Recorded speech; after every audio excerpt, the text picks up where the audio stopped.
Introduction. The essence of heaven is divided into two energies, while the earth is characterized by yin and yang. The ultimate destination for countless beings is the realm of souls. Over the course of millennia, numerous kings, nobles, and extraordinary individuals have gathered here. Witness the rise of a youth above 1,000,000 lost souls, battling Zhuge Liang, vanquishing the Qin emperor, and forging his own destiny. Chapter 1. An unexpected incident. On a bustling street in F City, the scorching summer sun transformed the city into a colossal furnace, yet this did not dampen the fervor of the people, who continued to swarm the streets. A serving of cold noodles to go, less garlic, more sauce, and not too spicy, Chu Fei arrived at his familiar stall, using the last 5 yuan in his pocket to purchase a portion of cold noodles. He thought to himself, God won't let a blind sparrow starve, surely tomorrow will bring work. The end of the month was always a trying time for office workers, especially for someone like Chu Fei, a recent graduate with no decent job, surviving on odd jobs to make ends meet. However, growing up in an orphanage, such circumstances were not foreign to him. As Chu Fei was about to leave with his takeout, he collided with a man rushing past him, both of them tumbling to the ground. The impact was jarring, and as he regained his composure, he realized his noodles had scattered everywhere. Frustration boiled within him, and just as he was about to voice his anger, he heard cries of "Catch the thief." The thief quickly fled, and Chu Fei, unwilling to let him escape after ruining his meager meal, dashed after him. Grabbing the thief's shoulder, he was swiftly pushed back into the street, followed by the screeching of brakes. When Chu Fei regained his senses, he found the thief had vanished, and a crowd had formed around a fallen figure. "Quick, call 120, there may still be hope. He's been thrown 6 or 7 meters, how can he possibly be saved? Stop with the pessimism, come help carry him to the hospital." A sinking feeling gripped Chu Fei as he squeezed through the crowd, only to discover the body on the ground was his own. What? Am I really dead? This must be a dream. Yes, a dream. Panic surged within him as he pinched himself. But to his horror, his hands began to fade into transparency, the effect rippling throughout his body until, in a flash of light, he vanished entirely. When he opened his eyes again, he found himself no longer in his previous location, but standing before the ominous gates of a vast city, with bronze doors adorned with grotesque carvings, inscribed above with the words Fengdu. Fengdu City? Is this the underworld? Am I truly dead? Before he could lament, he was pushed forward. Turning around, he discovered that the one pushing him was not a person, but a ghost, the dark messenger of the underworld, He Wuchang. Chu Fei hastily explained, "Brother Ghost Messenger, there must be some misunderstanding, you must have the wrong person." He Wuchang cast a cold glance at him, then turned away, continuing to escort Chu Fei deeper into the city. No matter what Chu Fei said, the ghost remained silent, guiding him until they reached a grand hall. Despite his voice growing hoarse from shouting, He Wuchang finally halted, allowing Chu Fei to take stock of his surroundings, contemplating an escape back to the living world. The hall was vast and empty, with 2 glowing orbs on either side, one pure white as snow, the other pitch black as ink. Atop a high platform sat the 10 Yama kings, flanked by the judges of water and fire. As they entered, the previously inanimate figure of the fire judge sprang to life. Speaking, Chu Fei, male, 23, aimless and accomplished in nothing. Startled by the judge's words, Chu Fei felt a surge of indignation, but before he could retort, the central figure, Yama, uttered a single word: release. Chu Fei felt an unexpected wave of joy wash over him. "Am I to be sent back?" he eagerly asked He Wuchang beside him. To his surprise, the usually morose ghost broke into a grin. Seeing that smile, a sense of foreboding enveloped Chu Fei before he could react. He was hurled into the black orb of light. Instantly, silence fell within the hall, the 2 orbs swirling incessantly, and a sigh echoed throughout the empty space. Welcome to the soul realm. A wave of excruciating pain surged through him, as if his body were being torn into 1,000 pieces. Before he could scream, everything faded away, and when he opened his eyes again, he found himself in a bustling street, surrounded by throngs of pedestrians and the clamor of lively vendors. Low-priced crimson crystals for sale, don't miss out. 2 soul crystals for the entire venue. You can't go wrong with 2 soul crystals. Dazed, Chu Fei thought that if not for the bizarre attire of the people around him, he might have believed he had returned to the living world. The vibrancy of this realm rivaled that of the bustling streets of the living. Shops and stalls were abundant, with an array of goods on display, reminiscent of the pedestrian streets he knew. The only notable difference was the moon above, which loomed 10 times larger than its earthly counterpart. The expansive night sky was devoid of stars, save for the solitary full moon, casting a chilling light that bathed the world in a ghostly glow. Suddenly, a stir arose behind him, and the previously lively street fell silent. A booming voice reached Chu Fei's ears. "The Marquis is on the move, bystanders. Stand clear." Moments later, a grand sedan chair carried by 8 men appeared at the street's entrance, preceded by 4 men beating gongs. Before Chu Fei could comprehend the situation, the sedan halted before him. Voices emerged from within, expressing dissatisfaction. "Why have we stopped?" The gong bearer rushed to explain, "My lord, there's a peculiar person blocking the way." Silence enveloped the sedan, and the guards sensed their master's growing ire. They quickly reassured, "My lord, do not be angered, I shall handle this immediately." They hastened towards Chu Fei, who, startled by their approach, soon realized he was the obstacle. He quickly stepped aside to allow passage. Yet, as the leading guard and 2 others approached him, he sensed the situation was turning dire. Before he could clarify, the guard commanded, "Take him to the criminal department's dungeon." "It's a misunderstanding. This is all a mistake," Chu Fei protested, but before he could resist, he found himself bound and escorted away, leading him to the dungeons of the criminal department. "This marks my first attempt at writing a novel. My skills are limited, and it may not be as captivating as I hoped. I appreciate your understanding, and I promise that the story will grow more thrilling in the future. If you enjoy it, please consider subscribing." The prison of the Ministry of Justice is a stone fortress, devoid of any light, illuminated solely by the dim oil lamps flanking the corridor. Chu Fei was escorted inside by 2 guards, whereupon the jailer took over and confined him to an inconspicuous cell. Inside, there were already 4 inmates who turned their gazes upon Chu Fei as he entered, seemingly intent on discerning his background. This marked the first time in his life indeed, from birth to death, that Chu Fei found himself imprisoned, and he was filled with curiosity as he surveyed the cell and the other 4 individuals. They comprised an elderly man, a down-on-his-luck scholar, a burly man, and a youth. While Chu Fei scrutinized them, the others maintained their stoic expressions, except for the youth, who grinned broadly at Chu Fei, exuding an aura of harmlessness. In such a dimly lit cell, the silence grew increasingly eerie. Just as Chu Fei contemplated breaking the silence, the burly man addressed him, "Newcomer, how did you end up here?" With a wry smile, Chu Fei replied, "That is a question I, too, am eager to understand." "Huh, you don't even know how you got here?" The burly man scoffed, as if he had already concluded that Chu Fei was reluctant to disclose the truth. He continued, "Those who enter this cell are not the most nefarious of characters. That old fellow over there was imprisoned for stealing a book from the royal palace. The young lad here got into trouble for crossing the young master of the Zhang family, which is hardly a grave offense, and that bookworm, well, he found a handkerchief belonging to a lady from the Liu family and ended up here. As for me, hith."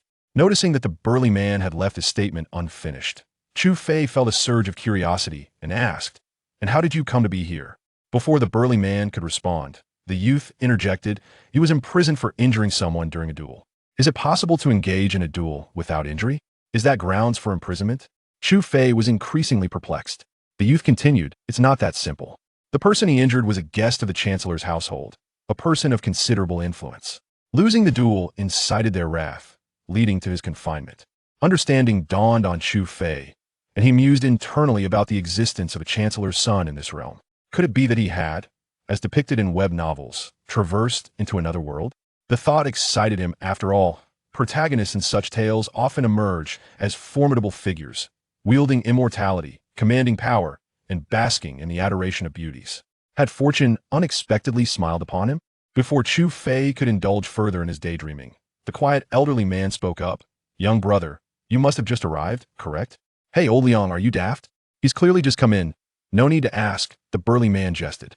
Old Liang, however, merely chuckled in response, "Ah, I truly am getting old. What I meant to say is, you have just come from the realm of the living, haven't you?" Upon hearing old Liang's words, the other 3 paused, their gazes fixed on Chu Fei, eager to hear his reply. Feeling uneasy under their scrutiny, Chu Fei tentatively responded, "I suppose that's accurate." Their eyes instantly lit up, as if beholding a rare beauty. Chu Fei, uncomfortable under their gaze, probed, "I'm still not clear on the situation. I don't quite understand what you're saying. Is there something special about being new here?" Old Liang smiled faintly. "Young brother, you may be unaware, but those who have just arrived often hold more knowledge than we do." "Then why do I feel utterly ignorant?" Chu Fei scratched his nose and recounted how he had been captured for obstructing the Chancellor's procession. The 4 burst into laughter, with the youth remarking, "No wonder you were imprisoned. Obstructing the procession of a general is a grave disrespect." Intrigued, Chu Fei inquired, "Where exactly is this place? And such rules exist? In my homeland, everyone is treated equally." Old Liang explained, "This is the soul realm, distinct from the realm of the living." "Young brother, you are still unfamiliar with the customs here." "The soul realm? What is that?" Chu Fei was bewildered, unable to grasp their words. "The soul realm is what the living refer to as the Netherworld. Heaven and earth are divided into Yin and Yang. Where there is life, there is death, and where there is death, there is life. Every individual must traverse the cycle of life and death, journeying between the realms of Yin and Yang." Old Liang patiently elucidated. "From the moment of your birth, you have dwelled in the realm of the living until death, at which point your soul is drawn to Fengdu Ghost City. If granted permission by the 10 Yama Kings, you may traverse the Yellow Springs, cross the Naya Bridge, and drink the Mengpa soup to be reincarnated. If denied, you shall be exiled to this soul realm." Recalling the grand hall he had previously encountered, where he was cast into the soul realm, Chu Fei grumbled, "So the term exiled implies banishment? I foolishly thought they were letting me go, only to find it was a false hope." The youth teased, "Let you go? You're quite the dreamer. So many have not been released, how could they possibly let you go? So many? I distinctly remember being the only one there. Where could all these others have come from?" Chu Fei countered, "Every entity in the world possesses a spirit upon death. All souls undergo reincarnation through the underworld. Each day, countless souls journey to be reborn. How could you be the sole occupant? You simply were not permitted to see them. Among them, nobility and power abound. How could it be your turn to reincarnate?" The youth scoffed. "Indeed, to regulate the population of the living, only a select few are granted reincarnation, while the souls unable to be reborn are exiled to this soul realm." Old Liang continued, "Do we souls remain forever exiled in this realm, condemned to eternal despair?" Chu Fei pressed anxiously. Old Liang shook his head. "Not all. This soul realm possesses a unique energy capable of nourishing souls, known as soul power. Through diligent cultivation, when one's soul power reaches a certain threshold, it can break through barriers and escape the soul realm." Upon hearing this, Chu Fei's heart raced, realizing, "Isn't this akin to cultivating immortality? I wonder how feasible it truly is." He then asked, "Can this method truly succeed?" The scholar interjected, "It is indeed possible. The illustrious Zhuge Liang achieved reincarnation through this very method." Initially, Chu Fei did not comprehend, but upon realizing, he exclaimed in astonishment, "You mean who? Which Zhuge Liang?" The scholar glanced at Chu Fei and replied nonchalantly, "Zhuge Liang, courtesy name Kongming. He is known as the Sleeping Dragon." Chapter 3. The Five Kingdoms. Upon witnessing the astonished expression on Chu Fei's face, Old Liang chuckled and remarked, "You have not misheard. I am indeed referring to Zhuge Liang from the Three Kingdoms." The newcomers found it difficult to accept, yet the truth remained. The conditions for reincarnation are exceedingly stringent, and since we exist in the form of souls, enduring within the soul realm, it is hardly surprising that we occasionally encounter significant figures. Does this mean I could not only meet Zhuge Liang, but also Song Taizu and Emperor Wu of Han? Chu Fei inquired with excitement, momentarily forgetting his own demise at the thought of encountering such legendary personas. However, Old Liang doused his enthusiasm with a splash of cold water, stroking his beard and laughing. "Ah, young man, do not indulge in fanciful thoughts. Those individuals are not so easily accessible." "What is the reason?" Chu Fei pressed. "We are all in the soul realm. Why can't we meet them? Have they all reincarnated?" "Not at all. It is impossible for them all to have been reborn," Old Liang replied, shaking his head. He continued, "The soul realm has been inundated with souls exiled here for millennia, leading to an overpopulation of spirits. Furthermore, the nourishment of soul power necessitates vast resources, resulting in frequent conflicts between souls. After centuries of turmoil, the soul realm has ultimately settled into its current division into 5 distinct territories." 5 distinct territories? Are you suggesting that the soul realm is now partitioned into 5 regions? Chu Fei asked, beginning to grasp Old Liang's explanation. To be precise, there are 5 kingdoms, which collectively govern the soul realm, Old Liang affirmed, gesturing towards the scholar to elaborate. The scholar then continued, "The 5 kingdoms are South Chu, North Han, East Tang, West Qin, and Central 3 kingdoms. We currently reside within the capital city of Sudu, which belongs to the Three Kingdoms dynasty. The 2 figures you mentioned earlier are both paramount rulers, and souls like us do not possess the privilege to encounter them." Moreover, Chu Fei felt as if he were engrossed in a fantastical tale, astonished by the complexity of the soul realm. Just as he was captivated by the narrative, he noticed that the scholar had abruptly paused mid-sentence, prompting him to inquire, "Moreover, what?" The scholar glanced at Chu Fei before continuing, "Moreover, unlike us mere mortals, some ancient emperors have never truly perished. How could you expect to see them in the underworld? Never perished? How is that conceivable?" Chu Fei exclaimed incredulously, unable to fathom that individuals who should have passed away thousands of years ago were still alive. Though difficult to believe, the reality was indeed as stated. "It was only after my arrival in the soul realm that I discovered the existence of immortals," the scholar sighed, addressing Chu Fei. Then, as if recalling something, he added, "To my knowledge, Gu Hong, known as Qin Shi Huang, did not die. Instead, he consumed the elixir of immortality and withdrew from the world." Astonishment seized Chu Fei's heart. He had not anticipated that the legendary Gu Xianren was indeed a true immortal. The young boy beside him, upon observing Chu Fei's demeanor, exhibited an expression of nonchalance, seemingly eager to provoke him further. He chuckled and remarked, "What is there to be surprised about? He is not the only one who has escaped death. Does the founding emperor of the Eastern Tang, Li Shimin, ring a bell?" Chu Fei, upon hearing the mention of Li Shimin, grew anxious and inquired, "He hasn't escaped death as well, has he?" "No, he has indeed passed away, but he subsequently arrived in the underworld and established the Eastern Tang dynasty. However, that alchemist who prepared elixirs for him, what was his name again?" The boy, having spoken half the sentence, struggled to recall, scratching his head and glancing at the scholar, hoping he would provide the answer. "Yuan Tiangang. I've mentioned it to you dozens of times, and you still can't remember," the scholar replied with an air of exasperation. The boy, however, remained unfazed and clapped his hands with a grin, exclaiming, "Yes, that old rascal, Yuan Tiangang." Li Shimin tasked him with concocting the elixir of immortality. But before the potion could be completed, he met his demise. It truly benefited that old scoundrel, Yuan Tiangang, much like Su Fu. Chu Fei had grown somewhat desensitized to the news, merely astonished that there truly existed individuals who could attain immortality. Curious about the mention of Su Fu, he pressed, "Su Fu, is he the one who went overseas to seek the immortal mountain for Qin Shi Huang? Could it be that he found the elixir and consumed it himself?" The boy indignantly replied, "Indeed, that is him. However, he did not discover the elixir. Instead, he fled to the Eastern Islands, where he became a local emperor known as the Heavenly Sovereign, leaving numerous troubles for posterity." Upon hearing this, Chu Fei initially perceived the boy as overly zealous, but he was surprised when the burly man beside him glanced at the boy and explained, "Yi Tong was a child from a fishing village by the sea during the Ming Dynasty, killed by marauding pirates, which is why he harbors a disdain for the Japanese." Now understanding that Yi Tong had a tragic background, Chu Fei consoled him, saying, "It's all right, I share your sentiments.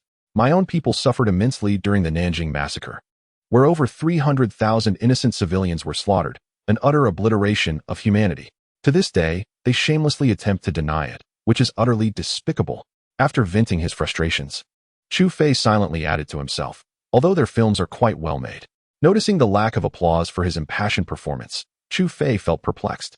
When he raised his head, he found the others gazing at him with blank expressions, devoid of any emotional response. Embarrassed, he sheepishly touched his nose and asked, "Did I say something wrong? Why do you look at me like that?" The boy named Yi Tong shook his head and replied, "No, it's just that we didn't quite understand what you said." "What is the Nanjing Massacre?" Chu Fei was taken aback by the question, responding incredulously, "You mean to say you are unaware of the Nanjing Massacre?" The four of them exchanged glances, then collectively shook their heads at him. This only deepened Chu Fei's confusion. Wasn't death a daily occurrence? Had no one spoken of it before? Before Chu Fei could inquire further, old Liang spoke up. "For 100 years ago, the 5 great nations signed the Treaty of Yuan, which stabilized the soul realm. Since then, there have been few reports of new arrivals. In our realm of souls, our knowledge of the earthly realm is limited to the tale of Emperor Chongzhen of the Ming Dynasty, who tragically hanged himself at Coal Mountain. Since that moment, we have received no further tidings. Does this imply that you are unfamiliar with the principles of modern physics?" Chu Fei nearly leapt from his seat, excitement surging within him at the thought that if others were ignorant of mechanical principles, he could potentially carve out a significant legacy here. Chapter 4. Soul Refinement. To validate his thoughts, Chu Fei managed to contain his exhilaration and inquired about several terms. "Are you aware of what gravity is? Do you know of Newton and Einstein?" Yi Tong and the others exchanged perplexed glances, bewildered by Chu Fei's sudden fervor. However, seeing his earnest demeanor, they pondered for a moment before shaking their heads. "Brother Zhao, you have read the most among us. Do you know what gravity is?" Yi Tong directed his question toward the slender scholar. The scholar shook his head. I have studied the works of sages, and it is impossible for me to know everything. However, I must admit I have never heard of this gravity you speak of. Young man, what exactly is this gravity? Old Liang suddenly interjected, appearing quite intrigued. To put it simply, gravity is the force that attracts all objects towards the ground. Thus, when you jump, you immediately fall back down. Do you understand? Chu Fei briefly elucidated the law of gravity, yet to his dismay, Yi Tong and the others wore expressions of utter confusion, clearly failing to grasp his explanation. Nonetheless, Chu Fei refrained from further clarification, instead contemplating the possibility of utilizing his knowledge of physics to construct firearms or cannons, which could potentially unify the realm of souls. The more he pondered, the more elated he became, nearly bursting into laughter. Before he could continue, Yi Tong doused his enthusiasm with cold water, questioning, is there something amiss with this gravity? What could possibly be wrong? Countless physicists over the centuries have failed to identify any issues. What can a mere child like you discern? Chu Fei waved dismissively, not overly concerned with Yi Tong's remarks. Unexpectedly, Yi Tong retorted defiantly. There is indeed a problem with gravity. Not all objects fall to the ground. I frequently observe soul-refining masters who can traverse the skies, soaring for miles without descending. Caught in a dilemma between whether to create a handgun or a cannon, Chu Fei found himself momentarily stunned by Yi Tong's words. Regaining his composure, he quickly pressed on. What on earth is soul refinement? You mean one can truly fly? The scholar beside him provided an explanation. As I previously mentioned, there exists a unique force in the realm of souls that nourishes spirits, known as soul power. Soul refinement is the process of assimilating this soul power into one's own spirit. Once the soul power within one's body reaches a certain threshold, one can then soar through the skies, move mountains, and even shatter barriers to be reborn as a human. Those who achieve this are referred to as soul warriors by ordinary wandering souls. After listening, Chu Fei was left dumbfounded. If this group of soul warriors truly possessed the prowess described by the scholar, then not only would crafting a simple pistol be futile, but even manufacturing a missile might not guarantee success against them. Given his meager understanding of physics, producing a missile was beyond his capabilities. Clearing his throat, the silent, burly man finally spoke, downplaying the situation. He explained that it was not as exaggerated as it seemed. Soul warriors were classified into different levels, and those adept at aerial maneuvers were exceedingly rare and seldom encountered. Generally, soul warriors merely possessed strength slightly surpassing that of ordinary individuals, with little else to distinguish them. Although the burly man's words might hold some truth, Chu Fei's aspirations of relying on modern technology had been ruthlessly shattered. After a long sigh, his gaze shifted to the burly man. A flicker of doubt crossed his mind, prompting him to murmur, could this man be a soul warrior? Noticing Chu Fei's scrutiny, the elder Liang chuckled and said, young brother, you are quite perceptive. Ban Shan here is indeed a soul warrior. Can you discern what sets him apart from us? Upon hearing Liang's words, Chu Fei examined the man known as Ban Shan closely. He noted that aside from being half a head taller and possessing a formidable physique, Ban Shan appeared quite ordinary, indistinguishable from an average person. However, upon further inspection, Chu Fei furrowed his brow, realizing that Ban Shan's soul body was visibly more substantial than those of the others present, despite existing in the realm of souls. Have you figured it out? Liang inquired. It must be the soul body, Chu Fei responded. His soul body appears more tangible than ours. Precisely, it is indeed the soul body, Liang praised with a smile. You, young brother, possess keen insight, immediately identifying the crux of the matter. Ignoring Liang's commendation, Chu Fei turned his attention to Ban Shan and asked, why is it like this? Ban Shan sheepishly scratched his head and replied earnestly, I'm not entirely sure, but I believe after soul refining, the soul seems to enlarge.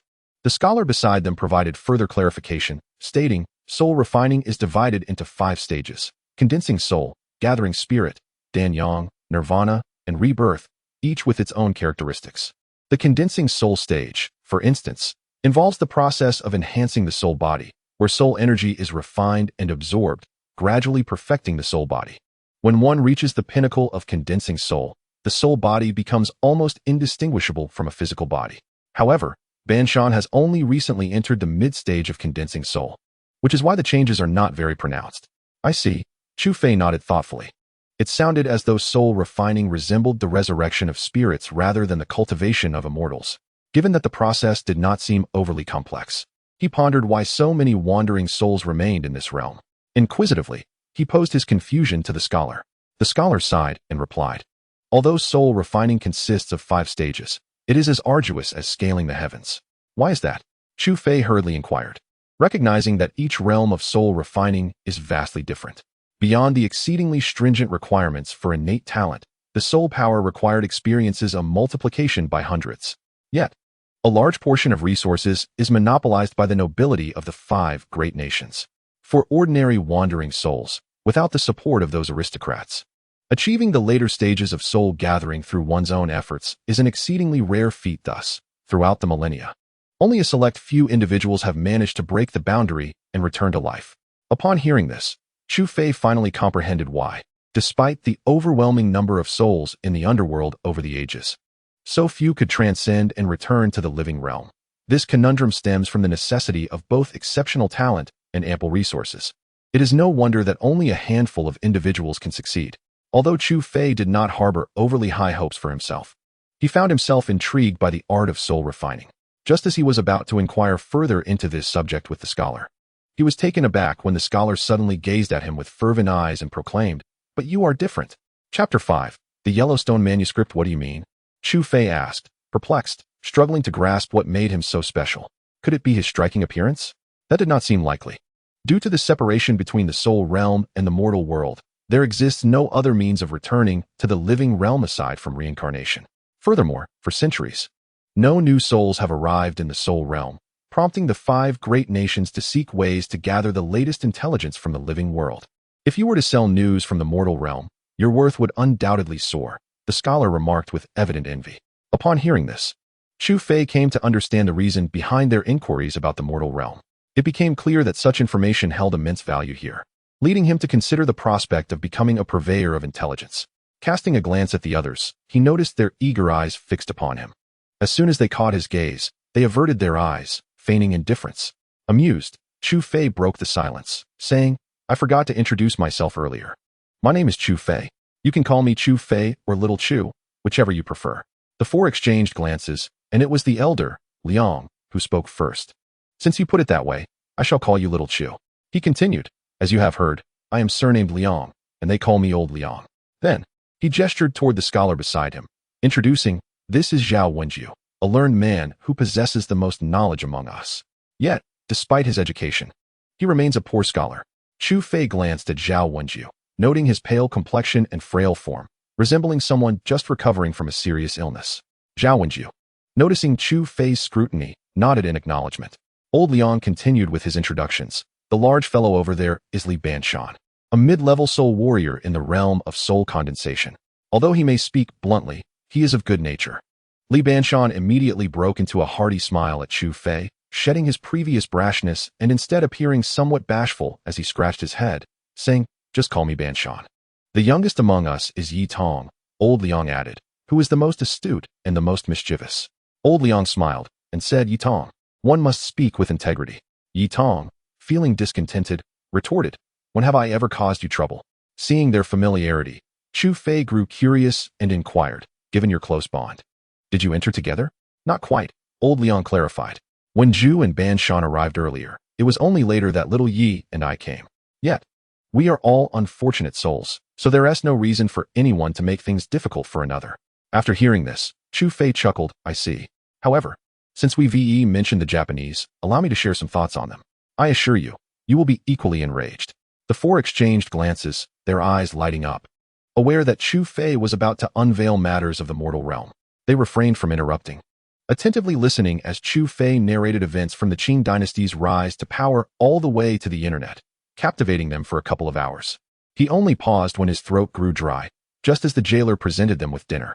Observing the food, which appeared no different from that of the mortal world, he felt a twinge of confusion and took a sip of water before asking, "Now that we've become wandering souls, do we still need to eat?" The scholar lifted the meal and, while eating, explained, "Although we exist in a spiritual state now, our souls will eventually dissipate. If we do not replenish our soul power in a timely manner, we risk losing our essence over time." Yi Tong interjected, "Although these dishes seem akin to ordinary meals, they are vastly different. They are native to the soul realm and are imbued with accumulated soul power, which can strengthen our spirits. Moreover, it is said that the emperor of the Western Qin consumes a ghostly phoenix at every meal." What is a ghostly phoenix? Chu Fei inquired.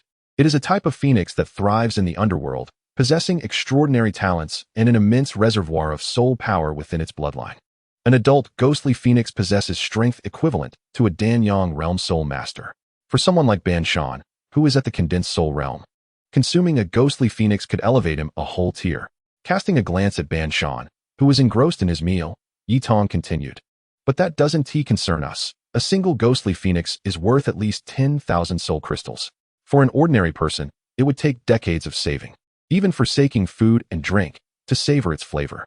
Chu Fei could only click his tongue in disbelief. The emperor of Western Qin indulges in such extravagance for every meal. Even with a value of 10,000 soul crystals, they remain rare.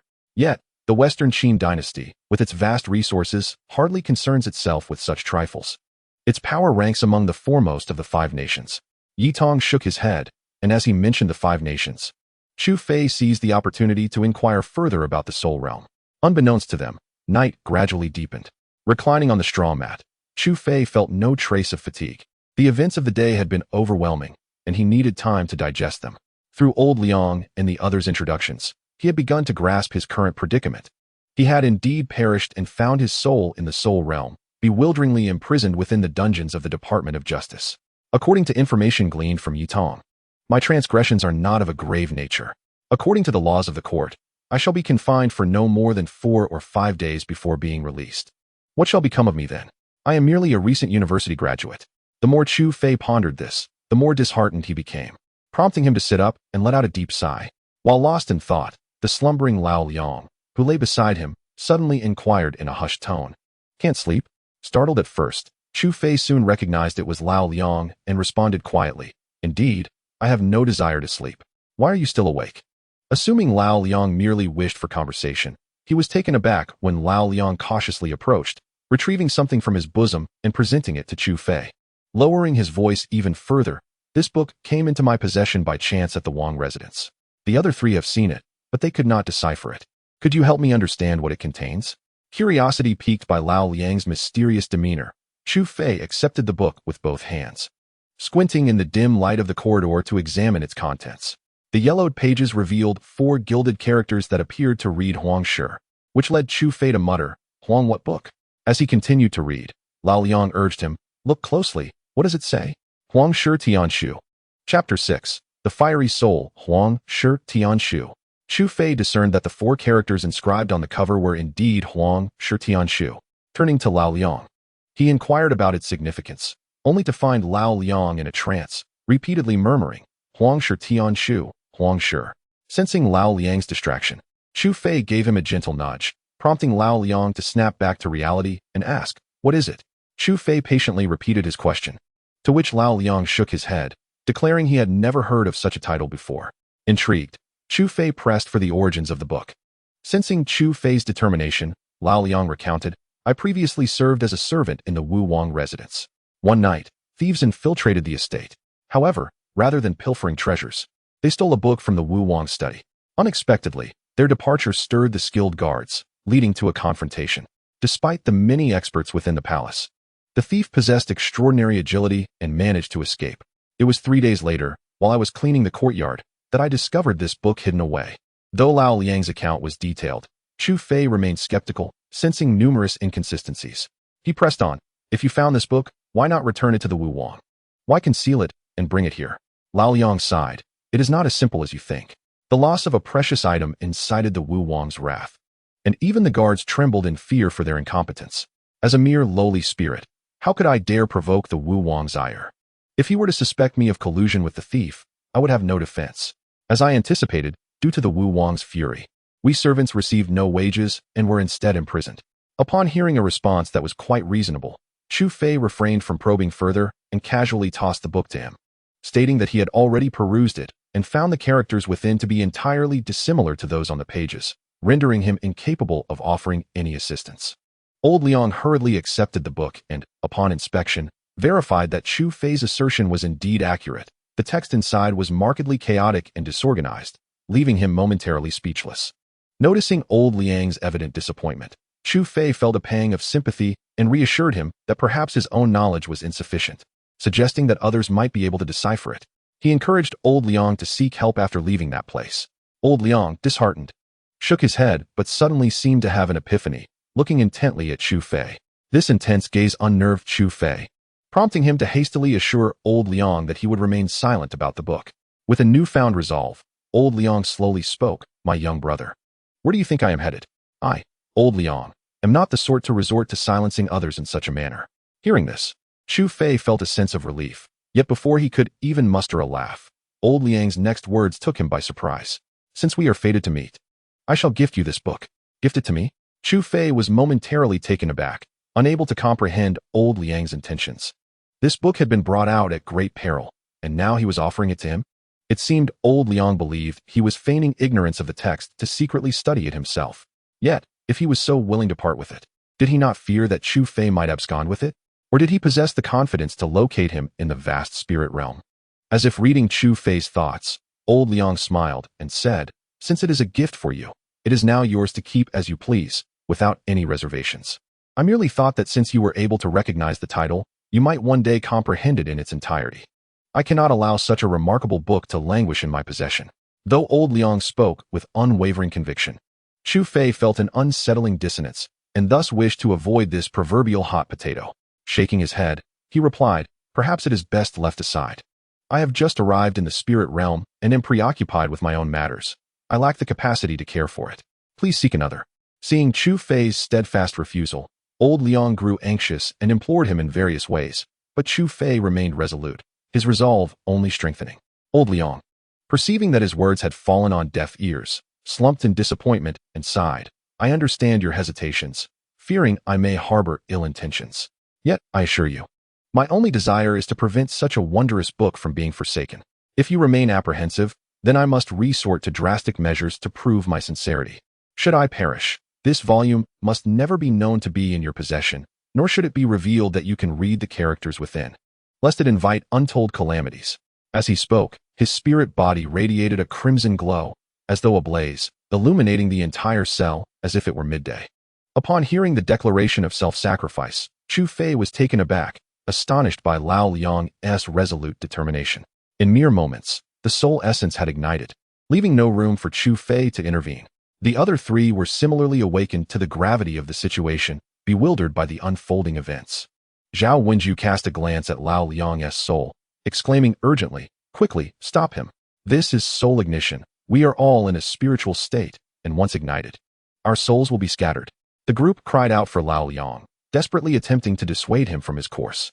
However, Lao Liang merely smiled at them before turning to Chu Fei, saying, "Young brother, do not forget our pact."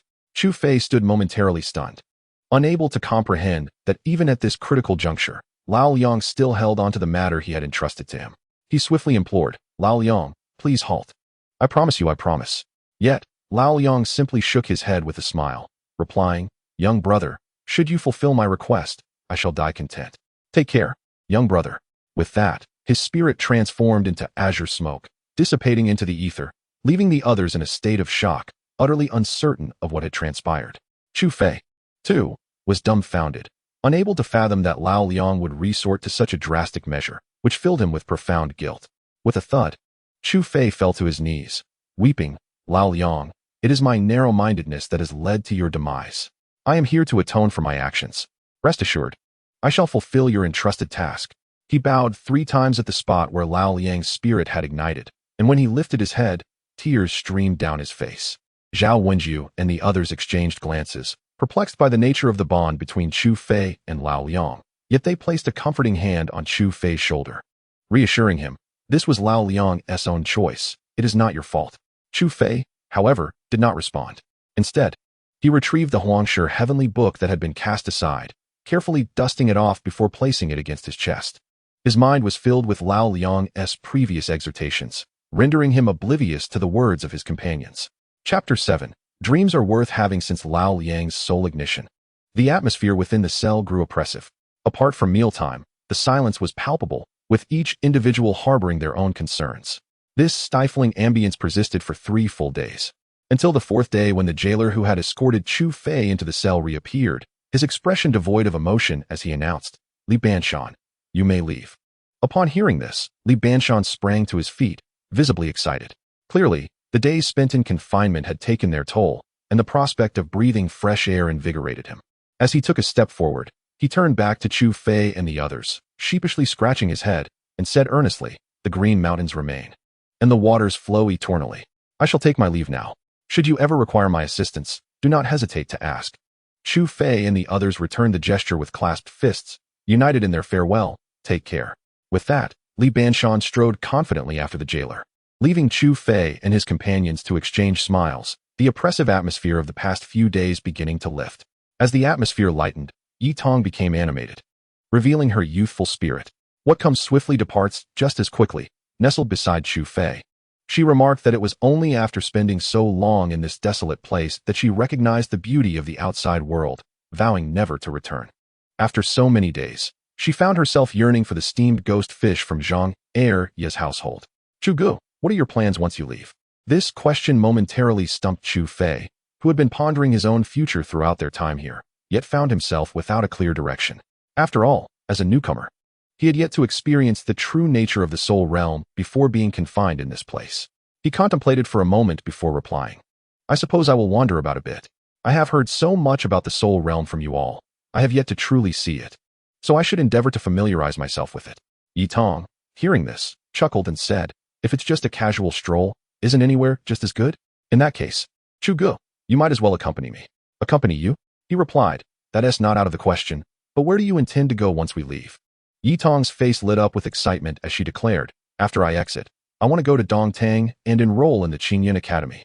Upon hearing Yi Tong mention the Qinyin Academy, Zhao Wenju perked up immediately and inquired, "You want to apply to the Qinyin Academy?"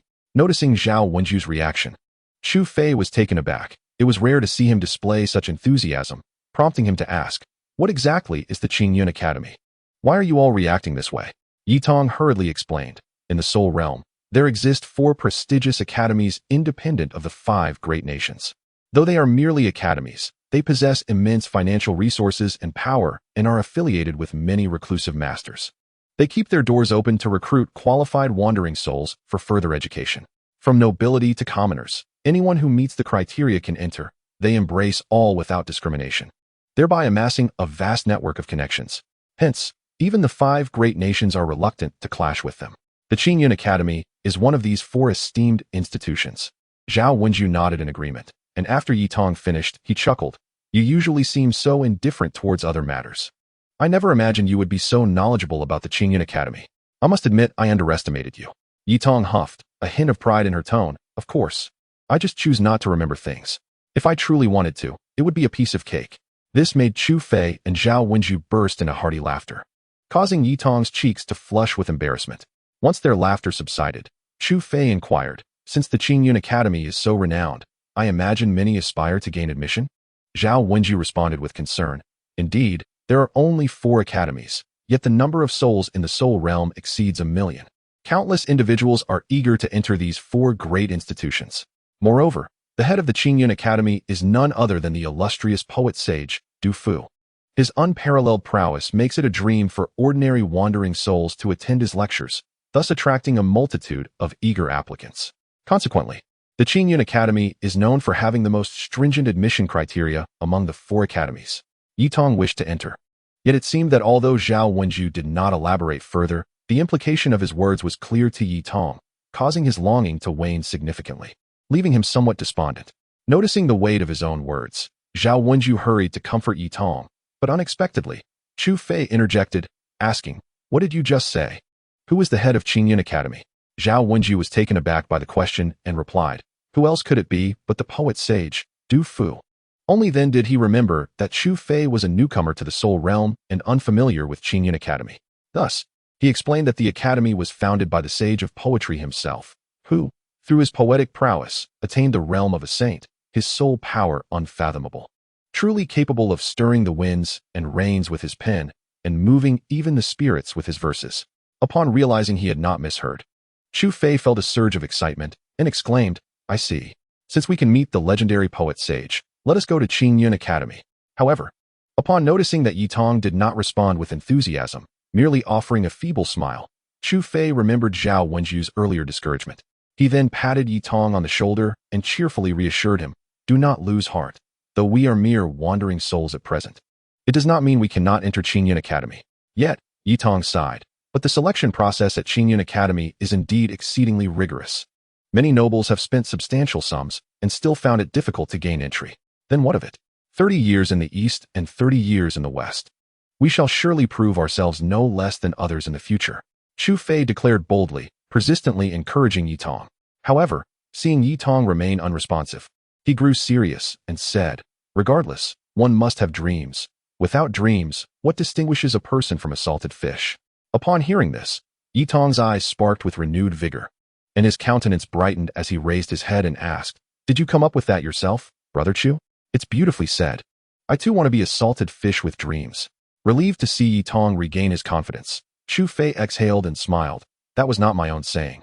It was spoken by a certain Yin Tianxiu, a mere background actor. A background actor? What does that entail?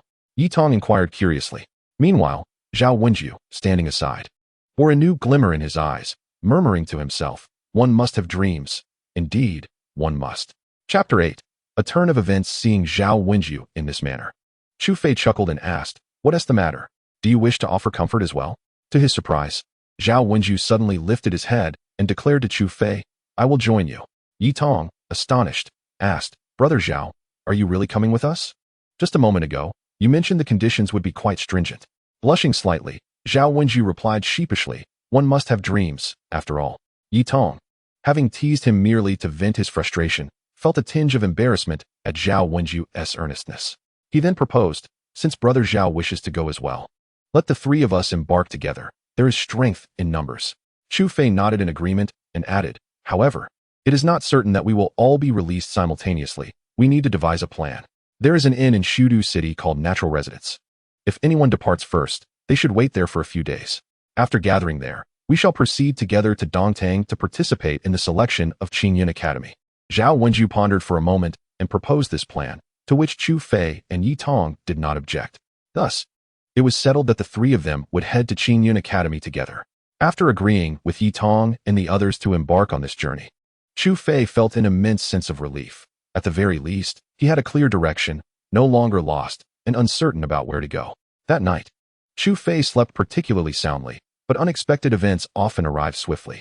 The following noon, while Chu Fei was listening to Zhao Wenju and Yi Tong as they introduced the matters of the Soul Realm, the prison warden entered once more. He pointed at Chu Fei and Zhao Wenju, coldly stating, you two, come with me. The three exchanged glances, uncertain of the warden's intent. Chu Fei glanced at Yi Tong, then at Zhao Wenju, and quietly suggested, let us follow him and see what happens. If we are released first, we will meet at Tiangong residence as previously agreed. Yi Tong nodded in agreement. Thus, Chu Fei and Zhao Wenju followed closely behind the warden as they exited the prison. The sky was still adorned with a full moon, suspended high above, just as it had been when Chu Fei was imprisoned. From the information gathered over the past few days from Zhao Wenju and the others, Chu Fei had learned that the Soul Realm was devoid of the sun. Regardless of the time of day, only the moon graced the sky.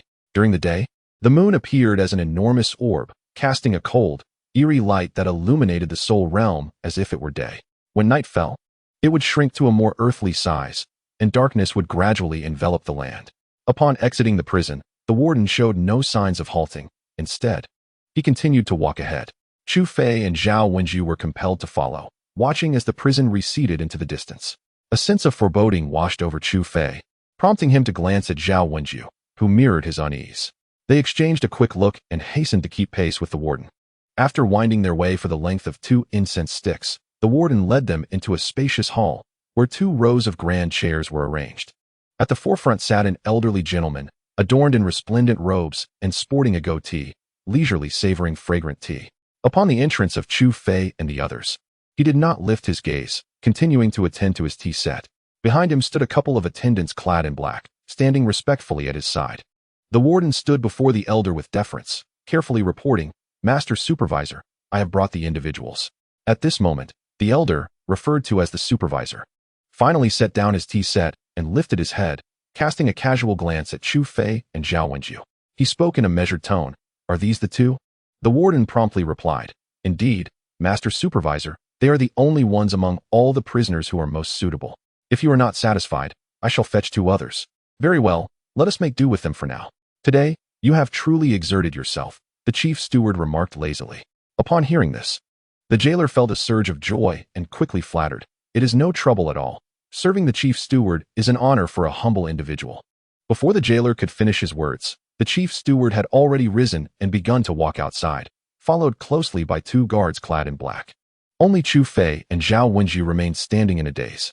As Chu Fei was about to speak, Zhao Wenju tugged at him, his pale face signaling him to remain silent.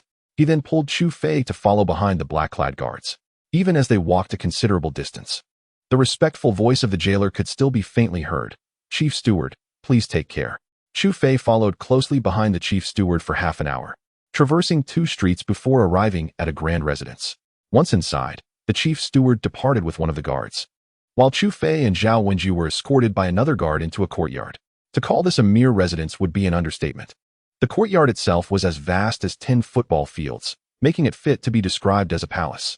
After leading the 2 into the courtyard, the guard handed each of them a token. Chu Fei received the token and examined it, discovering that it resembled jade, warm to the touch. One side bore the character Chao, while the other side displayed the character Huang. The guard explained, "This is your identity token within the residence, serving as both a pass for entry and exit and a representation of your status. You are to wait here. Someone will come shortly to provide further explanations." With that, he turned and departed, not sparing them another glance. Once the black-clad guard had vanished from sight, Chu Fei spoke. "Wenju, do you have any idea what is happening?" Zhao Wenju glanced at the token in his hand and replied with a bitter smile, "Chu Fei, it seems that we shall not be going to the Qingyun Academy after all." Chu Fei furrowed his brow, sensing the gravity of the situation, yet uncertain of the details. He asked, "What exactly is going on? Who were those people just now?" Pointing to the token, Zhao Wenju explained, "Do you know what this is? This is a slave's token. It appears we have been delivered to the residence of a powerful figure as servants." Chu Fei was taken aback by this revelation, and after a moment of silence, he managed a self-deprecating smile, reflecting on the jailer's demeanor. It seemed this residence belonged not to an ordinary noble, but rather, he had stumbled upon such extraordinary fortune. Zhao Wenju continued, "You were not mistaken. Did you not see the character Chao on the token? If I am correct, we have arrived at the residence of Wei Wang Chao Chao." Chu Fei was momentarily dumbfounded. What had initially been a mere guess turned out to be a revelation of immense significance. They were indeed in the presence of one of the 3 heroes, Chao Chao. Truly, it was said that when one speaks of Chao Chao, he appears. Chapter 9, Lowly Servants. The 3 Kingdoms, one of the 5 great nations, is situated in the heart of the Soul Realm. However, due to its proximity to the other 4 nations, it finds itself in a precarious position, besieged on all sides. Moreover, the governance of the 3 kingdoms is firmly in the hands of the 3 kings, with the court's high officials predominantly being their loyal followers, rendering their power unassailable. Among these 3 kings, the Wei king is none other than Chao Chao. The Chao family wields considerable power, with numerous retainers and servants akin to stars in the night sky. In times of labor shortages, they would directly procure individuals from the dungeons of the Ministry of Punishment. However, this time, they fortuitously selected Chu Fei and Zhao Wenju. Upon realizing their predicament, both Chu Fei and Zhao Wenju found themselves at a loss, unable to devise an escape from the royal residence. Thus, Chu Fei remarked that he had observed the formidable guards within the estate and doubted their chances of slipping away unnoticed. It seemed prudent to take one step at a time. Zhao Wenju nodded in agreement, acknowledging the necessity of such an approach. Chu Fei then inquired about the significance of the character Chao on the waist token, which represented the Chao family. He asked what the character Huang on the other side denoted. Zhao Wenju, with a wry smile, explained that according to the customs of the Soul Realm, Huang signifies the rank of a servant. It appears we belong to the lowest echelon within the 4 grades of heaven, earth, Xian, and Huang. As I suspected, I find myself as a servant of the lowest order, Chu Fei remarked with self-deprecation. As his words faded, a somewhat portly middle-aged man entered the courtyard. He appeared jovial and amiable. After surveying Chu Fei and Zhao Wenju, he smiled warmly and introduced himself, stating, "You 2 must be the newcomers mentioned by the chief steward. My surname is Wang, with the single character Fu. I am the junior steward of this rear courtyard. You may address me as Steward Wang or Uncle Fu." Chu Fei and Zhao Wenju immediately responded with a respectful call of Uncle Fu. Steward Wang nodded and, smiling, said, "Since you have just arrived, you are likely unaware of the household rules. Come with me to the administrative hall for registration. I will explain other matters along the way." Chu Fei and Zhao Wenju nodded in agreement and followed Uncle Fu out of the courtyard. As they walked, Chu Fei queried, "Uncle Fu, what exactly is the administrative hall?" Steward Wang, walking leisurely, replied, "It is the place that manages personnel within the Wang residence. All maids, servants, and guards must register there. And it is also where they collect their monthly wages." Chu Fei responded with an "oh," nodding thoughtfully. Realizing that the administrative hall functioned similarly to a human resources department in the mortal realm. Curious about their roles, he asked, "Which division do we belong to, Uncle Fu?" Steward Wang paused, turning to address them. "You are part of the Shinong Hall." "Shinong Hall? Is that related to healing?" Chu Fei inquired tentatively. Steward Wang resumed walking, explaining, "Healing is secondary. In the soul realm, some individuals can cultivate soul power within their bodies, referred to as soul warriors. However, pure cultivation is rather slow, necessitating external assistance to refine their souls, which gives rise to the practice of alchemy." Having not previously encountered the concept of alchemy, both Chu Fei and Zhao Wenju were intrigued and hurriedly asked, "What is alchemy?" Steward Wang elaborated. Alchemy involves refining the extraordinary treasures of the soul realm using alchemical fire to create a true elixir. High-grade spiritual elixirs, once consumed, can accelerate soul cultivation immensely. Impressed by the wonders described, Zhao Wenju, however, expressed his skepticism, asking, "Doesn't the prince already possess profound accomplishments? Is there truly a need for elixirs?" Wang Fu spoke nonchalantly. "The Wei Wang possesses remarkable soul power, ranking among the elite in the soul realm, thus he requires none. However, the young gentlemen and ladies below, as well as those guards, certainly do." He continued, "As Shinong tasted a myriad of herbs, our Shinong Hall specializes in managing the soul medicines within the Wang Mansion." Upon arrival, Chu Fei raised his head to find that, during their conversation, the three had already reached a grand hall. The hall was adorned with the elegant characters Si Sun Tang and was bustling with activity, with numerous guards and servants coming and going. Without the slightest delay, Wang Fu expertly guided Chu Fei and the others to an inconspicuous table where an elderly man was sound asleep. Wang Fu approached the table and knocked firmly, calling out, "Old Zeng, wake up, wake up." The old man, rubbing his bleary eyes and stretching, complained, "Ah, you Wang Fu. Every time you come, you disturb my slumber. What brings you here this time?" Wang Fu chuckled and gestured towards Chu Fei and his companion, saying, "The head steward has assigned 2 newcomers to me, so I have come to register them." The elder, referred to as Old Zeng, glanced at the 2 youths. Seeing that Wang Fu spoke the truth, he did not press the matter further and lazily instructed, "You 2 youngsters, please tell me your names." "Chu Fei, Zhao Wenju," they replied. Upon hearing their names, Old Zeng took up a pen and noted them in a ledger. He then retrieved 2 sets of azure robes and 2 volumes of soul medicine illustrations from the table, tossing them to Chu Fei and his companion. "Here are your garments. You are to come here on the 3rd day of each month to collect your wages." With that, he waved his hand dismissively, urging them to leave. Wang Fu chuckled, saying, "I'll take them away for now. I shall return to visit you tomorrow, old friend." With that, he led Chu Fei and Zhao Wenju out of the Si Sun Tang and towards the rear of the Wang Mansion. Along the way, he explained, "Our Shinong Hall is rather unique. We require the cultivation of soul medicines, which is why we are situated at the back of the Wang Mansion. Your future duties will entail overseeing the soul medicines in the fields, and you must not make any mistakes. Otherwise, I cannot guarantee your safety." Just as Chu Fei was about to nod in agreement, Zhao Wenju, with a hint of skepticism, inquired, "Uncle Fu, these medicinal materials are so precious. How can you trust us, mere servants devoid of any soul power, to guard them? Isn't this too great a risk?" Chu Fei was taken aback and quickly turned to Wang Fu, eager to hear his explanation. Wang Fu laughed heartily, assuring them, "You need not worry. If the materials were truly precious, they would not be entrusted to you. The fields you will oversee, while they do contain soul medicines, are of the youngest variety. Even if they were to be lost, the loss would not be significant. When the time comes for the soul medicines to mature, others will come to retrieve them." With this revelation, Chu Fei and Zhao Wenju finally understood. The efficacy of the immature soul medicines was indeed lacking, rendering them unworthy of the attention of alchemists. Yet they needed to be nurtured for future use. Realizing the nature of their task, the 2 breathed a sigh of relief. If the materials were truly valuable, their meager strength would certainly be inadequate for their protection. Since they were not exceptionally precious, it was unlikely that thieves would take notice, making their current assignment not overly burdensome. As they strolled along, Chu Fei suddenly inquired about a waft of enticing fragrance. Though the aroma was potent, it was not at all overpowering. Rather, it was refreshingly subtle and elegant. "What a delightful scent!" he exclaimed. "Have you all noticed it? What could possibly be so fragrant?" Zhao Wenju responded, "Indeed, I too have perceived it. What could be the source of such a scent? Wang Fu, chuckling, directed their gaze. Look over there. Chu Fei and his companion promptly turned their attention, only to be rendered speechless by the breathtaking sight before them, staring in awe. Chapter 10. Ice Spirit Herb. Following the scent, Chu Fei discovered an expansive medicinal field, vast enough that as far as the eye could see, it was a sea of lush green.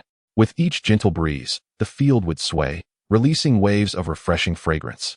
Noticing the astonished expressions on Chu Fei and his companion, Wang Fu smiled knowingly and said, "Don't rush to take it all in. There will be plenty of time for that later. Let me first guide you to the medicinal field you will be overseeing." Regaining their composure, Chu Fei and his companion nodded eagerly and followed Wang Fu's lead. After a while, they arrived at a smaller medicinal field, where Wang Fu pointed to 2 bamboo houses nestled among the crops. "That will be your residence. And this section of the field is your responsibility." Chu Fei surveyed the smaller medicinal field, noting that although it was considered small in comparison to the vast fields before, it was still substantial, measuring at least the size of 3 or 4 football fields. The field was filled with spirit herbs, noticeably smaller than those previously observed. Wang Fu continued, "Over there is a cold pond. The water, although exceptionally frigid, is perfectly suited for the growth of spirit herbs. Your daily task will be to fetch water from there for irrigation." Following Wang Fu's indication, Chu Fei saw that the pond was in very close proximity to the field, leading him to think that fetching water daily would not be too burdensome. And he sighed in relief. Before departing, Wang Fu reminded them earnestly, "Without the token, do not allow anyone to harvest the spirit herbs. Though these herbs may not be as critical as the previous batch, losing even one would be a considerable burden." Chu Fei and his companion, recognizing the seriousness of his words, vowed to ensure that not a single spirit herb would be lost. With that, Wang Fu left, and as they watched him disappear into the distance, Chu Fei and Zhao Wenju exchanged glances, sharing a resigned smile. Chu Fei reassured, "Since we are here, we may as well make the best of it." Zhao Wenju nodded in agreement and suggested, "Let us head inside to explore." With that, they each took hold of their newly issued servant garments and spirit herb catalog, selecting a room to enter. Chu Fei pushed open the door to the left room, discovering its furnishings to be quite simple, containing only a bed, a table, and a chair, with a lamp placed atop the table. After Chu Fei changed his clothes, he fastened the waist token around his waist. Gazing at the glaring yellow characters on the token, he couldn't help but lament that even in death, he found no peace. With that, he kicked the yellow stone tome into his embrace and rose to leave the room. To his surprise, Zhao Wenju was already dressed in the servant's attire, having come out early to wait for him. Noticing Chu Fei scrutinizing him, Zhao Wenju awkwardly cleared his throat and remarked that since he would have to wear it sooner or later, it was better to don it early. Seeing his embarrassment, Chu Fei chose not to tease him further and suggested they explore the medicinal field together. Zhao Wenju nodded in agreement, and the two commenced a leisurely stroll around the field. As they walked, they perused the spirit herb compendium, quickly identifying all the spirit herbs within the field. They then fetched a wooden bucket and began watering the herbs. Upon approaching the cold pool, Chu Fei understood why it was named so. Merely drawing near engulfed him in a chill akin to winter, and the water felt piercingly cold. He even wondered if such frigid water would freeze the spirit herbs, but his concerns proved unfounded. After being watered, the herbs exhibited no signs of distress and appeared to thrive even more robustly. "I can't go on any longer," Chu Fei exclaimed, tossing the wooden bucket aside. He turned to find Zhao Wenju equally exhausted, beads of sweat adorning his forehead. Upon hearing Chu Fei's words, Zhao Wenju sat down, panting. After catching his breath, Chu Fei expressed concern for Yi Tong, pondering how he was faring. He must not have been released yet. Zhao Wenju replied thoughtfully, wishing he wouldn't suffer the same misfortune as them, being sent to the royal mansion as a laborer. Chu Fei shook his head and complained. While others experience miraculous transformations after crossing over, achieving great feats, here I am, reduced to watering spirit herbs. Truly, I must have been cursed for 8 lifetimes. Novels are indeed deceiving. Noticing Zhao Wenju's puzzled expression, he chose not to elaborate. As darkness fell, he stood unsteadily and made his way back inside, prompting Zhao Wenju to retreat to his own room. Once he lit the lamp, Chu Fei reclined on his bed, lazily retrieving the yellow stone tome from his pocket. Yet, regardless of how he scrutinized it, he could only decipher the 4 characters yellow stone tome, while the rest remained an enigma. Wearied and fatigued, it wasn't long before he succumbed to sleep. Time slipped away, and before long, 3 months had passed since Chu Fei and Zhao Wenju arrived at the Wei Royal Mansion.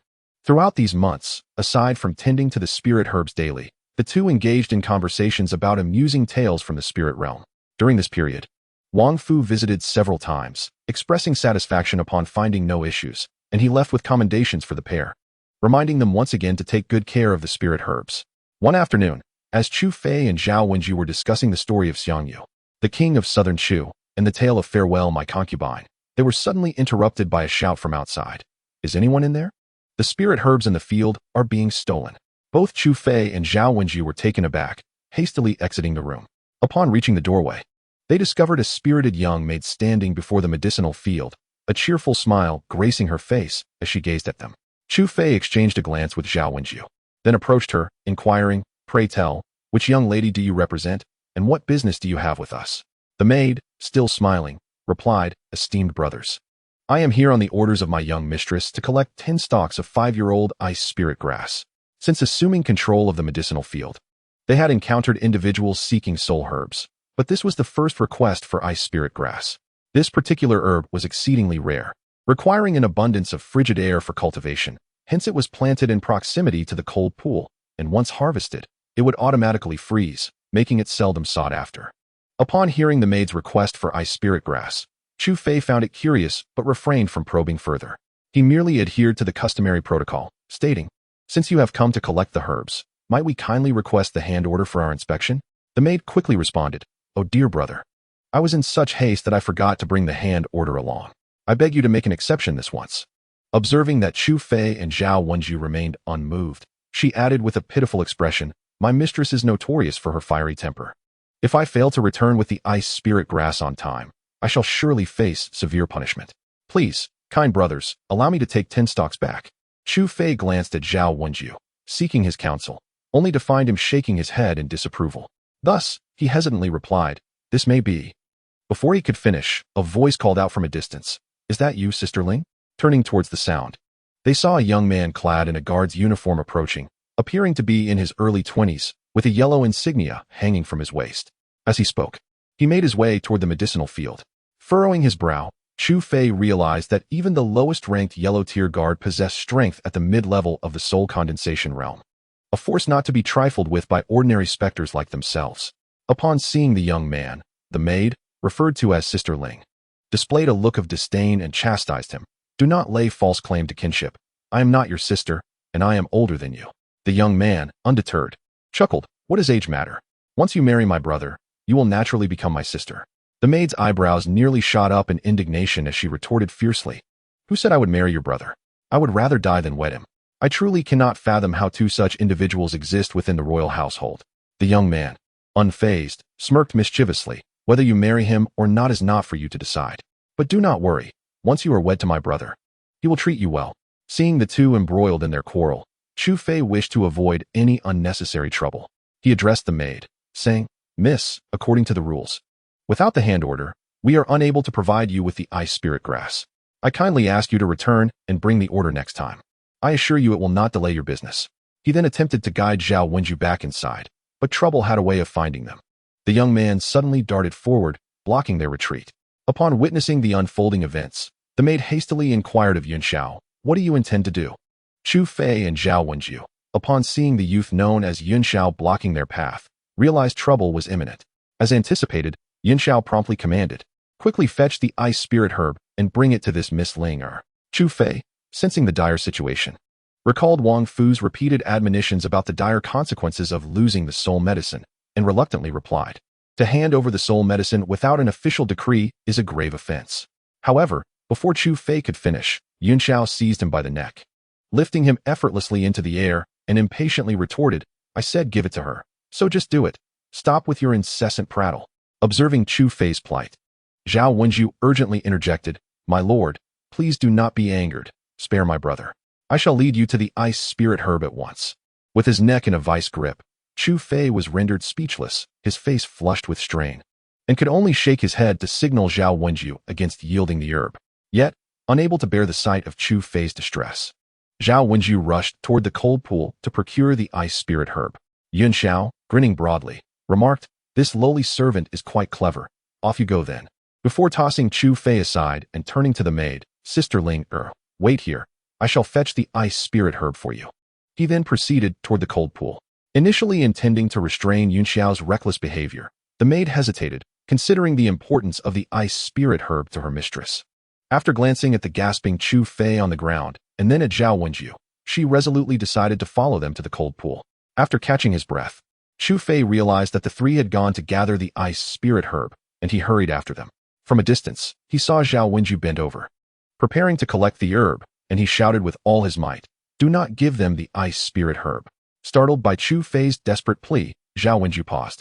Yin Xiao, having reached the edge of the cold pool, cast a sinister glance at the persistent nuisance that had thwarted his plans, and quickly rushed towards Chu Fei, delivering a powerful punch to his chest. Chu Fei doubled over instantly, blood spilling from his mouth. Zhao Wenju, alarmed, dashed over, calling out Chu Fei's name in distress. The maid, equally taken aback, cried out, "Yin Xiao, cease this at once. He is merely an ordinary ghost, while you are a formidable practitioner of the mid-stage soul condensation realm. Your punch could easily claim his life. Both you and your brother are madmen." Unfazed, Yin Xiao replied, "Do not worry, Sister Linger. I only used a fraction of my strength. I have not killed him." With that, he kicked Chu Fei aside. With a resounding thud, the Huangshi heavenly tome slipped from Chu Fei's grasp, tumbling to the ground. Yin Xiao picked it up, flipping through a couple of pages, dismissing it with disdain. What a worthless item, merely scribbles. Chu Fei, struggling to rise, shouted, "Return the book to me. Please return the book." The maid urgently echoed, "Yin Xiao, return the book to him." Yin Xiao, however, scoffed, "A lowly servant dares to command me? You desire it, do you? Very well, fetch it yourself." With that, he tossed the Huangshi heavenly tome into the cold pool. With a sudden splash, Chu Fei plunged into the frigid waters of the cold pond without uttering a word, leaving Zhao Wenju unable to intervene in time. The water, icy and penetrating, seemed intent on rigidly freezing both his body and blood, the chill seeping into his very bones, while he intermittently expelled blood from his mouth. As he sank into the inky depths of the pond, Chu Fei gradually acclimated to the darkness and soon discerned the Huangshi Tian Shu, which was slowly descending towards the unfathomable bottom not far from him. Despite the agonizing pain in his chest, he swam swiftly towards the book, cradling it in his arms before ascending with all his might. He silently vowed to return the favor with a single punch. Just as he was nearing the surface, an unsettling sensation washed over him, as if he were being watched. He glanced back, but saw nothing. The murky depths remained undisturbed, devoid of even the trace of a swimming fish. Perhaps he was merely being paranoid? Chu Fei reassured himself. But just as he prepared to depart, he suddenly realized something amiss. From the pitch-black depths emerged two enormous, scarlet orbs, resembling street lamps, each the size of a soccer ball. An ominous premonition gripped him as the two orbs slowly vanished and then re-emerged, blinking in a manner reminiscent of a creature's eyelids. Those crimson spheres were unmistakably eyes. Though submerged in the bone-chilling waters, Chu Fei felt a shiver run down his spine. He turned and swam desperately towards the surface, reaching it in haste and scrambling onto the shore without pausing to catch his breath. Fortunately, the lurking monster in the water had not pursued him, and the lake's surface remained undisturbed, identical to its usual calm. Yet, the more normal it appeared, the more it instilled a sense of dread in him. For the unfathomable depths concealed a terrifying beast. Chapter 12. The Huangshi Classic. Seeing no movement from the cold pond, Chu Fei finally let out a sigh of relief, only then feeling the intense pain in his chest, lying on the ground unable to move. Since Chu Fei had entered the water, Zhao Wenju had anxiously awaited his return at the shore. Upon seeing Chu Fei crawl up from the other side, he rushed over, helping him up and urgently asking, "How are you?" Chu Fei forced a faint smile. "I'm fine, not dead yet. Just a few broken ribs." As he spoke, he coughed up more blood, staining his entire chest crimson. Zhao Wenju, both alarmed and fearful, hurriedly picked Chu Fei up and carried him back to the room, laying him on the bed. "You must hold on. I'll fetch some medicine from Uncle Fu. You have to wait for me." With that, he dashed out like the wind, leaving Chu Fei with no opportunity to respond. Gazing at the blood on his chest, Chu Fei was unconcerned about his injuries. Rather, he feared that the Huangshi Tian Shu nestled against him would become stained. Struggling, he extracted the book from his embrace, intending to place it under his pillow, only to discover it was dripping ink. Upon opening it, he found that the original characters were gradually fading, leaving behind remnants that formed the ancient script he was familiar with. Despite the excruciating pain coursing through his body, Chu Fei wiped away the ink and finally beheld the true visage of the Yellowstone Scriptures.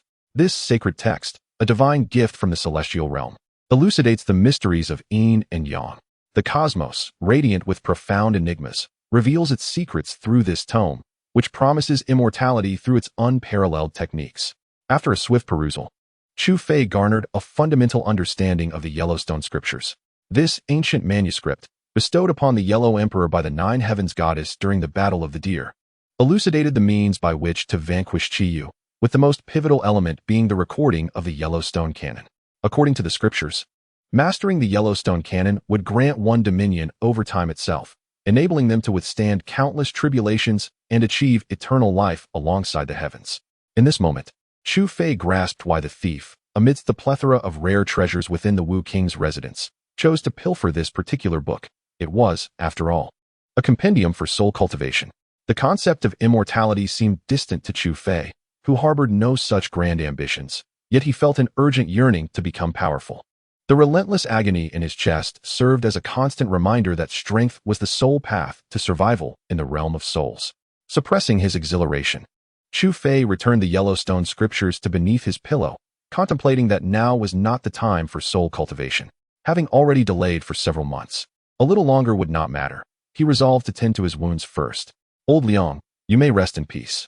I have comprehended the Yellowstone scriptures and shall ensure they do not fade into obscurity. Just then, a voice echoed in his mind, tinged with disdain. Just wait. Your retribution will come in due time. Within the span of a tea's brewing, Zhao Wenju rushed in, clutching a crimson vial. Noticing his return, Chu Fei struggled to sit up, and Zhao Wenju hastily assisted him, administering the elixir while speaking. I have discussed the matter of the ice spirit grass with Uncle Fu. He assured me he would handle it personally, so we need not worry. He also provided me with this vial of blood recovery pill. Please, remain still. Uncle Fu instructed that you must rest well after taking the medicine. Did Uncle Fu mention whether there would be any repercussions for this incident? What of Yun Xiao's brazen theft of the soul medicine? Is no one going to address that? Chu Fei expressed his indignation. Zhao Wenju sighed initially. I too believe there would be some form of retribution for Yun Xiao, but Uncle Fu indicated that the situation is complicated. Though Yun Xiao is merely a yellow-tier sentinel, his brother, Yun Patian, is not only a formidable soul condensation expert, but also a favored individual in front of the young master. As Zhao Wenju spoke, his tone grew subdued, his words hesitant. So, Uncle Fu wishes for us to let this matter slide? Chu Fei remarked coolly. Zhao Wenju was taken aback. He had expected Chu Fei to react with anger, yet his calm demeanor only heightened Zhao Wenju's concern. He sought to reassure him, do not be incensed just yet. Uncle Fu did not explicitly state that there would be no accountability. We should wait and see. Chu Fei shook his head, not only devoid of anger, but even managing a smile. The 3 months of servitude, though arduous, had been undeniably tranquil. Chu Fei had even entertained the notion of continuing as a servant.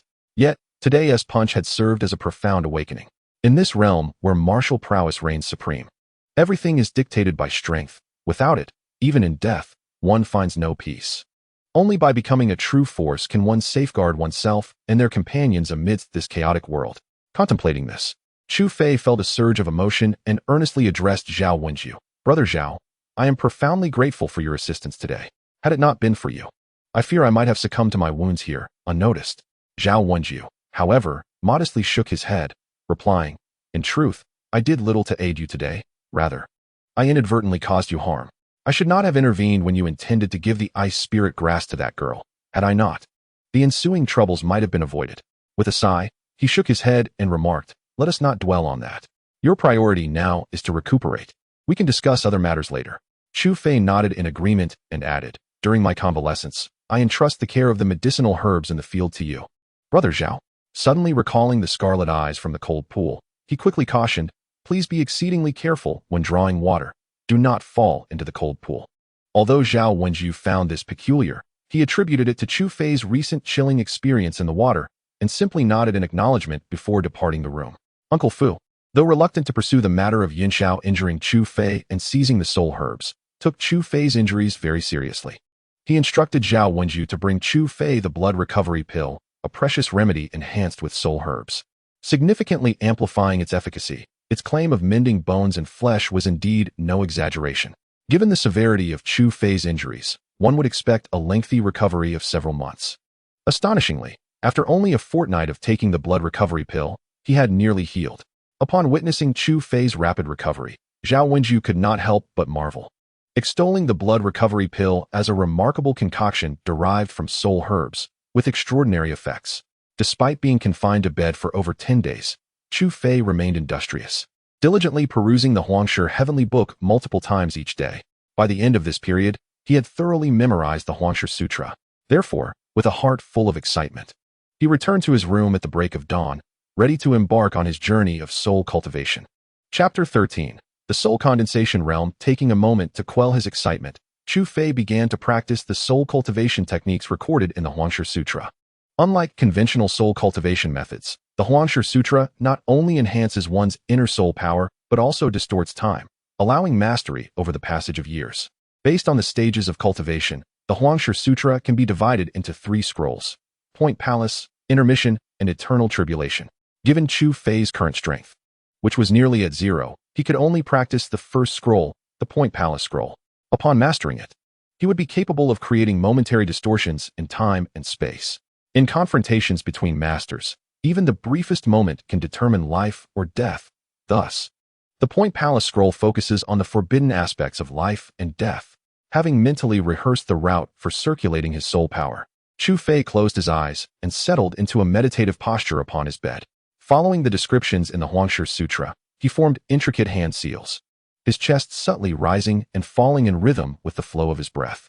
In the fleeting moments of breath, the soul force meandered through the essence of the spirit, radiating a soft crimson glow. Under the continual nourishment of this soul force, Chu Fei's spirit grew increasingly solid, and after half an hour, transparency faded entirely from his spirit. Exhaling a sigh of stale air, Chu Fei abruptly opened his eyes, a red light retreating from his gaze. He felt an overwhelming surge of strength, examining his hands, which appeared as flesh and blood, and could not help but clench his fists in exhilaration, exclaiming, "I have reached the initial stage of the soul condensation realm." The soul condensation realm is the introductory phase of soul refining, a significant milestone. Achieving this realm signifies that Chu Fei has become a soul practitioner, embarking on an unceasing journey along the arduous path of soul refinement. Once composed, Chu Fei rose from his bed, stretched lazily, and after moving his ethereal body, he mused lightly, "Let us see what lies ahead." Since commencing his soul refining, Chu Fei's days had become increasingly hectic. He tended to soul herbs by day and practiced soul refining and the forbidden arts of life and death by night. The latter was something he began to attempt the day after starting soul refinement. Despite several failures, he persevered, almost as if possessed, tirelessly practicing. After a whole night of effort, he finally grasped a fragment of the technique and could apply it. Chu Fei had contemplated sharing the Huangshi scriptures with Zhao Wenju, but recalling the stern warnings from old Liang about not divulging the secrets of the Huangshi heavenly book, he reluctantly dismissed the idea. Although he trusted Zhao Wenju would not be ungrateful, he understood the peril of revealing treasure to those who might covet it. During this time, Wang Fu had also visited Chu Fei to check on his injuries. Upon finding him healed, he departed with relief, advising Chu Fei to avoid unnecessary conflict and not to strike against a stone with an egg. While Chu Fei outwardly agreed, internally he resolved never to be bullied again. Seated cross-legged on the bed, Chu Fei opened his eyes after an extended session of soul refining, shaking his head in despair. For over 10 days, he had attempted to break through to the mid-stage of the soul condensation realm, each endeavor ending in failure. He had lost count of how many times he had failed. Since entering the soul condensation realm, his pace of soul refinement had slowed. Despite practicing diligently each night, the growth of his soul force remained painfully sluggish. At this rate, it would likely take at least 6 months to reach the mid-stage of the realm. Feeling disheartened, Chu Fei descended to the courtyard. In the adjacent room, the flickering light cast the silhouette of Zhao Wenju, deeply engrossed in his studies. After spending so much time together, Chu Fei had come to learn that Zhao Wenju aspired to be a capable minister, serving the court. It was a pity that both of them were confined within the walls of the Wang residence. Even with a patriotic spirit, the path to serve their country was barred.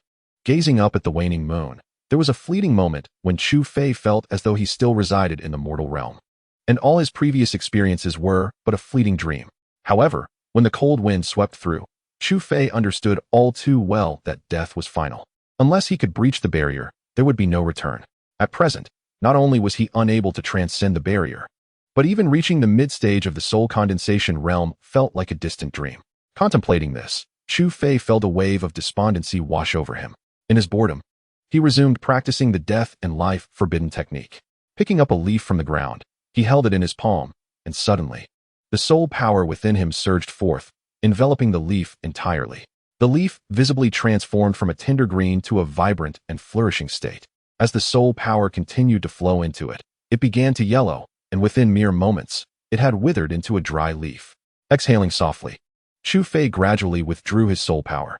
Without its support, the already desiccated leaf disintegrated into dust, scattered by the night breeze. Although this process lasted only a few fleeting moments, Chu Fei found his soul power severely depleted. Even when exerting himself to the fullest in practicing the death and life forbidden technique, he could only sustain it for a few dozen breaths with his current level of soul power.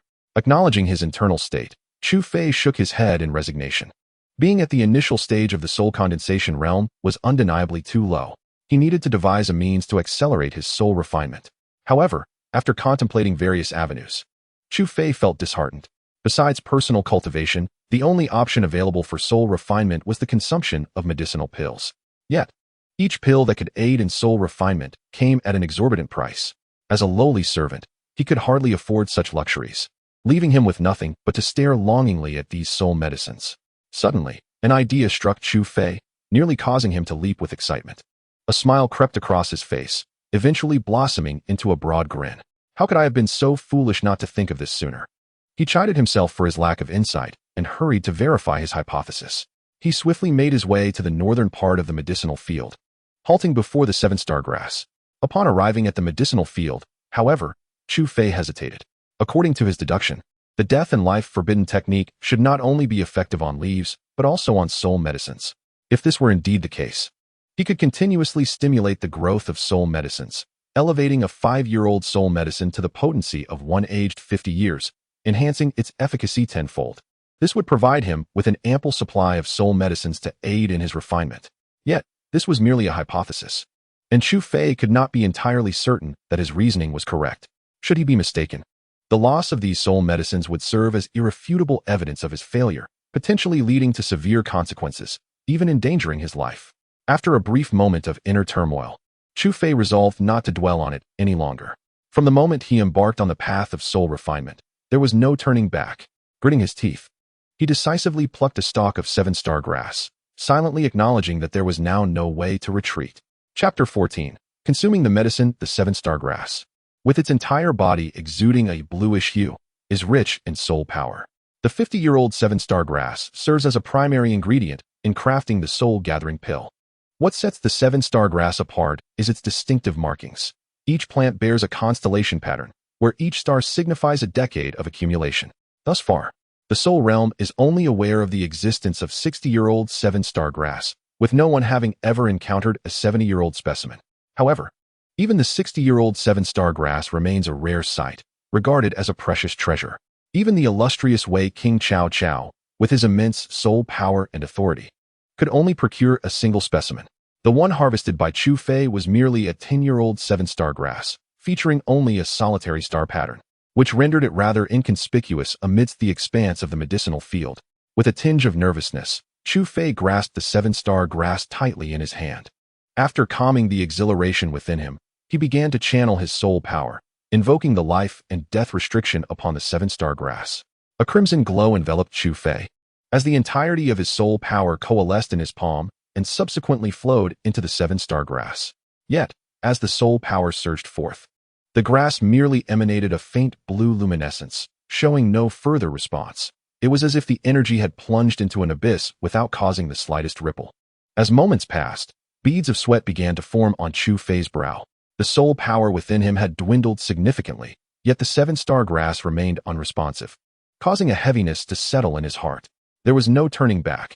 Even if he exhausted all his soul power, he had no choice but to persevere. After another 10 breaths, despair loomed over him. Just as his internal reserves of soul power were nearing depletion, the seven-star grass finally appeared to have absorbed its fill, slowly unfurling its roots and stems, growing larger until it doubled in size within the blink of an eye. Successive star patterns emerged on the stalk, 1, 2, 3. Before Chu Fei could fully comprehend, 5 additional stars had materialized upon the grass, perfectly aligning with the one that had been present, totaling 6 stars evenly distributed across the leaves. Exhaling deeply, Chu Fei struggled to believe his own eyes. He had not anticipated such formidable power from the life and death restriction.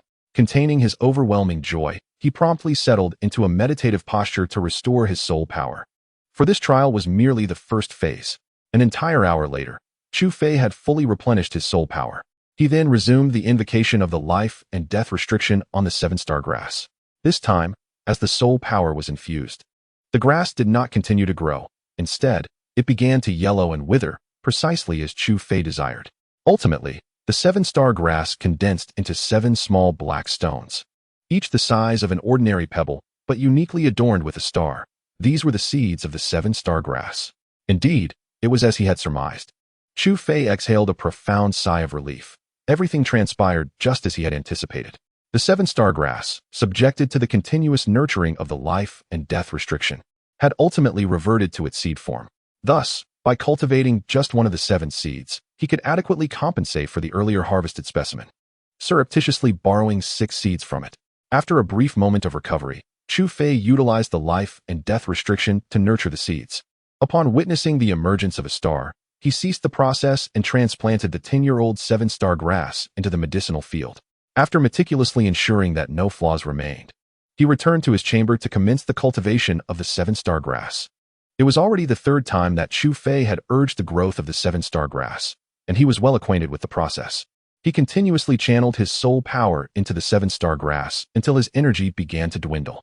However, to his astonishment, after the emergence of the 6th star, the 7th star began to faintly appear, revealing a complete seven-star grass. The entire room was illuminated, resembling a vast ocean of blue. Chu Fei was momentarily rendered speechless, captivated by the sight of the seven-star grass. Regaining his composure, he gazed at it with fervent eyes and declared, "This is the true seven-star grass. Whether I can reach the mid-stage of the soul condensation realm depends entirely on you." He took a deep breath and swallowed the entire plant whole. Although Chu Fei was aware that the seven-star grass contained a substantial amount of soul power and was a primary ingredient for concocting the soul-gathering pill, he was oblivious to the necessity of the dragon orchid, which was essential for stabilizing the soul power of the seven-star grass. Moreover, this particular specimen was a complete seven-star grass. As soon as it entered his stomach, a surging wave of soul power erupted forth, causing Chu Fei to tremble violently. Beads of cold sweat broke out on his forehead, cascading down his face like a waterfall, dripping onto the bed. He clenched his teeth as waves of excruciating pain coursed through the meridians of his soul body, distorting his features. He had not anticipated that the pain induced by the seven-star grass would be so intense. In a hurry, he began to circulate the Huangshi classic, attempting to tame the wild, tempestuous soul power surging within him. Sweat poured from his body as if he had just emerged from water. Ignoring the perspiration, he focused on the Huangshi classic, striving to rein in the unruly soul power. Yet, no matter how hard he tried, the soul energy continued to spread through his meridians, rampaging uncontrollably. With a sudden burst, blood spewed from his mouth as his meridians were ravaged by the soul power, and he collapsed to the ground, losing consciousness. Nevertheless, the Huangshi classic continued to operate for reasons unknown, accelerating in speed. Eventually, it formed a crimson vortex within his dantian. The abundant blue soul power, as if chased by something, raced wildly through Chu Fei's veins but struggled to escape the gravitational pull of the crimson vortex, being drawn into it. Gradually, the soul power within his veins stabilized, while the red vortex continued to spin, eventually condensing into a small red pill that floated within his dantian. After a considerable time, Chu Fei slowly regained consciousness. The first thing he did upon waking was to check his body, only to find that his soul power had returned to normal, operating steadily within his soul body, as if the events of the previous night had merely been a dream, leaving no trace. However, he sensed a presence in his dantian. Whenever he circulated the Huangshi classic, soul power flowed from it. Nervously, he cast a glance at his dantian, only to be startled by the sight that met his eyes. Within the empty confines of his dantian hung a perfectly round, crimson orb.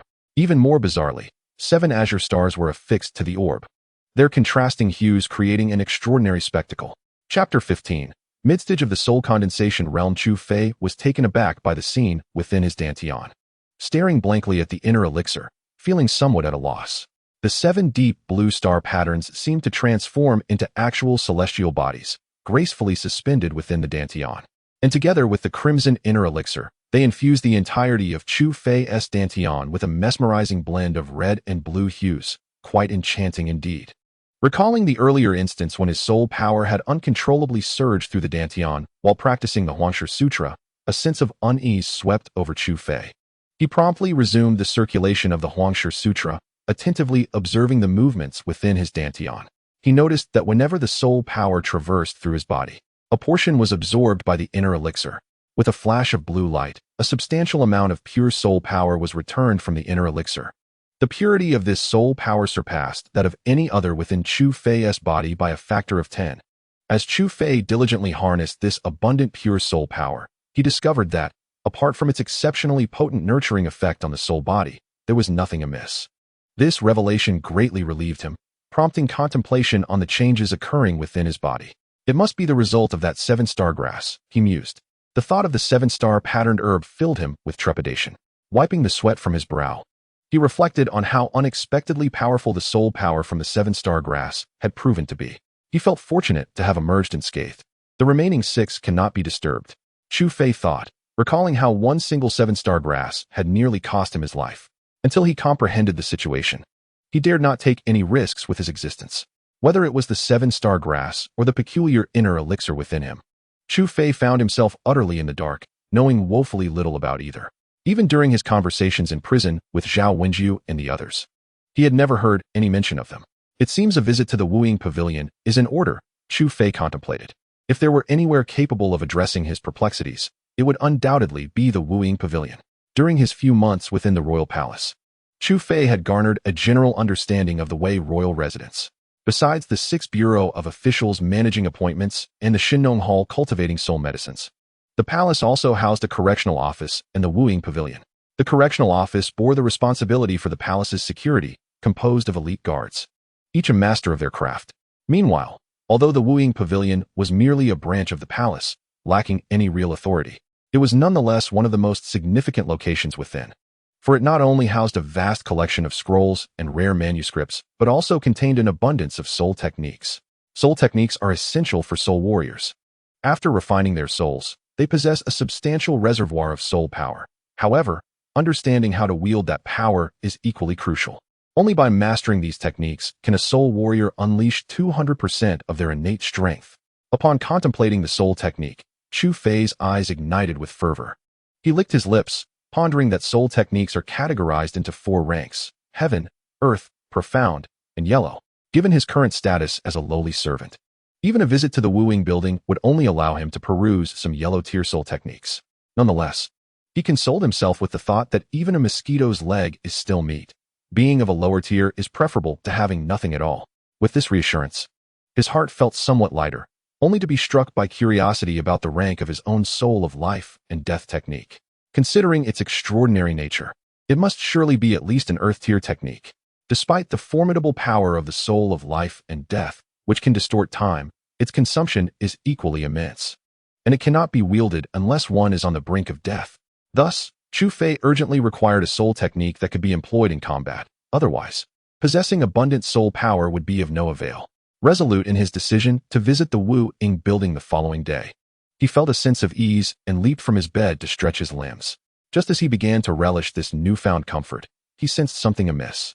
Upon closer inspection, he was astounded to discover that a substantial portion of his soul body had solidified into a tangible form. He had reached the mid-stage of the soul condensation realm. Quickly calming his mind to sense the soul power within, he found that not only had it become purer, but it was also more robust than before. The soul power flowed ceaselessly within him, and his hands seemed to possess boundless strength, incessantly yearning to unleash a punch. With this thought, he swung his right fist through the air. Bang!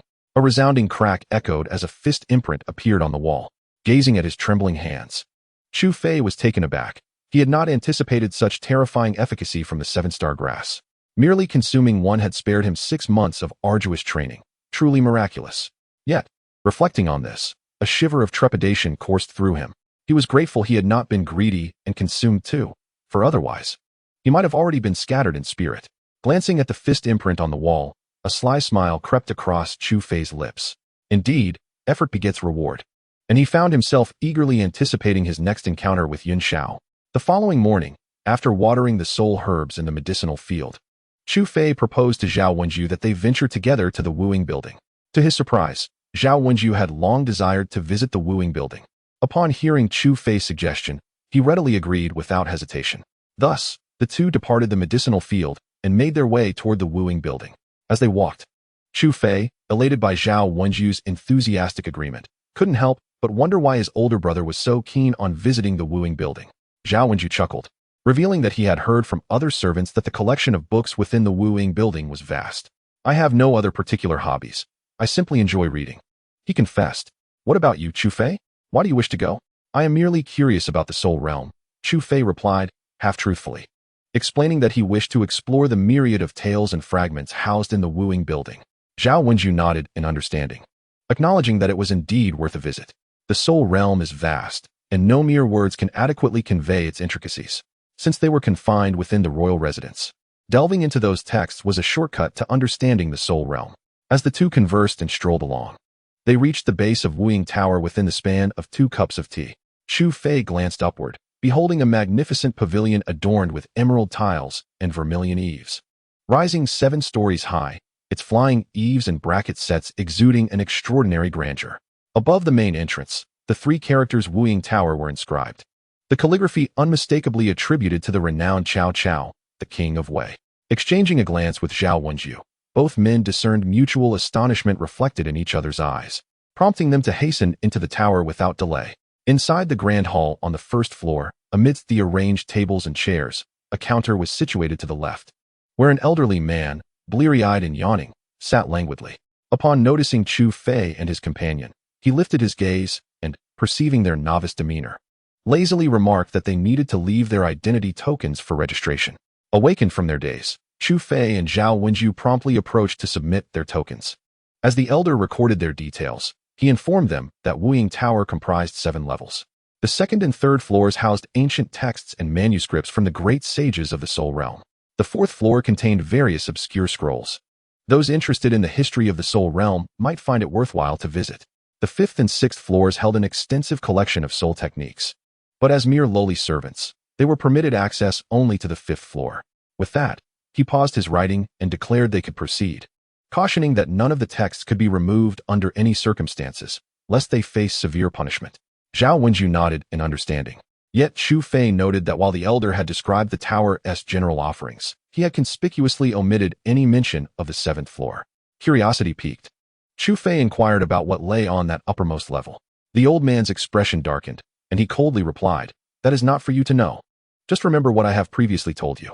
Sensing the tension, Zhao Wenju quickly pulled Chu Fei aside, suggesting they leave the matter be, stating that the elder meant no harm and it was best not to pry further. Chu Fei chuckled, remarking that he had merely been curious. Relieved, Zhao Wenju feared that Chu Fei might stubbornly provoke the elder as he had with Yin Xiao.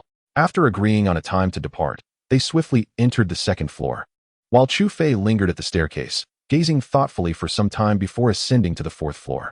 Chapter 16. The revival of withered wood. The 4th floor was enveloped in silence, save for the occasional rustle of bamboo slips. Between 2 bookshelves, a youth clad in servant attire held a scroll with both hands, engrossed in its contents. Occasionally, he would lift his head to stretch his stiff neck, revealing a handsome visage. It was none other than Chu Fei, who had entered Wuing Tower earlier. After a considerable time, Chu Fei gently rolled up the scroll and returned it to its place. Sighing and shaking his head, he lamented the vastness and complexity of the Soul Realm, far exceeding his initial expectations. Through his readings, he discovered that the Soul Realm was not only divided into 5 great nations, but also teemed with intricate factions. Among these, the most formidable were the 4 institutes and the 9 houses. The 4 institutes refer to the 4 prestigious academies, besides the Qinyan Academy, previously introduced to Chu Fei by Yi Tong. There are also the Yingtian Academy, the Kueisheng Academy, and the Baiwa Academy, collectively known as the 4 institutes. They command a substantial amount of resources and talents within the Soul Realm, standing at the pinnacle among various factions. The 9 schools, on the other hand, consist of the Confucian School, the Taoist School, the Mahist School, the Agricultural School, the Legalist School, the Military School, the Logician School, the Diplomat School, and the Yin-Yang School. Over the millennia, countless wandering souls have arrived in the Soul Realm, allowing the influence of the 9 schools to flourish, culminating in their present-day prominence. Rubbing his aching head, Chu Fei approached a nearby bookshelf and retrieved a seemingly dusty scroll. After wiping away the dust, the words "Record of the Soul Realm" emerged. Chu Fei swiftly flipped through its pages until his fingers halted at a small section of text. The seven-star grass, also known as the starry grass, thrives in damp and cold environments. Due to its rich soul power, it requires the dragon orchid to concoct the soul-gathering pill. At this revelation, Chu Fei understood that the soul power of the seven-star grass needed to be harmonized with the dragon orchid, realizing he had been overly hasty.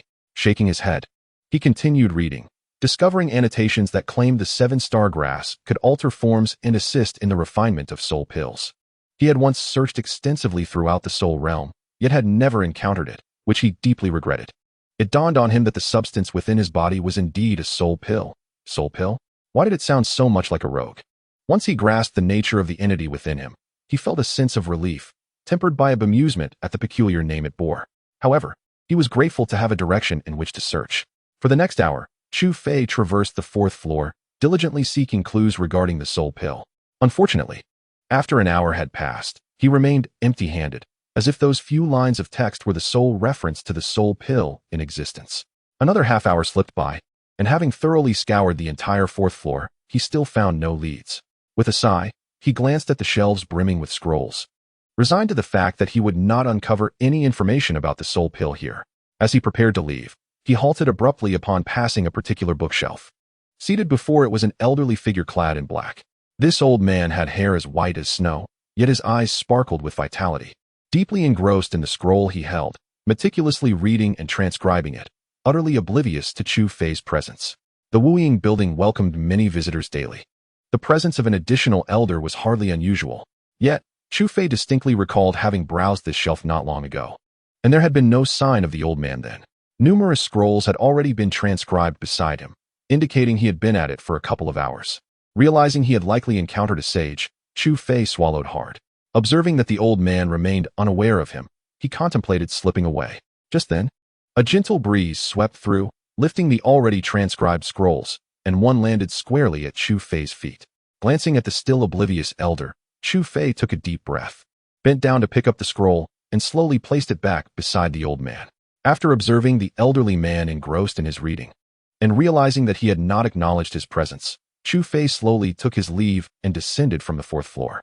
The moment he stepped outside, the oppressive atmosphere that had enveloped him vanished instantly. A fleeting thought crossed his mind. Was he merely overthinking? After all, the man was simply an ordinary elder. He shook his head in confusion, dismissing the notion. Their encounter had been but a chance meeting. Moreover, he had far more pressing matters to attend to. Casting a glance at the staircase leading to the fifth floor, Chu Fei's eyes ignited with fervor. Within the confines of the fifth floor lay the most significant objective of his visit, the soul techniques. Suppressing the exhilaration swelling within him, he stepped purposefully into the fifth floor. The arrangement and decor of this level were markedly simpler than those of the fourth floor. The shelves housing the soul techniques were visibly fewer, and instead of ordinary texts, they displayed soul jade pieces. Unlike typical tomes, soul techniques were preserved within these unique soul jades from the soul realm. Each jade contained a specific soul technique, and one merely needed to infuse their soul power to access it. Hastening towards the shelves, Chu Fei selected a jade inscribed with the words Mountain Split Palm. Gently pressing it against his forehead and channeling his soul power, a vivid description of the technique materialized in his mind. Mountain Split Palm, a low-level yellow tier technique, capable of splitting mountains and shattering stones when mastered.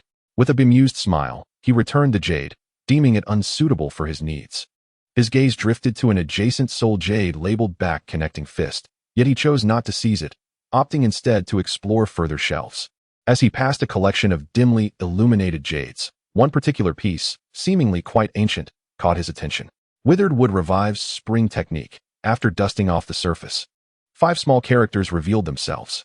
Upon infusing his soul power, an introduction to the technique unfurled in his mind. Withered Wood Revives Spring Technique, a low-level mysterious tier soul technique. Once mastered, can bring forth life to all things and transform the world at a thought. Surprised to discover that such an unassuming jade contained a low-level mysterious tier soul technique, Chu Fei was perplexed. In the soul realm, mysterious tier techniques were typically regarded as treasures, yet here it lay abandoned. With a sense of curiosity, he began to cultivate the Withered Wood Revives Spring Technique. Upon reviewing the technique, Chu Fei understood why this jade had been discarded. Although the Withered Wood Revives Spring Technique could promote growth and revive barren lands, the process was exceedingly slow. Even the height of a small tree required the duration of a tea session. In battles among soul practitioners, every moment could spell life or death. Who would foolishly wait for nature to take its course? Thus, the technique appeared rather impractical. Nonetheless, Chu Fei felt a surge of excitement. It seemed as if the withered would revive spring technique had been tailor-made for him. With his unique ability to accelerate growth, he need not worry about the passage of time. Resolute in his determination, Chu Fei committed the technique to memory and began to attempt its execution. With hands forming seals and soul power surging within him, he called out, "Withered would revive spring technique." A surge of green light radiated from beneath his feet, swiftly enveloping the surrounding area within a 10-meter radius. In the blink of an eye, numerous grass and trees sprouted, reaching heights surpassing that of a person, transforming the entire 5th floor into a vibrant tapestry of verdant life. The frantically growing flora pressed against the bookshelves, prompting Chu Fei to hastily dissipate his soul power, ceasing further attempts. As his soul power waned, the grass and trees began to disperse, as if nothing had ever transpired, leaving only a few toppled bookshelves as evidence of the recent phenomenon. Observing the aftermath of his actions, although slightly vexed by the fallen shelves, Chu Fei felt a profound satisfaction with the destructive potential of the spring revival technique. After chuckling to set the shelves upright, he realized that the time he had arranged with Zhao Wenju was nearing and promptly turned to leave the 5th floor. Upon arriving at the grand hall on the 1st floor, he indeed spotted Zhao Wenju waiting and hurried over to express his apologies. Zhao Wenju, however, dismissed the matter, stating that it was getting late and they should return, as he felt uneasy about the unattended medicinal fields. Agreed. Chu Fei nodded, collected his waste token from the elder, and departed with Zhao Wenju. Yet, as they passed by the Si Sun Hall, they encountered two familiar figures. At the entrance, Yun Xiao was animatedly conversing with a maid named Linger, his enthusiasm evident, while Linger appeared visibly impatient, voicing her complaints incessantly. Noticing Chu Fei's attention, Zhao Wenju followed his gaze, and, upon recognizing Yun Xiao, broke into a cold sweat and quickly pulled Chu Fei away. However, Yun Xiao had also spotted them and approached with a mocking demeanor. "Ah, look who it is, the two lowly servants. How are you? I trust that last punch didn't leave you too damaged? I intentionally held back to only 30% of my strength," Yun Xiao quipped with a sardonic grin. At that moment, Linger hastily ran over, warning Yun Xiao, "What do you think you're doing? This is Si Sun Hall. Dare to act recklessly and see what happens. Don't frighten me, sisterling. Do you really think I, Yun Xiao, am the type to cause trouble?" he retorted sheepishly. Linger, ignoring him, turned to Chu Fei and his companion with a sincere expression. "I apologize for the trouble caused last time. My mistress reprimanded me upon my return. I will personally come to apologize next time we meet." Casting a wary glance at Yun Xiao, who resembled a cat eyeing a mouse, she quietly advised, "A wise person avoids immediate conflict. It would be best for you to leave today." Nodding in acknowledgement, Zhao Wenju took hold of Chu Fei, intent on departing. Observing their intention to leave, Yun Xiao mockingly called out, "Yes, do hurry back to your place. This is no venue for lowly servants like you." His laughter echoed as he reveled in their discomfort. Zhao Wenju pretended not to hear and continued to pull Chu Fei along, yet after several attempts, he noticed that Chu Fei remained rooted in place, his gaze fixed intently on Yun Xiao. Upon noticing that Chu Fei was staring intently at him, Yun Xiao's smile gradually faded, and with a menacing tone, he remarked, "What? It seems that my last punch did not teach you a lesson." In response, instead of displaying any anger, Chu Fei's lips curled into a slight smile, which soon blossomed into hearty laughter. Zhao Wenju felt a shiver run down his spine at Chu Fei's laughter, realizing that today's events would likely not end well. Indeed, Yun Xiao, like an enraged beast, felt his authority challenged by Chu Fei. He growled, "Little beast, what are you laughing at?" "I am laughing at myself," Chu Fei replied, grinning as he shook his head, lamenting his previous folly in considering someone like Yun Xiao a worthy adversary. "What did you say?" An infuriated Yun Xiao attempted to stride towards Chu Fei, only to be halted by the maid, Linger, who blocked his path. Linger admonished, "Yun Xiao, understand this. We are in the Hall of Sion. This is not a place for your reckless behavior. Dare to strike, and see what happens." The commotion attracted the attention of the guards and servants in the Hall of Sion, who gathered around, murmuring among themselves. Noticing the crowd, Yun Xiao regained a semblance of composure. He was aware that dueling was prohibited within the Wangfu, and to engage in combat in front of so many witnesses could jeopardize even his elder brother's protection. Yet, the thought of letting Chu Fei go unscathed filled him with resentment. Thus, he coldly stated, I am well aware of the rules within the mansion. However, if it is a fair duel, then fate shall determine life and death. Yun Xiao provocatively gazed at Chu Fei, challenging him. Are you planning to hide behind women forever? Accept the challenge like a man. According to the regulations of the Wangfu, while private duels were forbidden, a fair contest would not violate any rules. Furthermore, during a duel, life and death were left to fate. Even if Yun Xiao were to kill Chu Fei, he would not face any repercussions. Upon comprehending Yun Xiao's intentions, Linger could not help but utter a scornful remark, deriding, "You, a mid-level master of the soul condensation realm, dare to challenge a mere wraith devoid of any spiritual power? Are you not afraid of being ridiculed?" Ignoring Linger's words, Yun Xiao provocatively turned to Chu Fei, saying, "If you are too cowardly to accept, then go back and hide behind your women." Linger then advised Chu Fei, "There is an insurmountable gap in strength between you and Yun Xiao. It is perfectly acceptable if you choose not to respond, for no one will mock you." Just as Zhao Wenju was about to urge Chu Fei against accepting the challenge, Chu Fei took a step forward and declared loudly, "I accept this duel." The crowd erupted in astonishment. A lowly servant dared to accept the challenge of a mid-level master of the soul condensation realm. There seemed to be no other explanation than madness. "Ha ha ha, splendid. I shall await you at the arena." Yun Xiao laughed maniacally and made his way to the training grounds. Linger was frantic, stamping her feet in frustration, and exclaimed, "Why do you not heed my advice? Once on the arena, given Yun Xiao's temperament, your life will be in grave danger." Beside them, Zhao Wenju was equally alarmed by Chu Fei's audacity and, regaining his composure, urgently implored, "Brother Chu Fei, you must not go to the training grounds. Patience is key. Endure this moment for a peaceful resolution." Chu Fei chuckled softly, shaking his head, and remarked, "Brother Wenju, do you truly not understand me? Do I seem the sort to jest with my own life?" Zhao Wenju paused, contemplating the matter. Indeed, Chu Fei did not strike one as a reckless individual, unlikely to foolishly toy with his own existence. Yet, a flicker of concern lingered. Yun Xiao was a formidable expert in the mid-stage of the soul condensation realm. Do you truly possess a means to contend with him? Chu Fei simply replied, "Just wait and see," before striding towards the martial arena. With a resigned sigh, Zhao Wenju followed suit. "Madness. Pure madness." The maid Linger exclaimed in exasperation as she witnessed Chu Fei and Zhao Wenju actually proceeding to the martial arena. However, this predicament was of her own making. She could not allow Chu Fei to risk his life in vain. Resolute, she decided to accompany them to the arena, determined that if matters escalated, she would intervene to ensure Chu Fei's safety. The martial arena, situated adjacent to the Wu Ying building, served as a dedicated venue for the guards to hone their skills. Spanning the size of a football field, the center featured a raised platform where, at present, Yun Xiao stood poised. Although the duel had yet to commence, the arena was already teeming with spectators, a vibrant throng drawn by the unfolding drama. A black-clad guard pointed at Yun Xiao on the platform, exclaiming, "Isn't that the younger brother of Yun Patian? How lowly he has fallen, resorting to bullying mere servants." A companion nearby quickly tugged at his sleeve, admonishing, "Have you lost your mind, daring to speak so? If this reaches his brother's ears, you shall be in for a reckoning. What is there to fear? This Wei Wangfu is not solely ruled by Yun Patian. Can I voice my thoughts?" The black-clad guard retorted dismissively, "Shoo, lower your voice. You know nothing. Yun Patian is not only favored by the second young master, but his own soul power is formidable. It is said he has recently broken through to the Gathering Soul Realm." Upon hearing the term Gathering Soul Realm, the black-clad guard fell silent. For soul warriors, the difference between the soul condensation realm and the Gathering Soul Realm was profound, akin to the divide between heaven and earth.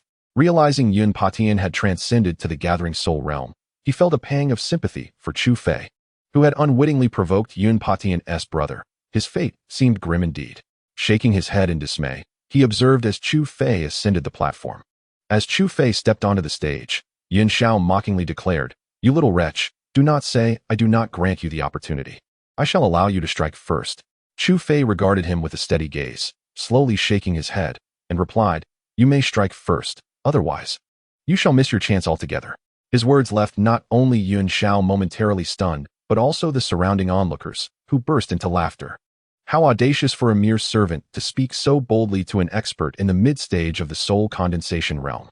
Yun Xiao, grinning maliciously, declared, "Since you are oblivious to your own peril, do not blame me for my lack of courtesy." Channeling his entire soul power, he concentrated it into his right fist and surged towards Chu Fei, determined to make him regret ever entering this world, and even more so for crossing him. As he gazed at the swiftly approaching Yin Xiao, Chu Fei shook his head with a hint of resignation, remarking that it was too slow. Although Yin Xiao's speed was commendable, to Chu Fei, who had mastered the Huangshi scripture, it appeared exceedingly sluggish and riddled with flaws. Observing Yin Xiao's right fist swing towards him, Chu Fei deftly retreated his left foot, slightly tilting his body to evade the blow. Subsequently, the soul elixir within him surged forth, channeling a pure essence of soul power into his hands, and with a sudden motion, he unleashed a powerful left punch aimed at Yin Xiao's chest. Boom!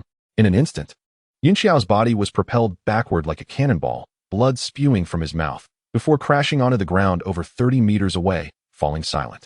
The once boisterous training ground was suddenly enveloped in an eerie stillness, as the onlookers gasped in shock, regarding Chu Fei as if he were a monster. The maid, Linger, stood dumbfounded, her mouth agape as wide as an egg. Even Zhao Wenju, who was most familiar with Chu Fei, could only stare in astonishment, rendered speechless by the spectacle. Chu Fei regarded the oblivious Yun Xiao and coolly remarked, "That punch was executed with merely 30% of my strength." Chapter 18.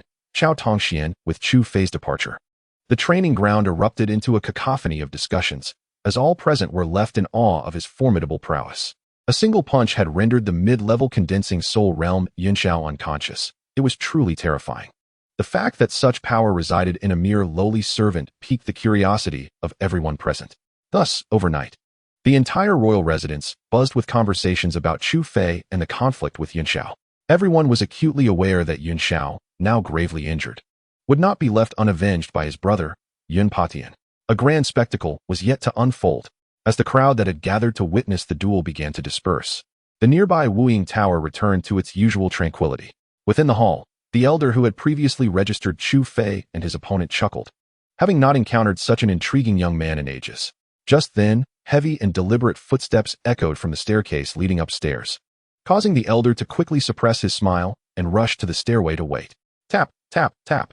After a steady rhythm of footsteps, an elder clad in black descended from above, appearing at the top of the stairs. The elder held a stack of books and meticulously copied scrolls, moving with an air of calm as he exited. Observing the black-clad elder carrying the books, the guardian of the Wuying Tower not only refrained from any attempt to stop him, but instead bowed respectfully, addressing him as Your Highness. Had Chu Fei been present, he would have been utterly astonished, for this individual referred to as Your Highness was none other than the elder he had encountered on the 4th floor. Within the expansive royal residence, the only one worthy of such a title was the esteemed Wei Wang, Chao Chao. In the medicinal field, Zhao Wenju scrutinized Chu Fei as if he were a stranger, finally breaking the silence.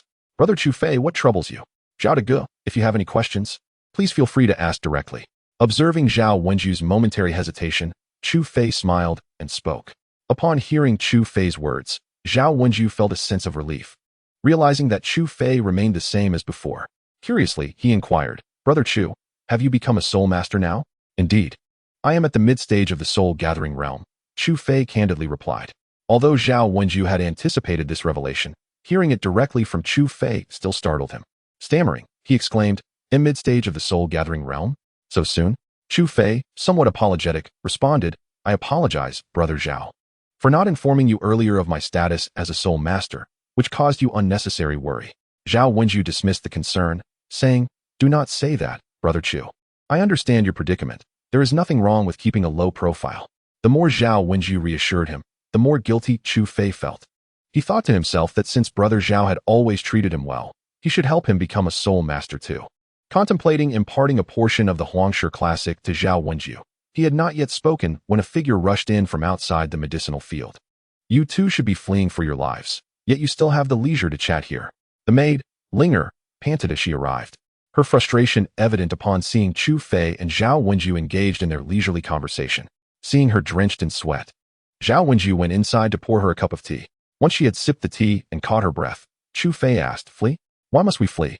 Linger, irritated, replied, "You two have stirred up a tremendous mess and are still unaware? Miss Linger, we have consistently behaved properly within the manor. When have we caused any trouble?" Zhao Wenju asked, perplexed. "Are you referring to the incident with Yin Xiao?" Chu Fei surmised, recalling that when Yin Xiao had injured him, Wang Fu had refrained from pursuing the matter due to some pressure. Now that Chu Fei had injured Yin Xiao, the latter would undoubtedly seek retribution.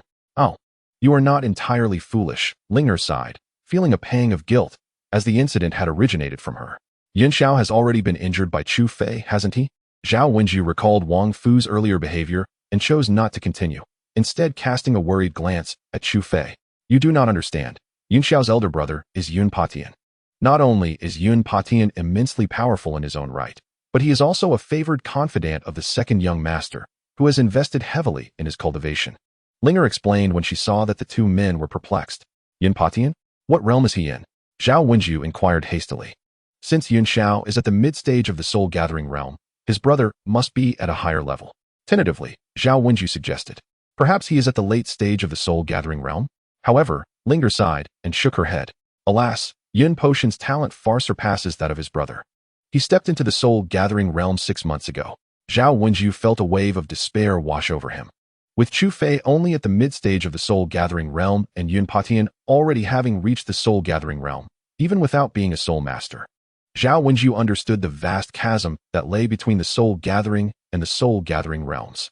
Upon hearing the news, Chu Fei was not particularly surprised. He merely muttered to himself, "Is it the gathering spirit realm?"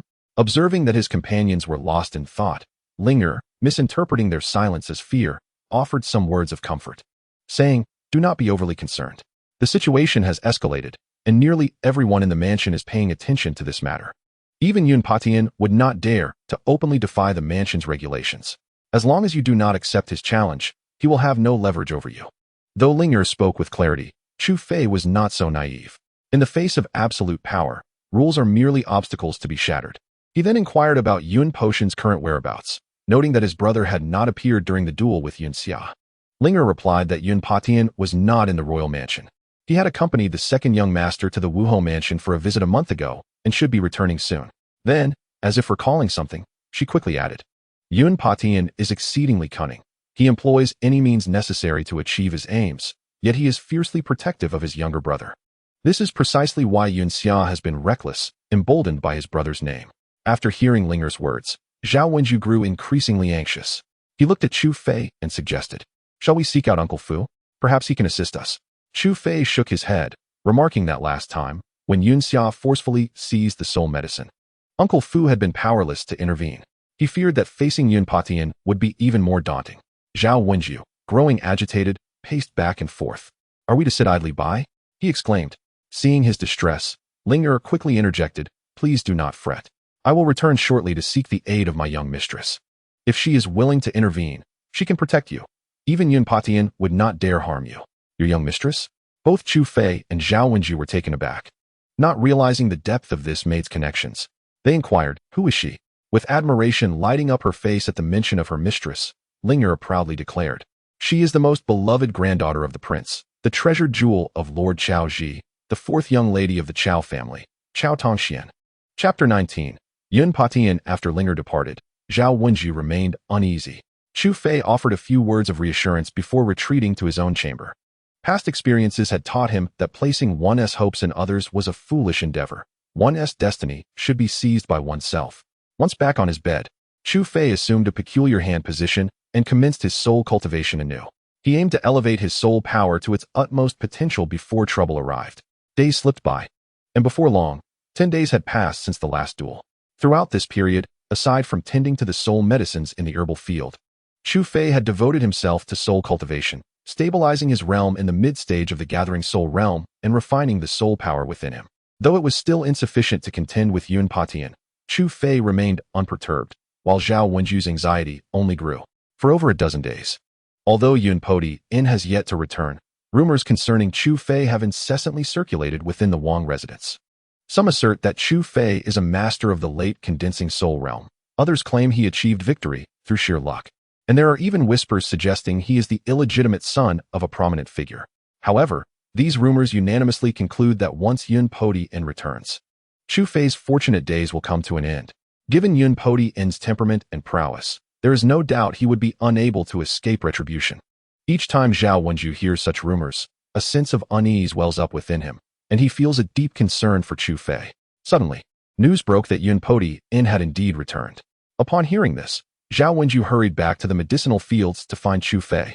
As he arrived, he noticed a crowd gathered at the entrance, where Chu Fei stood confronting a tall, handsome man clad in white. Unlike the throngs surrounding Yun Patian, Chu Fei stood alone, giving off an air of desolation, prompting Zhao Wenju to push his way through the gathering. Yunpoti In regarded Chu Fei with a cool gaze and remarked, "You are Chu Fei? I am Yunpoti In, the elder brother of Yun Xia. I have come to address the matter concerning my wayward brother." Having been away from the Wang residence for merely a month, he returned to find his brother gravely injured, now bedridden. This revelation ignited a fierce anger within Yunpoti In. He had heard of Yun Xia's daily misdeeds. Yet he could not overlook the fact that Chu Fei had inflicted such harm upon him, delivering a slap to Yunpoti In's face that he simply could not tolerate. Thus, upon his return, he swiftly sought out Chu Fei, believing that dealing with him would be a mere trifle. Unlike Yun Xia, he possessed ample confidence. After hearing Yunpoti In's words, Chu Fei remained composed and was about to respond when Zhao Wenju emerged from the crowd. Upon reaching Chu Fei's side, he inquired, "Chu Fei, how are you? Are you unharmed?" Chu Fei shook his head and sighed. "I am fine, but you should not have returned at this time. What nonsense is this? Although I, Zhao Wenju, am merely an ordinary wandering soul, I possess my own sense of dignity. I am involved in this matter. How could I hide away like a coward?" Zhao Wenju replied, a hint of anger in his voice. He then turned to Yunpoti In and declared loudly, "The duel was instigated entirely by your brother. This situation is of his own making. You ought to rein in your brother and prevent him from causing chaos instead of seeking trouble with us." Chu Fei looked at Zhao Wenju with gratitude. Even in the face of the formidable Yunpoti In, he stood resolutely before him. This bond of friendship touched Chu Fei deeply. Having lived as an orphan with few companions, he never expected to find a brother who cared for him after his demise, warming his heart. "The actions of Yun Xia are my responsibility as his elder brother. However, I cannot turn a blind eye to the fact that he has been grievously injured." Yunpoti In responded calmly, though his inner fury simmered beneath the surface, a restraint that far surpassed that of Yun Xia. Chu Fei gazed into the calm, unwavering eyes of Yunpoti In, silently acknowledging the formidable nature of his opponent. Thus, he inquired, "What is it that you desire? You face two choices. Either you take your own life, or I shall assist you in that endeavor." Despite uttering such harsh words, Yunpoti In maintained an air of nonchalance. Zhao Wenju, upon hearing this, erupted in furious laughter. "You truly are domineering. It was your brother who recklessly seized the soul medicine and stirred up this trouble, yet you demand our lives. Quite a talent you possess." Yunpoti In merely shook his head, continuing to fixate on Chu Fei. After a moment of contemplation, Chu Fei slowly replied, "What if I choose neither? Would you dare to commit murder in broad daylight?" "Rest assured, I shall not contravene the rules of the royal residence," Yunpoti In responded, not in the least bit angered. Instead, he chuckled and glanced at Zhao Wenju beside Chu Fei, leisurely remarking, "Though you are a soul warrior, free from ailments, the same cannot be said for the ordinary wandering souls. Who knows when a little illness might arise?" Chu Fei's gaze turned icy as he stared unflinchingly at Yunpoti In. "Are you threatening me?" "Merely a piece of advice. After all, it is rare to find a true friend in this world, wouldn't you agree?" Yunpoti In said with a sinister smile. After a brief pause, Chu Fei coldly declared, "A month from now, at the training ground, we shall meet without fail." Yunpoti In showed no surprise at Chu Fei's response. Everyone possesses a vulnerability, and for Chu Fei, it was his friendship. Grasping this weakness, Yunpoti In felt assured that Chu Fei would not shy away. With a satisfied grin, he replied, "Then I shall await your arrival." He turned to leave, but unexpectedly, Chu Fei's voice resonated. "Life and death are my own concern." Though his tone was not loud, every individual present heard him, and the atmosphere became palpably tense. Yunpoti In halted his steps, the carefree demeanor wiped from his face, replaced by a grim expression. "Very well, just ensure you show up." With that, he departed the medicinal field without a backward glance. The onlookers, momentarily stunned by Chu Fei's declaration, gradually regained their senses and began to disperse, engaging in hushed discussions about him. "Do you think Chu Fei can truly defeat Yunpoti In?" one servant asked another. "Are you foolish? How can Chu Fei possibly compare to Yunpoti In? He is a formidable practitioner of the gathering soul realm," came the response. "Not so. I believe that Chu Fei is no ordinary opponent," interjected another. "You know nothing." Undoubtedly, the news of the month-long wager between Chu Fei and Yunpoti In would swiftly circulate throughout the royal residence. Others might mock Chu Fei for his overconfidence in challenging Yunpoti In, but he understood the gravity of his situation. If he faltered in battle, the wrath of Yunpoti In would inevitably fall upon the defenseless Zhao Wenju. This truth was clear to Yunpoti In, to Chu Fei, and to Zhao Wenju alike. As the crowd dispersed, Zhao Wenju glanced at Chu Fei, eager to voice his thoughts, yet he found himself at a loss for words. Zhao Wenju felt that he had become a burden, constantly dragging down Chu Fei. The belief in becoming stronger began to quietly take root in his heart. Although he remained oblivious to it, noticing his silence, Chu Fei chuckled and patted him on the shoulder, saying, "Starting tomorrow, the responsibility of tending to the soul herbs in the medicinal fields will fall upon your shoulders." Zhao Wenju's eyes glistened with unshed tears as he smiled and nodded vigorously in response. Chapter 20. Late stage of soul condensation for the 9th time. Chu Fei slowly opened his eyes after an extensive period of soul refinement upon his bed, feeling the surging soul power within him. He couldn't help but shake his head in disappointment. It had been 15 days since he had agreed to a duel with Yunpatian, during which he had tirelessly refined his soul, attempting to break through to the late stage of soul condensation, but he had failed repeatedly. This marked his 9th attempt. It seems I truly need to resort to them, Chu Fei thought helplessly. The last experience of consuming the 7 stars grass still haunted him. He was reluctant to repeat it unless absolutely necessary. However, time was running out, and he had little left. Resolute in his decision, he closed his eyes and quietly awaited the night. As soon as darkness enveloped the sky, Chu Fei awakened. After glancing outside, he descended from his bed and stealthily made his way to the medicinal fields. The dragon orchid, which thrived in the shade, possessed the ability to condense souls and stabilize soul power. Chu Fei stared at a 3-year-old dragon orchid, lost in thought as he recalled its description from the Wuing Tower. According to the texts, the dragon orchid could effectively control the soul power frenzy caused by the 7 stars grass, protecting his internal meridians from destruction.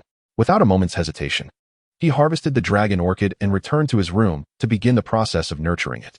Unlike his previous attempt using the life and death forbidden technique, this time Chu Fei chose to employ the withered wood spring technique for nurturing the dragon orchid.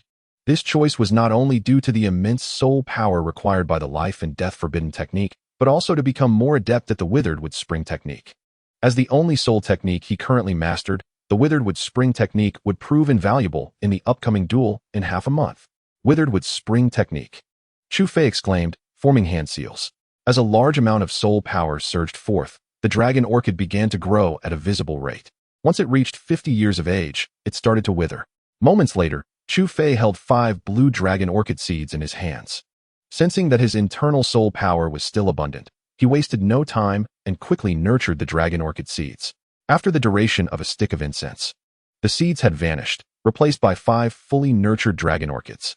Unsurprisingly, aside from one that was 3 years old, the remaining 4 were all 50-year-old dragon orchids. If brought to the outside world, they would undoubtedly incite a storm of bloodshed. Having restored his internal soul power, Chu Fei began to nurture the 7 stars grass. The last plant had yielded 7 seeds. Aside from the 2 that had been used, he still possessed 5 seeds of the 7 stars grass. Thus, in a single breath, 4 stalks of 7-star grass were brought forth, leaving behind a solitary seed for future use. However, despite Chu Fei's relentless efforts to employ the withered wood's spring awakening technique, he could only manifest the 6-star pattern from the 7-star grass. After several attempts, he resigned himself to the inevitable failure. When all preparations were finally complete, rather than hastily consuming the soul elixir, Chu Fei chose to sit cross-legged and cultivate, channeling his soul energy to restore his strength, bringing himself to an optimal state. He understood that even with the aid of the dragon orchid, he could not afford to underestimate the violent soul energy bestowed by the 7-star grass. A single consumption of such a significant quantity could lead to his utter ruin. He was not one to invite unnecessary risks upon himself. Taking a slow, deliberate breath, he selected one of the 4 stalks of 7-star grass and held it in his hand. The herb radiated a brilliant blue luminescence accompanied by a refreshing fragrance that invigorated the spirit. With a swift lick of his lips and without a moment's hesitation, he swallowed it whole. As soon as the 7-star grass entered his mouth, it emanated a faint warmth. Moments later, a wave of pure, warm soul energy surged from his mouth into his body, causing Chu Fei to tremble violently. The soul energy within him ignited like a fuse, spiraling into a frenzy. Maintaining a calm expression, he swiftly formed hand seals, his breathing gradually stabilizing as the tumultuous soul energy harmonized with the powerful medicinal essence, commencing a frenzied refinement. Within the confines of the small room, the once tranquil air suddenly rippled violently, as tendrils of crimson soul energy seeped from the atmosphere and continuously infiltrated Chu Fei's soul body. Gritting his teeth, the clash of energies sent waves of pain coursing through his meridians. Wasting no time, he waved his hands, and another dragon orchid was swiftly consumed. Instantly, a gentle, cool soul energy filled his soul body, enveloping his meridians and protecting them from severe harm amid the fierce collision of energies. Inside him, the crimson soul energy encased clusters of blue pure soul energy, and as the refinement progressed wildly, more and more blue energy was assimilated into the crimson. With this newfound support, Chu Fei's soul energy expanded at a visibly rapid pace. After a moment, sensing that his soul energy was stabilizing, he realized he still remained at the mid-stage of the soul condensation realm. A frenzied glint sparked in his eyes as he lifted his hand, allowing yet another stalk of seven-star grass to enter his mouth. Boom! With the reinforcement of energy, the remnants of the seven-star grass within his soul body erupted into a frenzy. Fortunately, Chu Fei had adequately prepared with enough dragon orchids, so he remained composed. Effortlessly swallowing another orchid, he devoted himself to refining the energy within. A massive influx of soul energy surged into his dantian, absorbed by the soul elixir. Although the seven-star grass contained a tremendous amount of pure soul energy, once it entered the soul elixir, it vanished without a trace, causing no disturbance whatsoever. After a brief moment, the tumultuous soul energy within gradually diminished, resuming its circulation according to the Huangshi Sutra, as if everything that had transpired was merely a figment of imagination. The soul elixir within Chu Fei's dantian appeared to have doubled in size, with the starry patterns upon it becoming increasingly vivid and enchanting. With a heavy sigh of relief, Chu Fei collapsed, utterly drained, his chest heaving violently. After a brief recovery, he hastily inspected his soul energy, discovering that it had increased to over 10 times its previous strength. His entire soul body had solidified, appearing indistinguishable from his physical form. Feeling the immense soul energy coursing through him, a subtle smile graced Chu Fei's lips, a sense of contentment blossoming from within. It seemed his fortune was not as dire as he had feared. Though he remained at the soul condensation stage, the consumption of the seven-star grass had illuminated a path forward. With the life and death restriction at his disposal, an advantage unattainable by others, he realized that, if utilized wisely, the gathering spirit realm was not too far out of reach. Chapter 21. The Woman in Red. Good morning, Brother Zhao. Early the next day, as Chu Fei stepped out of his room, he spotted Zhao Wenju tending to the soul herbs and greeted him with a smile. Zhao Wenju's heart leaped with joy upon seeing Chu Fei. It was the first time in over 10 days that Chu Fei had emerged from his chamber. He quickly inquired, "Brother Chu, what brings you out? Have you perhaps?" Chu Fei, aware of Zhao Wenju's thoughts, shook his head with a smile. "Not yet. I am still at the soul condensation stage." Zhao Wenju felt a pang of disappointment, but masked it, wishing not to impose too much pressure on Chu Fei. He reassured him, "Do not lose heart. There is still ample time. If it becomes necessary, we could seek Uncle Fu's assistance. He might have a solution." Chu Fei shook his head, a faint sigh escaping him. The chasm between the soul condensation and gathering spirit realms was akin to a vast gulf. He harbored no confidence in achieving another breakthrough within this short span. Furthermore, since his recent advancement to the late stage of the soul condensation realm, his body seemed to have developed an immunity to the seven-star grass. Even after consuming 2 more of the herbs, his soul energy showed no signs of increase. However, he chose not to share this with Zhao Wenju, knowing it would only burden them both with worry. Changing the topic, he remarked, "Uncle Fu? I fear that hope is slim. My agreement with Yun Patian has already stirred quite a commotion in the city, yet he has not made an appearance." Zhao Wenju understood this well, but remained unwilling to concede. Perhaps he has been delayed by some matters of the heart. It might be worth inquiring after all. Noticing Chu Fei's disinterest, he added, "Then I shall go alone to check. Please water the remaining soul herbs for me." Feeling a twinge of guilt upon hearing Zhao Wenju's words, Chu Fei wished to offer assistance. However, Zhao Wenju waved him off, departing on his own. Once Zhao Wenju left, Chu Fei refrained from saying anything further and devoted himself to caring for the soul herbs in the field. Unbeknownst to him, the time slipped by, and soon it was noon. Splash! As the wooden barrel was pressed into the cold pond, and Chu Fei observed the frigid waters continuously pouring into it, an epiphany struck him regarding a solution for the soul medicine antibody. How foolish I have become. Since I have developed an antibody to the seven-star grass, I could simply switch to another type of soul medicine to enhance my soul power. Why cling to a single remedy? I could certainly afford to fail a few more times with other varieties. Chuckling at his own intellect, Chu Fei felt a renewed sense of purpose, dispelling his earlier gloom and invigorating his spirit. Just as he intended to lift the barrel and continue nourishing the soul medicine, a sudden commotion erupted in the cold pond. The water bubbled up as if boiling, surging violently to the surface. Initially taken aback, Chu Fei's expression shifted as he recalled the pair of crimson eyes he had glimpsed in the depths of the pond. Following that encounter, the pond had remained serene for days, leading Chu Fei to question whether he had imagined the sight.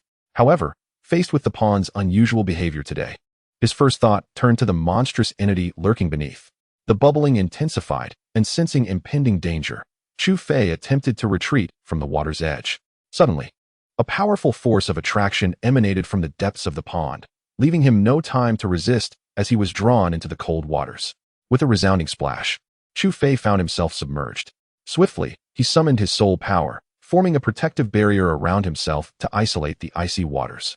Once he regained clarity, he surveyed his surroundings.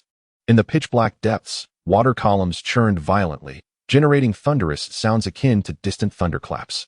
Despite being at a considerable distance from the source of the noise, Chu Fei felt his ears ringing. His gaze fixated on the abyss, where hues of green and red pervaded the entire bottom of the pond. Even the swirling waters shimmered with these dual colors. Once more, a thunderous roar echoed, and as Chu Fei swallowed hard, he realized the soul pressure emanating from the depths distorted his protective barrier. He concentrated intently, stabilizing the shield before finally discerning the scene below. A fleeting glance revealed an enormous creature. Its gargantuan form stretched an astonishing 7 to 8 meters, its surface cloaked in a layer of azure scales, resembling a dark iron armor under the dim light. The monster's head was that of a menacing serpent, with beastly eyes glowing a peculiar blue amidst the blood-red hue. A gaping maw filled with fangs, and atop its lion-like visage, 2 small fleshy horns crackled with azure lightning.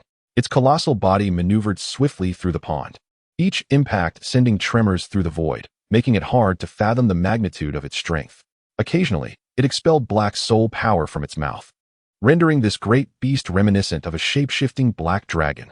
The colossal beast coiled its immense body, an invisible pressure emanating from it, overwhelming Chu Fei with trepidation.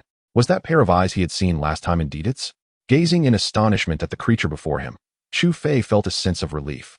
He was fortunate to have escaped swiftly last time. Otherwise, he would have been no more than a mere morsel for this monstrous entity. With a lingering sense of dread, he shifted his gaze to the opposite side of the pool's depths. To his astonishment, facing the beast was a woman clad in red. Enveloped in a halo of crimson light, she was shielded from the chilling waters of the cold pool.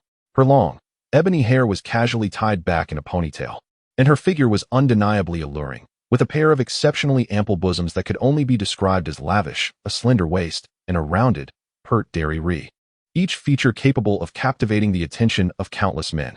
Yet, at this moment, the enchanting woman stood, drenched in sweat, in a tense standoff with the black beast. A woman, indeed.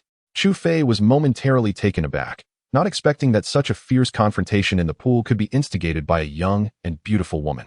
His attention was soon drawn to the object she wielded. The woman in red grasped a long sword that shimmered with a pale white light, parting the water with a mere flick, preventing it from reuniting. As Chu Fei cautiously observed the red-clad woman from his concealed position, the black creature suddenly spoke, its voice booming. "Why do you disturb my cultivation, little one?" Startled by the beast's ability to speak, Chu Fei quickly grasped the implications. A creature capable of enduring such prolonged cultivation in this frigid pool must possess an extraordinarily high realm of power. Its ability to articulate was thus not surprising. "I seek to procure the cold dan of the Dragon King," the woman declared, her beautiful eyes fixed intently on the black beast. Her lips parted slightly, and her voice was as melodious and clear as pearls cascading onto a jade plate. "Cold dan? Huh. The cold dan is the very foundation upon which my Qingming Cold Flood Dragon clan cultivates. It is not something you can simply demand." The azure crystal wing Lion King retorted with a mixture of rage and mockery. The woman understood that the Qingming Cold Flood Dragon would never relinquish the cold dan. To do so would be tantamount to forfeiting its life. However, recognizing the importance of the cold dan, she furrowed her brows slightly, sighed softly, and raised her peculiar long sword. "In that case, I shall have to take it myself." Chapter 22. A Duel of Titans. Humans are always like this. Upon witnessing the woman's actions, the Qingming Cold Flood Dragon erupted into a booming laughter that sent waves rippling through the water. After a moment, its laughter gradually subsided, but the tone grew increasingly cold. "I know your strength is not to be underestimated, little one, yet compared to me, the disparity remains vast.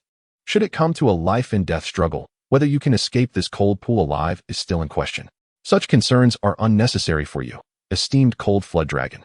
The woman replied coolly, raising her slender hand. The sword pointed toward the Qingming cold flood dragon. As her soul power surged forth, the white light around the sword intensified, and with a gentle sweep, a water dragon surged forth, hurtling toward the Qingming cold flood dragon.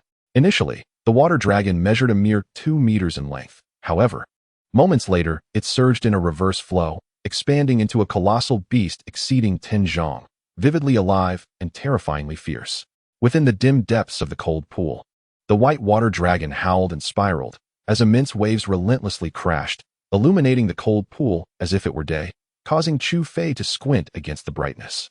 Humph, mere tricks. In this cold pool, it is not your place to run amok. Gazing at the increasingly towering white water dragon, the Qingming cold flood dragon bellowed, its enormous jaws releasing a deep, resonant roar that echoed throughout the entire cold pool. As the growl reverberated, the azure scales upon its body shimmered brilliantly, and in an instant, a torrent of frigid white energy erupted from its mouth, coiling and swirling before coalescing into a massive wave of icy force that surged toward the water dragon. The chilling aura was truly formidable, freezing everything in its path. And even Chu Fei, hiding 1,000 meters away, felt the oppressive cold, prompting an involuntary sneeze. What a terrifying spectacle! Chu Fei gazed in awe at the gigantic water dragon and the icy energy within the deep pool, his throat dry as he pondered who might be more powerful. With Chu Fei's rapt attention, the two titanic entities collided in the cold pool, and at the moment of impact, the tumultuous waters seemed to still momentarily. A thunderous roar suddenly erupted from the boiling waters. The water dragon and the wave of cold energy clashed violently, each unleashing terrifying soul power, causing the very space between them to ripple faintly. After several minutes of mutual stalemate, the surging cold gradually gained the upper hand, encasing the water dragon in a swift freeze, which then shattered into icy fragments that merged into the pool with a resounding thud.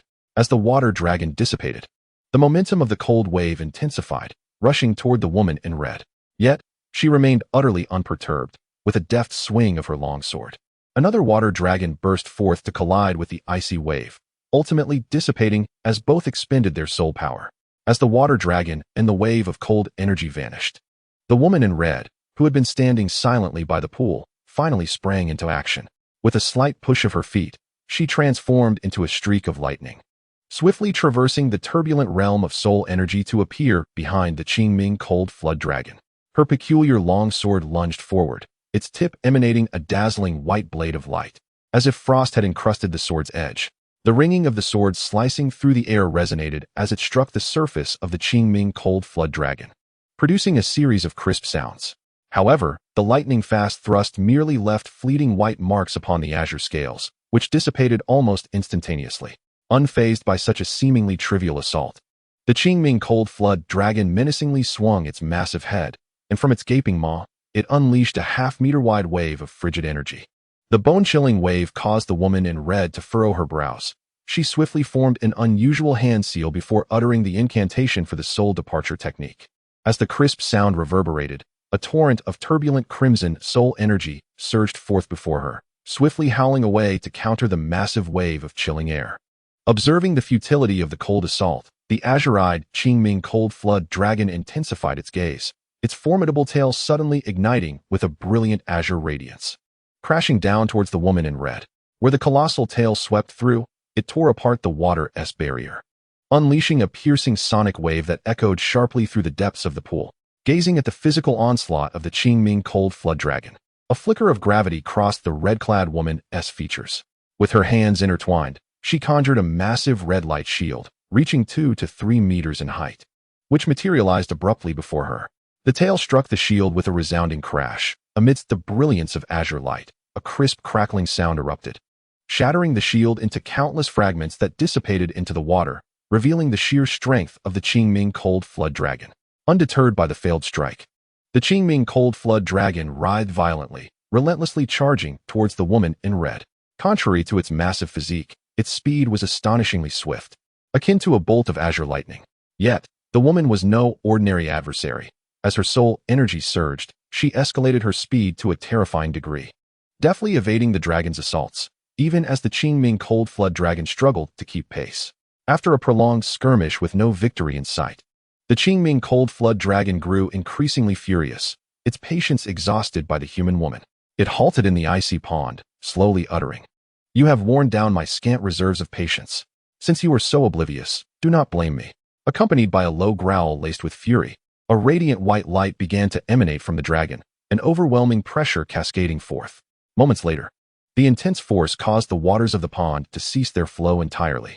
Sensing the dragon's burgeoning power, Chu Fei felt a tightness in his chest and hastily intensified the flow of soul energy into his protective barrier. The woman in red also perceived the unusual aura surrounding the Qingming cold flood dragon, feeling the bizarre surge of soul energy within the icy pond. Her expression grew increasingly grave as the crimson energy around her began to boil. A white luminescence enveloped the dim waters of the pool. After a brief moment of accumulation, the light suddenly contracted, and in the blink of an eye, the vast white radiance condensed into a dazzling pillar of light, barely half a foot wide. The white pillar then shot forth like a bolt of lightning, its speed terrifyingly swift, appearing mere moments later before the woman in red. Endless icebound. As the violet light flickered, the deep roar of the Qingming cold flood dragon echoed throughout the pond. Before the woman in red could react, the white pillar collided with her, engulfing her in a blinding radiance. Chu Fei and the Qingming cold flood dragon fixated their gaze on the luminous white radiance, observing as the tumultuous light gradually calmed. Chu Fei even felt that the woman in red had been utterly shattered.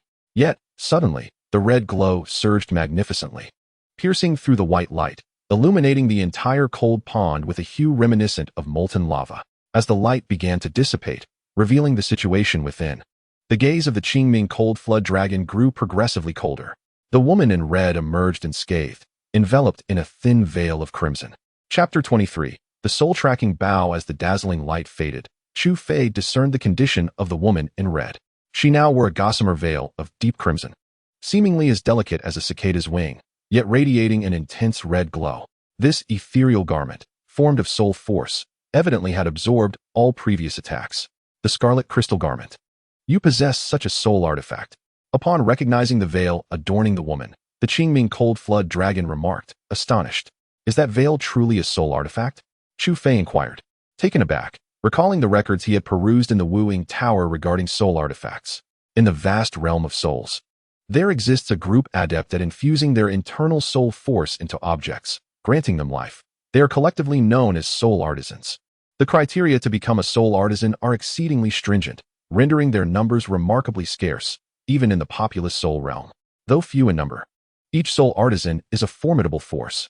Even an ordinary object, once refined by a soul artisan, can unleash unimaginable energy. However, the crafting of soul artifacts demands immense effort, which is why soul artisans seldom undertake the task lightly. Consequently, even the most rudimentary yellow-rank soul artifact can fetch exorbitant prices at auction. Judging by the tone of the Qingming cold flood dragon, the scarlet crystal garment must hold a significant rank among soul artifacts. With this thought, Chu Fei's eyes gleamed with fervor as he fixated on the veil adorning the woman in red. Yet, he noticed her pallid complexion, gasping for breath, her chest heaving violently with each intake of air. Ah, this treasure is splendid, but dear child, your realm is too low. Even a single activation will deplete your strength enormously. Let us see how you withstand my impending assault, the Qingming cold flood dragon sneered, intent on exhausting the woman's soul force until it dwindled to nothing. The dragon raised its fearsome serpent head, its gaping maw gathering soul force, causing the energies in the cold pond to surge violently towards it. Then, a torrent of icy white energy erupted from the dragon's mouth, crashing heavily against the veil of crimson soul force. The violent clash reverberated throughout the cold pond, sending shockwaves that expanded in all directions, even affecting Chu Fei, who stood at a distance, causing his blood to surge. The pressure endured by the woman in red, positioned at the center, was indeed unimaginable. Chu Fei hastily turned his gaze towards her and observed that although the delicate garment remained intact, the vibrant crimson glow had visibly weakened. Splendid. Do continue. The Qingming cold flood dragon, having also discerned the diminishing energy of the treasure garment, appeared exceedingly exhilarated. Once he succeeded in slaying the woman in red, the precious item would be his to claim, and he would no longer be trapped in this icy abyss. With this thought, he unleashed a torrent of frigid air, battering against the red treasure garment. The crimson attire swayed precariously under the assault of the white cold, leaving the woman in red at her last breath. Chu Fei shook his head. Although he was reluctant to witness such beauty perish here, he realized that with his own late-stage soul condensation strength, he was likely inadequate to even serve as a mere distraction for the Qingming Cold Flood Dragon. With a silent sigh, he resolved to stealthily retreat to the water's surface, wishing to avoid entanglement in the battle between the two formidable beings. However, to his astonishment, upon turning, he found not the water's surface, but a wall of ice several hundred meters thick. Chu Fei was momentarily dumbfounded. The soul exit had been sealed by ice, indicating that the Qingming Cold Flood Dragon intended to capture him without fail. Indeed, before he could turn back, he heard the dragon's sinister laughter. "Little boy, did you truly think that you could watch for so long without my notice? If I couldn't detect you, I would no longer have a place in the soul realm." Chu Fei awkwardly smiled at the Qingming Cold Flood Dragon, saying, "Oh, esteemed dragon, I meant no offense. My entrance into this cold pool was nothing but a misunderstanding. Please, allow me to leave." "Very well," the dragon taunted. "If you can escape before I deal with this girl, I shall not impede you." A chill ran through Chu Fei as he glanced at the woman in red, noticing her face had turned ashen. The red treasure garment had lost its luster, appearing as though it could shatter at any moment, a clear indication of her dire predicament. While Chu Fei focused on the woman, she too scrutinized him. Upon realizing he was merely at the soul condensation stage, she ceased her interest in him and swiftly formed a hand seal with her delicate fingers. "Soul-chasing bow," she called out, and a silver light flashed forth.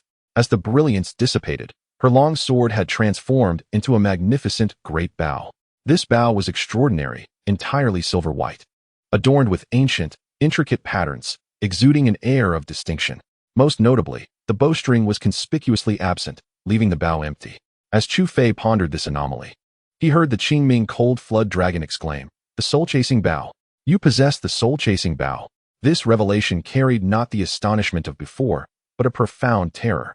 Ignoring the dragon's incredulous query, the woman in red took a deep breath, holding the bow in her left hand while her right rested lightly upon its body. Drawing it back with a gentle tug, above the external sky, a sudden tempest arose, casting an ominous shadow over the heavens, as if night had descended. Simultaneously, countless tiny glimmers emerged from the cold pond, resembling myriad elements of the universe converging upon the bow's body. The dazzling light coalesced into a singular white arrow. Behind the woman clad in red, a colossal figure materialized, indistinct yet vaguely humanoid. The moment the Qingming Cold Flood Dragon beheld this apparition, it was paralyzed with terror, recognizing the bow as the soul-chasing bow without a doubt. However, teetering on the brink of life and death, the Qingming Cold Flood Dragon did not flee. Instead, it succumbed to madness, unleashing torrents of white cold air that assailed the red-clad woman's crimson treasure garment, striking again and again in rapid succession. With a sharp crack, a clear sound of rupture echoed from the crimson garment, followed by a visible fissure. The woman's anxiety mounted, despite the bow's formidable power. It demanded an immense expenditure of soul energy. At her current reservoir of soul power, fully unleashing the bow's potency would require a minimum of 2 to 3 minutes. Yet her precious garment might not endure that long.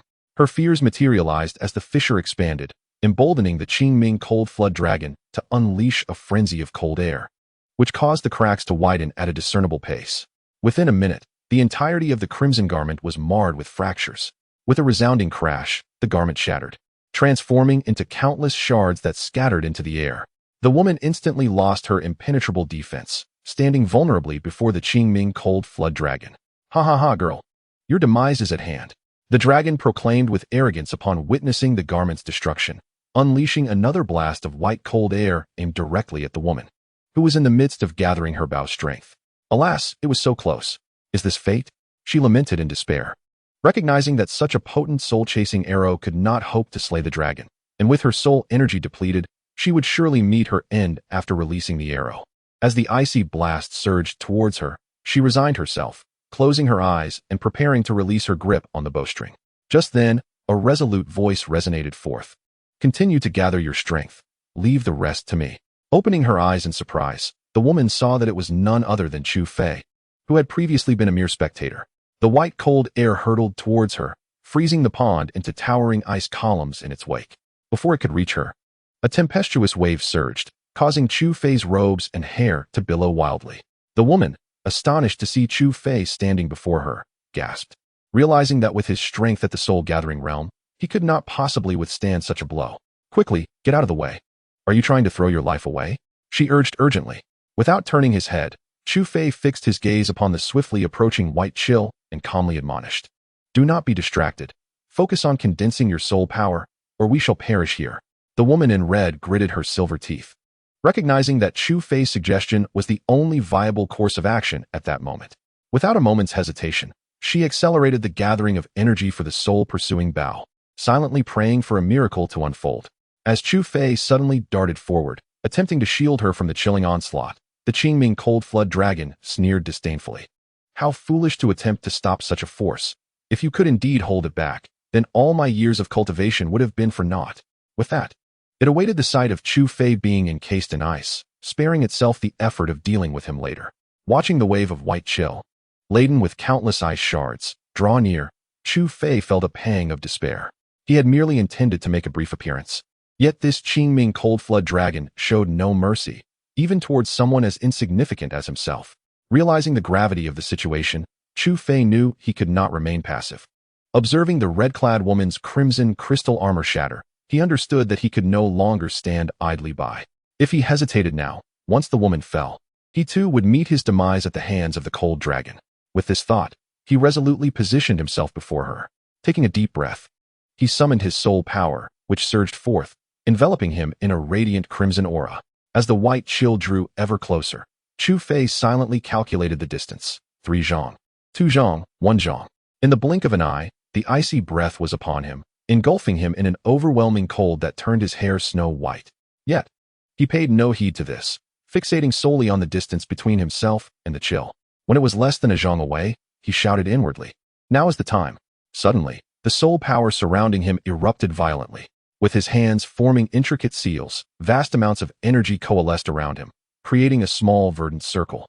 He called out, "Withered wood meets spring." The circle expanded instantly to a radius of 1 zhang, and within a breath, the shadowy cold pool erupted with an abundance of aquatic plants and towering trees. As the foliage blossomed, the area surrounding Chu Fei transformed into a vibrant green realm, teeming with life, binding of 100 grasses.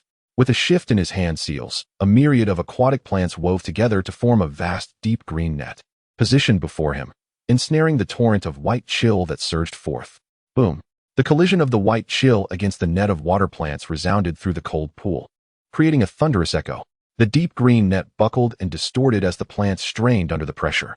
However, as Chu Fei continued to channel his soul power, the aquatic vegetation grew wildly, and the net not only held firm but became increasingly robust. As his soul power waned, the white chill gradually dissipated within the cold pool. Chu Fei had successfully thwarted the Qingming Cold Flood Dragon's assault.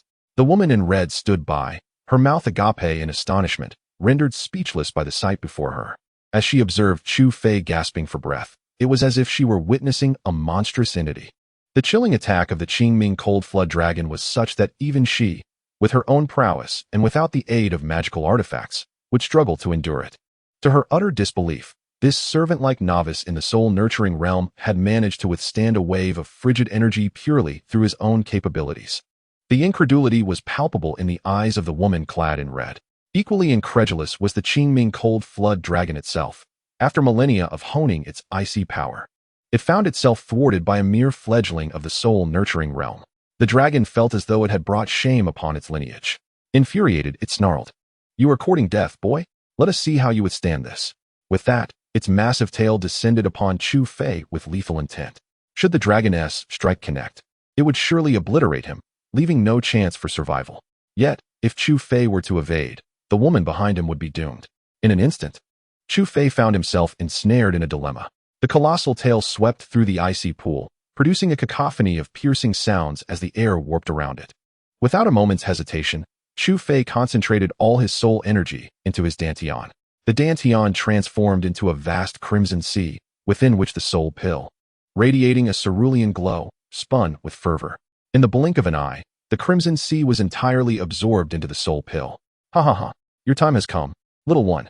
The Qingming Cold Flood Dragon cackled malevolently, witnessing its tail nearing Chu Fei, who appeared frozen in fear and made no move to evade. The dragon envisioned the imminent demise of both Chu Fei and the woman in red. Yet, the woman was not one to succumb to fate. As she prepared to unleash the still-charging soul pursuit arrow, she suddenly heard Chu Fei's whisper beside her, "Do not be distracted. Everything remains under control." With renewed determination, Chu Fei lifted his gaze to the colossal tail looming before him, forming seals with his hands. He summoned the energy from within, causing the soul pill to erupt with a surge of pure soul power that gushed forth from his body. Pointing at the dragoness tail, he bellowed, "Life and death seal." The torrent of soul energy transformed into a striking duality of black and white, enveloping the world within a 10-foot radius of Chu Fei, rendering the entire realm into shades of monochrome. Within this black and white space, time itself seemed to freeze. The massive beast's tail was suspended inches from Chu Fei, unable to advance a single inch, and even the water around him was motionless.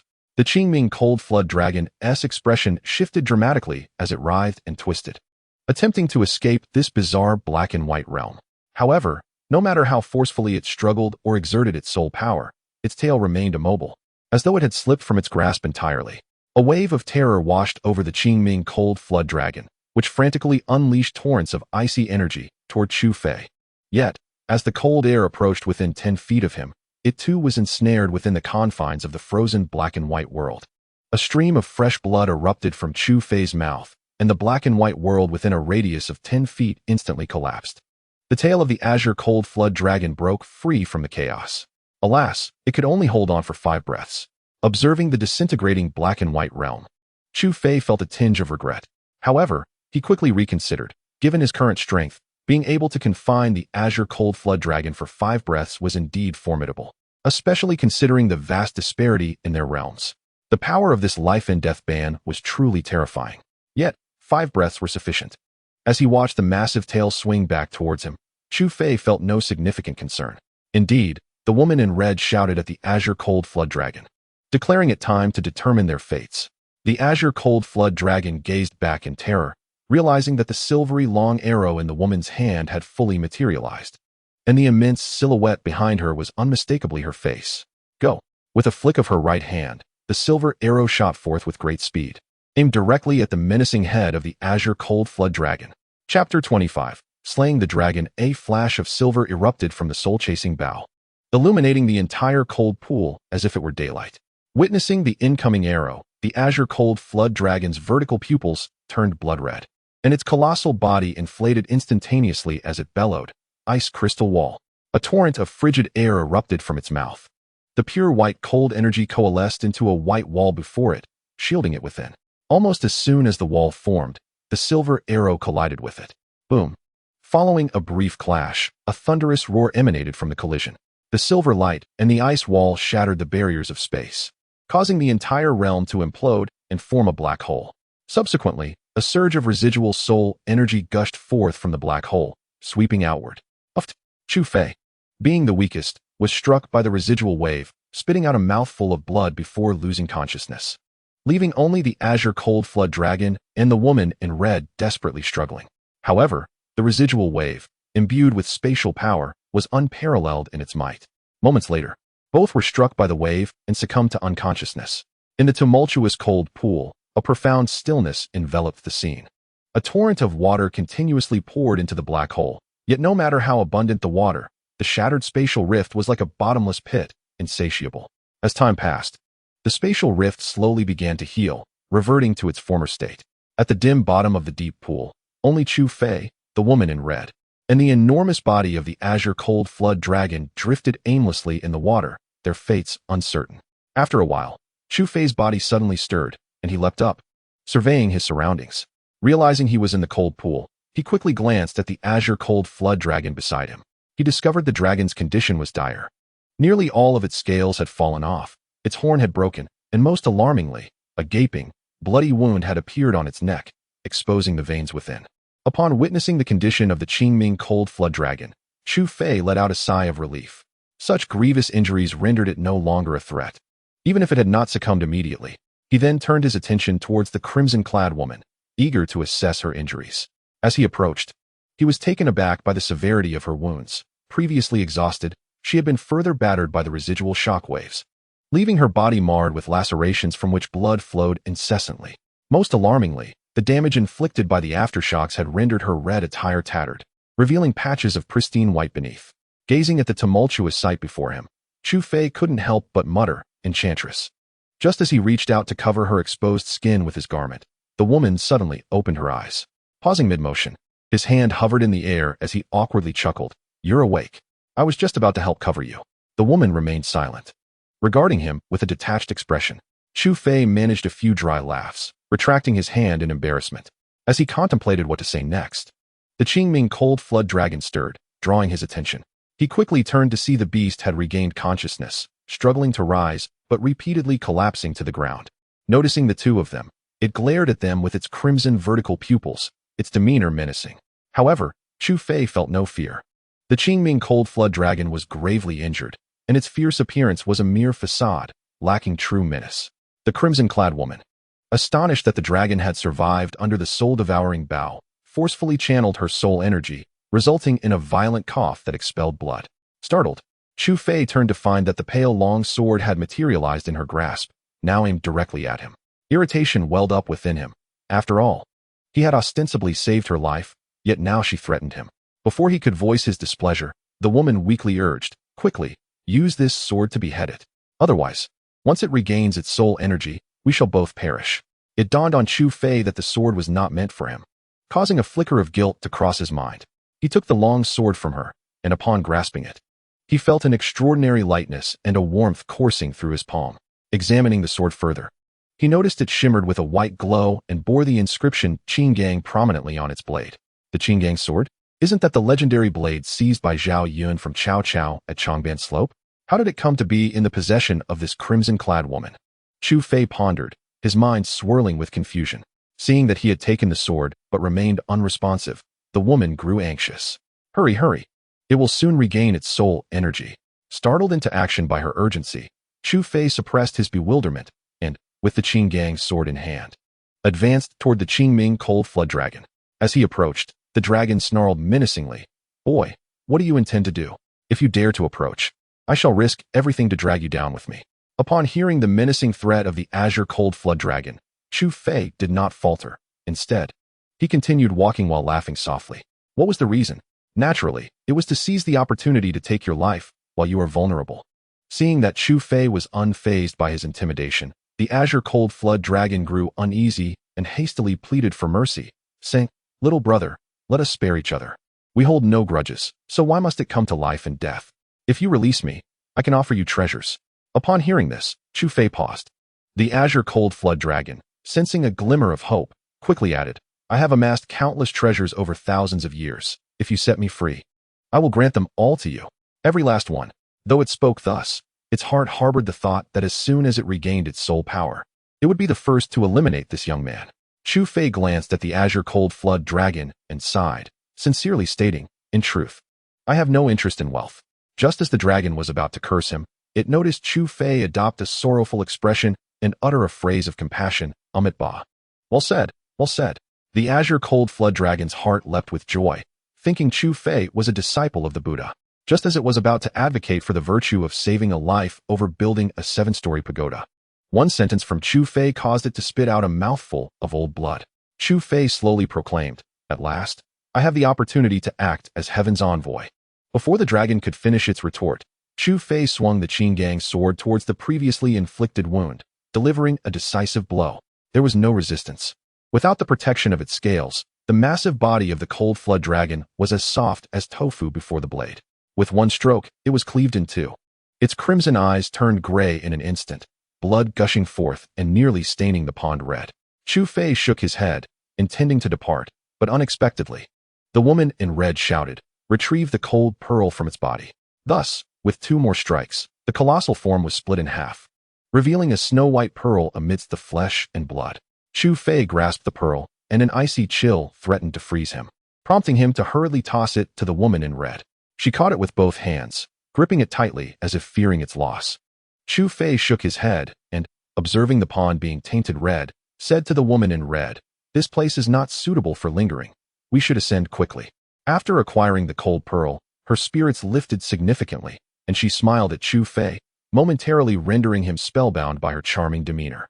It was not until the woman in red cleared her throat in mild annoyance that he snapped back to reality, awkwardly rubbing his nose and apologizing before swimming upward with her on his back.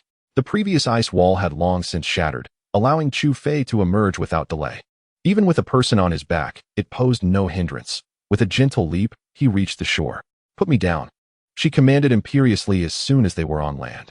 Chu Fei, unfazed, obediently set her down and then sprawled on the ground, breathing deeply of the fresh air. Astonished, he reflected that he had fallen into the icy waters in the morning, yet it was now already evening. The woman in red, noticing Chu Fei's indifference, felt a surge of anger. She lifted her foot, intending to turn and leave. After taking a couple of steps, she suddenly recalled something and halted, standing there to say, "You had best not go to meet Yin-Yang. He is already at the mid-stage of the gathering soul realm." However, as she spoke, she noticed that Chu Fei showed no sign of responsiveness. Turning back, she found him lying on the ground, fast asleep, evidently unaware of her words. Frustrated and annoyed, she stomped her foot and departed without looking back. Though Chu Fei was asleep, he had indeed heard her words. Mid-stage of the gathering soul realm. It was clear that Yin-Yang was far stronger than his own brother. Chapter 26. Dragon Blood Herb. Chu Fei was deeply asleep, utterly exhausted from the battle in the cold pool. Upon reaching the shore, he had succumbed to a profound slumber, and when he awoke, he discovered himself lying in a bed. Pushing open the door and stepping into the courtyard, Chu Fei stretched. Feeling as though he had been granted a new lease on life, his spirit significantly uplifted. "Brother Chu Fei, you have finally awakened. You frightened me terribly over the past few days," exclaimed Zhao Wenju, who had been tending the soul herbs in the medicinal field. Upon seeing Chu Fei awake, he hurried over, visibly relieved. "Brother Zhao, were you the one who carried me to my room?" Chu Fei inquired, a hint of confusion in his voice. "Indeed. When I returned from Uncle Fu, I found you asleep by the cold pool, so I carried you back to your room and laid you on the bed. I never imagined you would sleep for 3 whole days. It truly worried me," Zhao Wenju replied. Chu Fei was taken aback, astonished that he had slept for such an extended period. 3 days? Are you saying I have been asleep for 3 days? Yes. It has indeed been 3 days since I placed you in bed, Zhao Wenju affirmed, then asked with concern, "How do you feel now? Is your body all right? Why were you lying there so peacefully?" Prompted by Zhao Wenju's inquiry, Chu Fei quickly assessed his body and discovered that the previously depleted soul power within him had returned to a state of fullness, even more robust than before. Relieved that his body was unscathed, he then recalled the soul pill residing in his dantian. Glancing at it, he was momentarily stunned.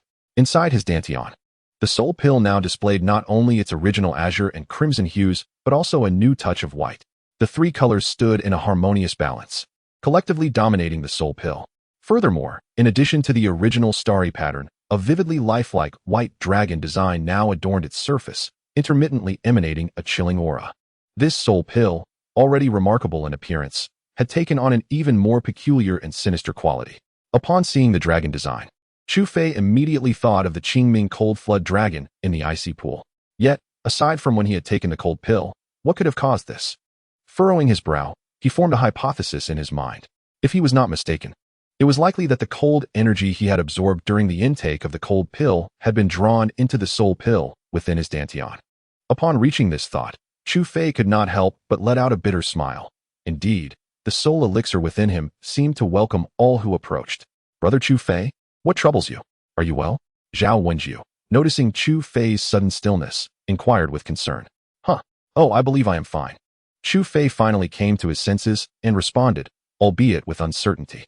"What led you to fall asleep by the cold pond?" Zhao Wenju, relieved to see Chu Fei revived, asked with curiosity. "Sigh. It's a long story," Chu Fei sighed, recounting his experience in the cold pond to Zhao Wenju, deliberately omitting the words spoken by the woman in red when she departed. After all, revealing that Yin-Yang was already a mid-stage master of the gathering soul realm would serve no purpose. It would only heighten Zhao Wenju's concerns for him. This matter, he felt, was one he must bear alone. After listening to Chu Fei's account, Zhao Wenju's heart raced, and he exhaled deeply. "I never imagined you would face such peril. Brother Chu Fei, thankfully, you have emerged unscathed. Truly, the fortunate are favored by the heavens." After a moment of contemplation, he queried, "Do you have any knowledge of the identity of that woman in red?" Chu Fei shook his head, though a conjecture began to form in his mind. Zhao Wenju, seeing the negative response, felt a twinge of disappointment. What a pity. If only we could enlist her aid, Yin-Yang would surely think twice before troubling you. However, Chu Fei did not dwell on this notion. After all, no matter how formidable others might be, they could only offer protection to a certain extent. It was imperative for him to grow stronger to safeguard those he wished to protect. Naturally, he refrained from voicing this sentiment to Zhao Wenju, though he did consider that once he understood the situation with Yin-Yang, He would need to guide Zhao Wenju on the path of soul refining. With these thoughts swirling in his mind, he asked aloud, "By the way, did you not go to see Wang Fu?" "What did he say?" "Sigh. Do not even mention it," Zhao Wenju lamented, visibly frustrated. "I waited at his place all day and did not even catch a glimpse of him." Seeing Zhao Wenju's dejected demeanor, Chu Fei offered words of encouragement. "Let it be. I wasn't holding out much hope for him anyway. We must rely on ourselves. There are still 12 days left, so do not fret too much." Zhao Wenju managed a forced smile at Chu Fei's calm demeanor. "I truly admire your outlook. Brother Chu, your mindset is remarkably positive." With a hearty laugh, Chu Fei picked up a wooden bucket and set out to fetch water for nurturing the soul herbs. As he tended to the herbs, he surveyed the medicinal field under his care, his gaze sweeping over the plants as if searching for something. Suddenly, his attention was captured by a soul herb, crimson as fire. This herb stood about a finger's length, its body of vibrant scarlet, with slender leaves gracefully dancing in the breeze. The dragon's blood grass, rumored to be born from the blood of ancient divine dragons, possessed extraordinary properties and served as the primary ingredient in crafting the gathering soul pill. As he recalled the information about the dragoness bloodgrass, Chu Fei's eyes ignited with fervor. This herb was indeed the key to his ascension into the gathering soul realm. 3 days later, Chu Fei sat cross-legged on his bed, his soul power continuously circulating within him. The crimson energy nourished his soul body with each breath he took.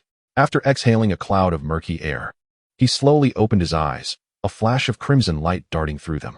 Upon discovering the dragon bloodgrass, Chu Fei did not immediately consume it. Instead, he suppressed his excitement, entering a state of calm contemplation for 3 days. During this time, he tended to the soul herbs alongside Zhao Wenju during the day, and at night, he practiced soul refining alone. Once he confirmed that there were no hidden injuries within his body, he gradually adjusted himself to peak condition. Taking a deep breath, he gazed at the 10-50-year-old dragon bloodgrass before him, licking his lips in anticipation. After using the withered wood technique to nurture the grass, its vibrant crimson hue had intensified. The 10 stalks were arranged neatly on the table, casting a red glow throughout the room. The success or failure hinged on this moment. Suppressing the fervor within, Chu Fei formed hand seals and began to circulate the Huangshi Sutra, mobilizing the soul power within him. The crimson energy enveloped his body instantly, and without hesitation, he raised his right hand, bringing a stalk of dragon blood grass to his mouth. The crimson soul power surged to a boil. Thus began Chu Fei's process of refining the dragon blood grass, with only 10 days remaining until the promised month. Chapter 27. Gathering the soul. Every individual possesses a soul from the moment of birth. Upon death, the physical body decays rapidly, and the soul swiftly departs, returning to the realm of souls, seeking reincarnation. According to the records of the Huangshi Sutra, a person's soul is governed by 2 divine spirits. The soul, known as the spirit of the divine, arises from form and energy. When form and energy differ, so do the souls. The spirit attached to form is the Pi, while the spirit attached to energy is the Han. The spirit attached to form refers to the initial stages of life, senses, thoughts, movements, and cries, which embody the essence of Pi. In simpler terms, the Han represents the Yang spirit, while the Po embodies the Yin spirit, each governing different energies within the body. The path of soul refining begins at the foundation of the condensing soul realm, emphasizing the incorporation of the soul into the body to strengthen the soul body. Through relentless cultivation, the soul body can be refined to be indistinguishable from the physical form. This is a feat that Chu Fei has accomplished. His soul body is solid and stable, akin to that of flesh. However, this is merely the foundation of soul refining. All things in the world possess a soul. Upon entering the realm of souls, one can solidify their soul through soul refining. Yet, truly formidable soul practitioners are exceedingly rare compared to ordinary wandering souls. The reason lies in the gathering soul realm. The gathering soul realm is divided into 7 levels, corresponding to 7 vital spirits. The first spirit is Tianchong. The second is Linghui. The third is Qi. The fourth is Li. The fifth is Zhongshu. The sixth is Jing. And the 7th is Ying. Each spirit is imbued with boundless mysteries, containing the latent potential of the human body. If all are unlocked, soaring through the heavens and earth becomes an effortless task. Consequently, the gathering soul realm serves as a pivotal threshold for soul practitioners. Those who can surpass it will rise like a hidden dragon, facing no obstacles. However, without innate talent, even a lifetime of effort may not unveil its profound mysteries. Thus, when Yun Patian entered the gathering soul realm, it was hardly surprising that he was elevated to a high-ranking guard within the estate, becoming a favored figure of the second young master. Faced with the threshold of the gathering soul realm, even with the dragon blood grass in Chu Fei's possession, he dared not let his guard down in the slightest. Carefully swallowing the dragon blood grass, the soul energy within him surged violently, yearning to refine the power contained within. However, once the dragon blood grass settled in his abdomen, the vast reservoir of soul energy it harbored burst forth like a wild stallion, recklessly roaming within Chu Fei's body, incessantly battering against his meridians.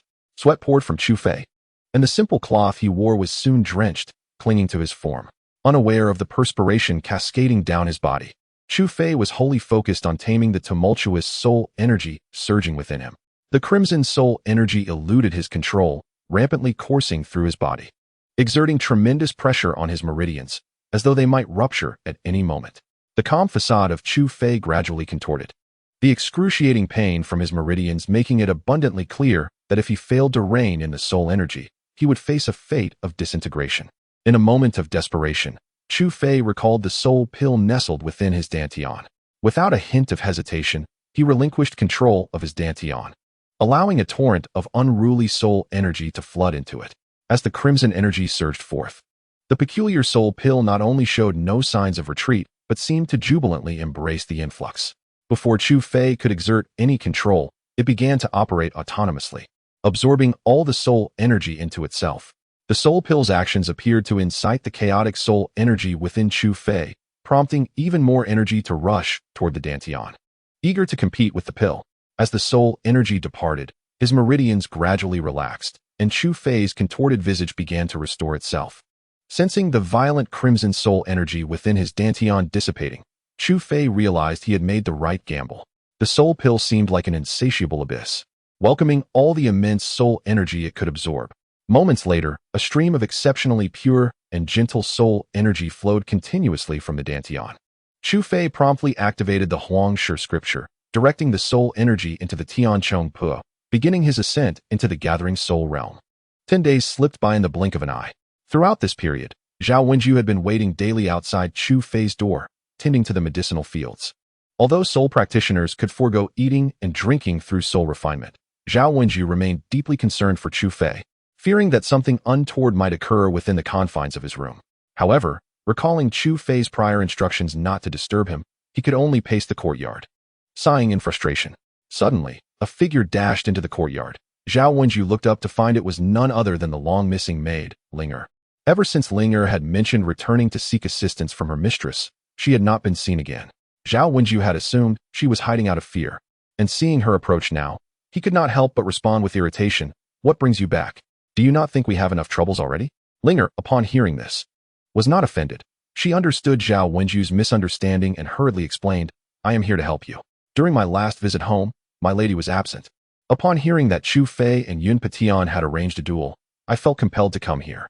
To my surprise, my lady returned just at that moment and immediately entered seclusion, leaving me with no choice but to wait until now. I thought perhaps I had underestimated her intentions."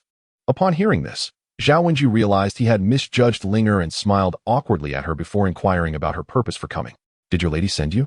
Linger nodded, replying, "My lady instructed me to bring you to her. She will ensure your safety." "Really?" Zhao Wenju felt a surge of joy, though a hint of doubt crept in. "Did your lady truly wish to assist me and Chu Fei?" "Indeed, I find it odd as well. I merely mentioned you to her without pleading, and she directed me to bring you."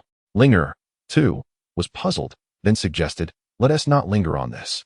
We should proceed at once. It has already been a month. If we delay, it will be troublesome when Yun Patian arrives." Upon hearing this, Zhao Wenju couldn't help but chuckle bitterly. "Perhaps we won't be able to leave?" "What do you mean? Has Chu Fei already gone to the training grounds?" Linger asked in surprise. "Not quite.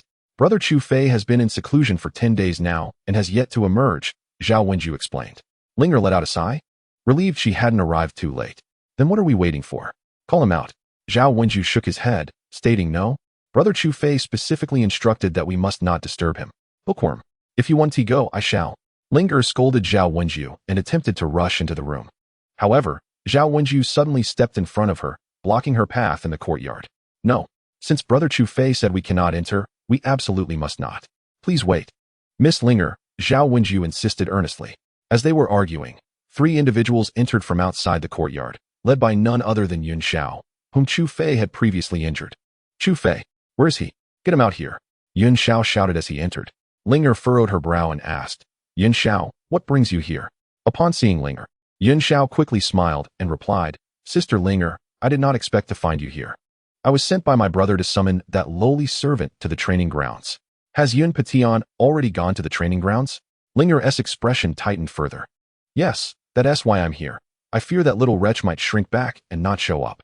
After finishing his explanation, Yun Xiao turned to Zhao Wenju, commanding, That Chu fellow, tell him to get out here. Zhao Wenju looked at Yun Xiao and replied calmly, Chu Fei is not here. What? That little wretch has fled? Yun Xiao's anger flared. He had yet to avenge himself, and now it seemed Chu Fei had escaped. With a grim expression, he gestured to the others. Take this guy to the training grounds. I'm not afraid he won't show up. Upon seeing them about to take Zhao Wenju away, Linger quickly admonished, Yun Xiao, what do you intend to do? He is merely an ordinary wandering spirit. This does not concern you. Yun Xiao coldly uttered, and without hesitation, reached out to seize Zhao Wenju. Zhao Wenju, however, did not flinch. Instead, he subtly shook his head at Linger and proceeded towards the training grounds. Observing Zhao Wenju's lack of resistance, Yun Xiao let out a cold snort and departed the courtyard accompanied by 2 attendants. In the courtyard, only Linger remained. She glanced at the captured Zhao Wenju, then at Chu Fei's chamber, yet she refrained from intruding. Understanding the meaning behind Zhao Wenju's earlier gesture, she turned and hurried back to seek assistance from her mistress. As the crowd dispersed, tranquility enveloped the courtyard once more, with only the crimson glow emanating from Chu Fei's room intensifying. Chapter 28. A battle approaches. At the training grounds, a throng of spectators had gathered. Nearly all the maids and servants from the royal residence had come to witness the spectacle, rendering the expansive training area exceedingly crowded. Far more so than during the duel between Chu Fei and Yun Xiao. Yun Patian, a master of the gathering spirit realm, was not only strikingly handsome but also drew numerous maids eager to catch a glimpse of his prowess. Sure enough, when Yun Patian, clad in white, descended gracefully onto the stage, an uproar of cheers erupted from the crowd, with many bold women audaciously proclaiming their desire to marry him. What's so remarkable about him? Yun Patian, scoffed a guard amidst the crowd.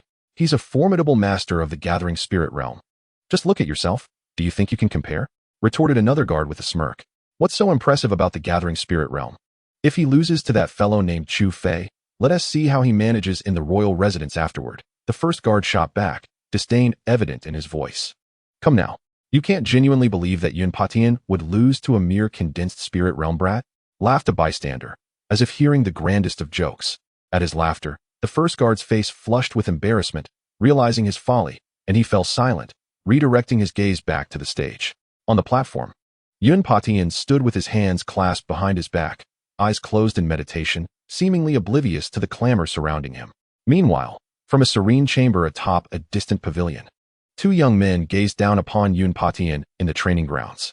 One, clad in black with flowing hair, exuded an air of gallantry. The other, dressed in green, had his long hair elegantly tied back, his fair complexion accentuating his innate talent. As they observed Yun Patian, the young man in black spoke, Brother Zhuge, it has been quite some time since the Wei Wang residence has witnessed such liveliness. The young man in green replied, The Wei Wang favors tranquility. It is common for the residents to be peaceful, unlike my family's patriarch, who revels in commotion. He chuckled and shook his head before inquiring, The one below. Is he your guard, Brother Chao? Indeed, Brother Zhuge has a keen memory. He is my subordinate, surnamed Yun, named Patian. His talent is commendable, a promising individual indeed. The young man in black pointed at Yun Patian and replied, Brother Chao, there is something I am uncertain whether I should say. The man in green hesitated. The young man in black waved his hand, urging him to speak freely. Just say it. We are brothers, after all. Since you insist, I shall speak. The man in green said slowly, I observe a sinister aura between his brows, and the heavens seem unstable. I fear there may be a calamity of blood today. The young man in black was momentarily taken aback, not expecting such a declaration from the man in green. Yun Patian was already in the mid-stage of the gathering soul realm, while that Chu Fei was merely at the condensing soul stage. The fact that Zhuge Liang would proclaim a potential disaster for Yun Patian was hard for him to accept. However, recalling that the Zhuge family's peculiar arts were among the most formidable in the realm of Qimen Duanjia, and that Zhuge Liang was a descendant of the martial Marquichiman, he felt a twinge of unease. Just as he was about to inquire further, he noticed Zhuge Liang's gaze had shifted to the opposite loft. Inside the loft sat a woman in red and a maid, the latter being none other than Linger, who had just dashed out from Chu Fei's courtyard. The woman in red, having waited for quite some time, rested her chin on her hands, lazily leaning against the window, her bosom creating a captivating silhouette against the window ledge. Unperturbed by her own allure, she gazed toward the training ground, anticipating the commencement of the duel. Upon sensing Zhuge Liang's scrutiny, she glanced over, and upon seeing the young man in black beside him, her brows furrowed slightly, and she returned her attention to the training ground. "Miss, the second young master is over there," Linger cautiously reminded her upon noticing the two figures across. "I know," the woman in red replied lazily with a nod. Realizing the woman was disinclined to discuss the second young master, Linger quickly shifted the topic, expressing her concern. "I wonder if Chu Fei will come." "He will come. He certainly will," the woman in red answered without a moment's hesitation, leaving Linger somewhat astonished. "How can you be so sure, miss?" she inquired, puzzled. The woman in red did not respond. Yet the image of the figure that had shielded her in the cold pond surfaced in her mind. She whispered to herself, "He will surely come." Zhao Wenju also harbored confidence in Chu Fei. Even when forcibly brought to the training ground by Yun Xiao, he remained unperturbed. He had no doubt that Chu Fei would arrive. His only worry was whether Chu Fei could stand against Yun Patian.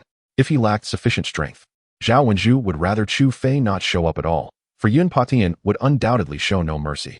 With this thought, Zhao Wenju sighed, murmuring, "Chu Fei, please don't be foolish." On the side, Yun Xiao cast a fierce glare at Zhao Wenju and menacingly warned, "You better pray that that little wretch Chu Fei hurries here, or be prepared for him to collect your corpse." Zhao Wenju paid no heed to Yun Xiao's threat and remained anxiously focused on the direction from which Chu Fei would arrive, filled with concern for him. As time slipped away, noon gradually gave way to dusk. The crowd, which had been waiting for an extended period, began to grow increasingly restless. Many started to mutter disparagingly that Chu Fei was afraid and wished to retreat like a turtle. Some even went so far as to assert that Chu Fei had long since fled, leaving Zhao Wenju alone to perplex the brothers Yun Patian. Suddenly, Yun Patian, who had been meditating with his eyes closed on the arena, opened them and fixed his gaze intently on the approaching figure. In the light of the setting sun, a silhouette stretched long upon the path. As the crowd turned to look, they beheld a handsome young man sauntering leisurely towards the martial arts arena. This young man was none other than the reclusive Chu Fei. As she observed Chu Fei's figure, the woman in red's eyes brightened, and a slight smile graced her lips. Beside her, Linger quickly exclaimed, "Miss, look!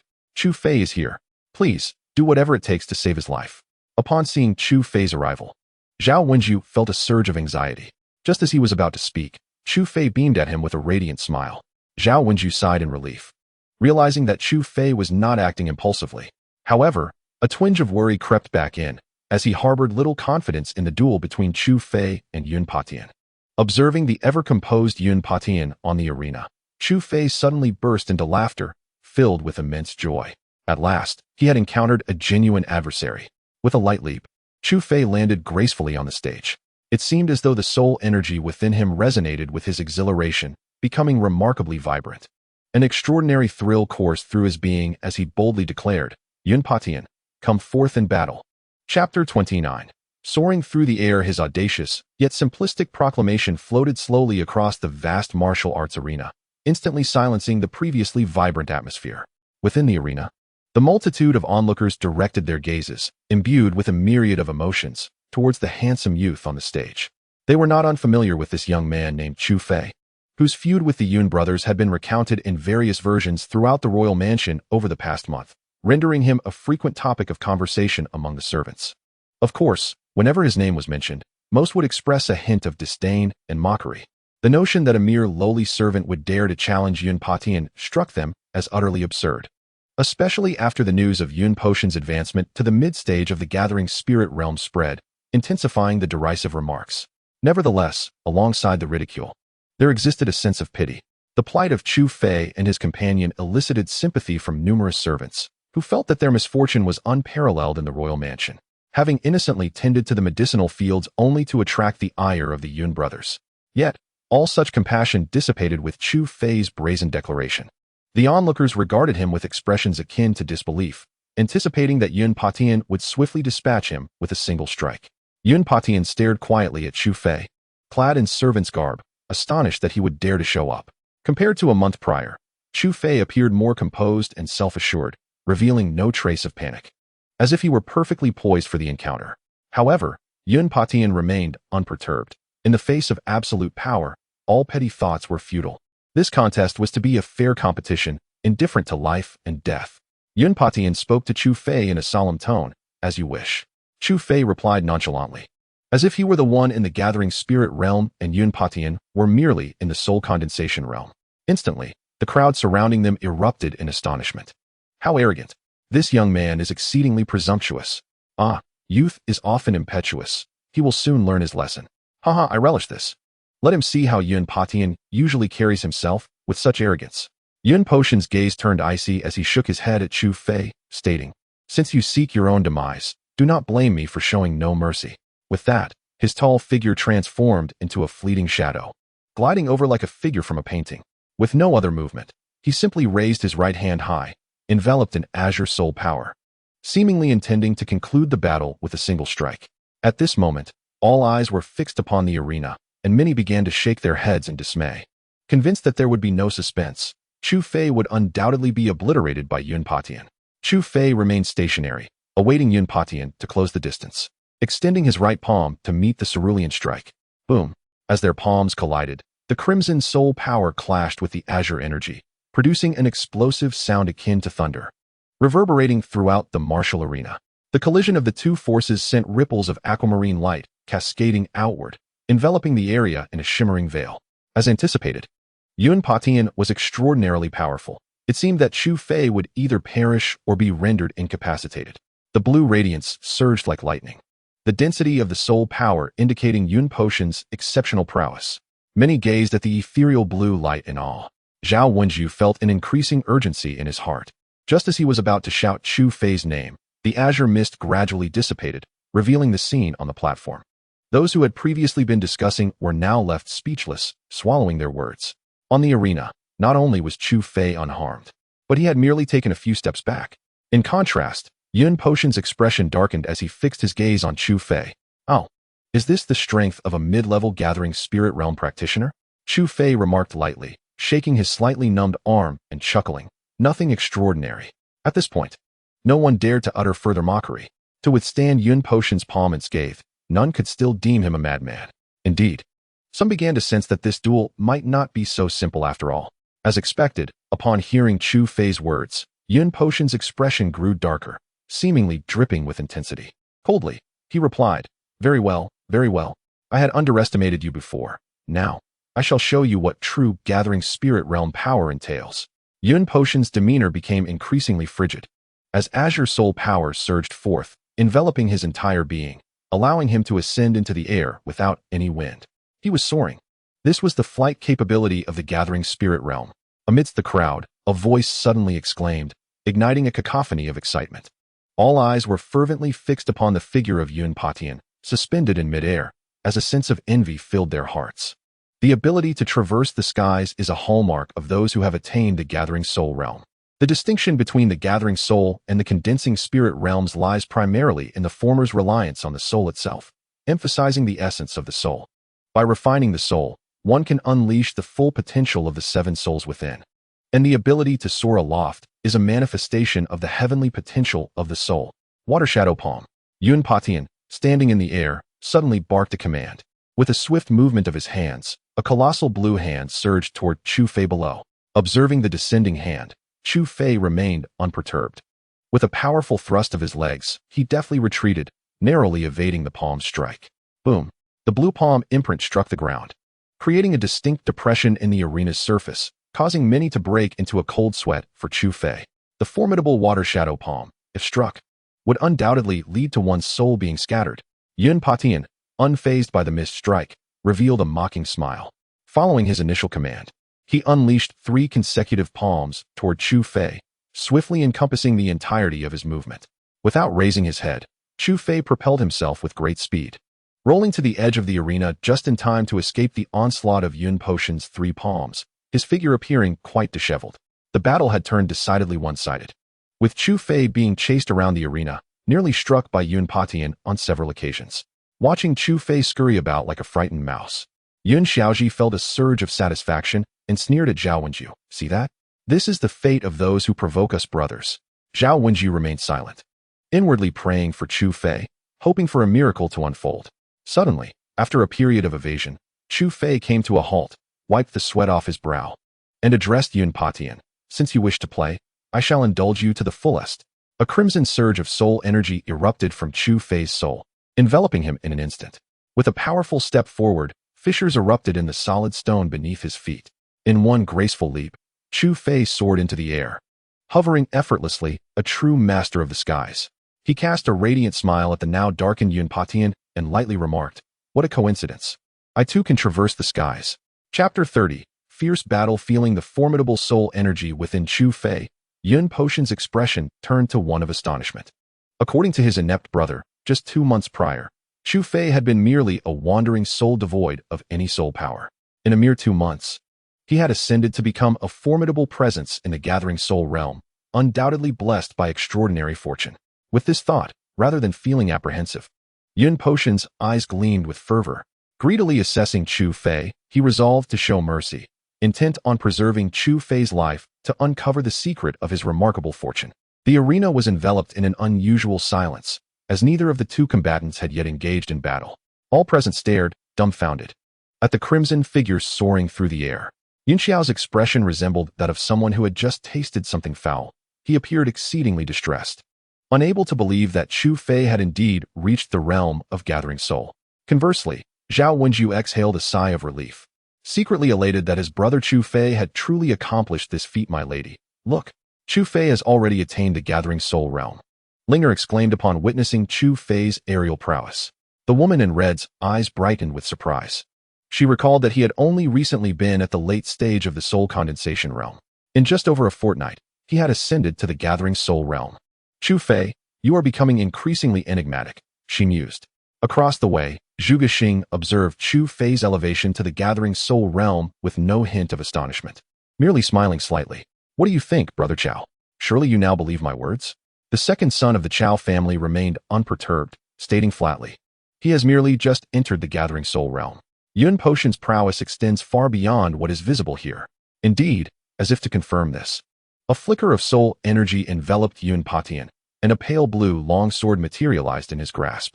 A gentle azure glow rolled and shimmered along the sword's blade, the sharp edge flickering with lethal brilliance, occasionally bursting forth in a dazzling display. "Heavens, that is the Haixin sword," gasped someone from the crowd. "The Haixin sword? The high-grade soul artifact?" It seemed Yun Patian was prepared to get serious, having even drawn the Haixin sword. With the appearance of the pale blue longsword, gasps of astonishment rippled through the crowd. The sword rose high, pointing ominously at Chu Fei, its gleaming blade reflecting the sunlight with an intimidating glint. "Chu Fei," Yun Patian declared coldly, "I shall now demonstrate to you the true power of the gathering soul realm." With narrowed eyes, Chu Fei felt the blue soul energy from Yun Patian surge into him, rapidly converging into the blue longsword. "Ocean S-blade," he shouted, unleashing a soul energy blade that hurtled towards Chu Fei. The ethereal blade sliced through the air, akin to tearing through the fabric of space itself.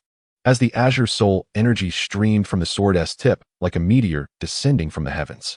Furrowing his brow, Chu Fei felt the sharpness of the sword's energy even before it drew near, causing a prickling sensation upon his skin. Without a trace of arrogance, he activated his soul energy, channeling it with fervor. He formed hand seals and called out, "The withering tree revives." With a thunderous boom, an abundance of vegetation erupted instantaneously, forming a verdant wall before Chu Fei, effectively blocking the oncoming sword energy. The blade collided with the green barrier, resulting in an explosive sound that reverberated throughout the arena.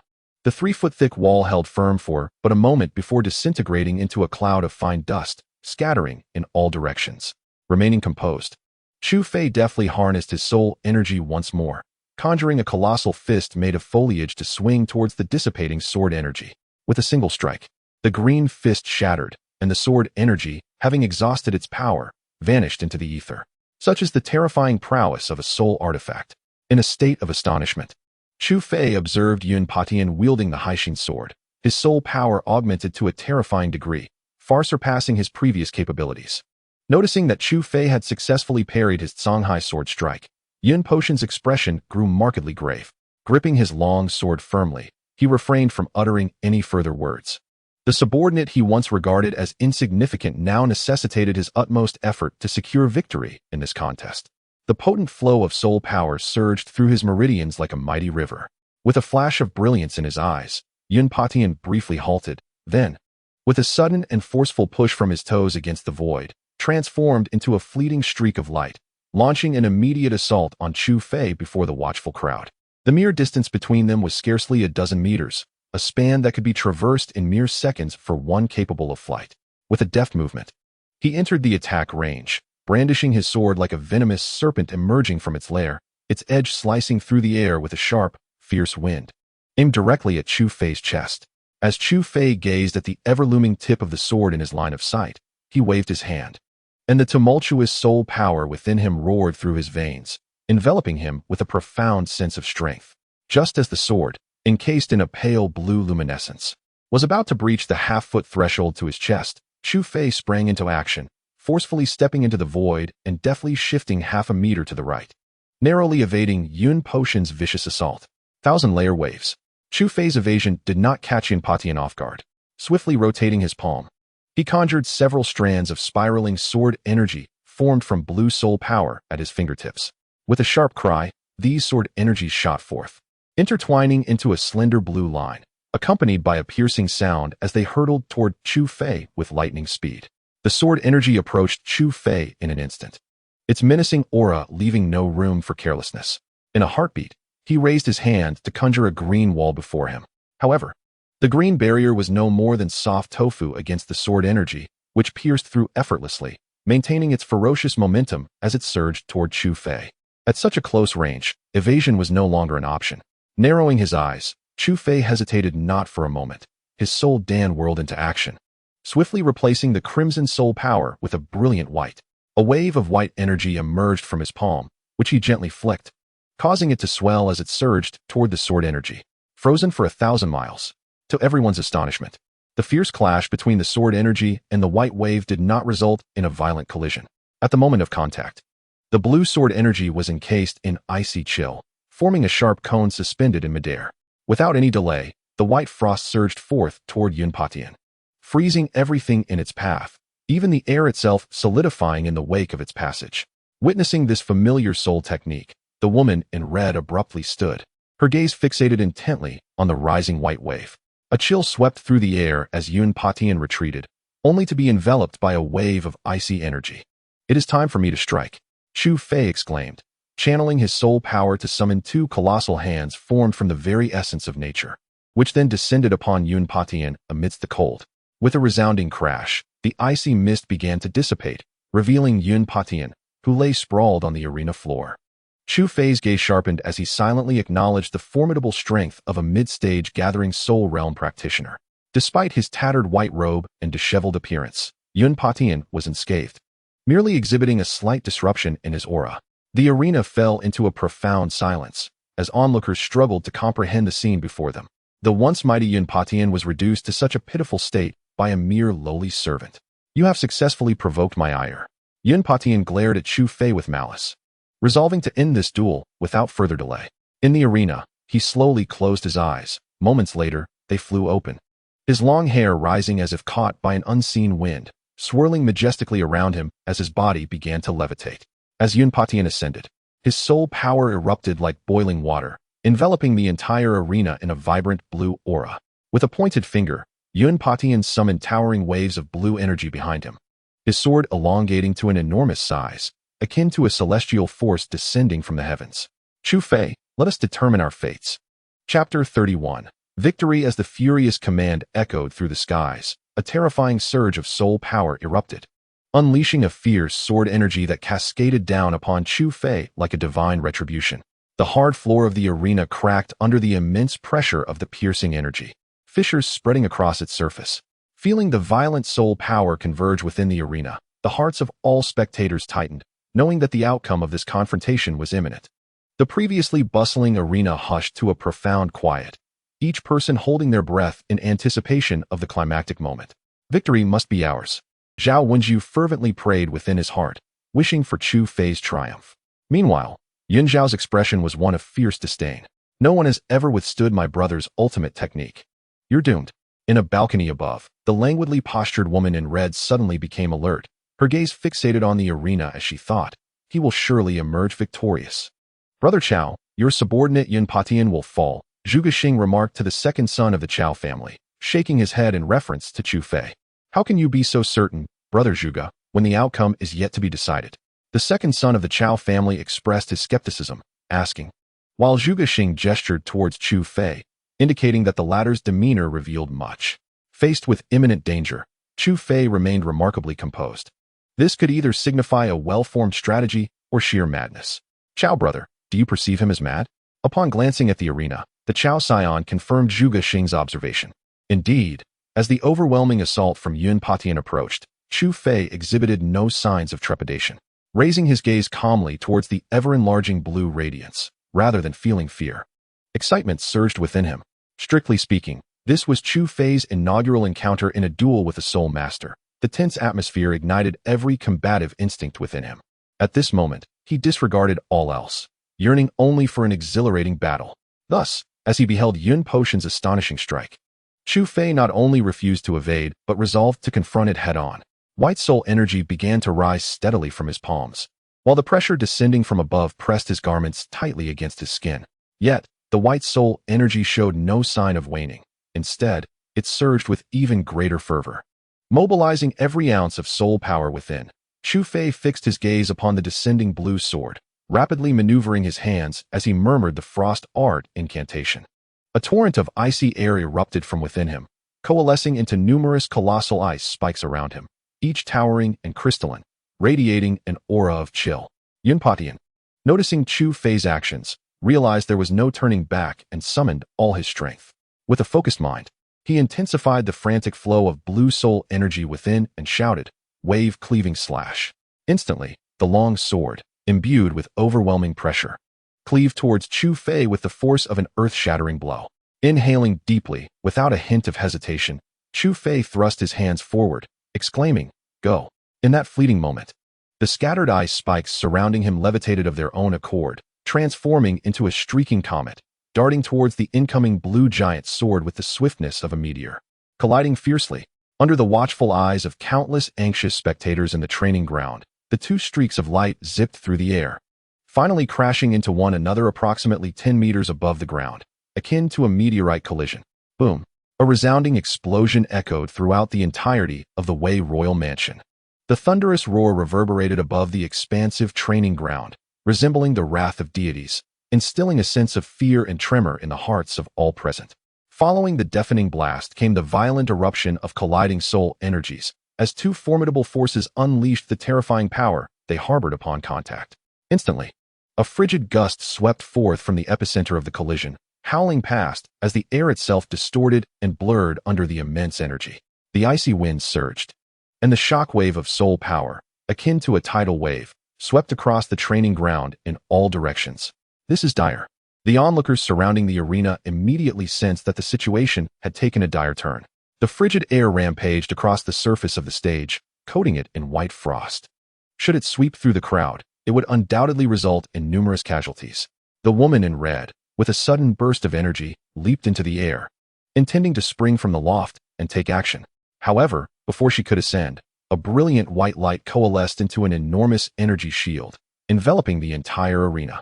With a resounding thud, the violent waves of white energy crashed against the protective barrier, yet it merely rippled like a lake disturbed by a pebble, creating only a few gentle waves before returning to tranquility. Ah, you little rascals are truly reckless. Luckily, I acted swiftly, otherwise, you would have faced dire consequences. Above the arena, a silver-haired man floated down, casting a glance at the turbulent energy surging on the stage, his voice laced with annoyance. The guards and attendants in the arena, upon seeing the elder, respectfully bowed and collectively exclaimed, "We pay our respects to Master Yang." The man known as Master Yang merely waved his hand dismissively, yet his gaze remained fixed on the stage. As the crowd followed his line of sight, they beheld the once mighty arena now in ruins. The resilient stone slabs had cracked under the force of the ferocious energy waves, resembling a spider's web with numerous fissures. At the center, the stage had been cleaved in two, revealing a vast chasm. As the white energy began to dissipate, the spectators gasped in shock at the scene before them. The ethereal and formidable Yin-Patian lay severely injured, collapsed on one side of the stage. Meanwhile, on the opposite side, an enormous hand formed of grass and wood had enveloped Chu Fei, perfectly shielding him from the impact of the energy waves. The gigantic hand gradually unfurled, revealing Chu Fei, who, despite his pale complexion and tattered clothing, bore no serious injuries and evidently still possessed the strength to continue fighting. Surveying the astonished crowd, Chu Fei nodded at the excited Zhao Wenju before taking measured steps toward Yun Patian. "Shall we proceed?" Chu Fei inquired nonchalantly, gazing at the gravely wounded Yun Patian. With a cough of blood, Yun Patian slowly rose to his feet, wiping the blood from the corner of his mouth, and grimly declared, "I concede, but do not think you will emerge victorious." Suddenly, with a flick of his right hand, a blue light shot toward Chu Fei. "It's the Azure Water Pearl, a high-grade dark weapon," gasped someone from the crowd, and panic ensued. "If it hits, he's doomed. Yun Patian is treacherously cunning." Another voice cried out in condemnation, shocked by Yun Potion's underhanded tactic. Hearing his opponent's concession, Chu Fei exhaled with relief, unprepared for such a sudden attack. In a moment of desperation, disregarding the potential exposure of the Huangshi Sutra, he urgently invoked Life and Death Seal. Instantly, a world of black and white enveloped Chu Fei, and as the Azure Water Pearl entered this realm, it slipped from Yun Potion's control, rendered immobile in midair. Go! Chu Fei was not one to relent easily. With a swift motion, the Azure Water Orb shifted its trajectory, soaring directly towards Yun Patian. "Young man, do you not understand the virtue of mercy?" suddenly interjected Yang. The scribe, who had remained a silent observer until now, he darted forward, positioning himself in front of Yun Patian, intent on intercepting the Azure Orb. Old fool. Chu Fei scoffed inwardly. He had not seen Yang intervene when Yun Patian had launched a surprise attack, yet now, in the name of defense, Yang sought to meddle, clearly showing his bias. Thus, rather than ceasing his actions, Chu Fei channeled his soul energy, instantly expanding the confines of his life and death barrier to encompass Yang as well. Yang, realizing Chu Fei had no intention of halting, felt a surge of anger. As he attempted to intercept the Azure Orb, he was suddenly struck by an alarming realization. He was rendered immobile. Frantically, he attempted to break free, only to discover that the life and death barrier had already been released by Chu Fei, although it merely confined Yang for a brief moment. It had depleted all of Chu Fei's remaining soul energy. Yet, that fleeting moment was all he required. With a flash, the blue Azure Orb struck Yun Patian, whose soul dissipated at a visible pace, rapidly becoming transparent. Yang hastily infused Yun Patian with a copious amount of soul energy, stabilizing his spirit. Then, turning to Chu Fei, a grim expression settled upon his face as he coldly declared, "A servant who defies authority deserves death." Chapter 32, A Challenge. As Yang's chilling words echoed, an astonishing aura of lethality emanated from him, silencing all servants in the training arena who dared not breathe. Feeling the weight of Yang's murderous intent, Chu Fei's expression turned icy. "In the arena, life and death are matters of fate. Where does your notion of mercy arise? If what you say holds true, I might as well bind my own hands and not compete." Yang scoffed. "What a sharp-tongued servant. Not only do you strike fiercely, but you also dare to speak back. It seems the rules of the royal residence require thorough reform." "Nonsense. Should a servant simply sit idly and endure humiliation? To blame others for evading your surprise attack is utterly absurd." Chu Fei retorted, his anger morphing into a sardonic laugh. It was astounding how blatantly Yang favored Yun Patian. Their relationship was evidently more than mere acquaintance. "You insolent wretch. How dare you speak so arrogantly? I shall not let you off lightly." Yang, left speechless by Chu Fei's rebuttal, seethed with indignation and prepared to strike, manifesting his soul energy into a colossal hand that lunged toward Chu Fei. Seeing Yang's assault, Chu Fei had no intention of remaining passive. Just as he was about to channel his own soul energy, a figure intervened, stepping in front of him. In a calm tone, she addressed the advancing giant hand. "Yang, hold your actions." The voice was melodious and clear, akin to pearls cascading upon a jade plate. As Chu Fei focused, he recognized that the figure before him was none other than the red-clad woman he had encountered in the frigid pool. Upon the appearance of the woman in red, the steward Yang hastily withdrew his hands, dissipating the surging soul energy that enveloped him. He bowed respectfully to her, addressing her as Fourth Mississippi Fourth Miss. "Is she the lady Linger spoke of? Chao family's fourth miss, Chao Tongxian?"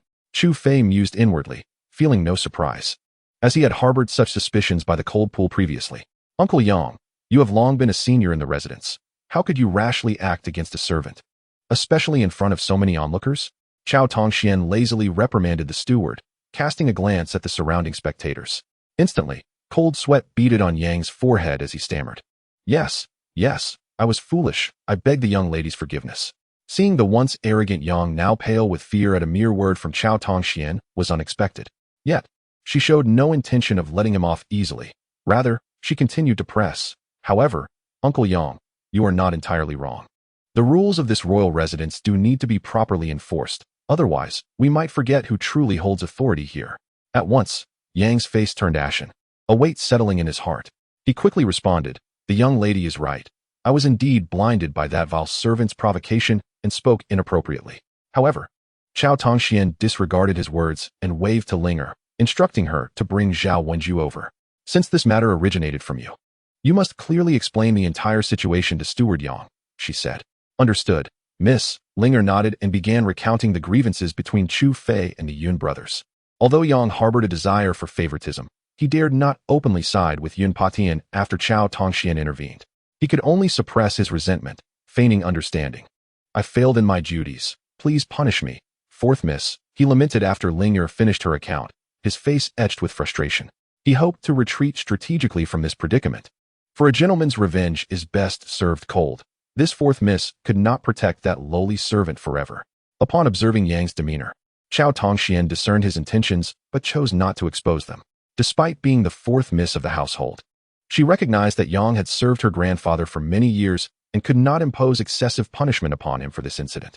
Uncle Yang, you merely acted in haste. What crime is that? However, the Yun brothers have taken advantage of their position to act maliciously within the residence. They must be punished. Let them be confined for 3 months. In the crowd, Yun Xia's face turned pale upon hearing this decree, leaving him frozen in shock. Yang's heart raced. Yun Patian was his illegitimate son, and after being grievously harmed, he not only failed to avenge him, but now faced 3 months of confinement. How could he accept this? Just as he opened his mouth to protest, a voice interjected first. Sister, I believe this method of handling the matter is rather inappropriate. Following the sound, Chu Fei noticed 2 young men descending from a distant pavilion. A young man clad in black appeared remarkably heroic, and the preceding words had escaped his lips. Beside him stood another youth, adorned in green, with long hair elegantly tied, exuding an air of extraordinary grace, reminiscent of a celestial being. To Chu Fei's surprise, while he was appraising the young man in green, the latter seemed to sense his gaze, locking eyes with Chu Fei for a fleeting moment before unexpectedly smiling gently at him. This left Chu Fei feeling rather perplexed. However, adhering to the adage of not striking a smiling face, he merely nodded in response. Upon seeing the young man in black approach, Yang Zhubu appeared as though he had spotted a savior, hastily advancing to greet him and whispering, "Second young master." The second young master, with a faint smile, replied, "No worries, I shall handle this." He then turned his attention to Qiao Tongxian, smiling as he remarked, "I hadn't anticipated that during grandfather's travels, it would fall upon you, dear sister, to oversee matters in the Wang residence." Qiao Tongxuan's brows furrowed upon hearing this, and she softly retorted, "Second brother, how could you say such a thing? This vast Wang residence cannot be managed solely by a mere girl like me. It must be under the authority of elder brother and yourself. Since it is not under your jurisdiction, I shall personally take charge of the Wang residence." The second young master replied coolly, then fixed his gaze upon Chu Fei, commanding, "Come forth and seize this servant." The surrounding servants, drawn by curiosity, were momentarily taken aback. Though uncertain of the second young master's intentions, 3 guardians from the Gathering Soul realm emerged from the crowd, preparing to apprehend Chu Fei. Chu Fei's expression hardened. He could not fathom why this second young master harbored ill will towards him when they bore no animosity. Qiao Tongxian, equally astonished, interjected, "Stop. Second brother, what are you attempting to do? Has Chu Fei violated any rules of the residence by adhering to our agreement to duel?" "What rule?" The second young master retorted. "He has embezzled soul medicine for soul cultivation. The evidence is irrefutable. What wrong have I committed in apprehending him? This is a capital offense." Unhurriedly, the second young master continued, "Heavens, Chu Fei has dared to embezzle soul medicine. I wondered how he progressed so swiftly. It turns out he has been hoarding soul medicine. This lad is doomed." The onlookers were suddenly abuzz with excitement, astonished that Chu Fei would dare to embezzle soul medicine, a grave transgression in the Wang residence. Qiao Tongxian, alarmed, recognized the alarming speed of Chu Fei's progress, but was equally taken aback by his alleged conduct. She turned to him, seeking an explanation. Hearing the second young master's accusation of embezzlement, Chu Fei was initially taken aback, but he quickly regained his composure. Each time he consumed the medicine, he ensured that he returned a portion of it to its rightful place, making it nearly impossible for anyone to discover his actions. Noticing Cao Tongshuan's gaze upon him, he spoke, "Second young master claims I have embezzled soul medicine. Do you possess any evidence?" "Ah, you seek evidence? Very well, allow me to provide it." The second young master gestured, and from behind him emerged none other than Wang Fu, who had previously been responsible for overseeing Chu Fei and Zhao Wenju. "Wang Fu, speak of what you know," the second young master commanded, his demeanor indifferent.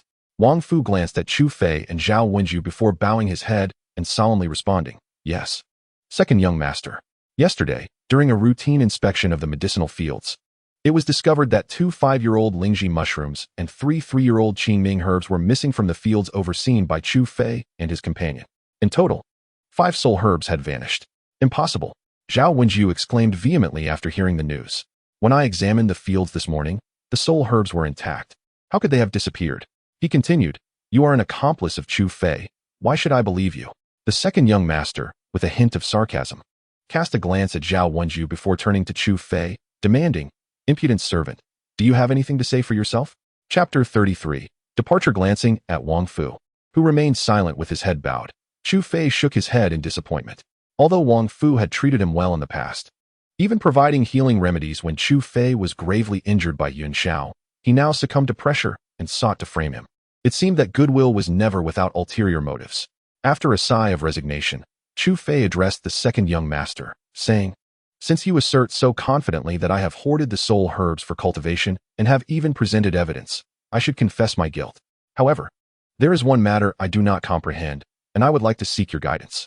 The second young master, taken aback by Chu Fei's calm demeanor, asked, "What do you wish to inquire about? From your esteemed perspective, how many soul herbs are required to successfully break through from the soul condensing realm to the gathering soul realm?" Chu Fei inquired unhurriedly. Is Chu Fei truly daft? At such a critical juncture, he dares to pose such a question. Who is the foolish one here? Do you not understand the vast difference between the soul condensing realm and the gathering soul realm? The onlookers initially failed to grasp the significance of Chu Fei's question, but upon reflection, they gradually came to understand. Cao Tongxian cast a surprised glance at Chu Fei, not anticipating that while she was being falsely accused, he would remain composed and, within such a short span, identify the opponent's flaws, thereby dismantling their accusations. She could not help but admire him. What is going on? Why has everyone fallen silent? Zhao Wenju, who was not a soul master, noticed the sudden hush following Chu Fei's question and inquired. Beside him, Linger explained, "The disparity between the soul condensing realm and the gathering soul realm is like heaven and earth. Therefore, the soul power required to transcend from the soul condensing realm to the gathering soul realm is exceedingly vast." Chu Fei's rapid ascension to the gathering soul realm inevitably raises suspicions, which is why when Wang Fu claimed he hoarded the soul herbs, many believed him. "How can this be? Brother Chu?" Zhao Wenju began to defend Chu Fei, but Linger interrupted him, stating, "It is precisely because Chu Fei did not hoard the soul herbs that he posed such a question. Consider this. The medicinal fields you oversee contain only low-grade soul herbs, whose soul power is exceedingly scarce. Even if fully absorbed, they would be utterly insufficient for Chu Fei to break through to the gathering soul realm. Not to mention, he only has 5 soul herbs." At that moment, Zhao Wenju realized that Chu Fei had effectively demonstrated he had no motive to hoard the soul herbs, rendering Wang Fu's accusation of him consuming 5 soul herbs for cultivation absurdly laughable. "The medicinal field overseen by my brother and I harbors no soul herbs that have aged over a decade. Most are merely 3 to 4 years old. While it may be feasible to utilize them for healing, as for refining souls, Uncle Fu, after your many years at the Shinong Hall, surely the second young master is aware of the limitations of such meager herbs. Such a trivial quantity of soul herbs cannot yield much soul power." Chu Fei spoke confidently to the gathered crowd, entirely disregarding the second young master's dignity. The second young master's expression darkened, and after a moment of silence, he coldly declared, "Even if you do not refine souls, the herbs can still be utilized elsewhere. You cannot escape the charge of losing soul herbs." Chu Fei discerned the second young master's resolute intent to pin a crime on him and boldly retorted, "What need is there for pretense when you wish to lay blame? If you intend to convict me, then do so outright. Why dance around the issue? Since you admit guilt, there is nothing more to discuss. Seize him." The second young master waved his hand, and immediately, Chu Fei found himself surrounded. I dare anyone. Qiao Tongxian unleashed her soul power, forming a crimson fire circle that separated the crowd. She firmly addressed the second young master, second brother, although grandfather is not in the residence. This royal house will not allow you to act recklessly. Faced with the provocation of his authority, the second young master's gaze turned icy. He stomped his right foot, and a surge of black soul power erupted around them, enveloping the entire training ground. He then spoke in a deep voice to Qiao Tongxian, little sister. Do you wish to spar with me? I merely wish to address the matter at hand. I cannot bear to see you wrongfully accuse an innocent.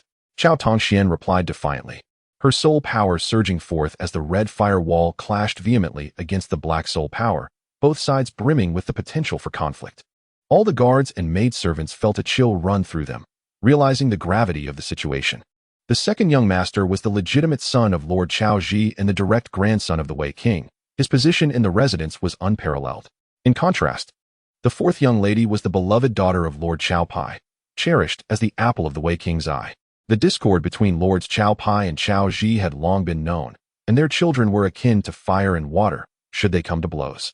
The entire royal residence would suffer the wrath of the Wei King. Everyone held their breath, fixated on the two figures poised in confrontation, their energies escalating. Soul power surging forth and tearing apart the clouds above, seemingly intent on splitting the sky in two. Suddenly, a weighty sensation enveloped Chu Fei, akin to an unseen force pressing down upon him, leaving him breathless. This sensation was not unique to him. All present felt it. And the two adversaries ceased their standoff simultaneously, exclaiming, Grandfather has returned. Indeed, the clouds above roiled and coalesced, ultimately forming a colossal visage. This face, though ancient, radiated an imposing authority that compelled all to avert their gaze. Chu Fei looked up in astonishment. The visage was that of the elderly scribe he had encountered earlier at the Wuying building. As the massive face materialized, all guards and maidservants knelt in reverence, collectively proclaiming, We pay our respects to the Wei King. Only the second young master, Qiao Tongxian, and a stunned Chu Fei remained standing without bowing. Upon witnessing this, the second young master bellowed, You dare? Just as he was about to reprimand Chu Fei, a colossal visage spoke slowly, its voice resounding like thunder, deafening and authoritative. I am aware of today's events. Chu Fei shall be expelled from the royal residence and never employed again. The Yun brothers will be confined for 3 months. This matter is hereby concluded, and it must not be mentioned again. After delivering this chilling decree with a sweeping gaze, the visage vanished, and the clouds returned to their original form. Only then did Chu Fei awaken from his stupor, exhaling slowly. This was indeed the power of a supreme being. Within a few months, he had transformed from an ordinary wandering soul into a formidable presence at the gathering soul realm. This remarkable ascent had begun to intoxicate him, especially after his victory over Yun Patian, which had inflated his arrogance. However, after witnessing the methods of King Wei, Chu Fei became sober. Recognizing the vast chasm that still separated him from true power, his path of soul cultivation was still long and arduous. Casting a glance at the dazed Chu Fei, Qiao Tongxian spoke apologetically, My grandfather's words carry weight and are unchanging. I cannot assist you further. Suppressing his thoughts, Chu Fei smiled at Qiao Tongxian. There is no need for such sentiments. You have already helped me immensely. Without you, I would have fallen prey to Master Yang and would not have reached this point. The second young master shot a fierce glare at Chu Fei before leaving the training ground, and the man in green, as he departed, still managed to smile at Chu Fei, leaving him somewhat bewildered. The onlookers began to disperse. Do you know Zhuge Liang? Qiao Tongxian asked. Noticing Zhuge Liang's smile directed at Chu Fei. Zhuge Liang? Who is Zhuge Liang? Chu Fei inquired, perplexed. He is Zhuge Liang, the grandson of Zhuge Wuhou, the third-generation heir of the Wuhou's extraordinary lineage, a prodigy of the Zhuge family, Qiao Tongxian explained, pointing at Zhuge Liang's retreating figure. Seeing Chu Fei's continued confusion, she shifted the topic. You will be expelled from the royal residence tomorrow. What are your plans afterward? Chu Fei's expression turned serious as he replied with gravity. I have a request for you, 4th Mississippi. What is it? Speak freely.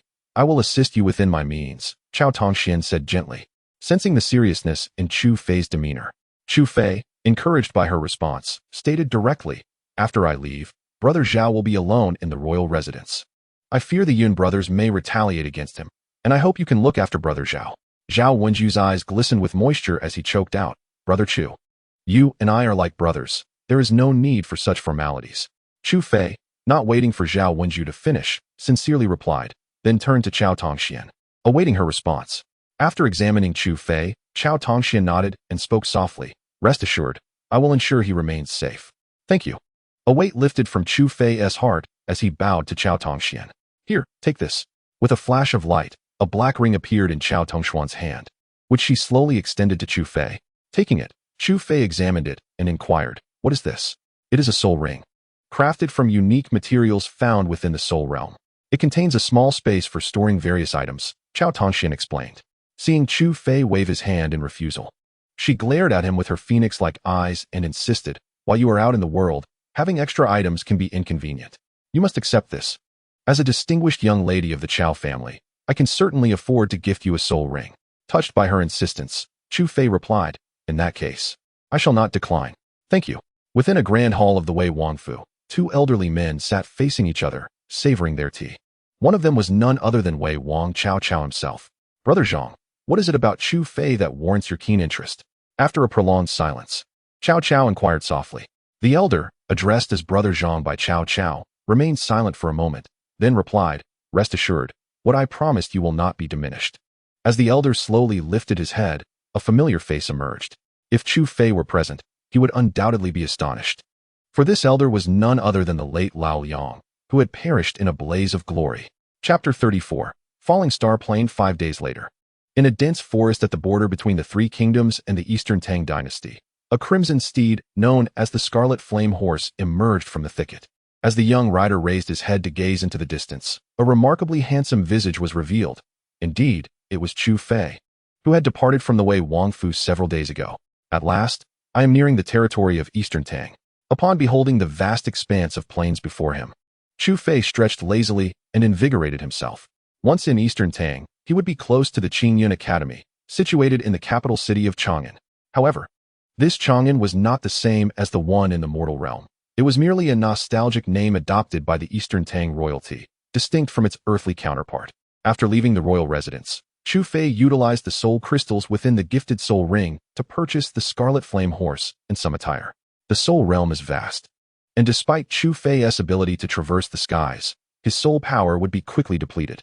Thus, he opted for the most common mode of transportation within the soul realm, horseback riding.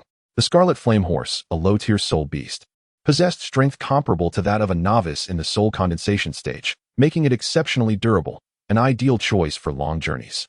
However, for a modern university student like Chu Fei, riding was akin to a maiden's first entry into a sedan chair. His posterior had endured considerable discomfort throughout the journey.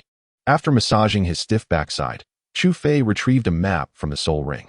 According to the markings, he was precisely at the juncture of the Three Kingdoms and the Eastern Tang Dynasty, Falling Star Plain, located at the far west of Eastern Tang. It was a considerable distance from Chang'an. Given his current pace, it would take him at least 2 months to arrive. 2 months. The mere thought of remaining on horseback for such an extended duration made Chu Fei's head ache. After a resigned sigh, he folded the map and continued his journey towards Chang'an City on his fiery steed. Alas, he pondered on the well-being of brother Chu Fei. It was entirely my fault, Zhao Wenju thought, as he gazed at the flourishing garden of soul herbs, which reminded him of Chu Fei, leading him to silently reproach himself. Had it not been for my feeble strength and lack of influence, brother Chu Fei would not have been cast out of the royal residence. I too must become powerful. I cannot perpetually hinder brother Chu Fei. The desire for strength grew ever more fervent within Zhao Wenju, as he yearned to alter his circumstances. However, he understood that the copy of the Huangshi classic entrusted to him by Chu Fei before his departure was something he could never dare to peruse. Zhao Wenju was acutely aware of the adage that a common man bears the burden of possessing a jewel. The more who knew, the greater the peril for Chu Fei. The path to becoming strong is manifold, and he must not add to Chu Fei's dangers. Without a moment's hesitation, he incinerated the Huangshi classic before Chu Fei, evoking a mixture of gratitude and ire from him. Ultimately, despite Zhao Wenju's protests, Chu Fei left him a 60-year-old 7-star herb. Zhao Wenju sat in the courtyard, lost in thought, when a figure entered. Seeing him in a daze, the newcomer called out, "Simpleton, my lady summons you." Ah, it was Miss Linger. Zhao Wenju snapped back to reality, rising and inquiring, "Is there something the fourth miss wishes to convey? You really are a simpleton. You've stumbled upon good fortune and remain oblivious." Linger pouted, perplexed by her mistress's unwavering support for Zhao Wenju. Zhao Wenju, utterly confused, pressed, "Fortune? What good fortune? Miss Linger, your words only baffle me further." Linger patiently turned to him and explained, "My lady has entrusted Lord Lu, the Marquis of Zhenhai, to introduce you as a chief clerk under his command." Zhao Wenju was taken aback, urgently asking, "The Marquis of Zhenhai? Is it Lord Lu's son?" Naturally. Aside from Lord Lu, who else could possibly hold the title of Marquis of Zhenhai in the entire Three Kingdoms? Linger replied, exasperated. For a moment, Zhao Wenju stood there, unable to believe that a lowly servant like himself was to serve as a chief clerk in the Marquis's residence. With a shout, Chu Fei reined in his horse, halting beside a group of individuals. This entourage appeared to be a merchant caravan, substantial in number, with a massive black flag emblazoned with a character for heaven atop their carts. Their combat prowess was formidable. Chu Fei noted 13 figures dressed as guards, diligently maintaining vigilance around the convoy, 7 of them at the mid-stage of the soul condensation realm, and 5 at the late stage. An elder seated in front of the cart exuded the aura of an early-stage gathering spirit expert. As Chu Fei assessed them, they too regarded him with caution. Although he appeared harmless, anyone bold enough to traverse the falling star plains alone was certainly no ordinary individual. Feeling the lack of engaging conversation after days of solitude, Chu Fei contemplated initiating dialogue. Yet, observing their wariness, he found it rather dull, and, pulling the reins, he prepared to depart. To his surprise, a slightly plump figure descended from the carriage and approached Chu Fei with a beaming smile, inquiring, "Little brother, where are you headed?" "Chang'an," Chu Fei replied, casting a fleeting glance at the unfamiliar man, his tone indifferent. "What a coincidence, so are we," the man said cheerfully. He then introduced himself. "We are from the Tianbao Pavilion Merchant Group in Chang'an, out here to procure some goods. Unfortunately, we mismanaged our timing and are now hurrying to reach Chang'an." Upon hearing the mention of Tianbao Pavilion, Chu Fei's expression shifted slightly. From what he had learned in Wuying Tower, Tianbao Pavilion was one of the 3 major merchant associations in the Soul Realm, wielding influence throughout the entire realm, with countless treasures within its halls. It was even rumored that the founder of Tianbao Pavilion was the renowned Tao Zhuge family. Noticing Chu Fei's reaction, the man chuckled, understanding that Chu Fei was aware of Tianbao Pavilion's reputation. "Since you know of our esteemed name, I shall be direct.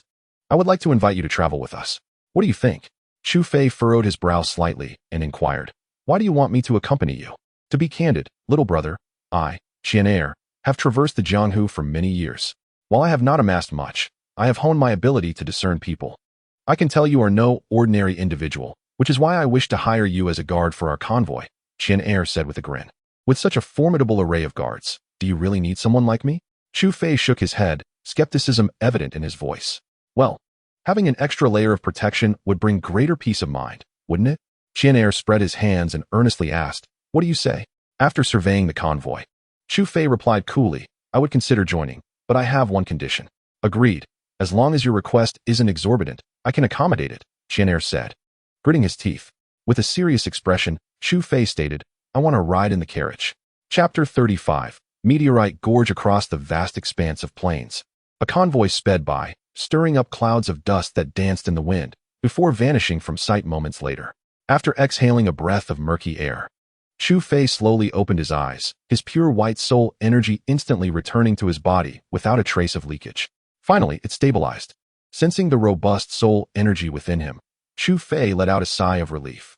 Previously, to prepare for his duel with Yun Patian, he had consumed a significant amount of soul medicine, forcibly elevating himself to the gathering soul realm, which inadvertently compromised his foundational stability. After leaving the royal manor, Chu Fei had been meticulously regulating his soul energy, repeatedly compressing it until he solidified his foundation and eliminated internal risks. After stretching lazily, Chu Fei decided it was time to stretch his legs. As he lifted the carriage curtain and stepped outside, he was greeted by the sight of numerous horse-drawn carts laden with goods. Beside the carts stood numerous riders, their vigilant gazes scanning the surroundings, ever alert to the lurking dangers hidden within the plains. These individuals were largely taciturn and unremarkable, yet the weapons in their hands glinted menacingly under the light, capable of inflicting pain with a mere touch. As Chu Fei emerged from the carriage, a robust man approached him with a smile, inquiring, "Brother Chu, what brings you out?" This formidable figure, with a physique that exuded strength, bore numerous scars on his bare arms, clear evidence of his battle-hardened past. The long blade at his back gleamed with a chilling sharpness. "I grew somewhat weary inside and needed to stretch my limbs," Chu Fei replied, loosening his body. He then asked, "Brother Wang, where exactly are we now? How far is it to Chang'an?" After several days of interaction, Chu Fei had become well acquainted with the members of this merchant caravan. Although the guards remained puzzled by Qian Er's decision to invite someone as inexperienced as Chu Fei, their trust in Qian Er's judgment fostered an atmosphere free from skepticism. Consequently, they had treated Chu Fei with respect throughout the journey. Among the guards, Wang Yi shared the most harmonious rapport with Chu Fei. Contemplating Chu Fei's inquiry, Wang Yi responded, "We should still be meandering in the western part of the Falling Star Plains. It may take us over a month to reach Chang'an." "Over a month?" Chu Fei exclaimed. Taken aback, they had traversed the Falling Star Plains for nearly 10 days, yet they remained in the western region. The vastness of the Falling Star Plains was indeed astonishing. "Rest assured, Brother Chu, we will arrive in Chang'an before the auction commences," Wang Yi reassured him, noticing his concern for the timeline. "Auction? What auction?" Chu Fei queried, somewhat perplexed. Wang Yi, momentarily taken aback by Chu Fei's question, realized that he had assumed Chu Fei was in a hurry to reach Chang'an for the Tianbao Pavilion auction. "Brother Chu, aren't you heading to Chang'an for the auction?" Shaking his head in confusion, Chu Fei replied, "No, I'm going to Chang'an to enter the Qingyun Academy." "The Qingyun Academy? You intend to join the Qingyun Academy?" Wang Yi exclaimed, astonished. "Is there something amiss?" "Well, I do have that intention," Chu Fei responded. Wang Yi scrutinized Chu Fei from head to toe, then remarked, "Indeed. Manager Qian possesses a keen eye. Brother Chu, you are truly extraordinary." Feeling a bit embarrassed, Chu Fei rubbed his nose and said, "Brother Wang, your words are making me more confused. What do you mean by saying I am extraordinary?"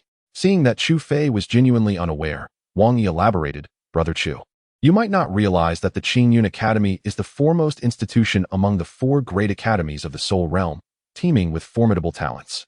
Its selection process is the most rigorous among the 4, with the requirement of being under 20 and at the mid-stage of the Soul Condensation Realm posing a challenge that many in the Soul Realm cannot overcome. Thus, I say you are exceptional, possessing such strength at a young age." Upon hearing Wang Yi's words, Chu Fei felt a twinge of unease, pondering how astonished Wang Yi would be if he knew Chu Fei had already attained the Gathering Soul Realm. Nevertheless, Chu Fei chose not to reveal this, deftly shifting the subject. "What was that about the auction you mentioned earlier?" "Ah, speaking of this auction, it is indeed of great significance." At this moment, Qian Er approached, interjecting, "Master Qian." Upon seeing Qian Er, Wang Yi respectfully clasped his hands and bowed. Qian Er nodded slightly and continued to elaborate on the auction to Chu Fei. "This auction is a grand event regularly hosted by our Tianbao Pavilion. Every 6 months, we present a plethora of rare treasures in the city of Chang'an, including exquisite soul artifacts and extraordinary natural treasures, each time stirring a tempest of excitement." Observing Qian Er's animated expression, Chu Fei could not help but feel a surge of longing. Although he had reached the Gathering Soul Realm, he lacked a weapon that suited him, which troubled him greatly. The memory of Chao Tongshuan's soul artifacts during her battle with the Cold Flood Dragon ignited a fervor within him. Thus, he inquired, "Brother Qian, when is the next auction? May I have the chance to witness it?" Qian Er smiled reassuringly, responding, "Rest assured, Brother Chu, the next auction will be in a month. We will be able to attend." Chu Fei chuckled, realizing his impatience. Just as he was about to speak further, a commotion arose from the front of the caravan. Following the sound, Chu Fei noticed a nervous guard hastening toward them. "Master Qian, we are nearing the Meteorite Gorge," the guard stated, bowing to Qian Er. Qian Er's smile gradually faded, and his brow furrowed as he remarked, "Have we arrived so soon? Instruct the men to set up camp here. We shall depart at dawn." Observing the guard comply and move forward, Chu Fei felt perplexed. The sky was still bright, yet Qian Er ordered them to camp instead of proceeding. It seemed that the Meteorite Gorge ahead was no ordinary place. "Brother Chu, you may be unaware," Qian Er, seemingly understanding Chu Fei's confusion, said with a wry smile. "The Meteorite Gorge is the sole passage to Chang'an. Within the gorge, not only are there numerous ferocious beasts, but a band of marauders also lurks, preying upon passing caravans, demanding riches, and even taking lives." After hearing this, Chu Fei furrowed his brow and asked, "With such a grand reputation, does Tianbao Pavilion not deter them? These are desperate rogues, unafraid of anything. Though Tianbao Pavilion holds great renown, it may not intimidate them," Qian Er replied with concern. Noticing Qian Er's anxiety, Wang Yi wiped his long blade and said in a deep voice, "Master Qian, there is no need for excessive worry. With us brothers guarding, those marauders will think twice before acting recklessly. Moreover, Elder Sun has accompanied us on this journey." Elder Sun, the venerable figure resting within the carriage, was the most formidable gathering soul expert of the entire caravan. The mere mention of elder son eased Qian Er's tension slightly, yet an ominous feeling lingered in his heart. Chu Fei also slightly squinted his eyes, gazing at the canyon at the end of his sight, shaking his head as he preferred not to encounter situations he disliked, particularly those involving killing. Chapter 36. The Bandit Zhou. The Falling Star Canyon is a rare perilous site within the Falling Star Plains. Flanked by treacherous peaks that soar into the clouds, completely obstructing the path to eastern Tang and leaving only a narrow gorge. The gorge is perpetually shrouded in thick mist, obscuring the vision of passing merchant caravans and providing an excellent concealment for bandits. Consequently, despite the government's persistent eradication efforts, the bandits remain a persistent menace. High above, a gigantic full moon hangs in the sky, radiating a white luminescence akin to the fierce sun, casting a dazzling light that spills over the land and renders the mist within the canyon even more enigmatic. Gradually, through the thick fog, a merchant caravan emerges, cautiously advancing through the gorge. Surrounding the convoy, a dozen or so guards vigilantly observe their surroundings, their blades drawn, unwilling to let their guard down for even a moment. At the forefront of the caravan, a massive flag stands tall, emblazoned with the character for heaven, indicating that this convoy belongs to Chu Fei and his companions. The horse-drawn carriage moves slowly forward as Chu Fei sits cross-legged inside, eyes closed in meditation, seemingly indifferent to the external world. Yet, every change in the surroundings does not escape his keen perception. The Tianchong Pu is the most significant of the seven souls, once successfully gathered. It opens the mind's eye, allowing one to perceive everything around them, even while seated within a carriage, a marvel indeed. Although Chu Fei, with his initial mastery of gathering the soul, can only extend his consciousness to a distance of 100 zhang, it proves more than sufficient within the confines of Falling Star Canyon. Just as he intends to continue experimenting with his perception, Elder Sun, seated at the front of the caravan, suddenly opens his eyes. "Ah, what formidable consciousness!" Elder Sun exclaims, his gaze sweeping the area, seeking the source of the powerful perception, eventually landing upon Chu Fei's carriage. Could it be him? The image of Chu Fei flashes through Elder Sun's mind. Though they had not conversed over the past few days, under the cover of his consciousness, he had observed every movement of Chu Fei without any indication of peculiarity. He appeared merely as an ordinary youth. Could it be that his strength surpasses mine? The thought struck Elder Sun, and he chuckled to himself, realizing he was overthinking the matter. Chu Fei was so young. If his strength exceeded Elder Sun's, it would indeed indicate an extraordinary talent. Shaking his head, Elder Sun diverted his gaze from the carriage and returned to his meditative state, ignoring the tense demeanor of the surrounding guards. Phew, that was close. Seeing Elder Sun resume his meditation, Chu Fei finally let out a sigh of relief, cautiously retracting his consciousness. Although he was aware that the elder posed no threat, Chu Fei preferred not to reveal his abilities prematurely, particularly under the current circumstances. Just then, Wang Yi approached Chu Fei's carriage from the front of the line. As Wang Yi approached Chu Fei's carriage, he whispered, "Brother Chu, I implore you for a favor." "Brother Wang, feel free to command me. I shall not hesitate." Chu Fei replied in a low voice. Wang Yi solemnly continued, "If the situation takes a turn for the worse, brother, seek an opportunity to leave. Do not concern yourself with us." Taken aback, Chu Fei asked, "Brother Wang, why do you say such things? Though I am no hero, betraying a brother is something I could never do." Wang Yi sighed and replied slowly, "I am aware of that, which is why I urge you to depart. For some inexplicable reason, my heart grows increasingly uneasy, sensing an imminent danger. If those bandits covet our riches, we shall acquiesce. They should not trouble us further, should they?" Chu Fei inquired, puzzled. Suddenly, Wang Yi's countenance turned grave as he declared, "No. As guards, we engage in perilous endeavors, even if it means our demise. We must not allow this cargo to suffer any loss." After hearing this, Chu Fei fell silent, increasingly admiring Wang Yi's fortitude. "Alas, I hope my premonition is mistaken." Wang Yi sighed, returning to the front of the formation to maintain vigilance. The entire caravan resumed its tranquility, hastening through the thick fog. However, the journey unfolded without incident, and the group emerged unscathed from the dense valley, the exit of Meteor Canyon appearing not far ahead. A collective sigh of relief was heard, believing the danger had passed. Yet within the carriage, Chu Fei slowly opened his eyes and sighed. Trouble has indeed arrived. No sooner had the words escaped his lips than the entire Meteor Canyon began to tremble. Suddenly, from the depths of the fog behind the caravan, a multitude of horses surged forth, racing towards the convoy and dispersing the heavy mist. "This is not good. They've spotted us. Prepare for battle." Upon seeing the bandits in pursuit, Wang Yi bellowed, brandishing his long knife and charging at the approaching marauders. Haha, these scoundrels have quite the audacity. With a booming laugh, a figure emerged from among the bandits, hovering above and gazing down at Wang Yi. A cultivator of the gathering spirit realm, Wang Yi stared intently at the figure, astonished that such a formidable being would stoop to thievery.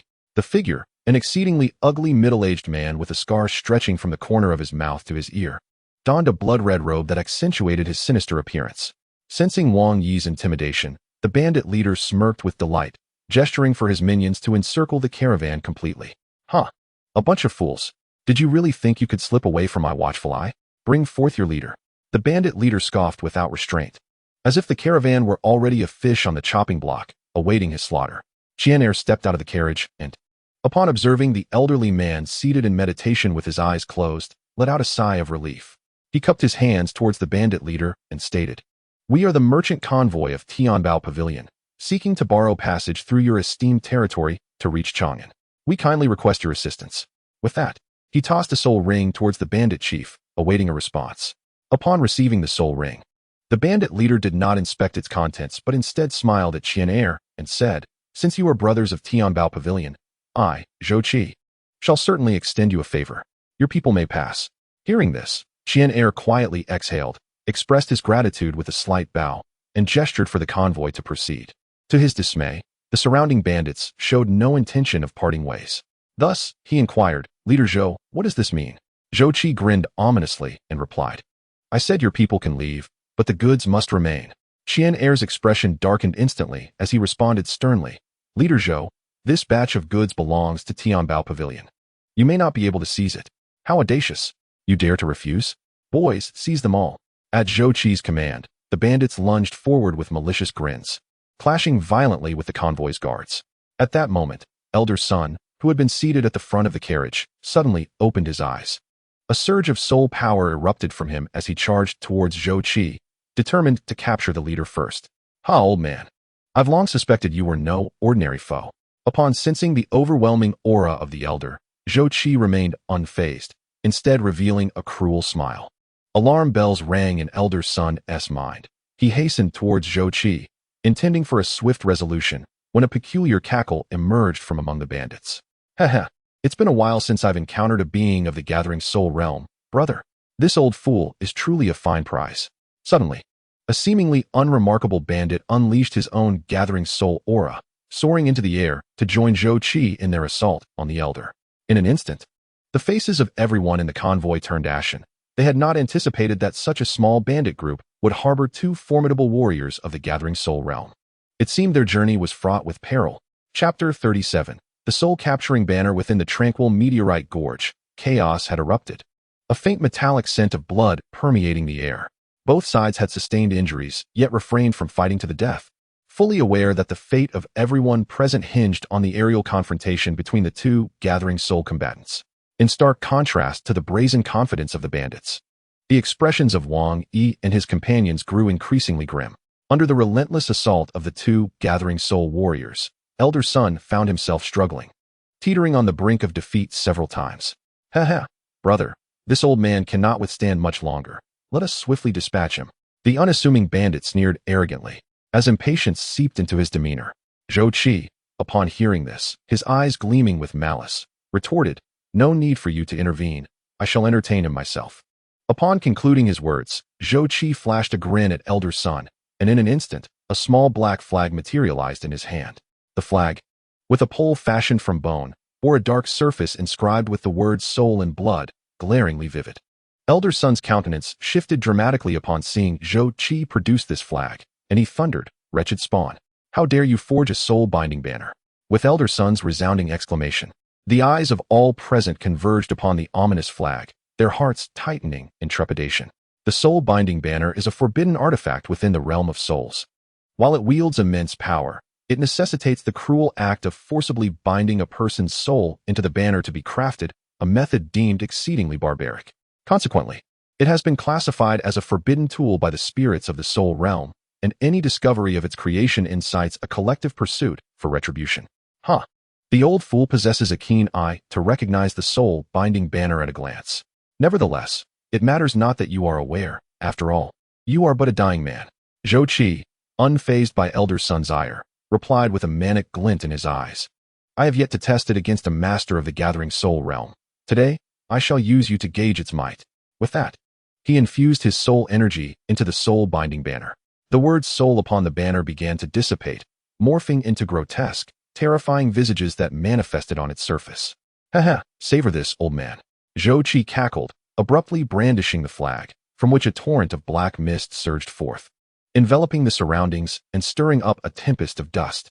Amidst the black fog, cacophonous wails echoed, intermittently revealing ghastly faces that appeared horrifyingly tormented, as if they had endured unspeakable agony before their demise. The ghastly visages were a macabre blend of genders and ages, including the unsettling sight of two infant faces. The souls hidden within the mist seemed akin to famished wolves. With a mere flick of the flag, Zhou Qi unleashed them towards Elder Sun, as if intent on devouring him alive. Elder Sun hastily projected his soul energy outward, unleashing a series of 7 strikes against the malevolent spirits, intoning, severing, cloud palm. Boom. Upon impact, the ferocious remnants were shattered into fragments, scattering through the air without an ounce of resistance. Yet, Elder Sun's expression grew increasingly grave. Suddenly, the fragments suspended in the air swiftly reassembled into new, grotesque faces, and their numbers had doubled, severing cloud palm.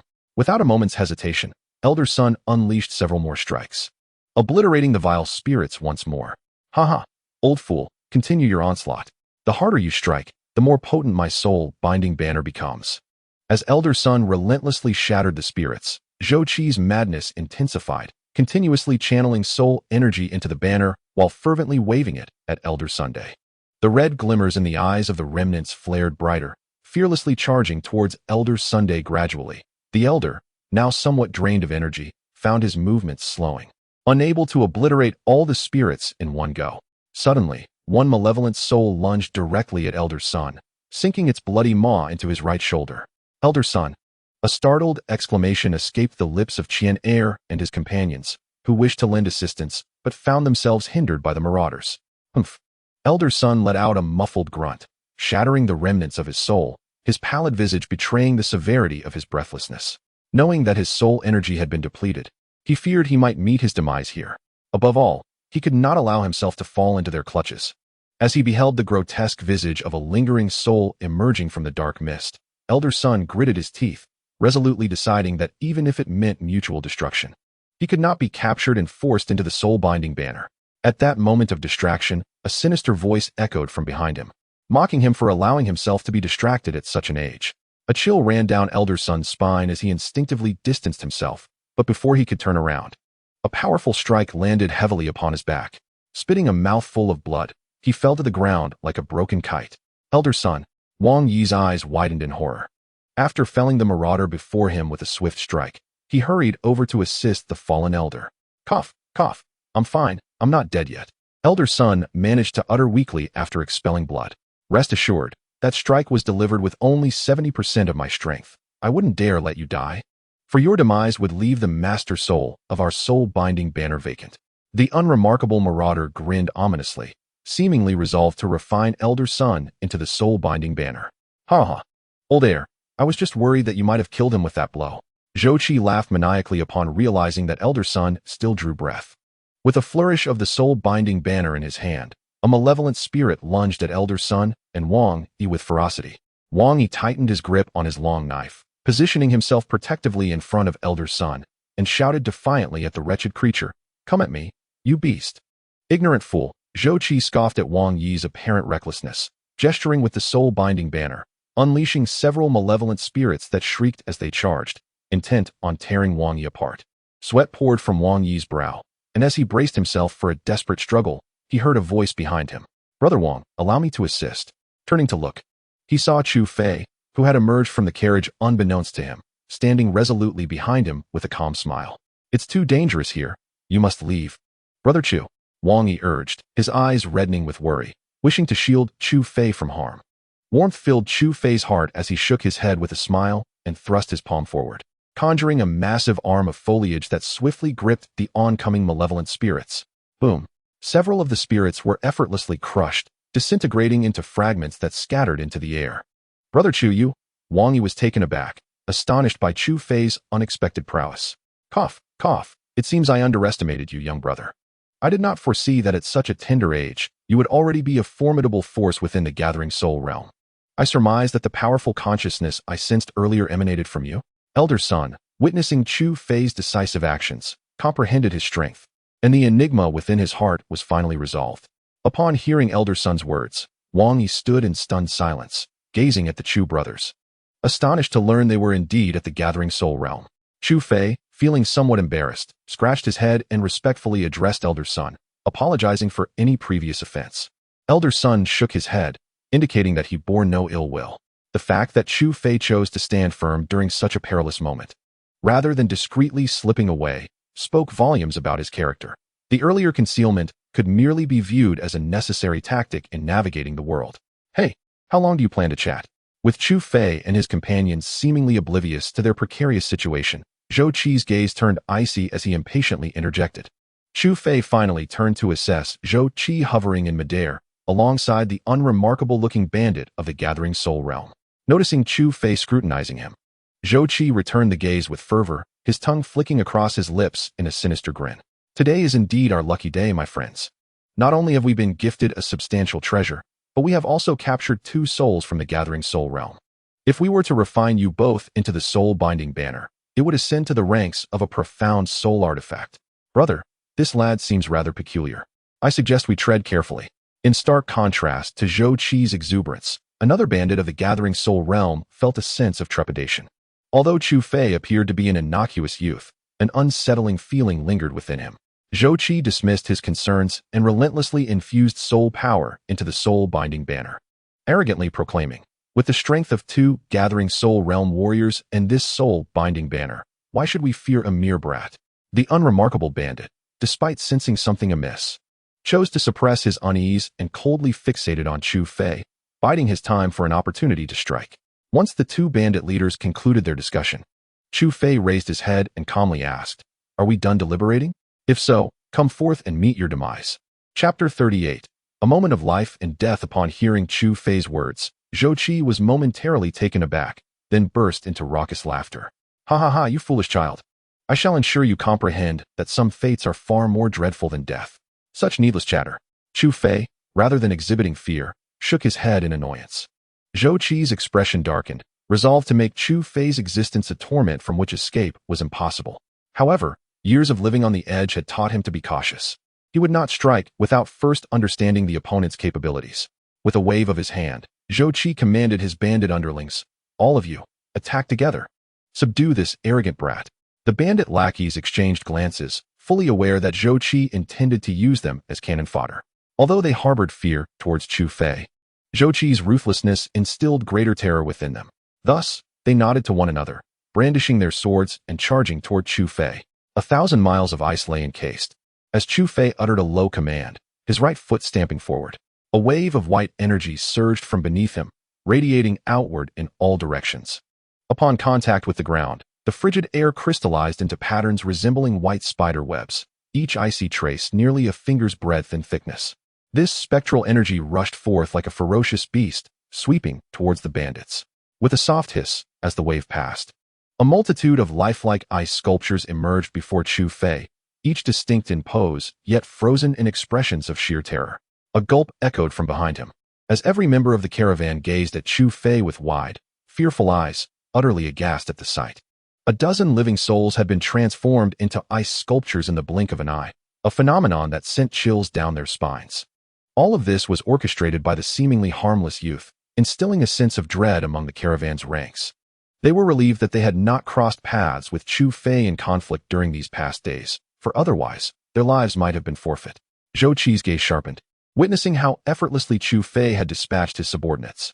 He suppressed his previous disdain, realizing with surprise the boy's formidable prowess, pondering the possibility of his own downfall if he underestimated him. Not only Zhou Qi, but Chu Fei himself was taken aback, startled by his own lethal intent.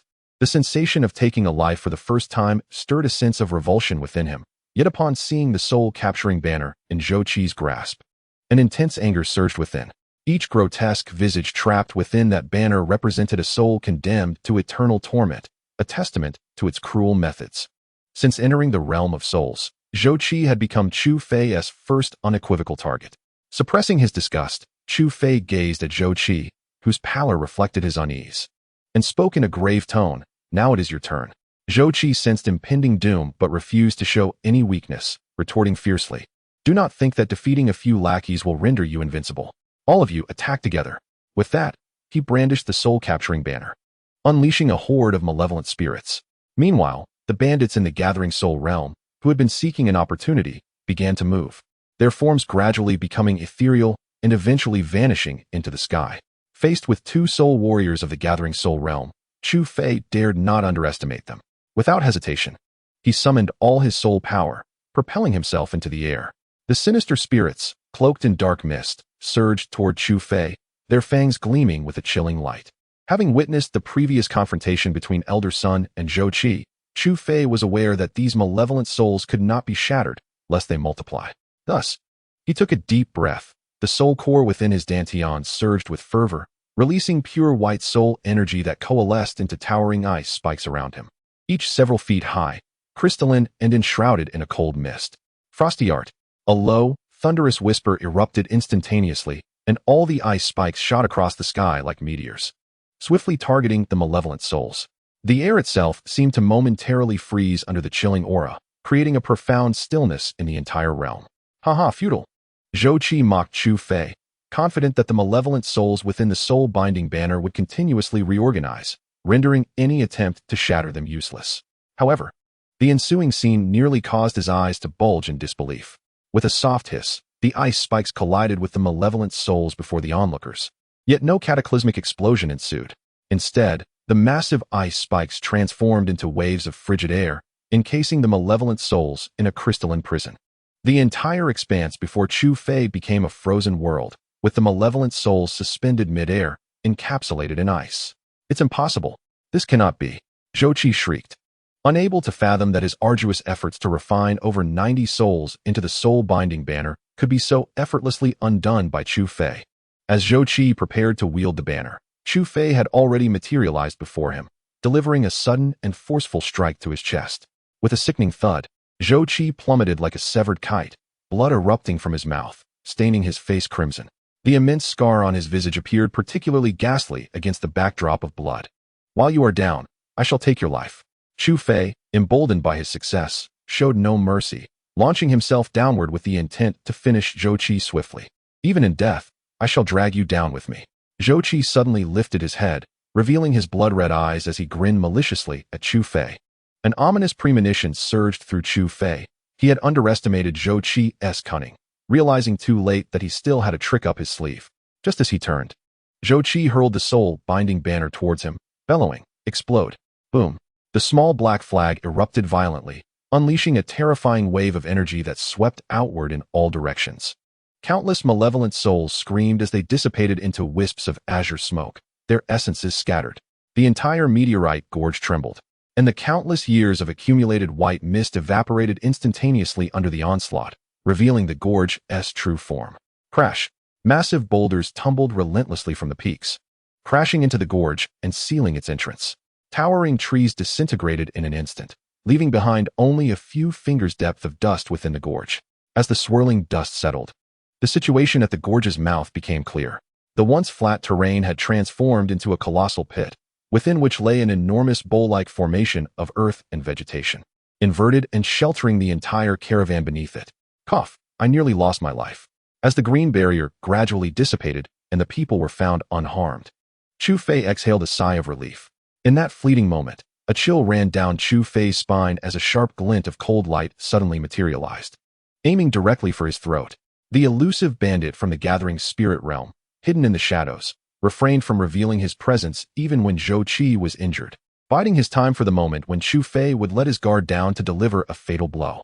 In the blink of an eye, Chu Fei had no time to ponder. Instinctively, he invoked the life and death restriction.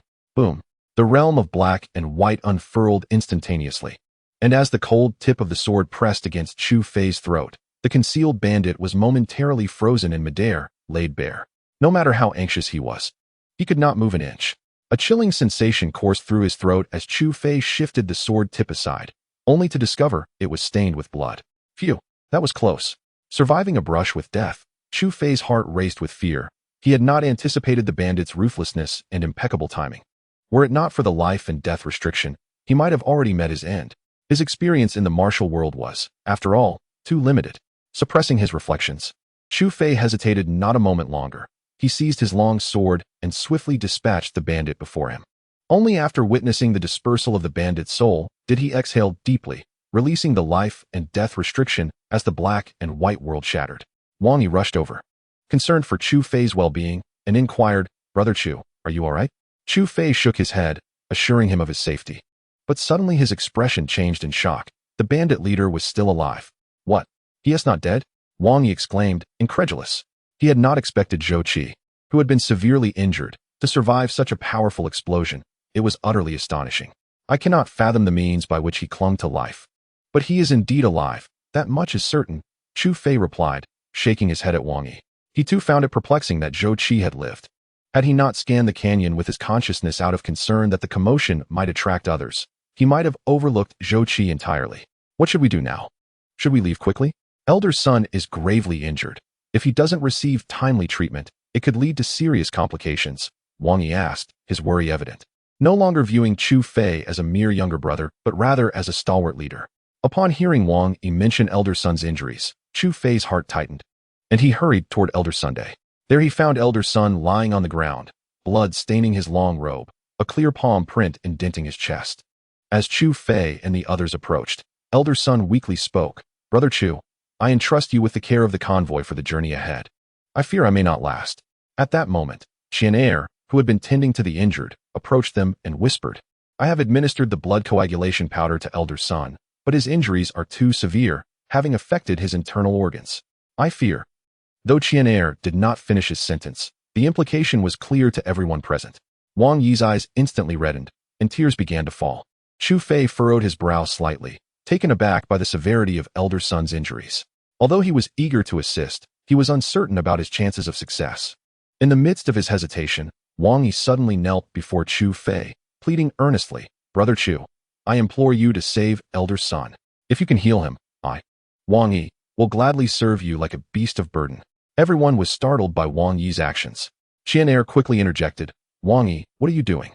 Although Brother Chu is a formidable master of the Gathering Soul realm, he cannot heal others. We understand your concern for Elder Sun, your master, given his grave injuries. But we cannot resort to desperate measures. Please get up. Wang De, please rise," Xu Fei urged. "I have not refused to help." Surprised by the depth of Wang Yi's feelings for Elder Sun, Xu Fei did not hesitate and assisted Wang Yi to his feet. "So, Brother Chu, you are willing to save Elder Sun?" Wang Yi exclaimed with joy. Xu Fei gave a wry smile and replied, "Since you believe in me, I shall do my utmost to try." Wang Yi nodded vigorously and helped lift Elder Sun to facilitate Xu Fei's treatment. As Xu Fei approached, he raised his right hand and placed it upon Elder Sun's chest. A gentle stream of soul force began to flow into Elder Sun's body, causing his complexion to brighten momentarily. Wang Yi, witnessing this, felt a surge of hope and was about to express his gratitude when he noticed Xu Fei slowly shaking his head. The soul force that had entered Elder Sun's body seemed to dissipate as swiftly as water poured into a bamboo basket, failing to be absorbed in the slightest. "Brother Chu, what is happening?" Wang Yi asked anxiously. "Alas," Xu Fei sighed, "Elder Sun's meridians are severed. The soul force entering his body is akin to water flowing into a sieve. It will vanish in an instant." He lamented the gravity of Elder Sun's condition, far worse than he had anticipated. What then can be done? Wang Yi felt a wave of despair wash over him, his eyes growing red-rimmed. Taking a deep breath, Xu Fei retracted his soul force without a moment's hesitation. In a flash of light, a vibrant red soul herb appeared in his hand. "Is that the Fire Heart Seven-Leaf Flower?" Qian exclaimed, recognizing the herb. The Fire Heart Seven-Leaf Flower. Wang Yi looked at the herb in Xu Fei's hand, puzzled by Qian exclamations. Noting Wang Yi's confusion, Qian excitedly explained. The Fire Heart Seven-Leaf Flower is a principal ingredient in crafting the 9-turns soul-reviving pill, known for its miraculous ability to regenerate flesh from bones. It grows a new leaf every decade, enhancing its efficacy tenfold. It is said that consuming the 7-leaf variety can allow one to soar to celestial heights. After delivering this information, he gazed at the Fire Heart 7-leaf flower in Xu Fei's grasp with fervent admiration, adding, "At a recent auction held by Tianbao Pavilion, a 3-leaf Fire Heart 7-leaf flower fetched a staggering 30,000 soul crystals." Upon hearing the words, Wang Yi was momentarily taken aback, unable to fathom the extraordinary value of the crimson soul herb. He quickly counted the fiery heart 7-leaf flower in Chu Fei's hand. 1 leaf, 2 leaves, 3 leaves. 4 leaves, 4 leaves in total. This was a specimen aged 40 years. Gulping, Wang Yi stammered, "Chu brother, what is this?" Chu Fei, equally astonished by the herb's worth, had merely selected some soul herbs hastily when he left the Wang residence, with no inkling it would evoke such a reaction. Moreover, this fiery heart 7-leaf flower was the least aged among his collection. Grateful that he had not presented any other herbs, Chu Fei addressed Wang Yi. Although this soul herb is only 40 years old, its efficacy may not be as profound as the steward claims, so Wang brother, do prepare yourself mentally. Regardless of the outcome, Wang Yi solemnly declared, I, Wang Yi, shall never forget this great kindness, Chu brother. Since that is the case, I shall begin, Chu Fei replied, enveloping the soul herb in his soul power and directing it into elder son's body for refinement. The scarlet fiery heart 7-leaf flower, under the influence of soul power, shimmered with an even more radiant glow as it gradually dissolved within elder son's form. Where the crimson light traversed, severed meridians began to flourish, swiftly restoring to their former state. Noticing the rosy hue returning to elder son's complexion, Chu Fei sighed with relief. Once the soul power was withdrawn, he informed Wang Yi, elder son's meridians have fully recovered. The remaining issues are not significant, and he should be completely healed shortly. No need for thanks, should you ever require my assistance. Chu brother, do not hesitate to call upon me, Wang Yi responded earnestly. After nodding in acknowledgement, Chu Fei turned to Qian Air beside him, saying, I would appreciate it. Qian steward, if you could have some of the brothers clear the fallen rocks at the valley entrance to create a passage. We shall depart upon my return. Qian Air nodded, but then, bewildered, asked, Return? Chu brother, where are you going? Gazing into the depths of the gorge, Chu Fei replied nonchalantly, I am going to deal with that elusive fish. Qian Air was momentarily stunned, and then expressed concern. Yu Zhou Qi is not only treacherous, but also cunning. There may be an ambush. We should leave quickly to avoid further complications. He must die? Chu Fei replied resolutely, shaking his head. This Zhou Qi has harmed many innocent lives in his pursuit of crafting the soul-binding banner. Should he escape this time, others will undoubtedly perish by his hand in the future. It is better to eliminate him sooner rather than later. Upon hearing this, Qian Air conceded the truth in Chu Fei's words and inquired, Do you know Zhou Qi's current whereabouts? He is gravely injured and cannot have gone far. He remains under my spiritual surveillance. I leave this matter in your capable hands. Qian steward, Chu Fei concluded, then ascended into the air, soaring toward the depths of the gorge. Moments later, the bloodied and disheveled bandit, Zhou Qi, came into view. Zhou Qi, your time has come. Chapter 40, The City of Chang'an. Damn it. After a lifetime of hunting eagles, I never expected to have my eyes pecked out by a sparrow today. After spitting out blood, Zhou Qi growled fiercely, Once I recover, I will settle the score with you. You will beg for death. Oh, you may find you have no opportunity for that, came a chilling voice from behind Zhou Qi. Turning around, he discovered that Chu Fei had somehow positioned himself behind him without notice. Zhou Qi instinctively recoiled, widening the distance between them, glaring at Chu Fei as he threatened. You ignorant fool, how dare you pursue me? I shall make you aware of my might. Seeing Zhou Qi's bluster, Chu Fei merely shook his head and raised his hand, preparing to deliver a decisive blow. Fearful of unforeseen complications, he knew he must act swiftly. That cursed thing. Zhou Qi spat angrily, producing a black compass in his hand. In an instant, his soul power surged, and he vanished from Chu Fei's sight without a trace. Huh. Chu Fei was taken aback, realizing Zhou Qi possessed such a remarkable treasure. It was likely the same device he had used to escape during the earlier explosion, with his consciousness extending outward. Chu Fei quickly located the now-vanished Zhou Qi, who had reappeared 100 yards away. This soul artifact was astonishingly powerful, capable of transporting a person across great distances. However, it must have significant drawbacks. As Chu Fei soared through the air, he pondered the implications of Zhou Qi's artifact, calculating various possibilities to prevent another escape. Damn it, I've had to use this thing again, and I'm nearing its limits. Zhou Qi, his face pale, suppressed the sweetness in his mouth and cursed Chu Fei. Determined, he chose a direction and fled, desperate to shake off his pursuer. Yet, just a few yards into his escape, he found Chu Fei waiting ahead, an embodiment of despair washing over him. His eyes gleamed with a frenzied madness as he contemplated a desperate fight. Suddenly, Chu Fei's words halted him, igniting a flicker of hope for survival. Hand over the treasure, and I shall spare your life, Chu Fei stated calmly, fixated on the black compass in Zhou Qi's grasp. as if he had come solely for this artifact, not to take Zhou Qi's life. Zhou Qi's mind raced through his current predicament. He was gravely injured, having used the compass twice already, leaving him with no capacity for a final desperate stand. Gritting his teeth, after a moment of struggle, he tossed the black compass to Chu Fei. "You better keep your word, or I will haunt you even as a ghost," he asserted vehemently. As soon as the compass landed in his hands, Chu Fei sensed its extraordinary nature. Carved entirely from a unique black stone, the compass featured 10 crimson lines crisscrossing its surface, segmenting it into distinct sections. The base was adorned with a lifelike dragon coiled within, its texture smooth and calming. Yet, the only flaw was the central part of the compass, which was conspicuously empty, as if something were missing. What could this mean? Chu Fei inquired of Zhou Qi. "I am uncertain about this. I seized it from a merchant convoy, and it was in this state upon my acquisition." Zhou Qi spoke solemnly, indicating that he had not resorted to any underhanded means. Observing that Zhou Qi did not appear to be deceitful, Chu Fei refrained from further questioning and instead asked, "How does one utilize this compass? It must possess considerable side effects, I presume?" Zhou Qi nodded reluctantly, expressing his discontent. "By infusing soul energy into this compass, it can instantaneously transport the bearer 100 zhang away. It is a soul artifact of spatial traversal. However, its side effects are equally pronounced.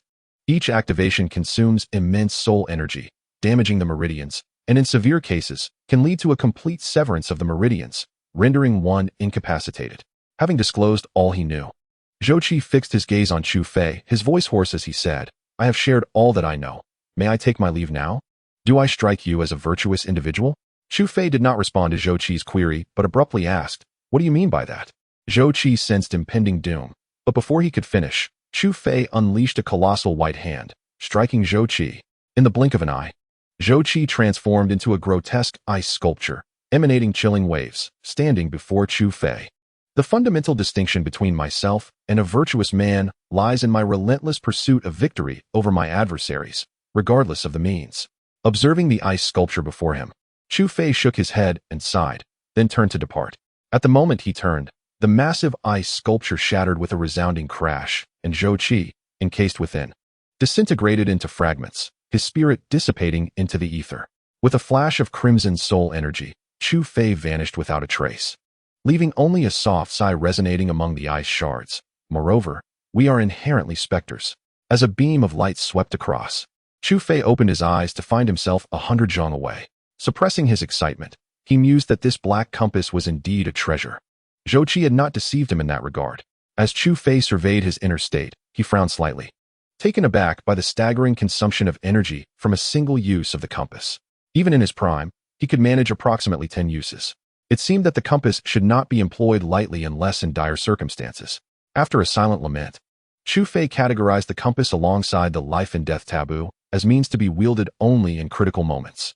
Thus, equipped with the life and death taboo and the compass's spatial transfer capability, Chu Fei could contend even against formidable adversaries of higher realms, or at the very least, make a swift escape. Consequently, his safety during this journey to the Eastern Tang was assured. After all, Chang'an, as the imperial capital of the Eastern Tang, likely harbored numerous powerful individuals. It would not be surprising if one or two exceedingly formidable ancient beings emerged. The thought of Chang'an ignited a fervor within Chu Fei.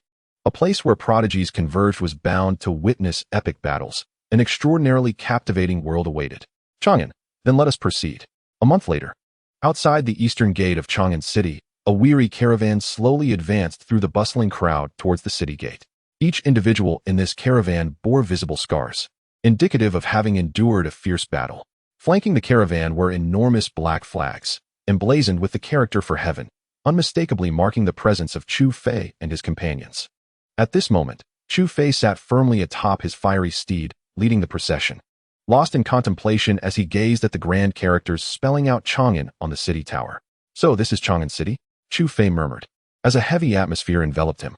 Unlike the modernized Chang'an of the mortal realm, this Chang'an in the spirit realm retained the visage it bore a millennium ago. Bustling with merchant caravans from all corners, trading without regard to nationality, a testament to the prosperity of the Eastern Tang Kingdom. Observing Chu Fei's demeanor, Qian Er wore a knowing expression, pride evident in his voice as he declared, "Indeed, this is Chang'an City.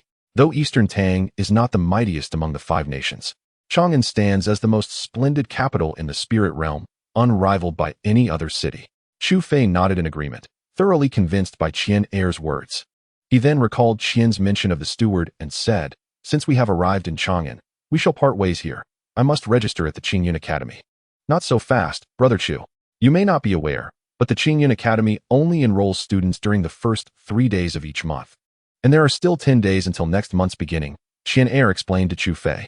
After hearing this, Chu Fei scratched his nose, feeling a bit embarrassed as he remarked, "I hadn't realized there was such a rule." With a chuckle, Qian Er added, "Moreover, Brother Chu, you expressed interest in attending the auction, did you not? We shall have one at Tianbao Pavilion in 3 days. Ah, right. I almost forgot about the auction." Chu Fei slapped his forehead, slightly dismayed at his own forgetfulness regarding such an important event. "In addition, our young master has prepared a feast to properly host you. So he earnestly instructed me to ensure you join us," Qian Er suddenly said with a serious tone. "Your young master? Why would he want to host me?" Chu Fei inquired, puzzled. Wang Yi, standing nearby, interjected, "It is due to your gallant assistance. Brother Chu, Steward Qian has already informed our young master via pigeon, and thus he wishes to express his gratitude." At the mention of this, Chu Fei waved his hand dismissively, stating, "Since we are companions, we shall face any challenges together. There is no need for special thanks. Gratitude is secondary. Primarily, my young master is exceptionally humble and amiable, fond of making friends." Upon receiving my message, he expressed a desire to meet you, Brother Chu, and forge a friendship, Qian Er elaborated, clearly understanding the essence of his young master's intentions. Upon hearing this, Chu Fei felt it inappropriate to decline, particularly as he was intrigued by this young master, so he acquiesced and asked, "Pray tell, who is your young master?" With a grin, Qian Er replied candidly, "It is young Master Fusu." Chu Fei was taken aback, seemingly unable to comprehend, and asked again, "Who? Could you repeat the name of your young master?" "The eldest son of Emperor Qin, Prince Fusu." Chapter 41, Prince Fusu. Chang'an, the imperial capital of the Eastern Tang dynasty, sprawls over an extensive area. It has been tested that even riding a fine-spirit steed from the easternmost point to the westernmost point takes a full day. At the heart of Chang'an stands a cluster of magnificent palaces, the Imperial Palace of the Eastern Tang. Above the palace, there floats a concealed palace shrouded in mist, where it is said that the founding emperor of the Eastern Tang dynasty, Emperor Taizong, has resided for many years. To the east of the palace lies the bustling commercial district of the eastern city, where the streets are alive with a ceaseless flow of carriages and the din of merchants hawking their wares. 7-star grass, 5-year-old 7-star grass on sale. Don't miss out. Revitalizing powder at a bargain. A life-saving remedy that restores vitality. Seize the opportunity. Yellow rock blade for sale. A mid-grade soul weapon. Cuts through hair like air, slices through iron like mud. As Chu Fei passed through the lively streets with the caravan, he could not help but marvel at the vibrancy of the city within the realm of souls. While he was surveying his surroundings, the caravan suddenly came to a halt. "Brother Chu Fei, we have arrived." Qian Er pointed ahead at the pavilion and exclaimed. Chu Fei focused his gaze and was immediately awestruck by the grandeur of Tianbao Pavilion. Before him stood an imposing 9-story structure, its area comparable to 5 or 6 football fields. Constructed from the finest timber, it exuded the fresh fragrance of wood. The exterior was adorned with carvings of rare beasts, appearing almost lifelike in their fierce poses, captivating to behold. Above the main entrance hung the 3 grand characters of Tianbao Pavilion, their elegance radiating an overwhelming pressure that left one breathless, instilling a sense of reverence that deterred any thoughts of impudence. Noticing Chu Fei's rapt attention to the plaque, Qian Er smiled and inquired, "Brother Chu, can you discern the significance of these 3 characters?" After scrutinizing them for a moment, Chu Fei slowly replied, "These characters seem to harbor a terrifying soul power. Yet one cannot perceive it, as if it were naturally inherent, truly peculiar. Indeed, you are a genius who has attained the gathering soul realm at such a young age. These characters are composed in calligraphy, crafted with soul power into high-grade sacred characters." "Sacred characters? These 3 characters are actually sacred characters?" Chu Fei exclaimed in astonishment. Previously, while perusing texts in Wuying Building, he had encountered records stating that the words used by those with earth-shattering soul power, known as saints, were referred to as sacred characters. He had lamented the lack of opportunity to witness them, never anticipating that he would encounter them upon entering Chang'an. The city indeed harbors great wonders. Indeed, these 3 characters are genuine sacred characters, penned by the esteemed poet and head of Qingyun Academy, Du Fu, Qian Er proudly elaborated. The ability to enlist the head of Qin Yun Academy speaks volumes of Tianbao Pavilion's formidable strength. Chu Fei nodded in acknowledgement, just as he was about to speak. A group of elegantly dressed maidens streamed out from Tianbao Pavilion, forming a line as if to welcome someone. Ha ha ha, Brother Chu, is it? I have been waiting for you for quite some time. A bright and cheerful laughter emanated from within the door, and soon a young man clad in white emerged. Chu Fei's gaze scrutinized the young man, who wore a white jade crown atop his head and carried a long green sword at his waist. With sword-like brows and starry eyes, his fair complexion was accentuated by his elegant white attire, epitomizing the very essence of a noble youth. Upon witnessing this, Qian Er and the others promptly dismounted and bowed, collectively exclaiming, "We pay our respects to the young master." Only then did Chu Fei come to his senses, recognizing this individual as Fusu, the eldest son of the Qin Emperor. With a light leap, he dismounted and, clasping his hands, said, "I am but an ordinary person. How could I dare to call you brother, young master?" Unexpectedly, Fusu nonchalantly replied, "What I detest most are those tedious formalities. When it comes to friendship, what matters is that we share common interests. Social standing is of little concern. Besides, Brother Chu, you have saved the lives of my subordinates. You are a friend I shall cherish." Seeing Fusu's generous demeanor, Chu Fei couldn't help but feel a surge of admiration. He smiled and replied, "Since you, young Master Fusu, do not mind, then I have nothing further to say." Fusu smiled in return and said, "In that case, I shall allow you to call me elder brother. No need for formalities like young master. Those are relics of centuries past. What do you think, Brother Chu?" Chu Fei nodded with a smile, harboring even greater respect for Fusu. Indeed, Fusu was as history described him, humble, gentle, and respectful of the worthy. With Chu Fei's acquiescence, Fusu cheerfully instructed, "Let us go inside to converse. I have prepared a feast and await your company." With that, he took Chu Fei into the Tianbao Pavilion. After walking for the duration of an incense stick, they finally came to a halt in an exquisitely adorned chamber. The guests took their seats, each table laden with delicate delicacies and fragrant spirits, inviting all to indulge in merriment. After several rounds of wine and an array of dishes, Fusu raised his cup and clinked it with Chu Fei's, quietly inquiring, "Brother Chu, I heard from Manager Qian that you wish to enter the Qin Yun Academy?" Chu Fei nodded, saying, "I have a friend who should be inside. I wish to find him." "A friend? What is his name? Perhaps I have encountered him before," Fusu replied with enthusiasm. "He is called Yi Tong. Does elder brother Fusu recall him?" Chu Fei eagerly asked, hoping to ascertain Yi Tong's whereabouts. Fusu pondered for a moment, but shook his head, stating he had not heard of this individual. Noticing Chu Fei's disappointment, he reassured him, "Do not be disheartened. The academy is vast, and even I have not met everyone. It is entirely normal not to have an impression." Chu Fei nodded and countered, "Elder brother Fusu, are you also within the academy?" "I merely hold a nominal position there and rarely engage in actual cultivation. Most of my time is spent here in the Tianbao Pavilion," Fusu explained to Chu Fei. "By the way, elder brother Fusu, there is something I find perplexing and wish to inquire about." Chu Fei hesitated, uncertain whether to ask. To his surprise, Fusu simply smiled and said, "I know, Brother Chu, you are curious why, despite being a prince of the Western Qin, I have become the young master of the Tianbao Pavilion, am I right?" Chu Fei, caught off guard by Fusu's candidness, felt a bit embarrassed and replied, "I am merely curious. If it troubles you, there is no need to share." "Trouble? Not at all. I have simply grown weary of the relentless struggles for power. By a stroke of fortune, I was adopted as a son by old Master Fan, and thus became the young master of this Tianbao Pavilion," Fusu stated nonchalantly, as if discussing matters utterly unrelated to him. He then reflected, "In my past life, we fought to the death, only to realize it was all a futile dream. It is far more liberating to live with a sense of ease, wouldn't you agree, Brother Chu?" Upon hearing Fusu's words, Chu Fei was momentarily taken aback, then chuckled bitterly. The disparity between the affluent and the impoverished was indeed stark. While he was still striving for survival, Fusu had already begun contemplating the very essence of life. Everything Fusu spoke of was built upon a foundation of existing resources. In this survival of the fittest world, if he could not continuously grow stronger, he would likely face swift elimination. Though Chu Fei did not concur with Fusu's perspective, he refrained from voicing any opposition. Instead, he sincerely remarked, "Life holds different meanings for each individual. It cannot be generalized. However, I must admit that I greatly envy your carefree existence, Brother Fusu. Given the chance, I too would choose such a life." Fusu laughed heartily, then patted his head and said, "Ah, I have fallen into my melancholic musings again. Please do not take offense, Brother Chu. Rest assured, as long as you are not offended, I am content. There is no room for dissatisfaction, Chu Fei replied.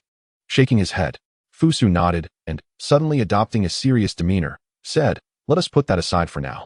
However, Brother Chu, there is one matter you must be cautious about. What is it? Chu Fei inquired, puzzled. I have learned that next month, the Qin Academy will be holding admissions, and numerous prodigies will be participating. If you wish to enter the academy, you should prepare yourself early, Fusu whispered. Chu Fei was taken aback. He had not realized that gaining entry to the Qin Academy would be so complicated. However, he did not fret excessively and simply asked, do you know which prodigies will be attending the selection? After downing his drink, Fusu replied, there are too many to count, and it would be quite tedious to name them all. At the auction 3 days from now, they will undoubtedly be present. I will personally point them out to you and explain their circumstances. Chu Fei nodded in agreement, also finishing his drink, feeling the heat of his blood surge. I genuinely wish to witness those remarkable talents. Chapter 42. The auction begins with a gentle exhale of murky breath. Chu Fei slowly opened his eyes. The crimson light within fading rapidly, leaving his gaze deeper and more profound. The disparity in the gathering soul realm truly was a chasm apart. Feeling the soul power within him gradually grow at a sluggish pace, Chu Fei couldn't help but reflect, despite his unwavering commitment to soul cultivation, how many years it would take to awaken his second soul at this rate. Today marked the 3rd day. Surely, the auction was about to commence. Rising from his bed, Chu Fei stretched languidly, contemplating the auction while moving his body, which immediately echoed with sounds reminiscent of popping beans. A series of urgent knocks resounded, followed by Wang Yi's resonant voice from outside. Brother Chu, the auction is about to begin. The young master has sent me to invite you. With a gentle creak, the door swung open. Upon seeing Wang Yi, whose facial wounds had completely healed, Chu Fei inquired, Brother Wang, how is elder son? Has he fully recovered? Thanks to you. Brother Chu, my master is not only fully restored, but has also made significant advancements in strength, nearly on the verge of awakening his second soul. Wang Yi replied with a sheepish smile. Hearing that elder son had recovered, Chu Fei felt a wave of relief wash over him. As long as elder son is well, I can rest easy. I had my doubts about the effectiveness of the Fire Heart 7-leaf flower. Wang Yi nodded, suddenly recalling something, and exclaimed, oh dear, I almost forgot. The young master sent me to escort you to the auction. Let us converse as we walk. Thus, Wang Yi led the way, and the two engaged in conversation as they made their way to a magnificent treasure pavilion. Wang Yi halted, gesturing toward the pavilion. Brother Chu, that is the venue for this auction. Following Wang Yi's, Chu Fei beheld the pavilion enveloped in swirling clouds, evoking a sense of otherworldly elegance. At the entrance, numerous formidable figures soared through the air, entering the pavilion, while the interior resonated with the sound of bells, echoing throughout the realm. Brother Chu, that bell toll signifies the commencement of the auction. Let us hurry inside, Wang Yi explained upon hearing the chime. Seeing Chu Fei nod in agreement, he guided him through the VIP passage directly to a private chamber on the 2nd floor. Young Master Fusu had been waiting inside for some time. Upon Chu Fei's arrival, he approached and exclaimed, Brother Chu, you have finally arrived. If you had delayed any longer, you would have missed the grand spectacle. A grand spectacle? What sort of spectacle? Chu Fei asked, somewhat puzzled. Instead of answering immediately, Fusu led Chu Fei to the open area of the chamber. As Chu Fei cast a glance, he was taken aback. From this vantage point, he could see the bustling 1st-floor auction hall, teeming with people. The vast hall was a sea of bodies, the clamor overwhelming. A scene of extraordinary liveliness. Chu Fei's heart raced with astonishment as he tentatively remarked, surely, there must be over 10,000 people here? Fusu shook his head, extending a finger toward Chu Fei, and earnestly declared, a full 100,000. 100,000. Despite the fortitude of Chu Fei's heart, he was taken aback by the grandeur of the auction, astonished to find that the number of attendees reached a staggering 100,000. Even more astonishing was the fact that none among this vast assembly dared to cause any disturbances, prompting Chu Fei to gain a more visceral understanding of the formidable might of the Tianbao Pavilion. Truly, this was a remarkable spectacle, he mused. However, Fusu gently shook his head, clarifying, this is not the splendid performance I wish to show you, my brother Chu. The true spectacle lies yet ahead. Noticing Fusu's finger pointing towards an opposite pavilion, Chu Fei allowed his gaze to drift in that direction. On the 2nd floor, the pavilions were partitioned into individual chambers designated for esteemed guests. Some of these chambers were shrouded with beaded curtains, obscuring the happenings within. Yet the one that Fusu indicated remained completely open and unadorned. Within that chamber stood two young men, engaged in a tense standoff. One of whom was none other than Zhuge Liang, whom Chu Fei had previously encountered at the Wei Wang's estate. With a furrowed brow, Chu Fei inquired, "Who are they?" The man in black is Zhuge Liang, the direct descendant of Zhuge Wuhou, while the young man in green opposing him is Li Xinzhong, the grandson of Li Chufeng. As Fusu was unaware of Chu Fei's acquaintance with Zhuge Liang, he introduced both individuals, then, with a hint of schadenfreude, remarked that the Li family considered themselves the rightful heirs of the Qin arts, looking down upon the martial lineage of the Zhuge clan.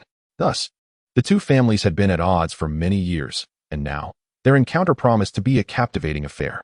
Curious, Chu Fei asked, which of them possesses greater prowess? Fusu shook his head, replying, "It is difficult to say. Both are paragons of the younger generation, although they have yet to engage in a life-and-death struggle. Their strengths are roughly on par, making it challenging to determine who might prevail." Turning his attention back to Chu Fei, Fusu continued, "They will likely participate in the upcoming selection for Qinyan Academy, so do keep a vigilant eye on them." Just as they spoke, the atmosphere within the pavilion shifted once again. Zhuge Liang's and his opponent's soul energies began to emanate outward, suggesting an imminent clash.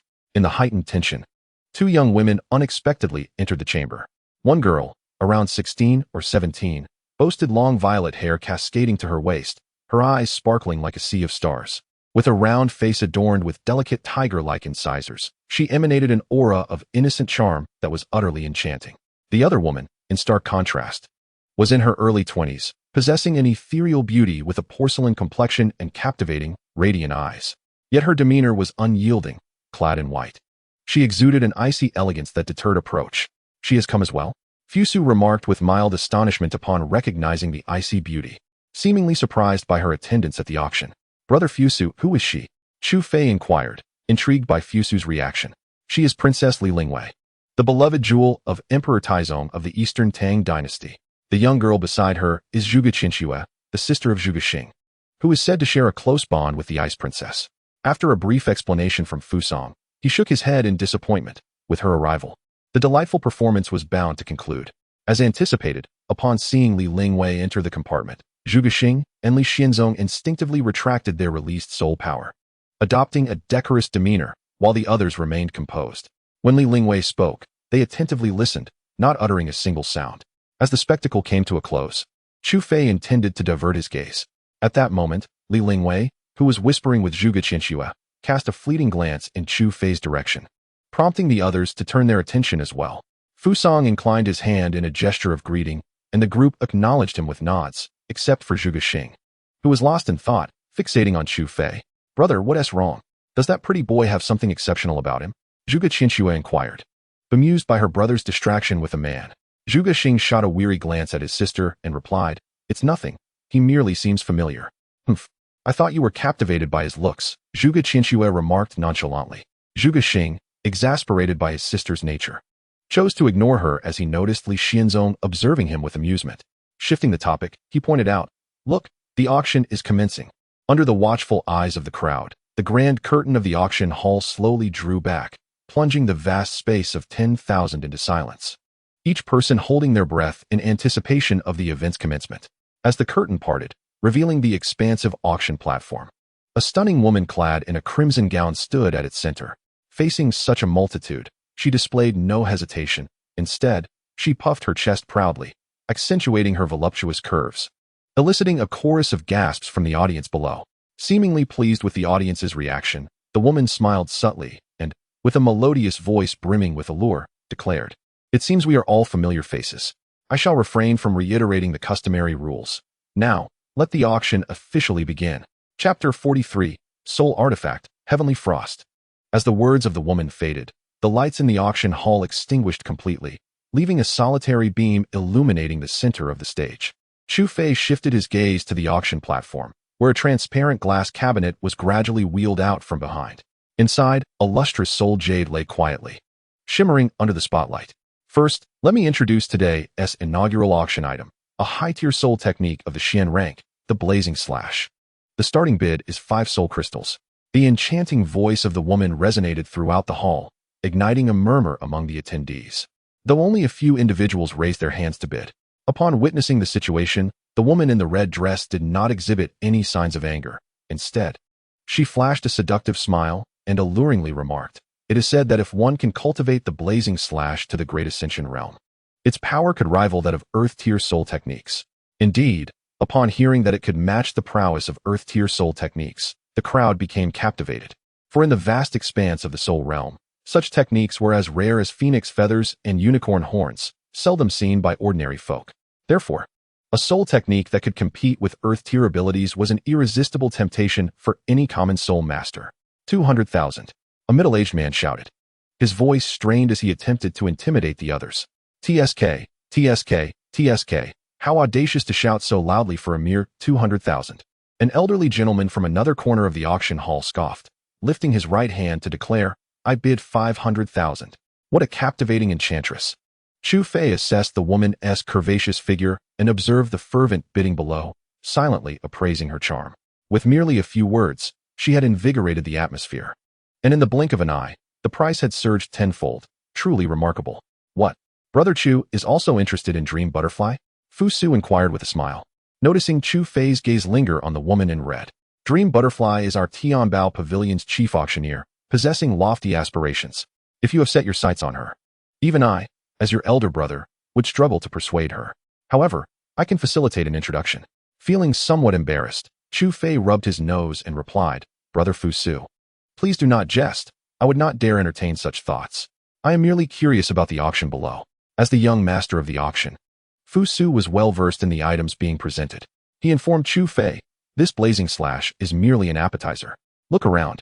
The wealthy scions of illustrious families have yet to make their bids, as they are waiting for the truly valuable treasures to appear." Chu Fei surveyed the second floor, and, indeed, as Fu Su had indicated, amidst the bustling auction in the hall below, very few from the upper floors engaged in the bidding, as if they were anticipating something extraordinary. What could possibly entice these nobles to wait so patiently? Chu Fei inquired softly. However, Fu Su remained coy, merely nodding with a smile before stating, "If Brother Chu finds anything of interest, feel free to bid directly. Consider it a welcoming gift from me." This left Chu Fei momentarily taken aback. The first item had already fetched a high price, and the subsequent items would likely command even more. He shook his head and replied, "That would be inappropriate. I cannot allow you to spend so lavishly on my account."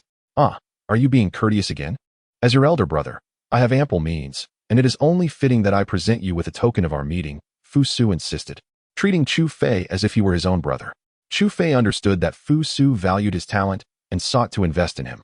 While Fu Su's generosity was evident, Chu Fei was wary of accumulating too many debts, even if he held a fondness for Fu Su. "It appears that I shall soon need to resort to those soul potions." Chu Fei sighed inwardly, recalling the words of manager Qian regarding the 30,000 that the Fire Heart 7-leaf flower had fetched at auction. Should he encounter something truly to his liking, he would indeed have to present the soul potions for bidding. 500,000. This gentleman has bid 500,000. Is there anyone willing to offer a higher amount? Dream Butterfly smiled as she repeated the phrase several times, her gaze sweeping across the audience in hopes of eliciting a greater bid. When silence persisted, she lifted the gavel and gently struck it, announcing, "Congratulations to this gentleman for acquiring the advanced soul skill, Blazing Slash. The personnel from Tianbao Pavilion will contact you shortly."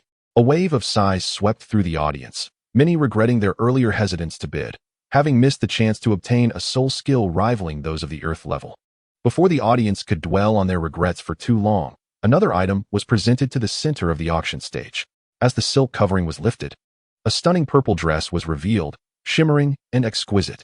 The next treasure was the 9 Domains Profound Sky Garment, crafted by the esteemed soul device master, Lu Ban. This exquisite garment was designed specifically for the female companions, not only radiating beauty, but also impervious to fire and water, able to withstand even the attacks of those at the gathering soul realm. As Dream Butterfly's melodious voice faded, the audience erupted into a flurry of excitement, with numerous female soul warriors urging their male companions to place bids on their behalf. Many affluent young men were also eager to acquire this garment, viewing it as a tool for romance. "Dream Butterfly, please announce the starting price." A robust voice called from the audience, urging her on. With a smile, Dream Butterfly replied, "Since everyone is so eager, I shall not delay further. The starting bid for this garment is set at 100,000 soul crystals. Let the bidding commence." 200,000 came an immediate response, doubling the initial price. 300,000, 500,000. Observing the fervor of the auction, Chu Fei could not help but shake his head, reflecting on the truth that whether in the realm of the living or the underworld, items for women were always in high demand. 1 million. A gentle voice resonated from the second floor, and the hall fell into an immediate hush. Chu Fei turned to see that the one who had bid 1 million was none other than Zhuge Liang, a descendant of the illustrious Zhuge family. Beside him stood the proud Zhuge Qin Shi Huang, exuding an air of triumph akin to that of a victorious peacock. Sighing, Chu Fei thought, now that Zhuge Liang has entered the fray, it seems we have no chance. Do not be upset, my dear treasure. I shall acquire something for you next time. As Zhuge Liang participated in the bidding, many chose to withdraw, realizing that competing against the wealth of the Zhuge family was akin to courting disaster. Dream Butterfly, clearly understanding this, prepared to lower the gavel to finalize the results when, unexpectedly, another voice rang out from the second floor. I bid 150,000. In an instant, all eyes turned to see who dared to challenge the Zhuge family. Chu Fei was quite intrigued. As he shifted his gaze, he discovered that the bidder was none other than Li Xianzong, who had previously confronted Zhuge Liang, noticing that everyone was looking at him. Li Xianzong showed no signs of hesitation and instead smiled faintly at Zhuge Liang, saying, Brother Zhuge, I also have a great fondness for this 9 realms Xiantian treasure garment. Do not hold it against me for competing for your affection. Everyone assumed Zhuge Liang would be furious, yet unexpectedly, he appeared relieved and sighed. Turning to Zhuge Qin Shi Huang to explain, it is not that I refuse to purchase it for you. Rather, someone else has offered a higher bid. Humph. You secretly wish for others to compete with you, Zhuge Qin Shi Huang remarked, her delicate nose crinkling slightly as she prepared to raise her hand to bid again. Zhuge Liang hastily stopped her and whispered into her ear for a moment, after which she lazily lowered her hand. Seeing that Zhuge Liang would not compete with him, Li Xianzong felt as though he had swung and missed, offering a wry smile before addressing Meng Dai. Miss Meng Dai, you may announce the results.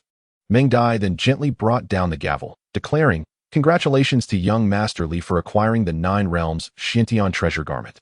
Those who did not win the auction need not be disheartened. The next item is another exquisite treasure crafted by Master Lu Ban, a soul artifact.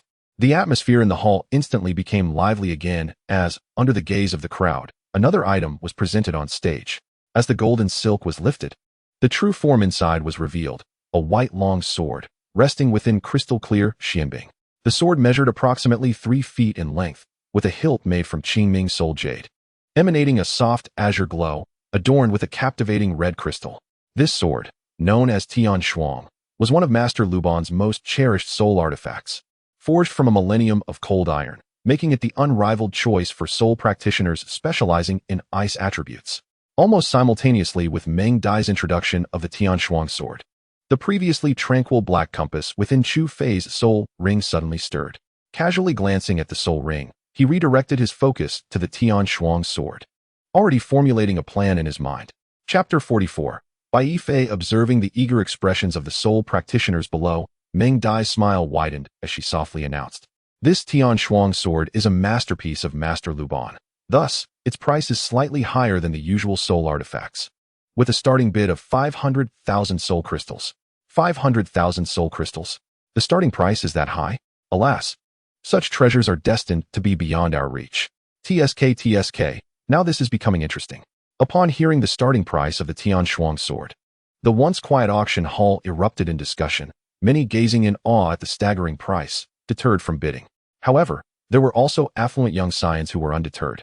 Their interest piqued, eager to bid on the Tian Shuang sword. Chu Fei belonged to the latter group, although not wealthy, indeed. He was quite impoverished. This did not prevent his heart from yearning for the Tian Shuang sword. With a fervent gaze sweeping over the Tian Shuang sword, Chu Fei suppressed his excitement, revealing not a hint of his admiration, and simply awaited the commencement of the bidding. Brother Chu, are you interested in this Tian Shuang sword? Fusu tentatively inquired, and even though the fervor in Chu Fei's eyes dissipated in an instant, it still could not elude Fusu's astute gaze. Upon hearing Fusu's question, Chu Fei nodded and candidly stated, I cultivate ice element soul techniques, and this Tian Shuang sword truly resonates with me. After hearing this, Fusu refrained from further inquiry, contemplating internally whether Chu Fei's potential was worthy of investing in such a precious soul artifact. After all, despite Chu Fei's exceptional talent and his young age, having already reached the gathering soul realm, Fusu, who had witnessed many prodigies fade into obscurity, considered that Chu Fei's current abilities might merely be fleeting. Thus, in that fleeting moment, Fusu resolved to set a limit, 1 million, at most 1 million.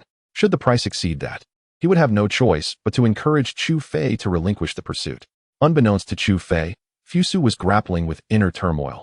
Even if he were aware, he would likely remain indifferent. Casting a glance at the soul ring adorning his right hand's ring finger, Chu Fei let out a sigh of relief, patiently awaiting the auction's commencement. Meng Dai understood the allure of this sword for soul masters who cherished it. It was irresistible, and some might even be willing to sacrifice everything for it. Therefore, she too was curious about the final price it would fetch. Without hesitation, she lightly swung the hammer, her voice ringing clear as she proclaimed, "Now, I declare the bidding open. I offer 600,000. Swiftly, a voice echoed within the hall, and almost simultaneously, others followed suit. 700,000. 800,000. 1 million. The auction price soared rapidly, and in the blink of an eye, it had surpassed the million mark. Fusu sighed, and, addressing Chu Fei with a pained expression, said, "Brother Chu, this Tianshuang sword might command a staggering price. Even I cannot easily repurpose it.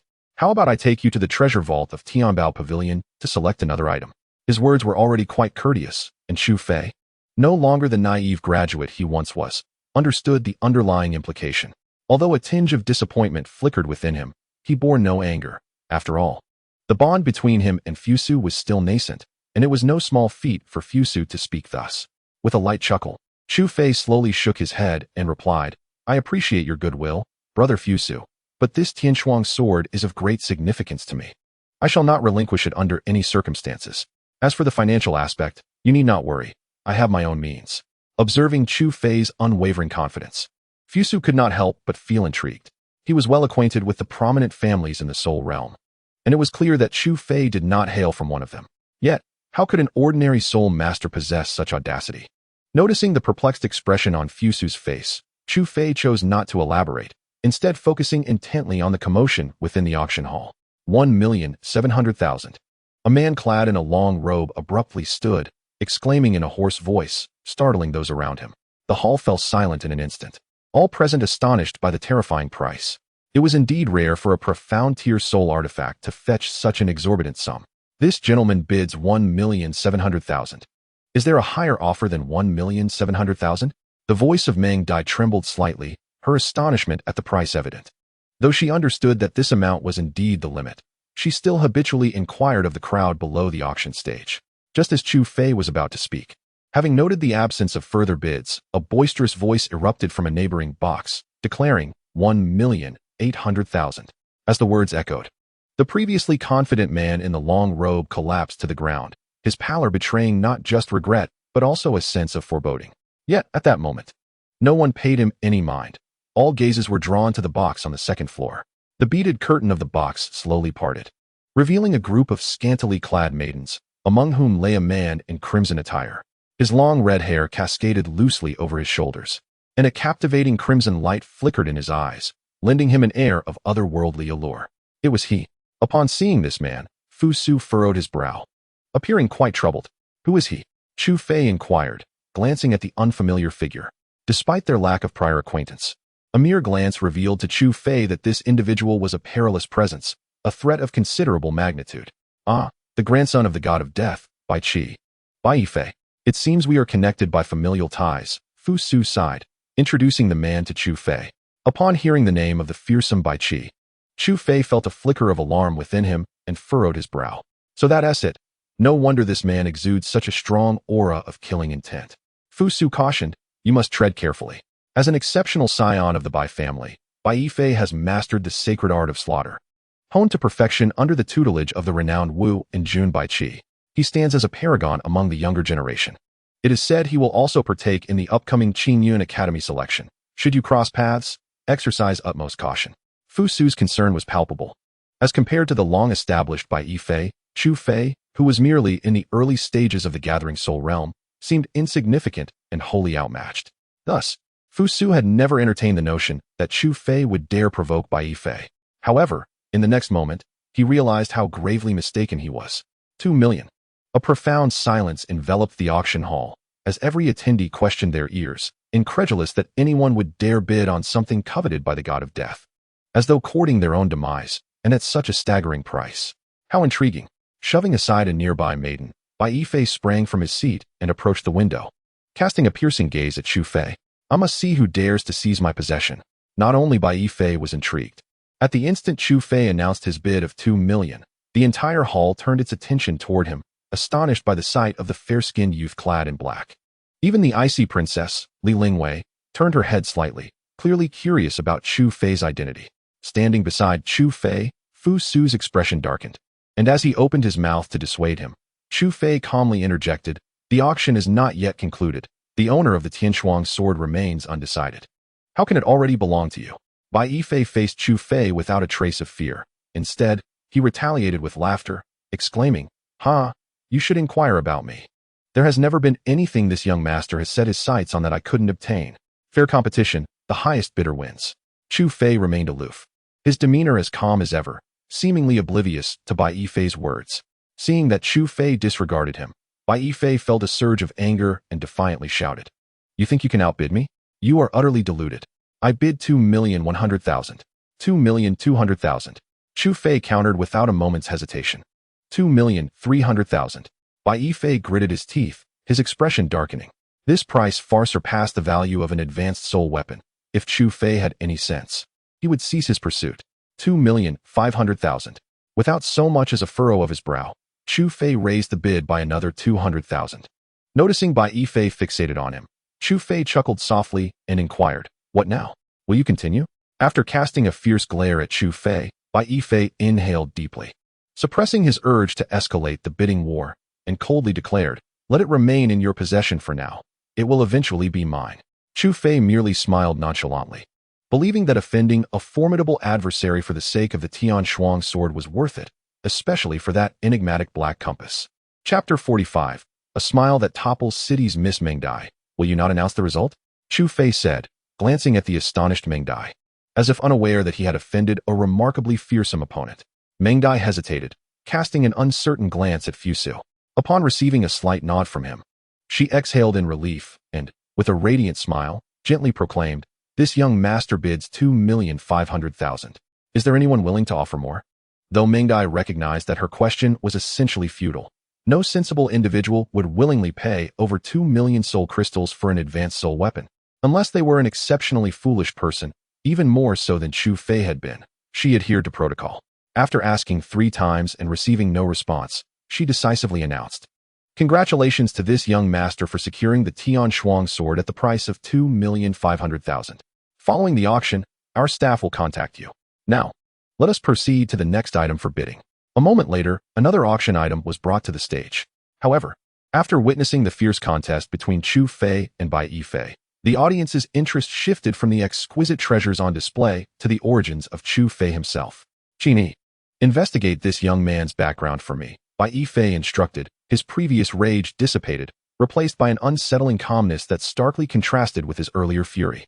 "Yes, young master." A melodious voice responded from within the chamber, enchanting and resonant, evoking ripples of intrigue.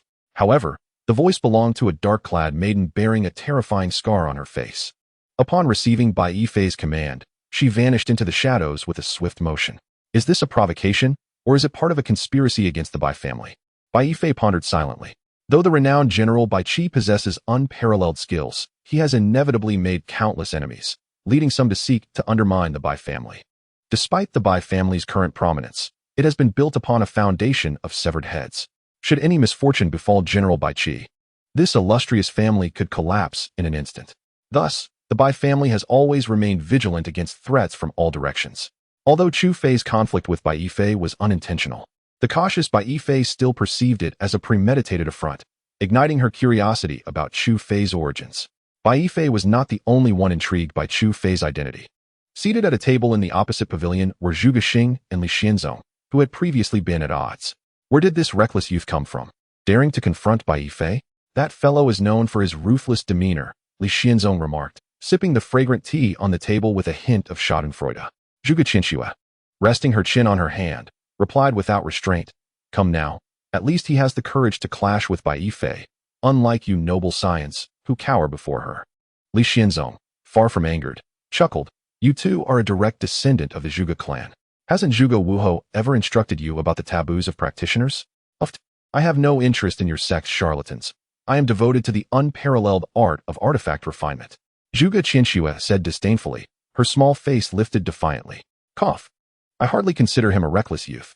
Zhuge Xing, noticing his sister divulging their secrets in just a few words, quickly coughed to redirect the conversation. Li Xianzong smiled subtly, understanding Zhuge Xing's intent to change the topic. He had already gleaned the information he sought. This precious gem of the Zhuge family indeed practiced the art of refinement passed down from Lady Huang Yueying, the wife of Zhuge Liang. Could it be that she is even more formidable than Bai Yifei? How did I not perceive this? Zhuge Qianxue was taken aback by Zhuge Xing's assertion.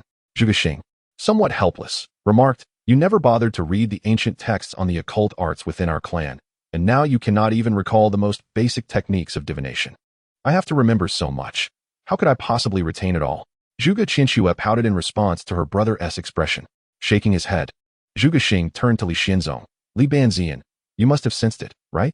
Upon hearing Zhuge Xing's words, Li Xianzong closed his eyes, quietly circulating his spiritual energy. Moments later, he suddenly opened his eyes wide, exclaiming, what an extraordinary individual. What are you all talking about? Sister Wei, do you understand what they are saying? Zhuge Qianxue, increasingly bewildered, turned to the silent Li Lingwei for assistance. The Ice Princess pondered for a moment before nodding slightly and whispering that they must be observing the soul energy of the young man in black. Indeed, we are referring to the soul energy of that very boy. Zhuge Xing spoke in a low voice, then elucidated the concept of soul energy. Unlike other visible entities, soul energy is an enigmatic and unpredictable force. Within each individual's soul lies this essence, which governs their fate and existence. However, the average person cannot perceive soul energy. Only those who have cultivated the art of observing qi can. Thus, practitioners can predict a person's future and destiny by assessing the size and shape of their soul energy, striving to attract fortune and avert misfortune. Upon hearing this, Zhuge Qianxue nodded thoughtfully and then curiously inquired, what about him? What is the nature of that young man's energy? He possesses no energy. To be precise, his soul energy has no discernible form, resembling an enigmatic mist. Li Xianzong replied, his brow furrowed. This revelation startled not only Zhuge Qianxue, but also caused the usually composed Li Lingwei to raise her eyebrows slightly. Casting a glance at the unfazed Zhuge Xing, Li Xianzong asked, did you know him before? With a wry smile, Zhuge Xing recounted his initial encounter with Chu Fei at the Wei King's residence, adding, as far as I know, 4 or 5 months ago. He was merely a lowly servant devoid of soul power. Li Xianzong sprang to his feet, addressing Li Lingwei with a bow. Seventh Princess, I must attend to an urgent matter. Li Lingwei, unfazed by his actions, softly replied, please convey my regards to Senior Li Chunfeng when you meet him. Seeing Li Xianzong depart without hesitation, Zhuge Qianxue, though somewhat perplexed, understood he was returning to consult her family's esteemed elder, the legendary diviner Li Chunfeng. She then turned to her brother and asked, shouldn't we hurry back to inform our clan about this? Zhuge Xing shook his head gently and replied solemnly, no, we still have a mission. Let us not forget that our purpose here is to acquire the Medicine King and safely return it to our clan. Indeed, you are also after this Medicine King, Li Lingwei remarked coolly upon hearing Zhuge Xing's words. Sister Wei, are you also here for the Medicine King? Zhuge Qianxue inquired with curiosity. Li Lingwei candidly admitted, with the mid-autumn festival approaching, I must present something to my father. This centennial Qianling herb is the perfect choice. Zhuge Qianxue's face fell slightly as she said, what shall we do then? It seems we are destined to be rivals. Dear sister, it is merely a fair competition. There is no need for distress, Li Lingwei said warmly, her heart touched by Zhuge Qianxue's genuine concern. In that instant, the blossoms within the pavilion began to wither and scatter. Such a radiant smile was enough to make 100 flowers blush, even leaving the usually composed Zhuge Xing momentarily entranced. Equally entranced was Chu Fei, whose consciousness had been projected outward, initially intrigued by the sensation of being observed. He did not expect to encounter such an exquisite smile. His heart trembled, and his thoughts scattered like leaves in the wind. Brother Chu, what troubles you? Fu Su inquired, noticing Chu Fei's dazed demeanor. It's nothing, Chu Fei hastily replied, attempting to mask his surprise. Yet, that enchanting smile remained indelibly etched in his heart, impossible to erase. Taking a deep breath to quell the turmoil within, Chu Fei asked, Brother Fu Su, will the auction feature the 1,000 spirit grass today? Fu Su nodded, gesturing towards the audience below. Indeed, it is that one. It was only then that Chu Fei realized that, unbeknownst to him, the auction had progressed to its final item. Chapter 46. The battle for the Medicine King. Despite having presided over the auction for much of the day, Meng Dai showed no signs of fatigue. Instead, she appeared invigorated, her voice laced with allure as she announced, "Next, we shall present the grand finale of this auction." Upon hearing the phrase grand finale, the audience, previously disinterested, suddenly regained their enthusiasm, their eyes sparkling with anticipation as they awaited the grand stage. Unlike previous items, this time, Meng Dai did not delegate the task to her attendants, but personally retrieved the treasure from backstage. With her long, graceful legs, she glided to the auction platform, cradling a crystal-clear treasure box in her hands. Within it floated a sky-blue soul herb, surrounded by faintly shimmering blue figures, reminiscent of ethereal sprites dancing around it, casting a kaleidoscope of colors upon the exquisite box. As Meng Dai unveiled the treasure, murmurs surged through the crowd. Many connoisseurs immediately recognized the identity of the soul herb. "Is that the thousand-spirit grass?" One person wondered aloud, uncertain. "Indeed, it appears to be the thousand-spirit grass," another quickly concurred. "Hee. For it to be the grand finale at the Tianbao Pavilion, it must be no ordinary celestial herb." An elderly woman remarked with a knowing smile as she surveyed the treasure box. "My goodness, the Tianbao Pavilion truly spares no expense. This thousand-spirit grass must possess at least a century's worth of medicinal efficacy," a rotund, middle-aged man commented, his voice tinged with admiration. Upon hearing the chubby man's words, the crowd's gaze ignited with fervor. Their eyes, no longer merely observing a soul herb, now regarded it as one with a flawlessly naked beauty, longing to gaze upon it indefinitely. Not at all surprised by the reaction her soul herb elicited, Meng Dai internally mused, "Just wait until you see what comes next." Taking a deep breath, she shed her previous coy demeanor and, in an exceptionally solemn tone, declared, "The final item for auction is the soul herb, thousand-spirit grass. This herb not only harbors immense soul power, capable of enhancing the cultivator's prowess, but more importantly, consuming the thousand-spirit grass significantly increases the likelihood of breaking through to the nirvana realm." As the moment arrived, Meng Dai paused, casting a glance at the crowd within the auction hall, and with palpable excitement declared, "Most crucially, this thousand-spirit herb is a 500-year-old specimen." The once bustling hall fell into a profound silence, a stillness akin to death, with only Meng Dai's slightly trembling voice reverberating throughout. The attendees were astounded by the audacity of Tianbao Pavilion. A 500-year-old thousand-spirit herb transcended the realm of mere soul medicine. It was, in fact, the king of herbs. Within the pavilion, Chu Fei was taken aback, not anticipating that Tianbao Pavilion would present such a priceless treasure for auction. Although to Chu Fei, a 500-year-old thousand-spirit herb merely represented a fleeting moment, for those ancient beings lingering at the threshold of the nirvana realm, it was an irresistible gem. They would undoubtedly resort to any means, even risking their lives, to contend fiercely for it. In an instant, the hall erupted with astonishing energy. Many faces reflected ecstatic expressions, their focus solely on the thousand-spirit herb upon the auction stage. The potent soul energy thickened the atmosphere, creating a palpable tension that enveloped the entire auction house.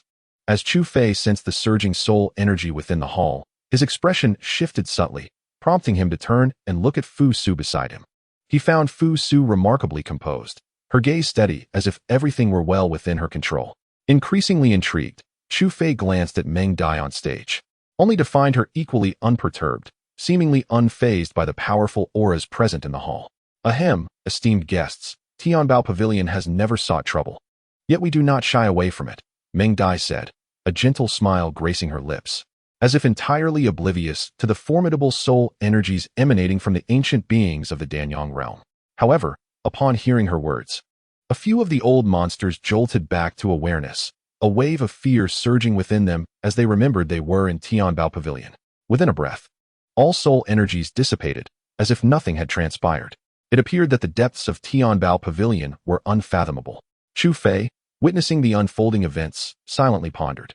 As if she had perceived his thoughts, Fu Su smiled softly and remarked, "If we cannot manage this modest scene, then Tianbao Pavilion would have no reason to remain in business." Chu Fei chuckled in response, gaining a clearer understanding of the prowess possessed by the foremost commercial entity in the soul realm. The mere act of auctioning the king of herbs was not a feat that just anyone could accomplish. Once the soul energy subsided, Meng Dai's smile grew even more radiant, and after a satisfied nod, she continued, "If there are no further inquiries, let us commence the bidding, with a starting price of 2 million soul crystals. 2,500,000. An elderly Taoist with a youthful visage immediately called out, evidently one of the individuals exuding formidable energy earlier. I bid 3 million. Came a childlike voice, swiftly following. Su Laoguei, are you truly intent on competing with me? Upon hearing the child's voice raise a bid, the old man immediately glared with reddened eyes and barked angrily. Heh, old ghost he, do you truly believe you can secure this precious herb without my bid? The peculiar child spoke, his intellect far surpassing his appearance, resembling instead a creature that had existed for an eternity. However, their debate was swiftly curtailed by a deep voice emanating from the private chamber on the second floor, announcing 3,500,000. Instantly, the previously bickering duo's expressions darkened, their cold gazes sweeping towards the chamber above. They exchanged a brief nod in silent acknowledgement. 3,500,000 has been offered. Is there anyone willing to bid higher? Dream Butterfly's eyes roamed the auction hall, searching for the next bidder, fully aware that this amount was merely the beginning. For million. A chilling voice resonated from the partitioned room, belonging to the Ice Princess, Li Lingwei. For 1,500,000. Noticing her opponent's refusal to concede, Li Lingwei furrowed her brows slightly and spoke. 5 million. Silence enveloped the chamber opposite, as if its occupant had relinquished the contest. Li Lingwei felt a slight relief. 5 million soul crystals was the highest she could afford, and should her rival persist, she would have no choice but to withdraw. 5,500,000. Just as Dream Butterfly was about to inquire, a voice from the opposite chamber emerged, proclaiming an even more astounding bid. With a sigh, Li Lingwei ceased her speech and quietly awaited the auction's conclusion. 6 million. A resolute voice rang out beside Li Lingwei. It was Zhuge Liang, who had remained silent until now. Observing the situation unfold, he boldly escalated the bid to a staggering 6 million soul crystals. Within the opposing chamber, a man clad in a yellow robe furrowed his brow upon hearing Zhuge Liang's declaration, his fingers tapping restlessly against the table, his expression fluctuating between contemplation and indecision. Your Highness, shall we place another bid? A shadowy figure inquired respectfully. After a moment's reflection, the yellow-robed gentleman shook his head and rose to leave the chamber. This gentleman has bid 6 million. Is there anyone willing to offer more? Dream Butterfly inquired leisurely. Though the exorbitant sum startled her, she still harbored hope for continued competition. Alas, her wish was destined to remain unfulfilled. After a brief silence, witnessing no further response, Dream Butterfly gently swung her gavel, declaring, Congratulations to this gentleman for securing the 1,000 spirit herb at the price of 6 million. This auction has now concluded. The lights in the hall flickered on, and the grand doors slowly opened, allowing the attendees to exit the auction house in an orderly manner, none daring to act recklessly within these walls. Yet, once beyond this threshold, the domain of the Heavenly Treasure Pavilion ceased to hold sway. After settling the payment, Zhuge Liang and his companions emerged from the Heavenly Treasure Pavilion, carrying the 1,000 spirit herb with them. Gazing at the ceaselessly flowing streets, Zhuge Liang addressed Li Lingwei. Princess Lingwei, my sister and I have matters to attend to, so we shall not accompany you further. It is time for us to part ways here. You two siblings carry such a precious treasure while wandering alone. Do you not fear that others may harbor malicious intent? Li Lingwei replied coldly, her demeanor as frigid as ever, even when expressing concern for others. It matters not. At least within this imperial city, I dare say no one would dare to act openly, Zhuge Liang said with an air of confidence, a faint smile gracing his lips. Zhuge Qinshihui wrinkled her nose slightly, whispering something to Li Lingwei, who then nodded. Just as she was about to step away, a small child suddenly dashed in front of her. In the midst of the crowd, a ragged little boy glanced at Li Lingwei before hastily rushing towards her. The guards behind Li Lingwei swiftly encircled the child, their swords drawn and ready. Wait, Li Lingwei commanded coldly, instructing the guards to gradually disperse before approaching the boy to assess him. Though the child was tattered, he possessed eyes as deep as black gemstones. His small face, though filled with fear, displayed a remarkable restraint against tears. Li Lingwei softly inquired, Little brother, do you recognize me? The boy, cautiously eyeing the guards behind her, initially nodded, then shook his head. What does your nodding and shaking mean, dear brother? Zhuge Qinshihui bent down, asking gently. The child extended his right hand, revealing a small, ancient soul ring clasped within his tiny fist. He chirped, a big brother told me to give this to this big sister. For me? Li Lingwei said, perplexed, never expecting someone would send her a gift in such a manner. It must be a love letter or a trinket for Sister Wei. This isn't the first time. Zhuge Qinshihui teased. Upon seeing the boy nod, Li Lingwei accepted the soul ring, as she infused a hint of her soul energy into it. Her mouth fell agape in astonishment. Within the obsidian space of the soul ring, a spirit herb, the 1,000-spirit grass, floated quietly, appearing to be even older than the one in Zhuge Liang's possession, boasting no less than 600 years of medicinal potency. After handing over the soul ring, the little boy turned to flee, prompting Li Lingwei to regain her composure and say, "I have some soul crystals. Take them and buy yourself something to eat." To her surprise, the boy shook his head, replying brightly, "I cannot accept, for I have already received soul crystals from that big brother." Li Lingwei paused, a touch of warmth surfacing in her eyes as she asked the boy, "Are you an orphan? Come with me. I will teach you how to read and write." The boy stood frozen, looking at Li Lingwei, his little head nodding rapidly like a chick pecking at rice. Li Lingwei smiled at him and inquired, "What is your name?" "Jiangziwen," he replied. The young boy responded, stating that although he could not read, he could effortlessly articulate his own name. Li Lingwei could never have anticipated that her small act of kindness would not only alter the fates of the two of them, but also transform the destiny of the entire soul realm. The ragged little boy before her would, many years hence, grow into a formidable figure that would make the entire soul realm tremble. His title, the King of Qin Huang, would become a name known to all. "Brother Chu, you have returned. Where did you rush off to in such haste?" Upon seeing Chu Fei re-enter the auction house, Fusu inquired. Initially, he had feared that Chu Fei intended to slip away unnoticed, but to his surprise, he returned. Chu Fei, drenched in sweat and panting heavily, apologized. "I beg your pardon, Brother Fusu. I had a matter to attend to and left without saying goodbye." Fusu shook his head helplessly, just as Meng Dai, clad in a red gown, approached with a light laugh. "Young master, won't you make an introduction?" She was quite curious about the young talent who had so extravagantly spent over 2 million. With a smile, Fusu replied, "This is Brother Chu Fei." The savior of Elder Sunday turning to Chu Fei, he added, "Brother Chu, this is Meng Dai, the chief auctioneer of Tianbao Pavilion. Please, get acquainted." With that, Fusu winked at Chu Fei as if to say, "See, I keep my word about introductions." Chu Fei, both amused and exasperated, shook his head and, with a respectful gesture, said, "I hope I do not offend Miss Meng Dai." Unexpectedly, Meng Dai slightly bowed, lowering her head in greeting, revealing a glimpse of her fair bosom, prompting Chu Fei to exclaim, "A fairy." Seeing Chu Fei's face flush crimson, Meng Dai chuckled softly and remarked, "Now that young Master Chu has returned, let us proceed with the transfer procedures." No sooner had she spoken than a servant presented the Tian Shuang sword, offering it to Chu Fei. Fusu then spoke, "Meng Dai, Brother Chu has just arrived in Chang'an, so he may not." Before he could finish, Chu Fei had already seized the Tian Shuang sword, brandishing it a couple of times before exclaiming, "Truly a treasure of the mysterious tier. It is indeed a magnificent sword. Will the young master be paying in cash or by card?" Meng Dai inquired with a broader smile. Chu Fei shook his head, responding leisurely, "I have no money." Instantly, the smile on Meng Dai's face faded, but upon noticing that Fusu remained silent, she had to endure and ask, "Surely, young master does not intend to take this Tian Shuang sword without payment?" Seeing Meng Dai genuinely upset, Chu Fei ceased his jesting. He planted the Tian Shuang sword into the ground, and with a flash of light from his soul ring, a soul herb emanating a faint blue glow appeared in his hand. He then stated seriously, "I am not sure about the value of this item. Can it possibly compare to the Tian Shuang sword?" Meng Dai turned her gaze to the object in Chu Fei's hand and was taken aback to discover it was a 7-star grass. Her disappointment was palpable, for the age of the 7-star grass was typically short. The oldest specimen, aged 60 years, was in the possession of the Wei King, Cao Cao. Could it be that Chu Fei had stolen it from him? How could an ordinary 7-star grass possibly compare to this heavenly frost sword? Just as disappointment began to creep in, Fusu suddenly grew animated and exclaimed, 60-year-old 7-star grass. This specimen is actually 60 years old.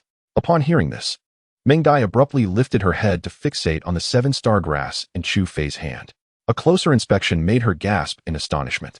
The 7-star grass held by Chu Fei prominently displayed 6 star patterns, radiating an extraordinary brilliance amidst the blue soul herb. What do you think? The value of this soul herb must certainly rival that of the heavenly frost sword, right? Chu Fei, observing their reactions, felt a wave of relief wash over him. If this 7-star grass failed to impress them, he would have no choice but to present the previously cultivated 1,000-spirit grass. Taking a deep breath to suppress his excitement, Meng Dai smiled gently at Chu Fei and said, "If it were to be auctioned, the price of this 7-star grass would undoubtedly surpass that of the heavenly frost sword. If you wish to use it as a trade, we have no objections. How about this, Brother Chu? We can consider this soul herb as collateral for sale at our Tianbao pavilion. What do you think? Fu Su, having regained his composure, interjected. Collateral at Tianbao pavilion? Brother Fu, what do you mean by that? Chu Fei asked, somewhat puzzled. After contemplating for a moment, Fu Su explained. It means you will place this soul herb in our Tianbao pavilion for auction. We will deduct our commission and the price of the Heavenly Frost sword from the auction proceeds, with the remaining soul crystals still belonging to you, Brother Chu. Chu Fei was momentarily taken aback by this proposal, hesitating as he thought, isn't this entirely in my favor? Wouldn't Tianbao pavilion be at a loss? Ah, you are mistaken. Fu Su chuckled, shaking his head. My adoptive father taught me that Tianbao pavilion does not profit by deceiving sellers. We thrive on integrity. Upon hearing Fu Su's words, Chu Fei grasped the intent and felt an increasing respect for Fu Su's adoptive father, the founder of Tianbao Pavilion, Mr. Fanli. Nodding in agreement, he said, Then I shall defer to your arrangements, Brother Fu. Let us proceed with placing the 7-star grass at Tianbao Pavilion. Seeing Chu Fei's consent, Fu Su smiled and assured him, Rest assured, Brother Chu.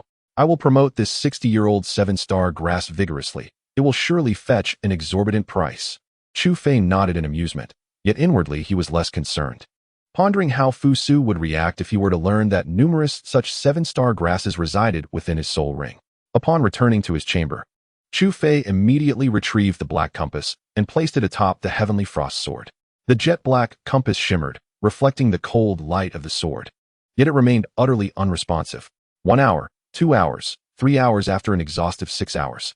Chu Fei sighed in resignation as he gazed at the still inert compass before him. Could it be that something else triggered this?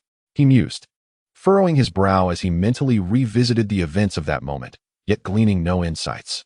With a flash of light, the compass and the Heavenly Frost sword were drawn into his soul ring. After expending considerable effort to acquire the Frost sword, one would have expected it to be related to the compass. However, it turned out to be a misunderstanding. The mere thought of having offended a death god for the sake of this sword left Chu Fei feeling increasingly dejected. Nevertheless, despite his discontent, he resolved to move forward. Recognizing that dwelling on past grievances was futile, thus, he focused on preparing for the selection at the Qingyun Academy. Taking a deep breath, Chu Fei crossed his legs and began to cultivate the soul power within him. Yet, as he closed his eyes in meditation, a flash of crimson light flickered within the silent soul ring, only to vanish almost immediately.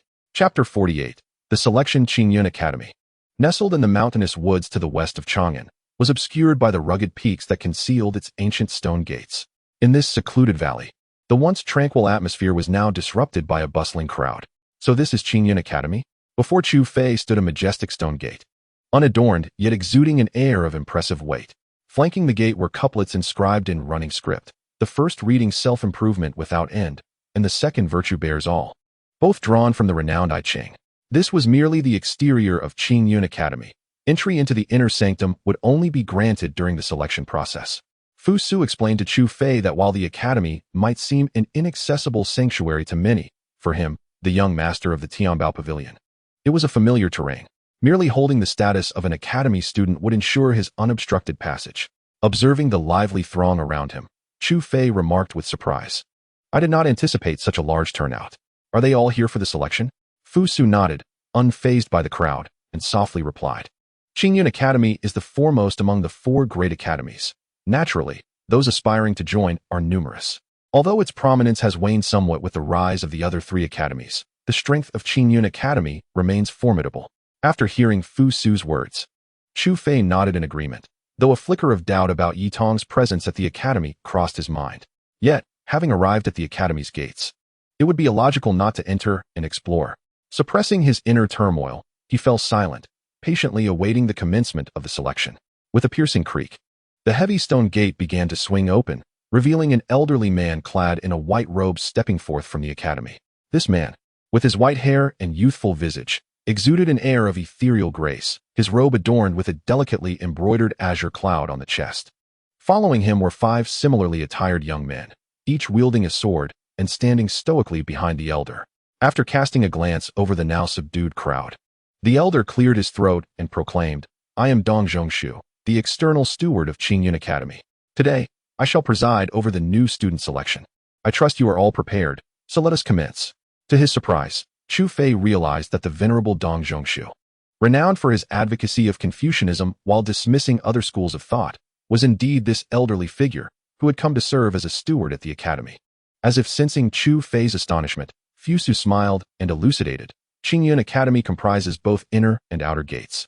Typically, ordinary disciples study in the outer gate, while elite disciples reside within the inner gate.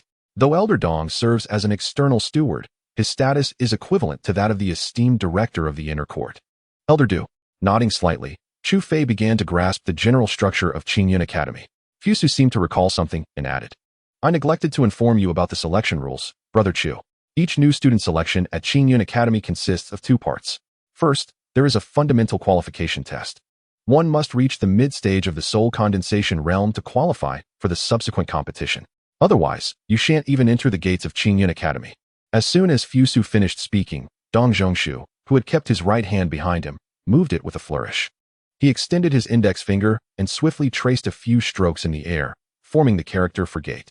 The luminous glyph, composed of soul energy, instantly expanded, materializing into a towering light gate over 10 feet high, obscuring the original stone entrance. Once the light gate was established, Dong Zhongshu announced in a resonant voice, the first round of the selection begins now. Those wishing to participate may enter through this light gate. The surrounding crowd erupted into a chorus of murmurs, their voices rising in a cacophony, clearly indicating that many were unfamiliar with the rules, not just Chu Fei. As the din of the crowd intensified, Dong Zhongshu calmly interjected, this light gate will prevent all soul practitioners below the mid-stage of the soul condensation realm from entering. If you lack even this level of strength, there is no need for you to attend Qingyun Academy. No sooner had he finished speaking than a robust figure surged forward to the light gate. The burly man chuckled. Since none of you are willing to proceed, I shall take the lead. With a flash, he stepped through the light gate. The brilliance surged momentarily, and after a heartbeat, it returned to its normal state, the imposing figure having vanished within. Seemingly inspired by the stout man's audacity, several individuals from the crowd began to dart into the light gate. Of course, some individuals attempted to exploit the situation, only to be rebuffed by the gate's protective barrier. Observing the throng of soul practitioners entering, Chu Fei inhaled deeply and turned to Fusu, stating resolutely, Brother Fusu, I shall enter as well. With that, he too stepped into the light gate. After a blinding flash, Chu Fei found himself within a vast arena, where the stands were filled with numerous individuals clad in white robes, scrutinizing him and the others while engaging in lively discussions. Unlike those seated in the stands, the newcomers who had entered through the light gate stood upon the arena floor. Approximately a stick of incense later, 5 figures, similarly adorned in white robes, soared gracefully into the air, descending upon the highest tier of the stands to occupy the 6 seats that had been previously unoccupied. The space momentarily faltered, as if contorted, and in a flash of light, the ethereal figure of Dong Zhongshu materialized in midair. After surveying the multitude within the grand martial arena, he spoke. There are a total of 485 individuals present. I grant you 1 hour, regardless of the methods you employ. Only 40 of you may remain when the hour is up. 40? The crowd erupted in disbelief. To retain merely 1/10 of the 400 participants was an utterly daunting prospect. A low, thunderous growl reverberated from the sky, imbued with immense pressure, instilling trepidation. Dong Zhongshu regarded the dissatisfied newcomers with icy indifference, stating, those who wish to withdraw may do so. Withdraw? That was out of the question. Qingyun Academy was the most formidable among the 4 great academies, and the individuals present had already taken significant steps towards joining. They would not easily relinquish their chance. Observing the silence among the crowd, Dong Zhongshu felt no surprise and continued, since none wished to retreat, the selection shall officially commence. A word of caution. Do not contemplate any underhanded tactics. Your performances will be scrutinized by the 5 elders on the platform, who will make their selections accordingly. Therefore, strive to excel. Upon finishing his words, he vanished in an instant, reappearing in the central seat among the 6, alongside the other 5, to observe the newcomers. A profound silence enveloped the arena. Everyone instinctively retreated, creating distance from one another, their gazes fixed cautiously on their peers, fearful of being the first to be eliminated. After a moment of eerie stillness, chaos erupted, and the arena transformed into a maelstrom of flashing blades and relentless combat. It appeared that among the newcomers, there were indeed several promising talents. One of the plump elder figures among the 5 remarked, somewhat taken aback, as he surveyed the scene below. Isn't that the young lad from the Wuanjuan family? Another middle-aged man inquired, astonished as he spotted a crimson figure amidst the fray. Hee. That lad and I share a certain affinity, chuckled a withered elder, whose demeanor lacked the ethereal air of his peers. Instead, he emanated a palpable aura of malevolence. Upon closer inspection, one would notice that unlike the other's white robes, this elder's garment bore the striking hue of blood red against the backdrop of white. Senior Situ, you don't intend to cultivate him into a second deity of slaughter, do you? The only female among the five remarked, her brow furrowing. Hee. I believe I have spotted a second elderly, the withered elder retorted, redirecting the conversation as he pointed towards a frigid woman in the arena. That icy figure was none other than Princess Li Lingwei, the seventh princess of the Eastern Tang. Upon hearing this, the female elder shifted her gaze to the arena. And upon seeing Li Lingwei, her eyes brightened as she exclaimed, indeed, a remarkable talent. Her ethereal beauty is unmatched. The discovery of Li Lingwei was not confined to the few elders on stage. Amidst the chaotic scene, Chu Fei also caught sight of her. She resembled a cold white lotus, standing out remarkably in the crowd. However, Chu Fei was not in the mood to appreciate her presence. Observing the dozen or so fierce-looking adversaries converging around him, he absent-mindedly touched his nose and thought, it seems I am being regarded as an easy target. Chapter 49. 38 individuals. The situation within the arena was rapidly evolving. Chu Fei, who had initially been an onlooker, found himself encircled in an instant. At that moment, apart from a few exceptionally powerful figures, he was the only one who had not yet engaged in combat. Unsurprisingly, the crowd decided to join forces to eliminate this troublesome individual before they collectively directed their efforts against others. Hey, kid, are you planning to leave on your own? Or would you like us to escort you out? A seemingly slender man taunted, as if Chu Fei were merely a fish on a chopping block, ready for their slaughter. Gazing at the soul warriors around him, Chu Fei leisurely retrieved a crimson talisman from his soul ring. After infusing it with his soul energy, a red barrier enveloped him in an instant. Satisfied with the effectiveness of the thick earth talisman, he nodded approvingly. To conserve his strength, Chu Fei had purposely taken some Taoist talismans from the Tianbao Pavilion, precisely to deal with the current predicament. Seeing the bewildered soul warriors outside the barrier, Chu Fei couldn't help but marvel at the value of money. Without a moment's hesitation, he cleared his throat and provocatively called out, aren't you all planning to make a move? Come on, I'm right here for you to strike. You despicable scoundrel. I'll shatter this barrier. Someone shouted in anger. Everyone, let us attack together. In an instant, a kaleidoscope of soul energy surged toward the crimson barrier. Yet, despite their combined efforts, the red energy shield remained steadfast, undisturbed by their onslaught. Coward, if you have the guts, come out. I want to challenge you one-on-one. A slight youth exclaimed, his eyes ablaze with fury, clearly incensed by Chu Fei's brazen behavior. The audience erupted in a chorus of jeers, and even the five elders raised their brows in mild disapproval. Taken aback by Chu Fei's audacity in employing such tactics, unfazed by the mockery surrounding him, Chu Fei sighed inwardly, pondering, what do you know? I am simply trying to avoid frightening you with my true strength. You fail to comprehend my good intentions. Shaking his head in resignation, Chu Fei earnestly addressed the slight youth. If you have the ability, step inside. I shall take you all on by myself. Shameless. Unbelievably brazen. The crowd disparaged Chu Fei, yet they chose not to continue their assault. Instead, they dispersed in search of another target to eliminate, unwilling to waste time on Chu Fei. Seeing his adversaries retreat, Chu Fei could not suppress a smirk, reveling in the fact that he had managed to intimidate them without shedding a drop of blood. Truly impressive. However, unbeknownst to Chu Fei, he was presently confronted with a far greater peril. As the number of attendees dwindled, Chu Fei's gaze fell upon a striking red figure, none other than Bai Yifei, the individual with whom he had previously clashed. As if sensing Chu Fei's scrutiny, Bai Yifei turned to meet his eyes, the bloodlust in his gaze intensifying, and he flashed a sinister smile, revealing his white teeth. The moment Chu Fei laid eyes on Bai Yifei, he realized trouble was imminent. Indeed, without a moment's hesitation, Bai Yifei charged towards him like a bolt of crimson lightning. Chu Fei's focus sharpened, and he felt his soul power surge within him, a vibrant red energy coursing through his being. Just as he prepared to engage with Bai Yifei, a voice echoed from above, Dong Zhongshu's voice. Time is up. Cease all attacks. Yet, as if deaf to the command, Bai Yifei continued his rapid approach, shouting, Yellow Spring's fury. A terrifying wave of soul power surged towards Chu Fei, creating tumultuous tides in its wake. Impudent.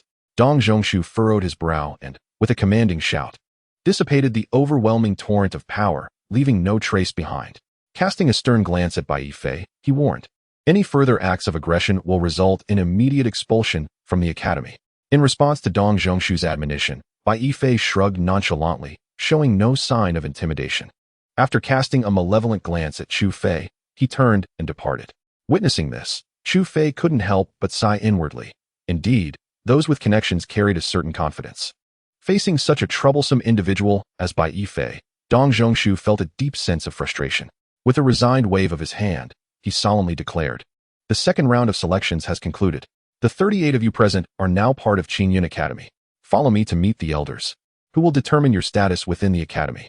After speaking, Dong Zhongshu strode forward, with the crowd following his lead to the elders' platform above. Though not extensive, the area designated for the elders comfortably accommodated 40 individuals. The 38 candidates lined up, while the 5 elders scrutinized them one by one. As the elders assessed Chu Fei and his companions, Chu Fei too observed them. Among the 5 elders were 4 men and 1 woman, 2 elderly men, 2 middle-aged men, and a young matron. They were undoubtedly the 5 elders of the Outer Academy of Qin. Glancing at the 5 elders before him, Chu Fei recalled a conversation he had with Fu Su prior to attending the selection. The previous night, while indulging in drink, Fu Su had suddenly turned to Chu Fei and asked, "Brother Chu, how much do you know about Qin Academy?" Noticing Fu Su's earnest expression, Chu Fei set down his cup and replied with a wry smile, "My knowledge is nearly non-existent. I only know that the academy's head is the poet sage, Du Fu." Upon hearing this, Fu Su furrowed his brow and quietly remarked, "In truth, given your talent, Brother Chu, you could easily gain admission to other academies. There is no necessity to pursue Qin Academy."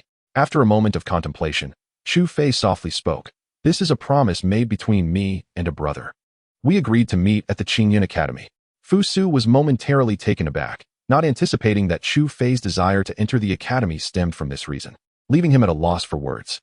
"Elder brother Fu Su, is there something amiss with the Qin Academy? Why do you oppose my entrance so vehemently?" Curious by Fu Su's insistence, Chu Fei inquired further. Fu Su took a sip of the fine wine in his cup, pondering before he replied. Though the Qin Academy is renowned as the foremost among the 4 great academies, its internal dynamics are rather intricate. Within the Outer Academy alone, there are 5 elders. While no significant conflicts have arisen under the leadership of Dean Du Fu and Steward Dong Zhongshu, there is still a palpable tension. Disagreements and public disputes occur frequently. Upon hearing this, Chu Fei furrowed his brow, realizing that the sanctuary for soul masters, the Qin Academy, harbored such complexities. Indeed, wherever there are people, there exists a realm of intrigue. With a sigh, Chu Fei continued, "What do you mean by Inner Academy and Outer Academy?" The Qin Academy is divided into 2 segments. The Inner Academy, a sanctuary for disciples with profound soul power, and the Outer Academy, where new disciples initially reside. Fu Su explained. Noticing Chu Fei nodding in understanding, he elaborated, "The Outer Academy comprises 5 peaks: Ling Peak, Zhue Peak, Xing Peak, Qi Peak, and Xing Peak, each overseen by one of the 5 elders, Sima Yuanliang, Li Zhong, Yao Chong, Shi Yangda, and Li Hui. These elders are all formidable figures at the Danyang level, with Elder Sima Yuanliang of Ling Peak being the most powerful, standing at the threshold of nirvana." As Fu Su's voice echoed in his mind, Chu Fei's gaze gradually returned to the 5 elders before him, who would ultimately determine the fates of newcomers like himself. At that moment, a graceful woman approached the group with a smile, saying, "Since they wish to defer, I shall not be polite. I am Elder Li Hui of Qi Peak. Are there any young talents who wish to voluntarily join us at Qi Peak?" Instantly, 7 of the 38 individuals, the only females present, stepped forward to stand behind Li Hui. Among them was the Ice Princess, Li Lingwei. Li Hui smiled with satisfaction and proudly addressed the other 4 elders, esteemed colleagues. "We of Qi Peak shall take our leave first." With a delicate wave of her slender arm, the 7 young women soared into the air, transforming into a radiant arc before vanishing into the horizon. The remaining elders, witnessing Li Hui's unabashed selection of disciples without any prior consultation, felt a surge of indignation. However, since she had only chosen female disciples, they refrained from intervening. After her departure, they too began to take action, selecting their preferred disciples. Observing his peers being chosen one after another, Chu Fei felt a wave of anxiety wash over him, silently assuring himself, "Given my outstanding performance, I should be eagerly sought after as a disciple." However, the unfolding events surpassed Chu Fei's expectations. In the blink of an eye, only Chu Fei and another youth clad in white remained in the arena. The elder, who was the stoutest among the 5, had consecutively selected 6 individuals before halting before Chu Fei. Taking a deep breath, Chu Fei recognized that his final opportunity had arrived, and he immediately adopted a demeanor of steely determination, hoping to earn a few points for himself. Yet, perhaps due to the impeccable nature of Chu Fei's performance, the slightly plump elder shook his head upon seeing Chu Fei's resolute countenance and chose the youth in white instead, leaving a dumbfounded Chu Fei standing there. Ha ha ha. This fellow is truly unfortunate. Not a single elder is willing to select him, came the laughter from the audience. I can't believe it. I've been in the academy for so many years, and this is the first time I've witnessed such dreadful luck. Deservedly so. Who told him to be so shameless? Hee hee. It's retribution. The sounds of laughter erupted from the stands, as many disciples who had yet to depart found amusement in Chu Fei's predicament. However, as the protagonist, Chu Fei found no amusement in the situation. Rather, his expression darkened as he could not fathom why a genius of the gathering soul realm like him would be disregarded. Had he known this would occur, he would not have concealed his true abilities. Cough, cough. Who among you is still in need of disciples? The external elder, Dong Zhongshu, felt quite awkward, never having anticipated such a situation where no one desired Chu Fei. Yet, with the eyes of all upon him, he could not leave Chu Fei abandoned. Thus, he spoke in hopes that an elder would consider the greater good and accept Chu Fei.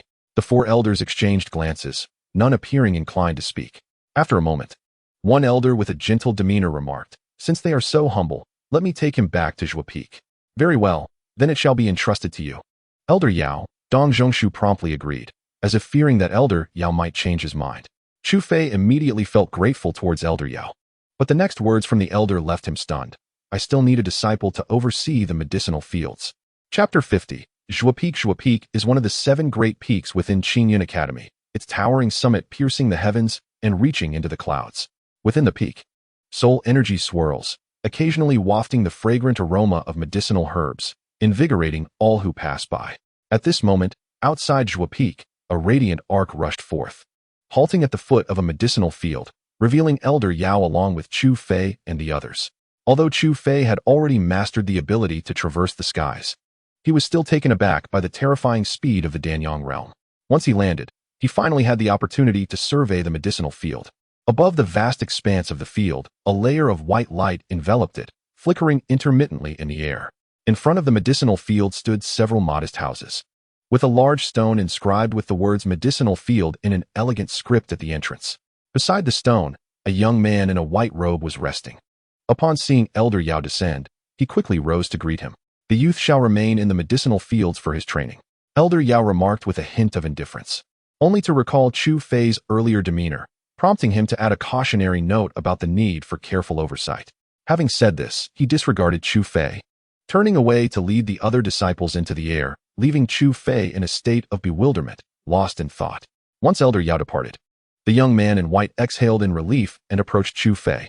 Are you a newcomer? What is your name? He inquired. I am Zhang Ziming, your senior brother. Regaining his composure, Chu Fei responded, Greetings, senior brother Zhang. My name is Chu Fei, and I just arrived at Qin Academy today. Upon hearing Chu Fei's reply, Zhang Ziming continued, What brings you to this place as assigned by our master? It is rare for new disciples to be sent to this medicinal field. Feeling somewhat embarrassed, Chu Fei awkwardly scratched his nose and replied, I am not quite sure about that. Why are new disciples seldom assigned here? You are new and still unfamiliar with the customs, Zhang Ziming explained. Every day, the Howren Hall within the academy issues tasks for the disciples to undertake. Upon completion of these tasks, one receives corresponding academic credits. With sufficient credits, one can exchange them for desired items, including soul artifacts, soul techniques, and even some special medicinal herbs. Realizing that Chu Fei was unaware of the academy's rules, Zhang Ziming elaborated further. Isn't this advantageous for us? Can't we undertake tasks? Chu Fei asked, puzzled. Zhang Ziming sighed. That is precisely the issue. Although we are disciples of the academy and can accept tasks, each task consumes time, and some may even require 1 or 2 days to complete. We are tasked with caring for this medicinal field. Thus, we have little opportunity to leave and pursue tasks. Now understanding, Chu Fei gazed at the vast expanse of the medicinal field and felt a sense of familiarity, not overly disappointed. For the medicinal herbs held far greater significance for him than mere academic credits. After surveying the field, Chu Fei was captivated by the white light above the medicinal field and inquired, What is that? Zhang Ziming glanced up and explained, That is a formation, specifically designed to protect this medicinal field. A protective formation for the medicinal field? Chu Fei's heart raced, although he had heard of formations before. Witnessing one in person was a novel experience.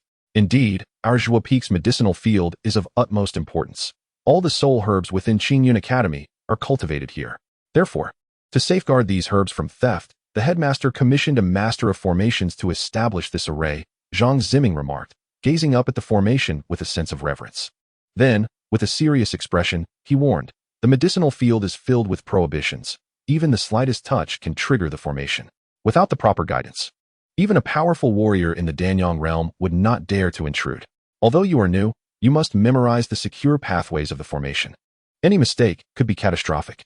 Nodding in acknowledgement, Chu Fei was astonished to discover that beneath the seemingly tranquil surface of the medicinal field lay such perilous threats. Chapter Jiming's expression softened as he tossed a worn servant's pouch to Chu Fei, stating, inside, you will find a manual on soul herbs and a diagram of formations. Memorize them. Upon receiving the pouch, Chu Fei noticed its dilapidated condition, containing only a yellowed herbal book and a dull soul jade. Observing that the day was growing late, Jiming turned to Chu Fei and remarked, Brother Chu Fei, the hour is indeed late. We shall discuss the remaining matters at a later time. You have worked hard today. It is best for you to rest early. That room over there is yours. Following Jiming's gesture, Chu Fei glanced towards the tranquil bamboo house beside the medicinal field, nodded, and clasped his fists, saying, Then, Brother Jiming, I shall return to my room to rest. With that, he made his way toward the chamber, arriving shortly thereafter. The furnishings within were quite simple, consisting only of a table and a bed. At last, he could take a moment to rest. Reclining on the bed, Chu Fei felt a wave of relaxation wash over him. After much effort, he had finally entered the Qin Yun Academy. Although he was merely overseeing soul herbs here, he felt no discontent. Instead, a sense of secret joy swelled within him. It was akin to a mouse that had fallen into a rice barrel. Who could resist a taste? Suddenly, his eyes flew open, and Chu Fei sprang from the bed, retrieving the book and soul jade from the servant's pouch. The herbal book contained content he had already mastered during his time at the Wei Wangfu, so he quickly shifted his focus to the soul jade concerning the formation. With a slight infusion of soul power, a complex roadmap materialized in his mind, vast and intricate. Without this guiding route, even the most brilliant genius would struggle to find the correct method of entry. After a brief moment, Chu Fei had committed the route to memory and let out a soft sigh of relief, beginning to close his eyes and quietly await the passage of time. In the dead of night, as Chu Fei sat cross-legged in meditation, he opened his eyes, internally affirming, "It is time."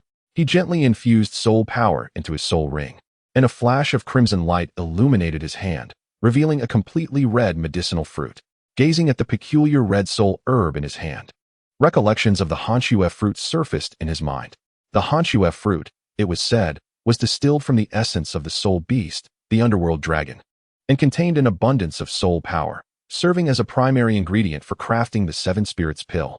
A 50-year-old Hanxue fruit was already considered a superior specimen, offering immense assistance in the soul refining process for those within the gathering spirit realm.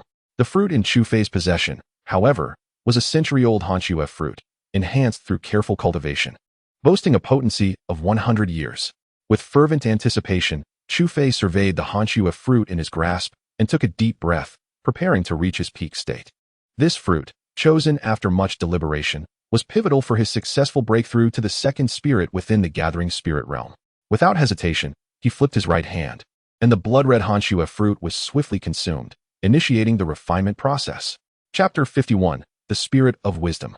The Linghui Soul.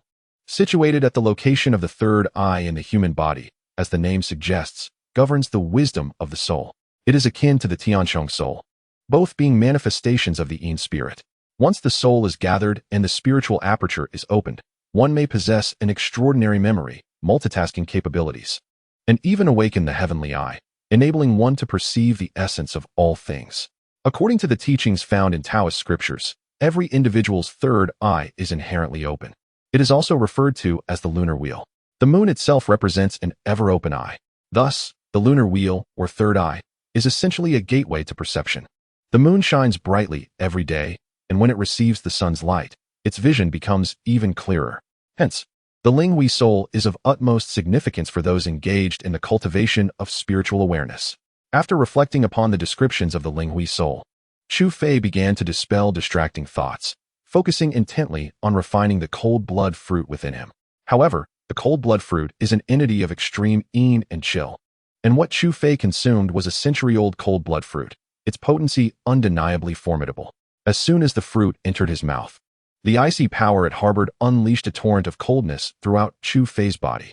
An overwhelming wave of frigid energy coursed through his meridians, swiftly enveloping his limbs and bones, creating the illusion that his entire circulatory system was on the verge of freezing. The flow of his soul energy began to wane gradually. His heart, as if unable to endure such terrifying cold, abruptly halted before racing at an alarming pace, to the point where even his blood began to congeal. To an observer, Chu Fei appeared as a frozen figure, his lips tinged with purple, his complexion ghostly pale. Thick white frost crystallized upon his eyebrows, and a chilling aura enveloped his skin, with a layer of solid ice forming atop his bed. Yet, Chu Fei remained unperturbed, allowing the effects of the cold blood fruit to permeate his being. Disregarding whether his body could withstand such an onslaught of cold, he embodied a mindset of relentless determination, resolute in his pursuit. After a brief interlude, Chu Fei's heart began to weaken, its rhythm slowing as his blood coagulated into a white plasma, merging entirely with the frigid essence. It was time. Suddenly, a surge of crimson soul energy erupted from his dantian, violently breaking through the frozen blockages within his meridians, causing the white cold to dissipate like steam meeting heat. Chu Fei's actions seemed to provoke the malevolent cold within him, which retaliated fiercely, attempting to engulf the crimson soul energy in an effort to freeze it completely. Deep within his dantian, the tricolored soul elixir, which had long remained dormant, stirred to life. Like a sovereign reclaiming its territory from invaders, it launched a fierce counterattack against the unwelcome cold. The tricolored soul elixir, suspended in the dantian, spun rapidly, forming a massive gravitational vortex that drew in the encroaching cold, voraciously absorbing and refining it. The terrifying chill proved futile against the tricolored soul elixir, retreating like a tide in fear, seeking to escape from Chu Fei's dantian. Yet, the tricolor soul pill exhibited no inclination to release it, spinning wildly as it firmly absorbed all the cold energy surrounding it, devouring it with the voracity of a whale. In mere moments, it had completely consumed the chilling essence. Chu Fei's heart resumed its vigorous rhythm, the frozen blood within him began to flow once more, and his pallid complexion regained its rosy hue. The most arduous moment had passed. The season of harvest was imminent. After a sigh of relief, Chu Fei turned his attention to the tricolor soul pill within him, awaiting the opportune moment. After the duration of a stick of incense, the formidable medicinal effects of the cold-blooded fruit were entirely absorbed by the soul pill, its white radiance becoming increasingly resplendent, even faintly surpassing the crimson and azure lights. As the brilliance intensified, a stream of pure soul power began to emanate from the soul pill, flowing gently into his weary meridians. Nourished by such refined soul energy, the once fractured meridians swiftly regained their vitality, becoming even more robust and resilient. The profound soul power had permeated his channels, transforming Chu Fei's body into a veritable ocean of soul energy. Yet this was merely the beginning. Taking a deep breath, Chu Fei activated the Huangshu Sutra, directing the pure soul energy towards his third eye chakra, attempting to awaken the latent spiritual wisdom therein. The pure soul power surged forth like a stampede of wild horses, relentlessly assaulting the dormant spiritual essence. Time and again, despite the relentless onslaught of soul energy, the spiritual essence remained as unyielding as granite, showing no signs of yielding. Without a moment's hesitation, the soul pill stirred slightly, unleashing another torrent of pure soul energy racing towards the spiritual essence. Faced with the dual forces of pure soul energy, the once invulnerable spiritual essence began to yield gradually. Moments later, the barrier obstructing the soul energy shattered with a resounding crash, and the pure soul energy surged into Chu Fei's third eye chakra in the blink of an eye. A dazzling radiance erupted at the chakra, and as the pure soul power coursed through, it gradually coalesced into a vague white silhouette suspended at the center. Spiritual wisdom, the second soul successfully gathered. Casting a glance at the figure within his third eye chakra, a slight smile graced Chu Fei's lips. His second soul had finally materialized, and he felt a sense of relief. However, before his smile could fully blossom, an unexpected turn of events transpired. The silhouette, formed of white soul energy, suddenly shattered, dispersing into shimmering lights around the chakra. Chu Fei's smile froze instantly. Before he could comprehend the situation, the fragmented figure unleashed a torrent of immense energy that ravaged his third eye chakra. The violent energy relentlessly battered against it, causing Chu Fei's forehead to feel as though it might split, a splitting headache overwhelming him. Blood seeped from his clenched teeth as he valiantly endured the excruciating pain surging through his head. Summoning the soul energy within him in an attempt to draw the white energy away from his third eye chakra, yet it yielded no results. A white, frenzied energy, as if magnetically drawn, firmly occupied the center of Chu Fei's brow, wreaking havoc there. Suddenly, he could not suppress a spurt of fresh blood that erupted from his mouth. Splattering onto the bed, overwhelmed by a fierce headache, Chu Fei collapsed onto the bed, and the room fell into a profound silence. Only the white energy emanating from his brow continued to rampage, seemingly seeking a direction to break free. Moments later, a crack appeared on Chu Fei's forehead, expanding gradually until it transformed into a strange vertical eye, emanating a pulsating white light. After a breath, it quietly closed, leaving no trace behind, save for a faint line etched upon his brow, barely discernible to the untrained eye. An hour later, Chu Fei slowly regained consciousness. Recollecting the pain he had experienced before his fainting spell, he sprang up abruptly and touched his head, relieved to find it still intact. However, as his fingers gently brushed against his brow, they suddenly halted. A chilling sensation coursed from his fingertips. Quickly, he scanned with his consciousness and observed that the once chaotic energy at his brow had now returned to tranquility. Apart from the white soul power, there was nothing else, and the indistinct figure had vanished. Had the gathering of soul energy failed? No, the spirit wisdom had clearly been activated. How could this be? With a faint sigh of discontent, Chu Fei swept his gaze across his brow, momentarily taken aback. A delicate white mark now adorned his smooth brow, faint yet unmistakable. What could this be? Unable to find an answer within his mind, he focused his thoughts and summoned the white soul power at his brow. Instantly, the shallow line became increasingly pronounced, gradually unfolding into a vertical eye. The heavenly eye? As Chu Fei sensed the transformation on his forehead, a flicker of astonishment coursed through him.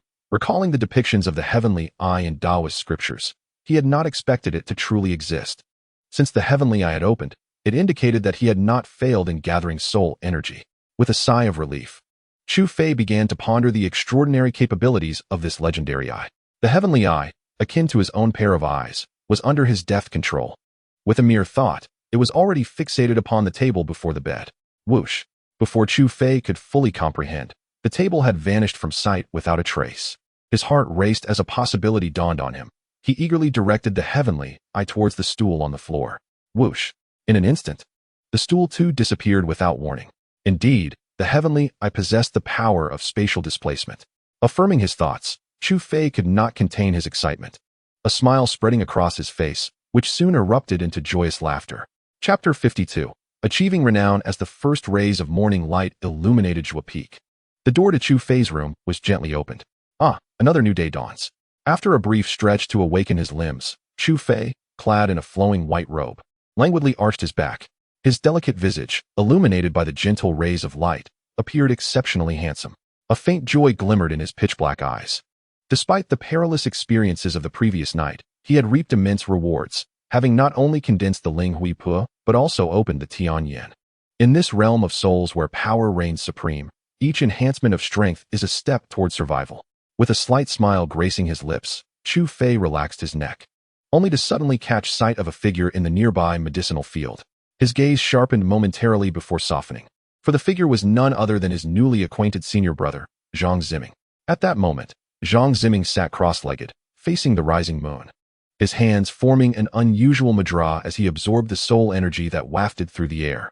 Although soul energy continuously flowed into Zhang Ziming's body, it did not linger. After a brief moment, it overflowed from him, dissipating back into the cosmos. Chu Fei furrowed his brow slightly, and, with a gentle sweep of his consciousness, examined Zhang Ziming's body, only to be struck dumb with astonishment. Zhang Ziming's meridians were obstructed by a viscous black substance, riddled with nearly 1,000 wounds. Consequently, once soul energy entered his body, it resembled a liquid poured into a leaky vessel, finding nowhere to be stored. What puzzled Chu Fei further was that, despite the complete blockage of Zhang Ziming's meridians, a gentle soul energy still safeguarded a portion of his soul power and pathways, allowing him to maintain a mid-stage strength within the soul condensation realm, even in such a dire state. However, while this gentle soul energy could preserve a fraction of Zhang Ziming's meridians, it was evidently a mere palliative measure. The black substance within him relentlessly gnawed at the remaining pathways, leaving Zhang Ziming perilously close to a state of soul dispersal, with life hanging by a thread. As if sensing Chu Fei's gaze, Zhang Ziming gradually released his soul energy and opened his eyes.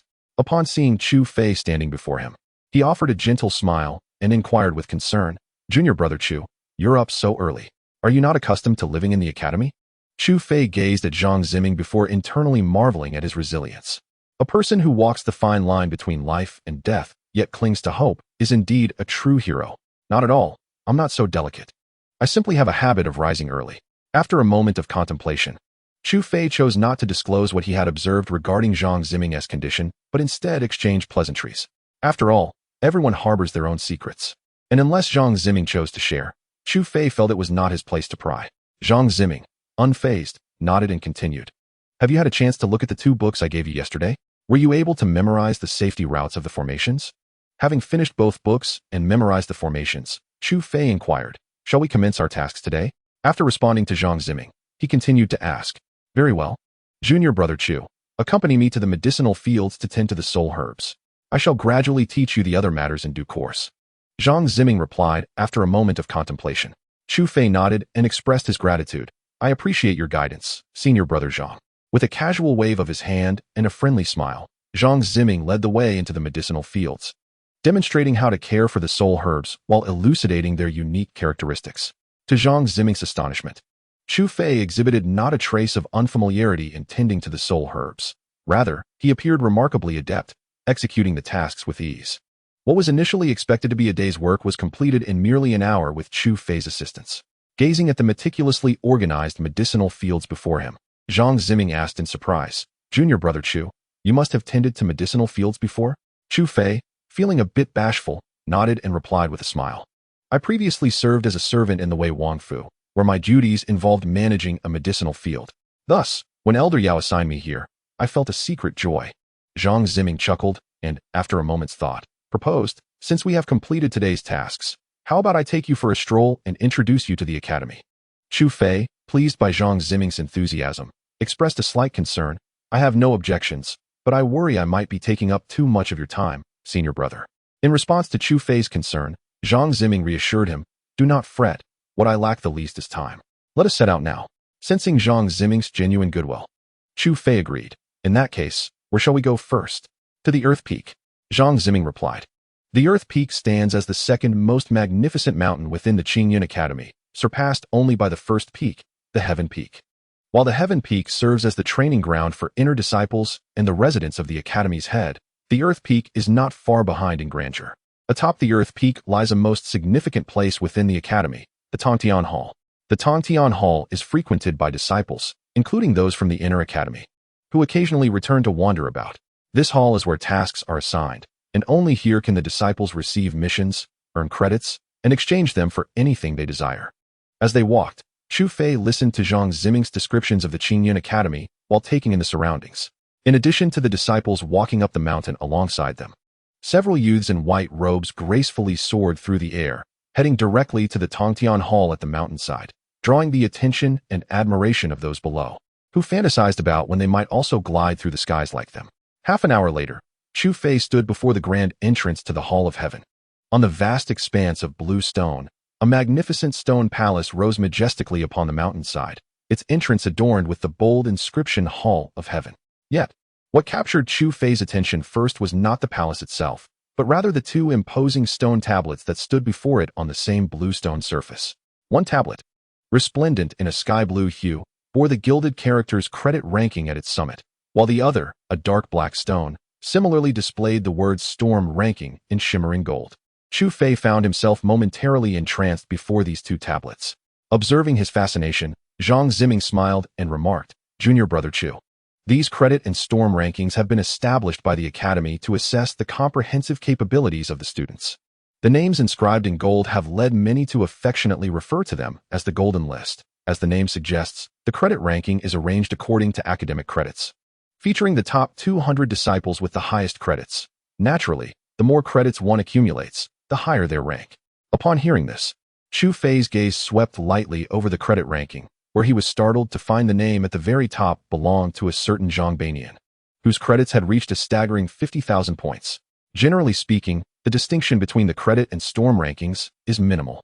For amassing a substantial number of credits necessitates commensurate strength. Thus, the formidable individuals on the storm ranking typically also rank highly on the credit ranking, as Zhang Ziming elaborated. After a glance at the adjacent storm ranking, Chu Fei nodded in agreement. Indeed, the contents mirrored Zhang Ziming's words, with the first position claimed by a man named El Qing. However, to Chu Fei's astonishment, he recognized a familiar name listed at the 21st spot, Qin Shi Huang. A jolt coursed through him. He had not anticipated that a member of the Zhuge family would enter the Qin Academy, much less that this seemingly innocent girl possessed such formidable prowess. Qin Shi Huang, the third-generation heir of the Zhuge family, cherished by the matron of Wuhou. Observing Chu Fei's rapt attention on Qin Shi Huang's name, Zhang Ziming proceeded to introduce her, followed by a note of admiration. Though the Zhuge family is renowned in the Soul realm for their mastery of the mysterious arts, it appears that Qin Shi Huang does not excel in that domain. Rather, she possesses astonishing talent in the art of crafting. So, Qin Shi Huang is a craftsman? Chu Fei was somewhat taken aback, unaware that she held the title of a craftsman.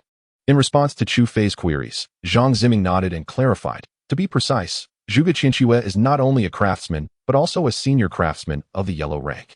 At this revelation, Chu Fei was utterly astonished, realizing that Qin Shi Huang had achieved the status of a senior craftsman at such a young age.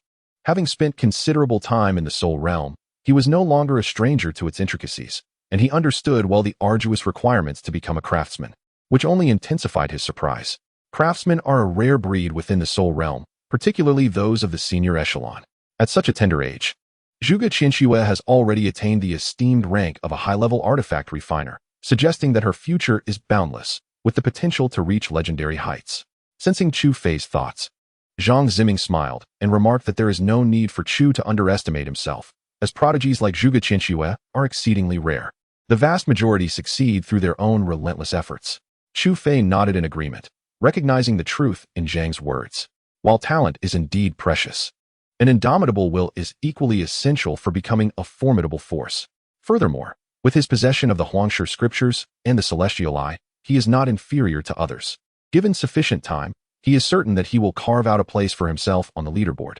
Noticing that Chu Fei was not disheartened, but rather brimming with determination, Zhang Ziming felt a surge of admiration for him. He suggested they visit the Tongtian Hall. Intrigued by the lively atmosphere within, Chu Fei followed Zhang into the Grand Hall. Upon entering, they were greeted by a colossal luminous screen, densely inscribed with a multitude of characters, surrounded by numerous disciples who craned their necks, seemingly searching for something. Junior Brother Chu, this is the Tongtian record, Zhang Ziming explained, as if well-versed in the Academy's affairs. It lists all the tasks rewarded by the Academy, classified into 4 tiers based on difficulty: Level 1, Level 2, Level 3, and Level 4. Completing a task grants corresponding academic credits. Upon hearing this, Chu Fei cast a cursory glance at the screen, confirming Zhang's description. The first line boldly proclaimed, "Eliminate bandits, Level 1. The Iron Blood 4 bandits have long occupied Tianmu Mountain, each at the initial stage of the Gathering Spirit realm. A reward of 30 academic credits will be granted for apprehending any one of them." Another task read, "Search for soul herbs, Level 2. Venture into the jungles of the soul-ending mountains to locate a 50-year-old purple cloud dragon emperor ginseng, with a reward of 50 academic credits." As he perused the tasks, Chu Fei noted that, aside from the bandit extermination task, the search for soul herbs posed the greatest challenge, offering the highest reward. Curiously, he inquired of Zhang, why is the difficulty of these soul herb retrieval tasks so elevated? Does the Academy not have its own medicinal fields? To this, Zhang Ziming sighed softly and replied, "Ah, Junior Brother Chu, do you believe the medicinal field we manage is vast?" Puzzled, Chu Fei contemplated his response. "It should be quite sizable, I suppose." "Indeed, our medicinal field is considerable," Zhang confirmed, "but you must realize that the Soul realm is immense, teeming with extraordinary natural wonders. It is impossible for our modest field to encompass all that exists." At this moment, Chu Fei suddenly came to a realization, grasping the underlying issue. However, Zhang Ziming continued, stating that all extraordinary entities of heaven and earth tend to dwell in desolate, sparsely populated regions. Thus, the exorbitant prices of those soul herbs became quite understandable. Consequently, despite the generous credit rewards associated with these bounty tasks, few students were willing to undertake them. Chu Fei nodded, acknowledging the truth in Zhang Ziming's words. If one were not foolish, No one would be inclined to trade their life for a mere handful of credits. After all, credits, while valuable, are of little use without one's life to spend them. Observing Chu Fei's nod, Zhang Ziming chose not to elaborate further, instead gesturing towards another direction to draw Chu Fei's attention. As Chu Fei turned his head, he noticed several disciples brandishing white tokens, which illuminated with a radiant glow upon a slight scan across the luminous screen. What are they doing? Chu Fei inquired, perplexed. That is the waste token issued to each disciple by the Qin Academy. Only by registering with this token can your name be recorded within the academy, Zhang Ziming explained, retrieving his own token from his robe and presenting it to Chu Fei for inspection. Upon receiving the token, Chu Fei observed that it was crafted from pure white jade, exuding a gentle and soft texture, adorned only with a modest engraving of the character Zhang. After taking back the token, Zhang Ziming continued, this token holds significant importance for us disciples, as it is essential for accepting academy tasks or redeeming rewards. Brother Chu, please wait here momentarily while I retrieve your token. With that, Zhang Ziming navigated through the crowd, heading towards the opposite side of the grand hall, leaving Chu Fei to watch him depart. As he gazed at Zhang Ziming's retreating figure, Chu Fei felt a warmth in his heart, appreciating the kindness of his senior brother, despite the unfortunate ailment afflicting him. After a soft sigh, Chu Fei meticulously surveyed the surroundings of the grand hall. Aside from the enormous luminous screen in the center, the easternmost part of the hall featured a bustling counter, seemingly a place for task exchanges, where numerous disciples queued with items in hand, awaiting the completion of their tasks. Conversely, the western section of the hall appeared rather desolate, designated for redeeming credit rewards, with only a few individuals occasionally visiting, a stark contrast to the lively scene across the way. While scanning the area, Chu Fei's gaze suddenly halted upon spotting an unfamiliar figure within the throng. Although he could not place the individual, an inexplicable sense of familiarity lingered in his mind. Curious, he was about to hasten towards the figure when he felt a gentle tap on his shoulder. Turning around, he found Zhang Ziming had returned. Upon looking back, the mysterious figure had vanished, swallowed by the bustling crowd, leaving Chu Fei momentarily lost in thought. What is the matter, Brother Chu? Have you seen an acquaintance? Zhang Ziming asked, noticing Chu Fei's distracted gaze. Chu Fei gently shook his head and replied softly, no, I merely caught sight of an unusual figure. Zhang Ziming, upon hearing this, refrained from further inquiries and instead handed a pristine white token to Chu Fei, smiling as he said, here you go, Brother Chu, this is your token. Please recognize its ownership promptly. Recognize ownership? Was momentarily taken aback, as if he could not comprehend what Zhang Ziming was saying. This time, it was Zhang Ziming who was astonished, exclaiming in surprise, are you not aware that, aside from the soul ring, most soul artifacts in the soul realm require a master to wield them? Brother Chu, you did not know this? Feeling somewhat embarrassed, Chu Fei rubbed his nose, reflecting on the fact that aside from the soul ring, he had never truly engaged with any other soul artifacts, except for that broken compass and the Tian Shuang sword. The Tian Shuang sword. Chu Fei suddenly had a revelation. Could it be that the compass ceased to respond to the Tian Shuang sword because he had not recognized it as his own? With this thought igniting a fervor within him, he took a deep breath and, suppressing his eager thoughts, inquired of Zhang Ziming, to be honest, I have not utilized many soul artifacts before. How does one use this token? Zhang Ziming chuckled in disbelief and replied, simply drop a drop of your blood on the token. Without hesitation, Chu Fei bit his fingertip and let a drop of crimson blood fall onto the token. The vibrant blood gently writhed upon the white surface of the token, vanishing in an instant as if absorbed, revealing a line of exquisite script. Chu Fei, disciple of Zhuge Liang outside the academy, credits 0, combat power 0. Chu Fei was taken aback, astonished by the token's remarkable nature. After examining it closely and finding no other special functions, he stored it within his soul ring. Noticing that Chu Fei had secured the token, Zhang Ziming glanced at the sky, realizing it was nearing noon, and said, time is of the essence. Shall we conclude our outing for today? Chu Fei nodded. But just as he was about to depart, a figure entered the grand hall, causing the previously lively atmosphere to fall into an eerie silence. Yang Lixian. He has come to the Tontian Hall, Zhang Ziming remarked, surprised by the arrival of this individual. Is he truly Yang Lixian, the third ranked on the Fengyan list? Chu Fei had not anticipated that the third-ranking individual would be this young man before him. Clad in a flowing white robe, his countenance was striking, adorned with thick brows and piercing eyes that seemed to hold an electric intensity. His long black hair danced in the wind, and he bore a crimson spear on his back, its tip glinting ominously, exuding an extraordinary aura. Unfazed by the gazes of everyone in the hall, Yang Lixian strode directly towards the task submission counter, the crowd parting instinctively in his wake. Upon reaching the counter, Yang Lixian nonchalantly tossed a black bundle from his soul ring, revealing a gruesomely wrapped severed head. The evil soul forest blade has been eliminated. Chapter 54, Rage Unleashed. A formidable figure. This was undeniably a force to be reckoned with. Upon witnessing this scene, Chu Fei instantly categorized Yang Lixian as a dangerous individual, his threat level potentially surpassing that of the infamous assassin by Yi Fei.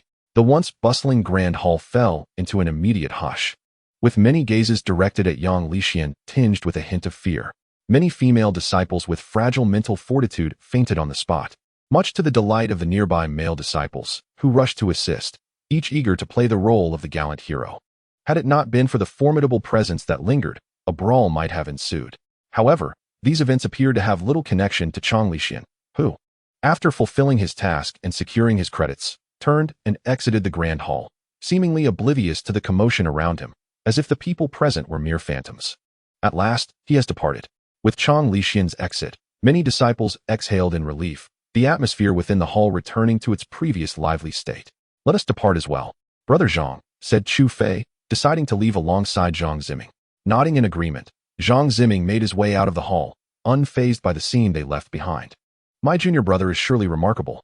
Observing Zhang Ziming's swift movements, Chu Fei mused to himself. From the peculiar object within him to his current calm demeanor, Zhang Ziming exhibited an extraordinary mental resilience, far exceeding that of the average person. Meanwhile, Zhang Ziming found himself increasingly intrigued by Chu Fei. The latter's tranquility in the face of gruesome violence indicated that he had likely endured genuine battles. Thus, as both contemplated their thoughts, they made their way back to Zhuge Peak in silence. However, just as they reached the foothills, an unexpected disturbance erupted. You there, where do you think you're going? Stop him.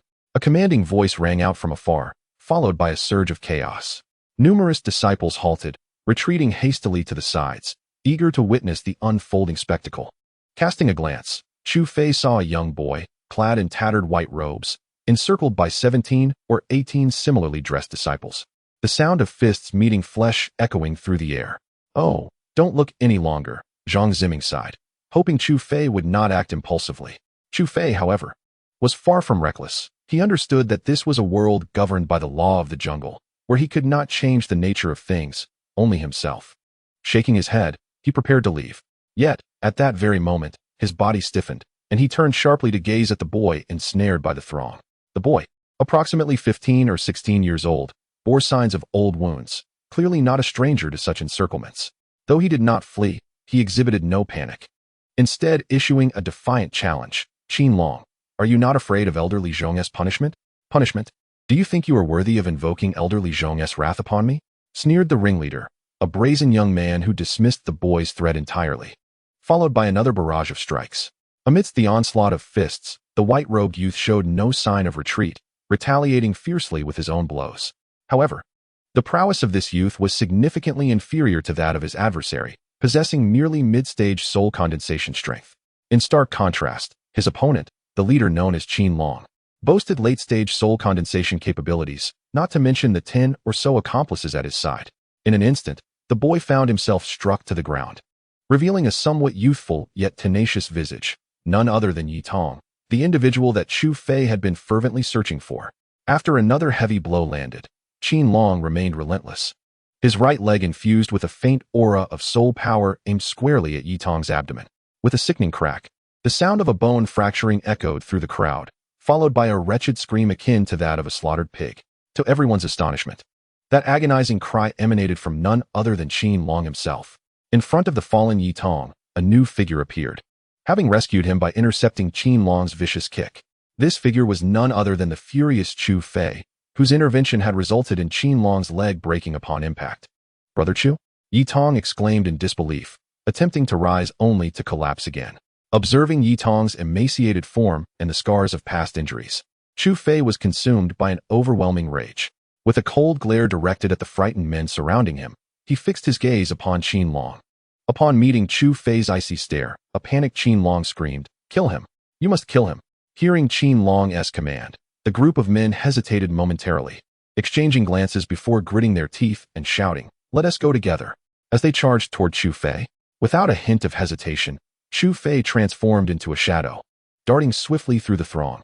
In the blink of an eye, multiple assailants crumpled to the ground, clutching their midsections and writhing in agony, their cries echoing relentlessly. Stunned, witnessing Chu Fei's swift dispatching of so many foes, the onlookers gasped in astonishment, their minds racing to identify such a formidable figure. A man of his caliber could not possibly be unknown, yet none could place him. After incapacitating several minions, Chu Fei strode purposefully toward the terrified Qin Long, his cold gaze devoid of emotion, as if he were gazing upon a corpse. "Junior brother Chu, do not escalate this matter further," urged Zhang Ziming. Taken aback by how the seemingly harmless Chu Fei had transformed into a figure of terror in an instant. He had barely registered the situation when the men were dispatched. Seeing Chu Fei approach Qin Long, it was evident that he harbored deadly intent. Though Zhang Ziming was unaware of the connection between Chu Fei and the youth that could provoke such fury, he recognized that they were at the foot of the Earth Peak and could not allow Chu Fei to take a life and exacerbate the situation. With a sigh, he offered a cautionary word. Seemingly understanding Zhang Ziming's concern, Chu Fei paused momentarily, nodded slightly, and then, under the watchful eyes of the crowd, advanced to stand beside Qin Long. "Stay back. Do not approach." In a state of sheer terror, Qin Long cried out, his body instinctively retreating in an attempt to escape from Chu Fei. However, what awaited him was a forceful kick from Chu Fei. The piercing screams shattered the heavens, sending shivers down the spines of the onlookers. At that moment, Qin Long's right arm was audibly broken, and shortly thereafter, he succumbed to unconsciousness, clearly having reached his limit. Paying no heed to the astonished crowd, Chu Fei hoisted the incredulous Yi Tong onto his back and addressed the helpless Zhang Ziming, saying, "Let us return." After glancing at the departing Chu Fei and then at the unconscious Qin Long, Zhang Ziming shook his head and hurried to catch up with him. As they left, the surrounding disciples gradually emerged from their stupor, rushing off to disseminate this explosive news far and wide. Who is he? What are his intentions? Just how powerful is he? These questions swirled in the minds of the crowd, and everyone understood that this was not the end, but rather the beginning. Elderly Zhong would not let this matter rest, nor would Qin Long's brother, Qin Engqian. Chapter 55, The Soul Fruit at Zhuge Peak. Beside the soul herb field overseen by Chu Fei and Zhang Ziming, Yi Tong gazed at Chu Fei, who wore a white robe and appeared more composed, and then at Zhang Ziming beside him, incredulously asking, "Big brother Chu, how did you end up here?" "I will tell you later. First, check if you have any serious injuries," Chu Fei replied with genuine concern as he observed Yi Tong's frail figure. Upon hearing Chu Fei's words, Yi Tong felt a warmth in his heart and smiled, shaking his head optimistically. "I'm fine. My skin is tough. They can't hurt me." However, as he smiled, the movement pulled at the scars on his face, causing him to wince slightly in pain, which he bravely suppressed. Chu Fei noted all of this. Shaking his head, he asked, "Who were those people earlier? Why did they attack you?" With Chu Fei's inquiry, Yi Tong finally calmed down. The joy of their reunion dissipated, replaced by urgency as he exclaimed, "Oh no, big brother Chu, we've landed ourselves in big trouble. We must leave the academy immediately, or we will surely face dire consequences." Although Chu Fei did not fully grasp the specifics of Yi Tong's concern, he understood it was related to those who had previously assaulted him. Thus, instead of growing anxious, he calmly reassured Yi Tong, "Do not be alarmed. Speak slowly and explain what has happened." Yi Tong sighed and said, "Big brother Chu, you do not know. The one who led the attack against me was none other than Qin Long, a disciple under Elderly Zhong." "Elderly Zhong? He is not to be trifled with," Zhang Ziming remarked, furrowing his brow upon hearing Yi Tong mention the elder's name. Chu Fei paid little mind to their reactions and instead scoffed. "Elderly Zhong? Which sect does he belong to? It is astonishing that he has trained such capable disciples who would band together to assault a frail youth." After listening to Chu Fei, Zhang Ziming shook his head, yet he remarked that although Elderly Zhong was not particularly strict with his disciples, he was exceptionally skilled in alchemy. The majority of the elixirs within the entire academy were produced under his supervision in Lingfeng. Furthermore, he possessed a notable characteristic. He was fiercely protective of his students. However, Chu Shidi, you have inadvertently harmed one of his disciples. It is likely that Chu Fei, upon hearing Zhang Ziming mention alchemy, paused momentarily in surprise and then inquired, "Brother Zhang, I have always been puzzled. Since soul medicine can be consumed directly, why is there a need for alchemical refinement? Is this not akin to unnecessary effort?" Zhang Ziming did not anticipate that Chu Fei's focus would stray from Elderly Zhong to inquire about the process of alchemy, leaving him somewhat exasperated. Nevertheless, he explained, "Soul medicine is a rare entity within the soul realm, formed by absorbing the essence of soul power. Its value varies depending on its age. However, regardless of the age of the soul medicine, direct consumption leads to a waste of its efficacy, preventing full absorption by us soul practitioners. Hence, our wise ancestors conceived the idea of alchemy. Through alchemical processes, various soul medicines can be fused together, thereby fully unlocking their medicinal properties. Chu Fei then appeared enlightened, nodding thoughtfully, realizing that the role of alchemy lay in this very aspect. Observing Chu Fei's calm demeanor, Yi Tong grew increasingly anxious and urged, "Brother Chu, we should find a way to avoid trouble. Otherwise, even if Elder Li Zhong refrains from intervening due to his status, Qin Long's brother will not let us off easily." "Qin Long's brother? That inept individual has a brother?" Chu Fei asked in surprise. Yi Tong nodded, expressing her concern. "He is his cousin, named Qin Ancien, a formidable practitioner at the early stage of the Gathering Soul realm, ranked 28th on the Wind and Cloud rankings. Although he does not pay much attention to his younger sibling, he certainly will not stand idly by after witnessing Qin Long's severe beating." Chu Fei was slightly taken aback, realizing that Qin Long's brother was indeed quite powerful.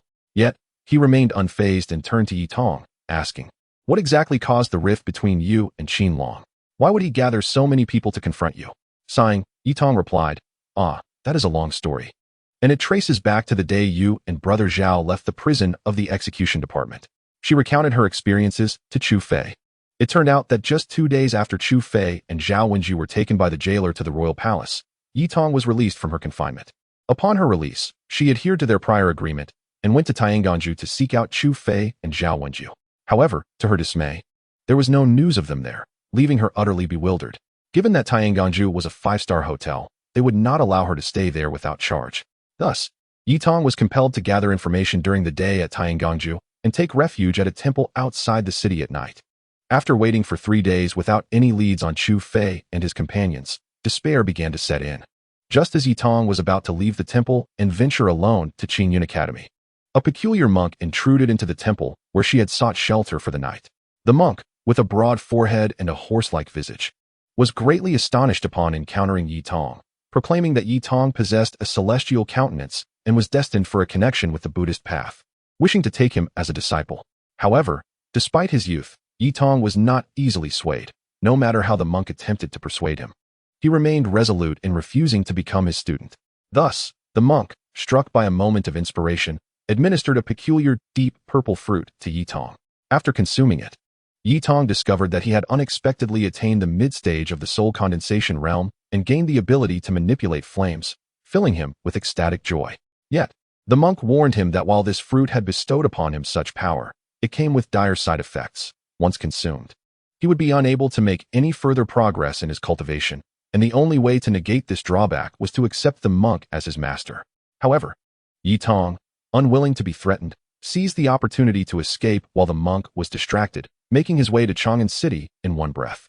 Later, he was fortuitously discovered by Elder Li Zhong, who, upon witnessing his flame manipulation abilities, brought him into the Qin Yun Academy as an apprentice responsible for tending to the alchemical fires. At that moment, Zhang Ziming, who had been silently listening to Yi Tong, suddenly realized and remarked, "No wonder Qin Long sought to ambush you. What does that mean? Brother Zhang, do you understand?" Chu Fei, puzzled, inquired. Zhang Ziming sighed and explained. "As I mentioned earlier, the Academy's elixirs are primarily crafted by Elder Li Zhong, and there is a multitude of soul cultivators within the Academy desiring these potions.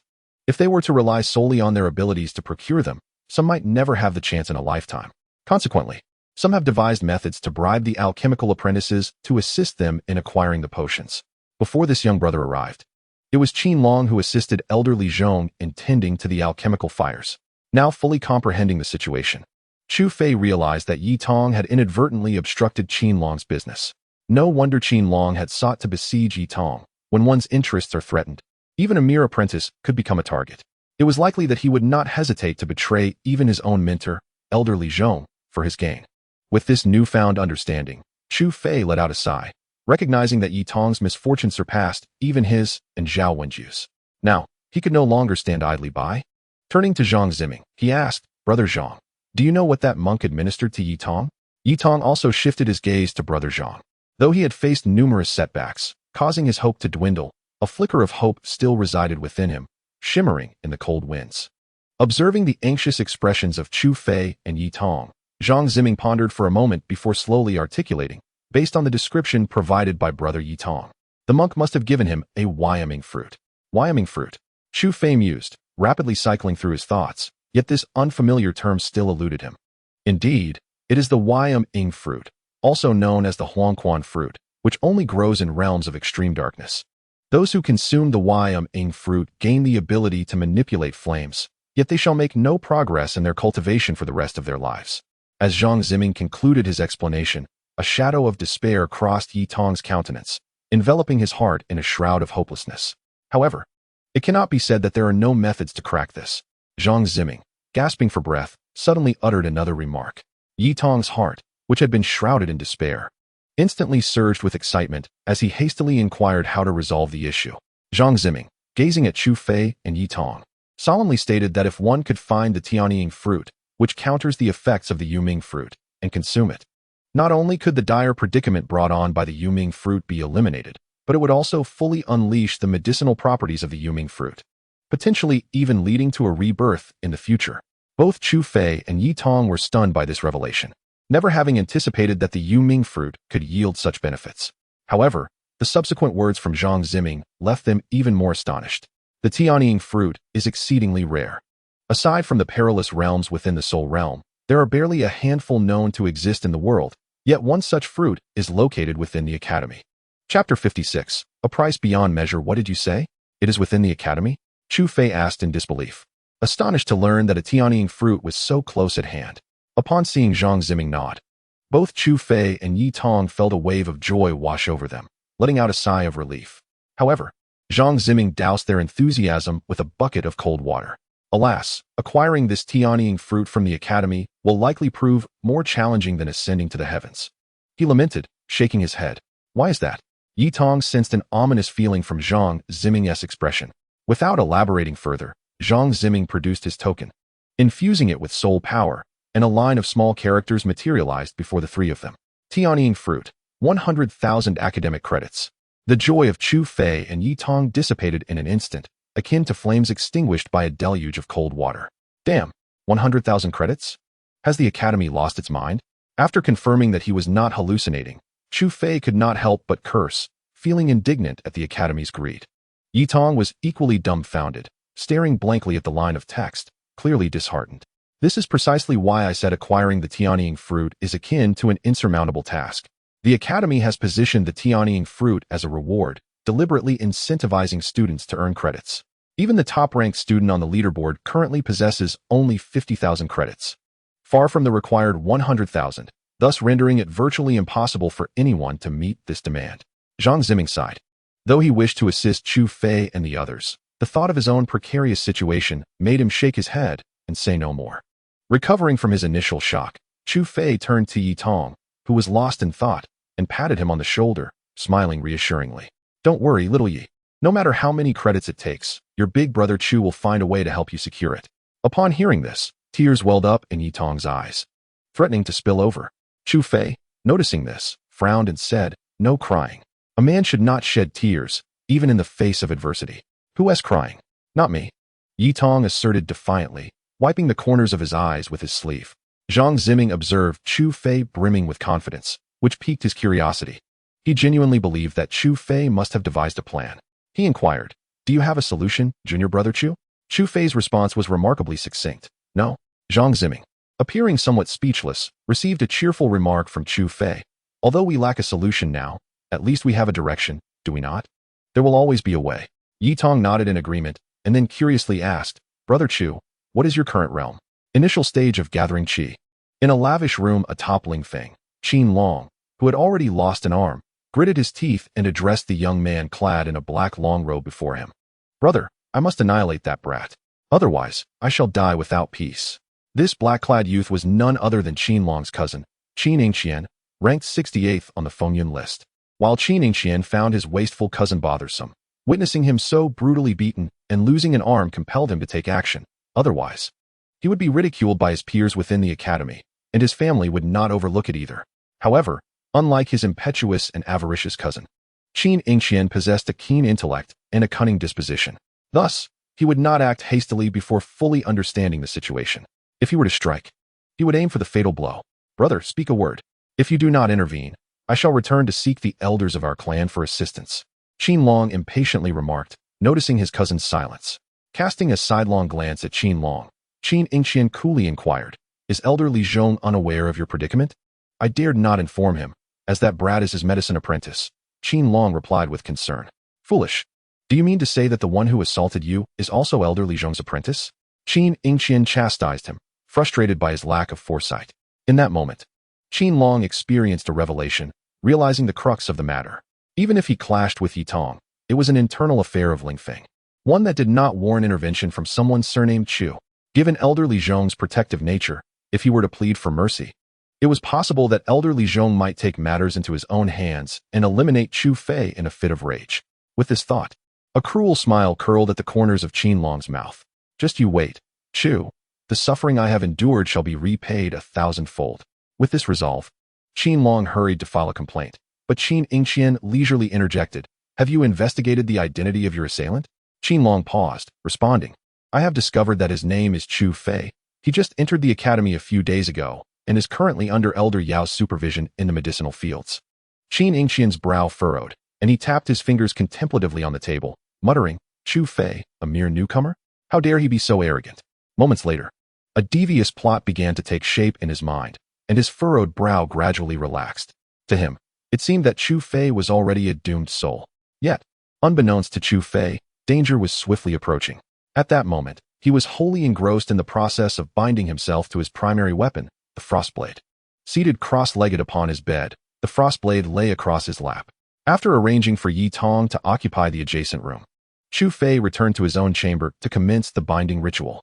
Although he paid little heed to Qin Yingqian, he dared not let down his guard. He aimed to elevate his overall prowess to a loftier level before the storm descended. Drawing a deep breath, a single droplet of crimson blood fell upon the blade's surface. Much like with the waste token, the blood flickered momentarily before being absorbed by the blade. The frostblade seemed to come alive, suddenly levitating before Chu Fei, radiating a brilliant light accompanied by an intense chill. However, Chu Fei felt no discomfort. His eyes narrowed as he scrutinized the frostblade. With a subtle gesture of his right hand, the blade gracefully descended into his grasp. In an instant, a torrent of information flooded into Chu Fei's mind. The frostblade technique, revered for its icy essence and supplemented by sword energy, flowed seamlessly with intention and thought. After receiving this wealth of knowledge with his eyes closed, Chu Fei abruptly opened them, astonished to discover that this was indeed a sword technique. While the frostblade would enhance the chill within him, the absence of a corresponding sword technique had long troubled him. To his surprise, he had stumbled upon a hidden technique within the frostblade itself. After confirming the authenticity of the technique, Chu Fei retrieved a black compass from his soul ring, eager to discern any connection between the two. Yet, disappointment awaited him. The frostblade remained still before him, devoid of any movement. The black compass in his hand was equally silent and unmoving. With a sigh, he returned the compass to the soul ring, reassuring himself that acquiring this frostblade technique was an unexpected boon, and one should learn to be content, even amidst adversity. Instantly, Chu Fei channeled all his energy into studying the sword technique, and the night slipped away in the blink of an eye. The following morning, as he pushed open the door, he beheld Zhang Ziming still seated in meditation, diligently absorbing soul energy before dissipating it. Yi Tong had yet to awaken, prompting Chu Fei to stretch languidly while gazing at the vast expanse of the sky, marveling at the splendid weather. However, in the next moment, his joy dissipated. At the horizon, a long arc was hurtling towards him, and it was none other than the furious elder Yao Chong. Chapter 57. Deception is an art. Observing the swiftly approaching Yao Chong, Chu Fei furrowed his brow, understanding that the elder must have learned of his altercation with Qin Long. Nevertheless, he felt no trepidation, for he had already devised a strategy to confront the situation. Moments later, Yao Chong alighted gently, landing before the medicinal fields, and, with a voice laced with fury, bellowed at Chu Fei, "You scoundrel! Come here at once." Beside them, Zhang Ziming, who was meditating and refining his spirit, was startled awake and hurried over. In contrast, Chu Fei, who had already noticed Elder Yao, approached him leisurely. Without waiting for Yao Chong to speak, he curiously inquired of Elder Yao, "What troubles you this early morning that has stirred such anger?" This question left not only Zhang Ziming, who had intended to plead for Chu Fei, momentarily stunned, but even the enraged Yao Chong paused, only to bellow, "Nonsense! How dare you ask why I am so angry? It is precisely because of the trouble you have caused me. What did Elder Yao mean by this? Although my strength is meager and my voice insignificant, I have never forgotten the bonds of friendship. Elder Yao has graciously accepted my gratitude, and I have always held it dear. How could I dare to cause him any trouble? Who would so malign me? Chu Fei lamented, his expression one of profound injustice. As if he had been wronged as grievously as Doi. Seeing Chu Fei's demeanor, Yao Chong could not help but harbor doubts. Had he truly wronged him? Thus, he softened his tone and asked, "Then tell me, does the matter of Elder Li's disciple, Qin Long, being rendered incapacitated, have any connection to you?" Zhang Ziming, impressed by Chu Fei's extraordinary acting skills, thought that Chu Fei would certainly deny it. But to his surprise, Chu Fei boldly admitted, "Yes, that lad was indeed my doing." Upon hearing this, Yao Chong's fury surged, and he shouted, "How dare you argue? Do you even comprehend the magnitude of the trouble you have stirred? If Elder Li were not mindful of my regard, you would have been captured and severely punished long ago." After questioning, Yao Chong noticed Chu Fei's silence and scolded, "Weren't you quite eloquent? Why don't you continue your defense?" "Elder Yao, junior brother Chu was merely helping others," Zhang Ziming interjected, attempting to mediate. Unexpectedly, the previously silent Chu Fei suddenly lifted his head, fixing a penetrating gaze on Yao Chong, and solemnly asked, "Who dares to say that I am the one who has stirred up trouble for Elder Yao?" Yao Chong was momentarily taken aback by Chu Fei's demeanor. Before he could respond, Chu Fei continued, "To witness the weak in distress yet turn a blind eye is unkind. To see a brother's life hanging by a thread and remain a passive observer is unjust. To hear and see yet remain indifferent out of fear is disloyal. Although I, Chu Fei, lack the courage of Elder Yao, who would not falter in the face of danger or the wisdom to restore the Tang dynasty, I am resolute in not becoming a person devoid of kindness, justice, and loyalty." Faced with this barrage of words from Chu Fei, Yao Chong stood there, taken aback. He had not anticipated that such a young individual could articulate such profound and piercing inquiries. In that moment, Yao Chong felt as if he had been transported back to the fervent days of his youth. "Elder Yao, to be candid, among the 5 elders of the academy, you are the one I admire the most. It is not your strength that I value, but your determination to restore the Tang dynasty and your courage to prefer exile rather than to align with Princess Taiping. Yet, I never imagined that a hero such as yourself could also fear for your life and seek to avoid conflict." Upon witnessing the effectiveness of his words, Chu Fei hesitated not for a moment, promptly adopting a countenance of profound sorrow. He sighed softly, as if he were lamenting for Yao Chong rather than receiving a reprimand from him. The roles of both individuals had subtly shifted without their awareness, to the extent that even the astute Yao Chong failed to notice the transformation. Meanwhile, Zhang Ziming, who had been observing the situation from a third-party perspective, couldn't help but smile wryly, inwardly acknowledging that his junior disciple was indeed no ordinary individual.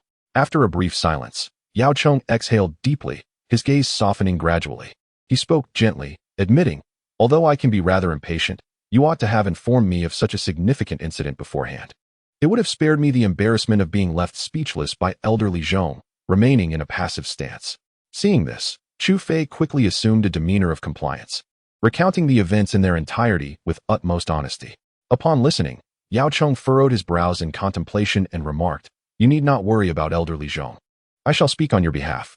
Given his stature, he is unlikely to act directly against you. However, you must exercise caution regarding Qin Long's brother. I cannot intervene directly, so it would be prudent for you to keep your distance from him." Hearing that elderly Zhong would not be taking action, Chu Fei felt a wave of relief wash over him. As for Qin Yingqian, he did not regard him with much concern. After all, he had already taken the lives of 2 individuals in the Gathering Soul realm. Although he disliked the act of killing, he would not hesitate to eliminate another if pushed to the brink. Once Yao Chong finished speaking, he glanced at Chu Fei and inquired softly, "Are you still managing the medicinal fields comfortably? If there is anything amiss, do not hesitate to inform me." "Thank you for your concern, Elder Yao. I am quite well, and senior brother Ziming treats me well," Chu Fei replied respectfully. Yao Chong nodded, stating, "In that case, I shall rest easy. From now on, you may freely browse the scriptures of the Zhuge lineage without the need for further requests." Upon hearing this, Zhang Ziming felt a surge of happiness for Chu Fei and urged, "Junior brother Chu, you ought to express your gratitude to Elder Yao." Though Chu Fei was uncertain of the full implication of Elder Yao's words, he did not hesitate. He bowed and respectfully said, "Thank you, Elder Yao." Yao Chong smiled with satisfaction and turned to depart, but Chu Fei quickly called out, "Elder Yao, may I keep Yitong at Shuofeng?" Although Yao Chong had transformed into a streak of radiant light, ascending into the sky, his voice lingered softly. This medicinal field is under your management. You may decide whom to recruit without needing my approval. At last, Chu Fei exhaled in relief, having resolved the matter of Yi Tong's presence, akin to lifting a heavy burden from his heart. Now, he could confidently address other pressing issues. Junior brother Chu, Elder Yao indeed holds you in high regard, Zhang Ziming observed, gazing at the vanishing streak of light in the sky. Prompted by his words, Chu Fei recalled something and queried, Senior brother Ziming, what did Elder Yao mean by that statement earlier? Zhang Ziming then turned to Chu Fei and explained that each of the 5 veins in the outer courtyard possesses its own unique skills. For instance, Elder Li Huichang from the Qi Peak is unparalleled in his mastery of artifact forging, while Elder Li Zhong from the Spirit Peak is renowned for his exceptional alchemy. Our own Zhuge Peak, however, boasts a singular expertise, the mastery of the power of flora. Yet, the more profound soul technique scriptures are predominantly located deep within the Zhuge Peak's scripture depository, inaccessible to the average disciple. The fact that Elder Yao Chong has permitted you to enter and peruse these texts is an immense favor, as you can well imagine. Chu Fei finally grasped the weight of Elder Yao's earlier words, feeling a twinge of emotion and guilt for having deceived the venerable elder. However, as his thoughts turned to the scriptures housed within the Zhuge Peak's depository, his fleeting remorse evaporated, and he silently lamented, Elder Yao, I apologize. I shall make amends for this deception in due course. Before Chu Fei could dwell on his thoughts for long, a figure approached from a distance, halting when it spotted him, appearing somewhat hesitant. Junior brother Chu, trouble has arrived, Zhang Ziming remarked, casting a glance at the newcomer. Regaining his focus, Chu Fei turned to the figure and recognized it as one of those who had participated in the ambush against Yi Tong the previous day. He stepped forward. As the person saw Chu Fei approaching, their legs began to tremble, and despite their struggle to suppress the urge to flee, they managed to stammer, Chu Fei, Brother Qin Shi Huang wishes to challenge you. Here is the challenge letter. Please respond promptly. Upon receiving the challenge letter tossed by the young man and opening it, Chu Fei found it simply stated, 3 days hence, a duel at the martial arts arena. After reading it, he shook his head and nonchalantly waved it back, declaring, I will not attend. The young man was taken aback, unable to fathom such a straightforward refusal, devoid of any semblance of dignity expected of a strong contender. Yet, fearing Chu Fei's wrath, he dared not voice his thoughts, and, gritting his teeth, hastily retreated. Zhang Ziming, equally perplexed, had expected Chu Fei to accept the challenge after acknowledging his prowess at the Gathering Soul stage. He was surprised by Chu Fei's abrupt rejection, finding his junior brother increasingly inscrutable. In truth, Chu Fei's reasoning was quite simple. Why should he engage in a frivolous contest without proper stakes? If a game were to be played, it ought to be played for something substantial. After all, one must reap rewards from any endeavor. When the 3rd challenge letter was delivered to Chu Fei, he slowly addressed the messenger, saying, return and inform Qin Shi Huang that should he wish to duel, he must prepare 5,000 academic credits as a wager. 5,000 academic credits? Did he truly say that? In a spacious hall, Qin Shi Huang, clad in a long black robe, expressed surprise upon hearing the report from his subordinate. Indeed, he said it himself, the messenger replied, astonished by Chu Fei's audacity. A brief silence enveloped the hall, during which Qin Long anxiously urged, Brother, you must respond. It's merely 5,000 credits. Besides, he may not even emerge victorious. Disregarding his simple-minded cousin, Qin Shi Huang turned his attention to the man opposite him, who was casually toying with his teacup. He quietly inquired, Brother Shangji, do you believe that Chu Fei is merely bluffing, or does he possess genuine confidence? Upon hearing Qin Shi Huang's question, the man, without lifting his head, replied, does it matter whether he is bluffing? We can settle it with a match, can't we? Surely, you have confidence in your own abilities, Brother Qin? Qin Shi Huang felt a twinge of dissatisfaction at this response, for 5,000 credits was no trifling matter. After accumulating this sum through diligent effort since entering the academy, the thought of losing it was quite disheartening. With a wry smile, he remarked, 5,000 credits is indeed significant. If I had your prowess, Brother Shangji, I would have no such worries. However, I suspect that Chu Fei's strength may also be at the Gathering Qi stage. I cannot say I am entirely assured of victory. Upon hearing Qin Shi Huang's words, the man finally set down his cup, raised his head, and cast a disdainful glance at Qin Shi Huang. He coolly stated, do you still believe you have an escape route? From the moment you issued the challenge, you should comprehend that this is the only path you can take, unless you wish to become the laughingstock of the entire academy. Qin Shi Huang's expression darkened at this, yet he found himself unable to refute the man's words. It was not only because he ranked second on the leaderboard, but also because he spoke the truth, whether he wished it or not. There was no choice but to wager everything now. Taking a deep breath, Qin Shi addressed the messenger. Return and inform him that I accept the terms. Let him prepare 5,000 credits for his impending loss. Thus, the news of the duel between Chu Fei and Qin Shi echoed throughout every corner of the academy. Disciples conversing as they walked discussed the audacity of this newcomer challenging a prominent figure on the leaderboard, with the staggering wager of 5,000 credits leaving many in astonishment. Have you heard? A newcomer has dared to challenge Qin Shi. Indeed, this tale is spreading like wildfire. A foolhardy lad has the audacity to confront a master on the leaderboard. He must be quite bold. The wager is 5,000 credits. 5,000 credits. Just how many tasks must one undertake to amass such a sum? By the way, when is the duel scheduled? I intend to witness this fool and see just how many wits he possesses. It seems it's the day after tomorrow at the training grounds. Beneath the imposing peak, two disciples engaged in lively discussion about the gossip they had heard, oblivious to a crimson figure seated in quiet meditation upon a distant mountaintop. An intriguing young man. Initiating challenges so soon. Has he decided against concealing his strength? With closed eyes, Bai Yifei opened them slowly, pondering briefly before breaking into a serene smile. By a tranquil spring in the inner courtyard, two statuesque figures sat in serene silence. One an elderly man with a beard as white as snow, and the other an unremarkable young man. In the quiet bamboo grove, the only sounds were the occasional chirping of birds, creating an atmosphere devoid of any disturbance. Heh. The fish are biting. The elder, with a subtle smile, gently cast his fishing rod, and a peculiar fish adorned with shimmering silver scales leaped into the air, thrashing its tail and momentarily stilling the surrounding air, creating ripples in its wake. Upon closer inspection, one would discover that this extraordinary fish possessed the strength of a late-stage soul-gathering realm. As the elder reeled in the fish, the young man could not help but chuckle, remarking, "Every time I compete in fishing with you, I find myself at a loss. It seems you possess some secret."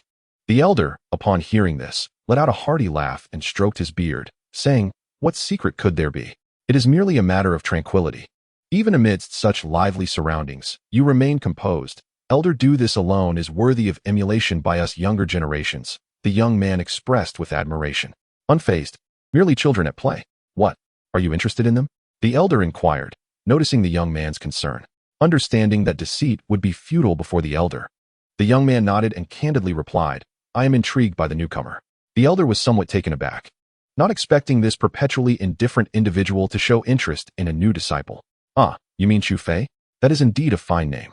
Within a chamber of the Qi Peak, two stunningly beautiful women sat facing each other, engaging in light-hearted conversation about recent happenings. "Sister Lingwei, did you know that Chu Fei has also entered the Qingyan Academy?" Zhuge Qinshui's cheeks flushed with excitement. Li Lingwei nodded, recalling the figure who had entered the academy alongside her. Noticing Li Lingwei's lack of surprise, Zhuge Qinshui pouted and continued, "Are you aware of his duel with Qin Qian? He is dueling someone?" Li Lingwei inquired, her curiosity piqued. "Not yet, but soon, just the day after tomorrow. His opponent ranks among the wind and cloud list. Although he pales in comparison to me, he still possesses some strength." Zhuge Qinshui eagerly shared all she knew, seeing Li Lingwei's ignorance. Li Lingwei shook her head with a smile, somewhat resigned. "If only you would study earnestly. With your talent, you could easily rank within the top 10. Yet here you remain in the 20s. Zhuge Qinshui giggled innocently and suggested, "Sister Lingwei, let us go watch the duel together the day after tomorrow. I am curious to see what makes the person my brother boasts about so formidable." Li Lingwei pondered the incident when he had previously delivered soul medicine to her. Wondering internally, could he be that person? However, while the entire academy buzzed with rumors of the impending duel between Chu Fei and Qin Qian, Chu Fei himself felt no anxiety. Instead, he leisurely emerged from the Sutra Pavilion of the Zhuge Peak, entirely unperturbed by the anticipation of an impending battle. Chu Fei's unassuming demeanor stemmed from his thorough preparations rather than mere blind confidence. As he constantly reviewed the new soul techniques he had learned in the Sutra Pavilion, a sense of relief washed over him. He was determined to surprise everyone during the duel. Time slips away unnoticed, and for the past 3 days, aside from tending to the medicinal fields, Chu Fei devoted the remainder of his hours to meditation, striving to attain his utmost potential. After all, this battle marks his inaugural contest since arriving at the academy, and success is the only acceptable outcome. Naturally, Chu Fei consciously disregarded the previous minor incident with Qin Long. For a one-sided affair does not qualify as a true battle, but rather as sheer domination. On his way to the training grounds, noticing the palpable anxiety of Yi Tong beside him, Xu Fei offered a reassuring smile, stating, "Fear not, even a Qin Shi does not intimidate me." His smile uplifted Yi Tong, who nodded in agreement, expressing, "I have confidence in you, Brother Chu." As they approached the training grounds, Zhang Ziming halted, his voice solemn. "We have arrived." Chapter 59, Let the Battle Commence. The training grounds, perched atop the summit of the central peak among the 7 main peaks of Qin Yun Academy, is surrounded by expansive spectator stands and enveloped in a mist of clouds, evoking a sense of ethereal ascension.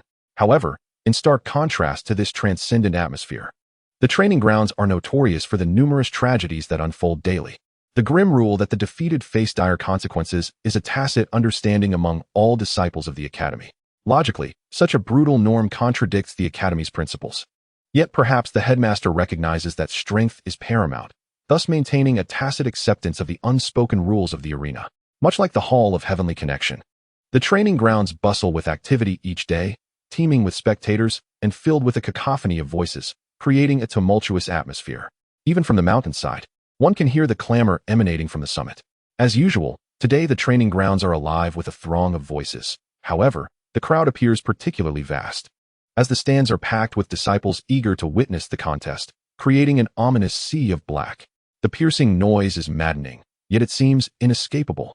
With shouts echoing everywhere, even when one covers their ears, the din persists. Beneath the immense stands lies a spacious stone platform, its azure surface etched with the marks of time, clearly bearing a rich history. At this moment, a solitary figure clad in black sits cross-legged upon the stone platform, seemingly impervious to the surrounding uproar. As he delves into his own world, quietly adjusting his state in preparation for the impending battle. Amidst the clamor, 2 streaks of light swiftly traverse the sky, descending onto the highest tier of the stands, revealing 2 figures, Elder Yao Chong and an elderly man donned in a white robe. Upon their arrival, the crowd bowed in unison, Greetings, Elder Li and Elder Yao." After a slight wave of their hands, the 2 elders settled into their seats, patiently awaiting the commencement of the duel. However, Xu Fei's absence became increasingly conspicuous, and the crowd's impatience began to boil over, with many voices rising in inquiry. "Will that lad truly keep us waiting?" A young man spat with a hint of impatience and remarked, "It shouldn't be a problem. Elder Yao is here, so that fellow wouldn't dare to miss it." A nearby individual glanced at Yao Chong, who was seated majestically in the stands, and replied, "I doubt it. If he doesn't show up, he'll merely suffer embarrassment, but if he does come, his very life may be at stake." The young man shook his head, convinced that Xu Fei would not return. Just as he turned to leave, a sudden commotion erupted from the crowd, followed by a startled exclamation. "Look, that lad has arrived." In an instant, all gazes shifted toward the direction indicated by the voice. Approaching along the path down the mountain were 3 figures, chatting and laughing as if they were on a leisurely outing, blissfully unaware of the peril that lay ahead. "Wow, is that Xu Fei? He looks so handsome," a female disciple exclaimed, her tone laced with infatuation. "Uft, can that even be called handsome? I'm far more attractive," someone nearby retorted, unable to contain their disdain. "What good is looks? The real question is whether he'll live to see another day," a rugged man interjected, shaking his head. At this moment, a short and stout fellow ambled over, whispering, "Brother, how about a bet? 1 to 100. Surprisingly, the seemingly rough man regarded him with a look of incredulity. "Do you think I'm foolish? Even if it were 1 to 1,000, I wouldn't place a bet. There's no point in wagering on a losing situation." "Alas, business is tough these days," the stout man sighed, preparing to depart in search of a more gullible soul when suddenly a voice rang out behind him. "I wager 10,000 soul crystals on Xu Fei's victory." The stout man quickly turned to find an ordinary-looking youth speaking, whose appearance was so unremarkable that he would easily blend into a crowd. Yet, it was precisely this unassuming individual who dared to stake 10,000 soul crystals on Xu Fei's triumph, causing the stout man to regard him with newfound caution. "What's the matter? Is it not permissible to wager such an amount?" The youth shrugged in response to the stout man's scrutiny.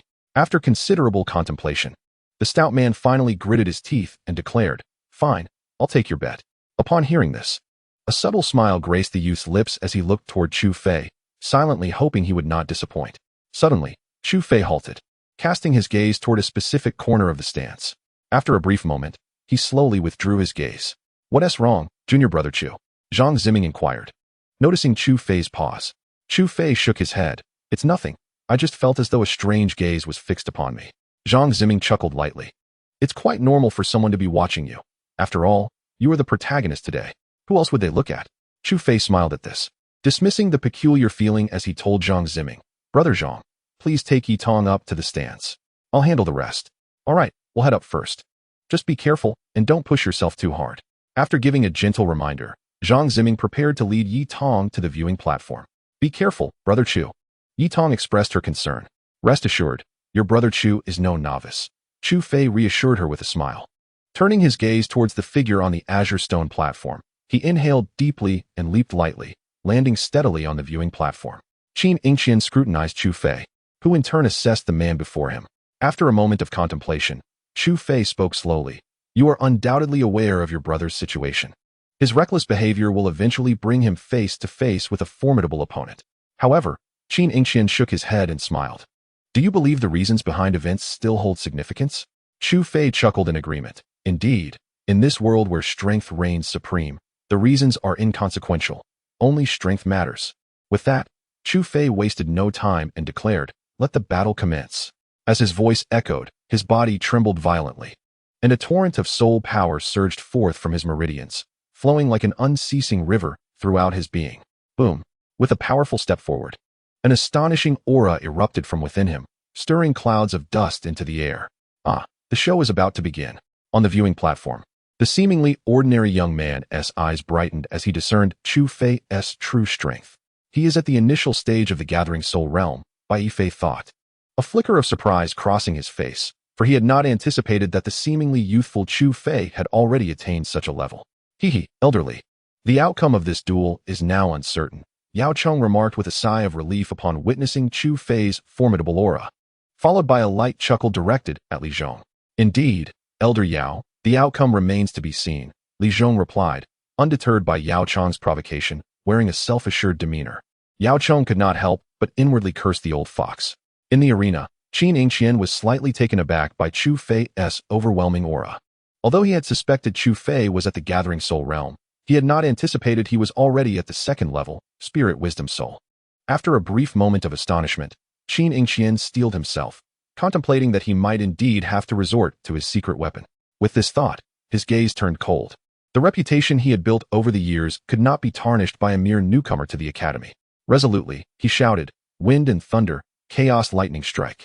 The sky darkened instantly, brilliant light coalescing above, forming writhing serpents of lightning that shattered the air with a deafening roar. Go! Qin Shi pointed at Chu Fei, sending forth a lightning bolt as thick as an arm, hurtling down towards him. The blinding radiance caused many onlookers to squint in pain. In the face of the approaching, twisting lightning, Chu Fei formed seals with his hands, crimson soul power erupting forth as he retreated swiftly, uttering the incantation, all things in existence. Countless plants surged forth in wild exuberance, swiftly coalescing into a vast forest that enveloped Chu Fei in its embrace. Yet, Chu Fei remained unsatisfied. With a shift of his hand, the towering arboreal expanse ascended into the heavens, colliding thunderously with the silver lightning serpents. Chapter 60. The thousand-handed Buddha tree dazzling white lightning descended from the sky, cleaving through the drifting clouds and leaving a terrifying white scar across the heavens, reducing to but a fleeting shadow as it approached Chu Fei in an instant. Almost simultaneously, the frenzied growth of flora converged into a colossal hand of verdant matter, casting a shadow vast enough to obscure the sun, brandishing a fearsome fist that defiantly struck at the lightning. Boom! Before the gaze of countless onlookers, the immense fist collided violently with the white lightning in midair, unleashing a terrifying wave of soul force that swept outward in all directions, stirring a tempest of dust that surged toward the spectator stands. However, the disciples seated in the stands remained unperturbed, steadfast in their positions. Bang! As the powerful shockwave surged toward the spectator stands, it was intercepted by a radiant barrier, an invisible shield enveloping the entire stone platform, effectively nullifying the energy of the impact. In stark contrast to the comfort of the stands, on the stone platform below, Chu Fei staggered backward a step under the tremendous force. As his foot struck the solid surface, the hard stone shattered with a resounding crash, leaving a profound imprint. Yet, Qin Shi fared even worse than Chu Fei, retreating 5 or 6 paces before he finally steadied himself against the onslaught. Observing Qin Shi struggle, Chu Fei furrowed his brow. Indeed, the figures on the wind and cloud rankings proved to be formidable, presenting far more of a challenge than he had anticipated. Seeing Chu Fei effortlessly withstand his blow, a wave of despair washed over Qin Shi. With a steely resolve, he unleashed the torrent of soul force within him, leaping into the air, hovering in the void, and bellowing, "Wind and thunder chaos law, thousand thunder revolve." No sooner had his voice faded than the dense dark clouds above erupted into a tempest, the sounds of wind and thunder resonating ominously. Boom! Suddenly, a cataclysmic roar echoed from within the black clouds, followed by a deluge of lightning cascading down, illuminating the entire realm in a silvery hue. The tumultuous sea of lightning exuded an aura of annihilation, distorting the very fabric of space as if a tranquil lake had been violently disrupted, sending ripples throughout the ether. Such ferocious lightning, if one were to inadvertently encounter it, could obliterate even the most powerful of soul masters, leaving no chance of survival. In the stands, all present held their breath for Chu Fei, anxious about his capacity to withstand this formidable strike. Victory is imperative, Brother Chu. Yitong's tightly clenched right hand began to bleed, her nails piercing through her palm. Yet she remained oblivious to the pain. Zhang Ziming also gazed intently at the unfolding scene, observing his junior who had brought him numerous surprises, pondering whether this young man could indeed work wonders. This kid is doomed. No one can withstand my brother's technique. He is surely finished.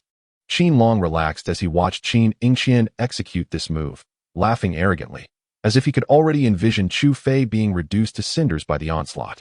Sister Lingwei, do you think that Chu Fei can withstand this attack? Zhuge Qianxue asked nervously, her petite face betraying her apprehension. Li Lingwei furrowed her brow slightly and replied softly, "After all, Qin Shi is no ordinary foe. The power of this strike likely approaches the late stage of the gathering soul realm. I fear for Chu Fei." Just as Li Lingwei's words trailed off, Chu Fei suddenly sprang into action, his soul power surging forth, evidently preparing to endure Qin Shi's assault head-on. A reckless fool. Thousand Thunderfall. Qin Shi smirked coldly within, fully aware of the ferocity of his technique. With his current strength in the gathering soul realm, it could easily rival a high-tier Xian-level soul skill. The audacity of Chu Fei attempting to take this blow head-on seemed to Qin Shi nothing short of a death wish. However, Chu Fei was not courting death. He possessed the confidence to do so. Taking a deep breath, he swiftly formed a complex hand seal, his crimson soul power instantly radiating outward. Wherever it passed, flora grew at a terrifying pace, and in a mere breath, a colossal Buddha statue materialized behind him. This statue towered 10 zhang high, terrifyingly adorned with rows of enormous hands that unfurled like a peacock's plumage. Without a hint of hesitation, as soon as the statue appeared, a glimmer sparked in Chu Fei's eyes as he commanded, "Go forth." Thousand-handed Buddha tree, the immense figure, far from appearing cumbersome due to its size, moved with astonishing swiftness, transforming into a streak of dark green lightning that surged upward, lifting the terrifying sea of thunder. The violent lightning struck the statue, causing its 1,000 hands to shatter instantly, turning to charred remnants that emitted a smoky odor. Yet, in an instant, tender sprouts erupted from the scorched wood, and in the next second, a complete hand reappeared.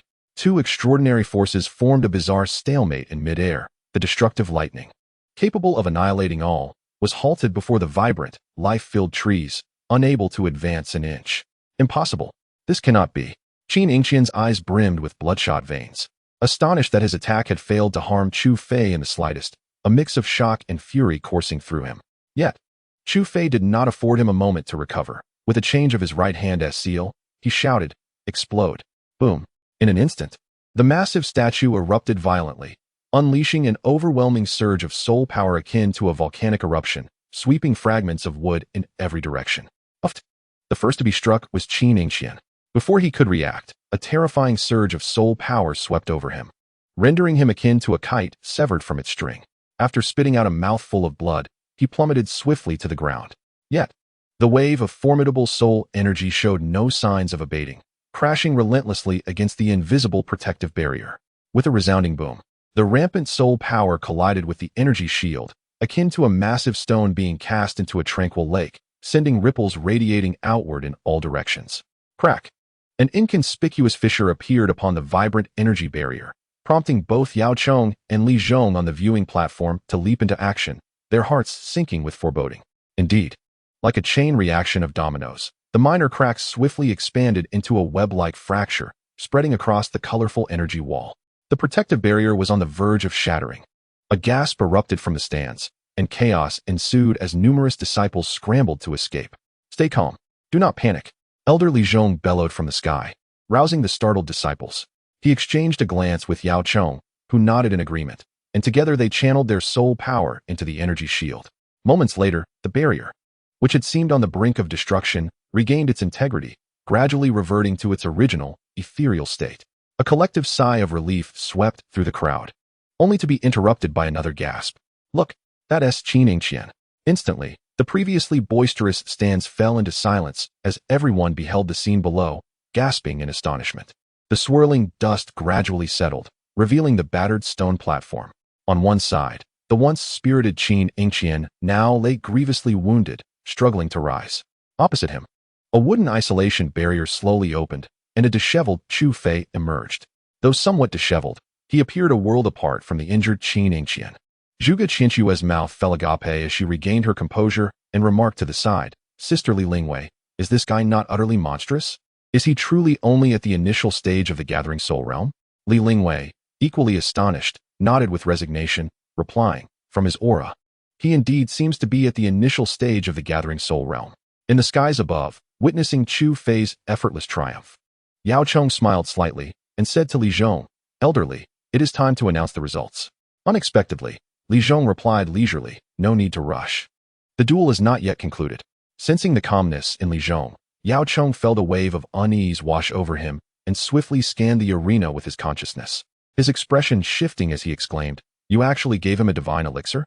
No sooner had the words left his lips than the seemingly lifeless Qin Shi erupted with an intense aura, far surpassing his previous strength before sustaining injuries.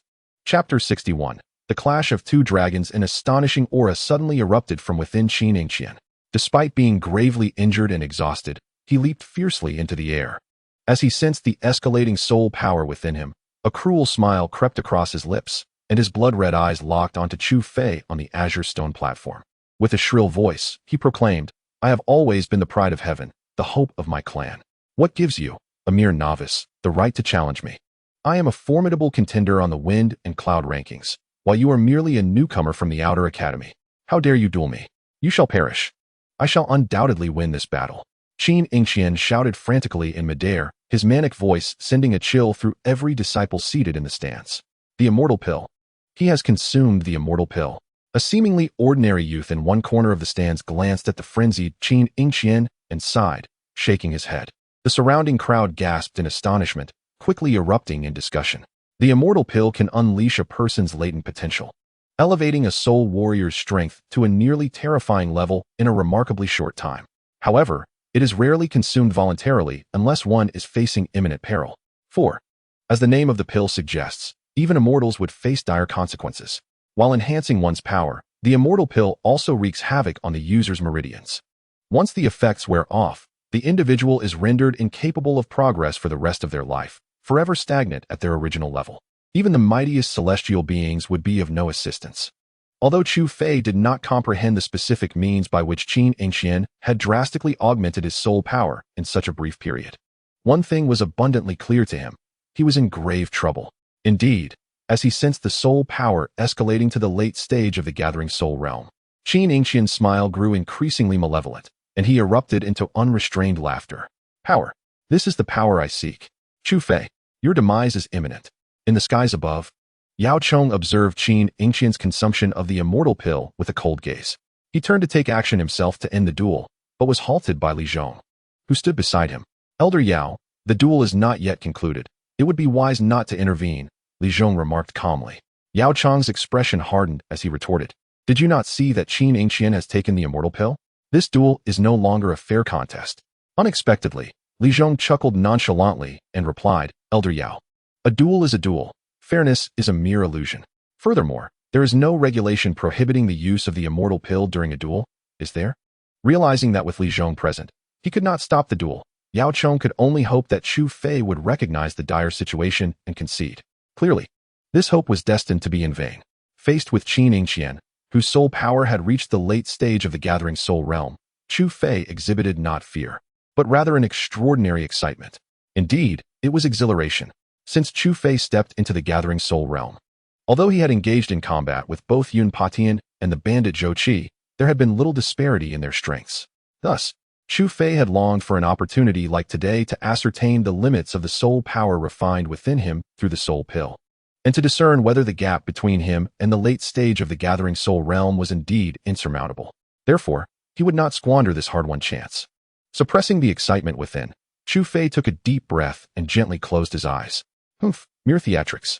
Observing Chu Fei's closed eyes, Qin Shi disdainfully snorted, then formed a seal with his hands, channeling a vast amount of soul power. He bellowed, "Thunderous dragon of the tempest, rise." A deep, resonant roar echoed from the clouds above, and under the watchful gaze of the crowd, a colossal dragon's head, composed entirely of crackling lightning, emerged from the darkened clouds. Gazing down upon the people below, even more terrifying was the fact that this immense dragon's head was merely a manifestation of a thunder dragon. As Qin Shi's soul power surged, the immense silver dragon slowly emerged from the stormy clouds, its claws distorting the very fabric of space, creating small black holes that took an eternity to heal. Big Brother Chu. Upon witnessing such a fearsome thunder dragon, Yi Tong's heart plummeted, and he shouted before attempting to rush into the fray. Fortunately, the quick-witted Zhang Ziming managed to restrain him. "Yi Tong, calm down. If you rush in now, you won't help Chu Fei, you'll only distract him. Junior brother Chu will find a way," Zhang Ziming whispered to the struggling Yi Tong. Upon hearing this, Yi Tong finally regained his composure, ceasing his struggles and instead positioning himself at the edge of the viewing platform, intently observing the unfolding situation. Meanwhile, Chu Fei, who had kept his eyes closed, suddenly opened them wide, a brilliant crimson light shooting forth from his gaze. A torrent of soul power erupted from within him, causing the very air to tremble. With a powerful stamp of his right foot, Chu Fei soared into the sky, levitating in midair. In his heart, he silently commanded, "Consolidate." The turbulent soul power was swiftly absorbed by the soul pill, which spun wildly in his dantian. In the next moment, the purified soul power replenished from the soul pill coursed through Chu Fei's body, awakening the vast reserves of soul power hidden within his meridians, which began to radiate outward. From the perspective of the audience, Chu Fei had transformed into a blazing inferno, engulfed in the fiery embrace of his soul power. What is this?" The ordinary-looking youth, who had been observing Chu Fei intently, gasped in surprise at the transformation taking place within him. "Wooden dragon, descend." A low command resonated from Chu Fei in midair. In an instant, the heavy stone platform shattered, and a multitude of trees erupted from the ground, their sturdy branches intertwining rapidly. Moments later, a clawed wooden dragon burst forth from the earth, its massive head glaring defiantly at the thunder dragon above, emitting thunderous roars that echoed through the air. With a graceful leap, Chu Fei landed firmly atop the wooden dragon's head, his white robe billowing dramatically in the fierce wind. His eyes, unwavering, locked onto the midair figure of Qin Shi. Upon witnessing Chu Fei's move, Qin Shi's madness intensified, and he bellowed with ferocity, "You, a mere newcomer, dare to challenge me? Victory shall undoubtedly belong to me, Qin Shi. Die." The terrifying silver thunder dragon, spurred by Qin Shi's roar, twisted violently in the air before plummeting towards the wooden dragon below, its body crackling with white lightning that radiated in all directions. Sensing the dread of the silver lightning, Chu Fei felt no inclination for arrogance.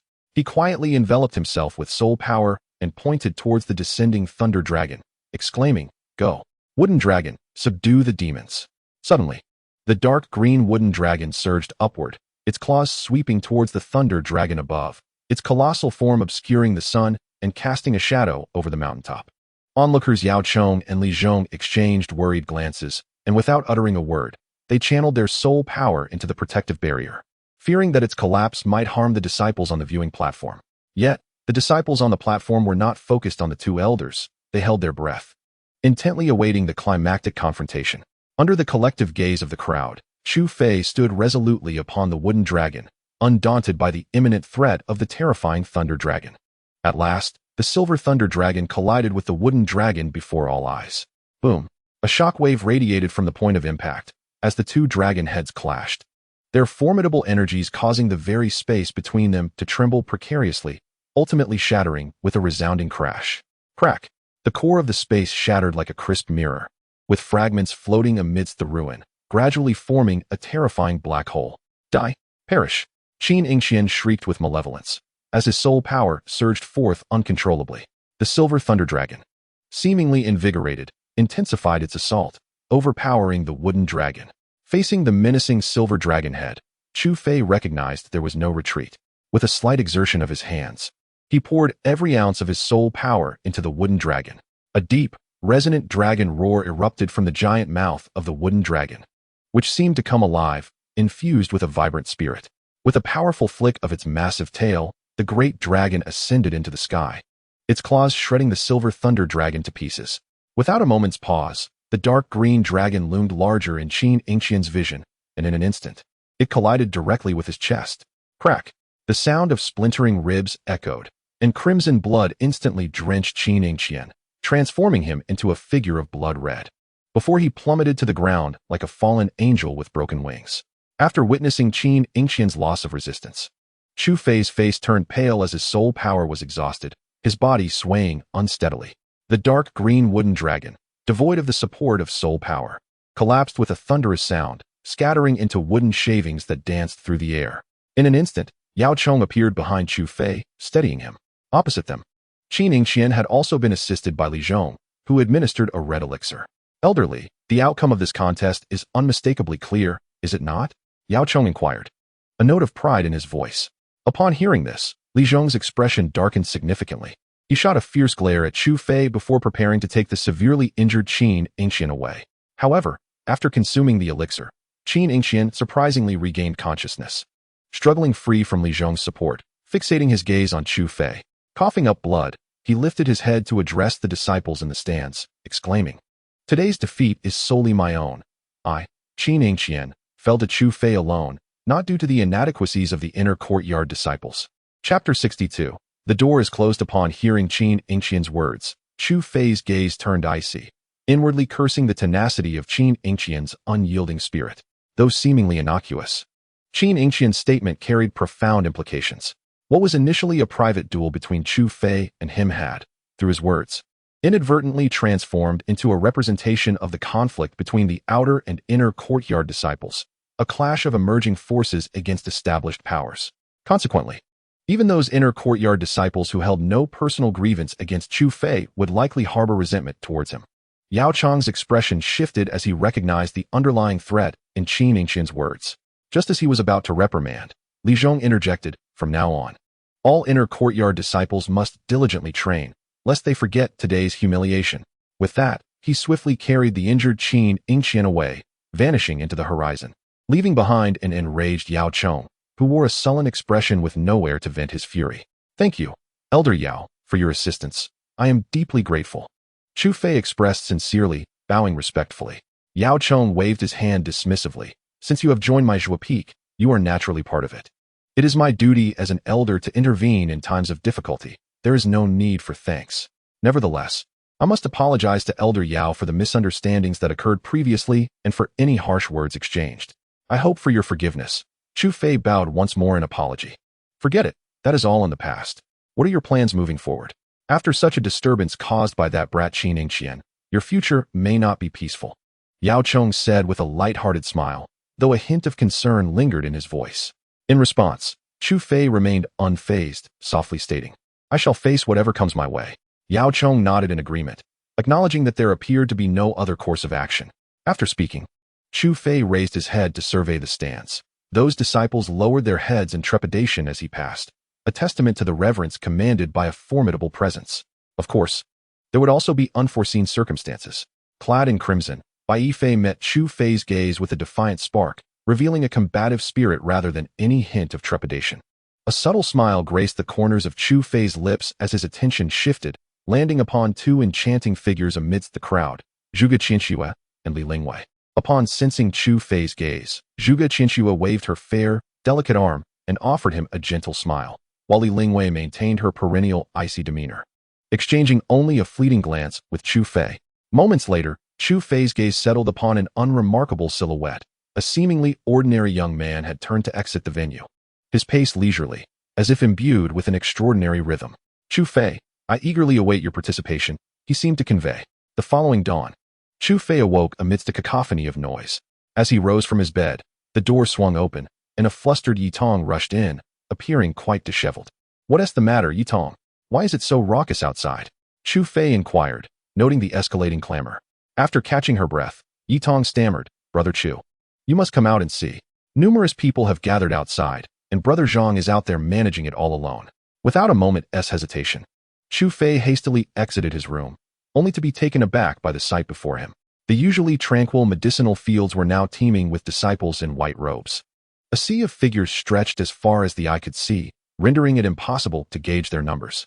At the center of the throng stood Zhang Ziming, encircled by a group of leading disciples, seemingly embroiled in an animated debate. As Chu Fei's door swung open, the once boisterous crowd fell silent, only to erupt in fervor the next moment, many disciples surging toward Chu Fei, intent on engulfing him in their enthusiasm. Seeing this overwhelming scene, Chu Fei felt a chill run down his spine. Despite his considerable strength eclipsing that of these disciples, the sheer number of them posed a formidable challenge. Even with his prowess in the gathering spirit realm, the sight of so many rushing toward him was daunting. Thump! Adhering to the wisdom of avoiding immediate peril, Chu Fei promptly shut the door, retreating back into his room, drenched in sweat. After an intense exchange of voices outside, the clamor gradually subsided. Moments later, a disheveled Zhang Ziming entered Chu Fei's room, accompanied by 4 white-robed disciples. Brother Zhang, what on earth is happening? Why are there so many people gathered here? Chu Fei queried urgently, disregarding the presence of others. With a slight smile, Zhang Ziming replied, Brother Chu, you may not be aware, but these individuals outside are your admirers. Admirers? Chu Fei was momentarily taken aback, pondering whether even those from the Netherworld were inclined to idolize. Observing Chu Fei's confusion, Zhang Ziming took his time, elaborating, Brother Chu, do you recall what Qin Shi Huang proclaimed in front of everyone not long ago? Chu Fei nodded slightly. After all, only a day had passed, and anyone with a decent memory would recall the events. However, he remained perplexed by the connection between the circumstances, prompting him to inquire about the relationship between the two parties. Of course, there is a connection, Zhang Ziming explained with a smile. Although he intended to use that remark to incite animosity from the inner courtyard disciples towards you, he did not anticipate that the same words would evoke support from us, the outer courtyard disciples.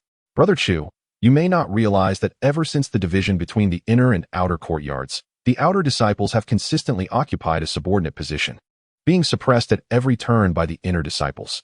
Now, as an ordinary outer disciple, you have defeated one of the top 30 inner disciples on the rankings, and your prestige among the outer disciples is unparalleled. Upon hearing this, Chu Fei couldn't help but let out a wry smile. I never considered so much. It was merely a personal conflict with Qin Shi Huang. Zhang Ziming shrugged, chuckling lightly. However, after that provocative statement, there is no escaping it for you, Brother Chu. The inner courtyard disciples now regard you as their primary adversary, while the outer disciples see you as their leader. It seems you can no longer extricate yourself from this situation. So, those fellows outside are here to seek me? Chu Fei sighed and asked tentatively. Indeed, boss. We have come to invite you to be our leader. The 4 individuals who had been standing behind Zhang Ziming suddenly chimed in unison, startled by the unexpected voices. Chu Fei questioned, where did you come from? Why do you insist on having me as your leader? After exchanging glances, a rather handsome young man stepped forward to explain. My name is Jiang Yunming, and these 3 are Wang Hao, Lin Fan, and Nangong Zhang. We 4 are the leaders of the 4 groups in the Wood Leaf organization, and we have been elected to invite you to join us. Wood Leaf? The name struck a chord with Chu Fei, causing him to pause momentarily. Jiang Yunming spoke with pride. Since you utilize wood element techniques, we decided to name our organization Wood Leaf. All those outside are members of Wood Leaf. Chu Fei was utterly taken aback. It appeared these individuals were well prepared, having even devised a name for their organization. Chapter 63. Wood Leaf. Observing the determined demeanor of Jiang Yunming and his companions, it seemed they aimed to compel Chu Fei into action. After a moment of contemplation, he asked in a serious tone, how many members does your Wood Leaf organization currently have? Without hesitation, Lin Fan, standing behind Jiang Yunming, replied, including the 4 of us. There are a total of 554 members. The majority of the outer disciples joined upon hearing that it was your faction, Boss Chu. Thus, we managed to organize Wood Leaf in such a short time. Over 500 members. Zhang Ziming expressed mild astonishment, not expecting such a large number to join Wood Leaf. Even within the entire academy, there were only a little over 1,000 outer disciples, making a 500-strong organization the largest among them. Hearing this, Chu Fei raised an eyebrow, stroking his chin in silence, seemingly deep in thought. Jiang Yunming, noticing that Chu Fei remained silent, grew anxious and hastily remarked, "Brother Chu, although our external disciples possess limited strength, most being in the mid to late stages of the soul condensation realm, we are numerous. If you, Brother Chu, were to rally us, many other disciples would surely follow. With your prowess, combined with our support from the Woodleaf faction, even the internal disciples would think twice before confronting us." While Jiang Yunming painted an alluring picture, Chu Fei remained unperturbed. Each internal disciple was a master of their craft. And even Qin Shi, who ranked outside the wind and cloud list, posed a formidable challenge. The others were no less daunting. Furthermore, Chu Fei had never aspired to be the one to take the lead. Understanding all too well the adage that a tree standing out in the forest will inevitably be felled by the wind, with a sigh, he addressed Jiang Yunming and the others, saying, "First, my duel with Qin Shi is rooted solely in personal grievances, not, as he claims, in defense of the newcomers.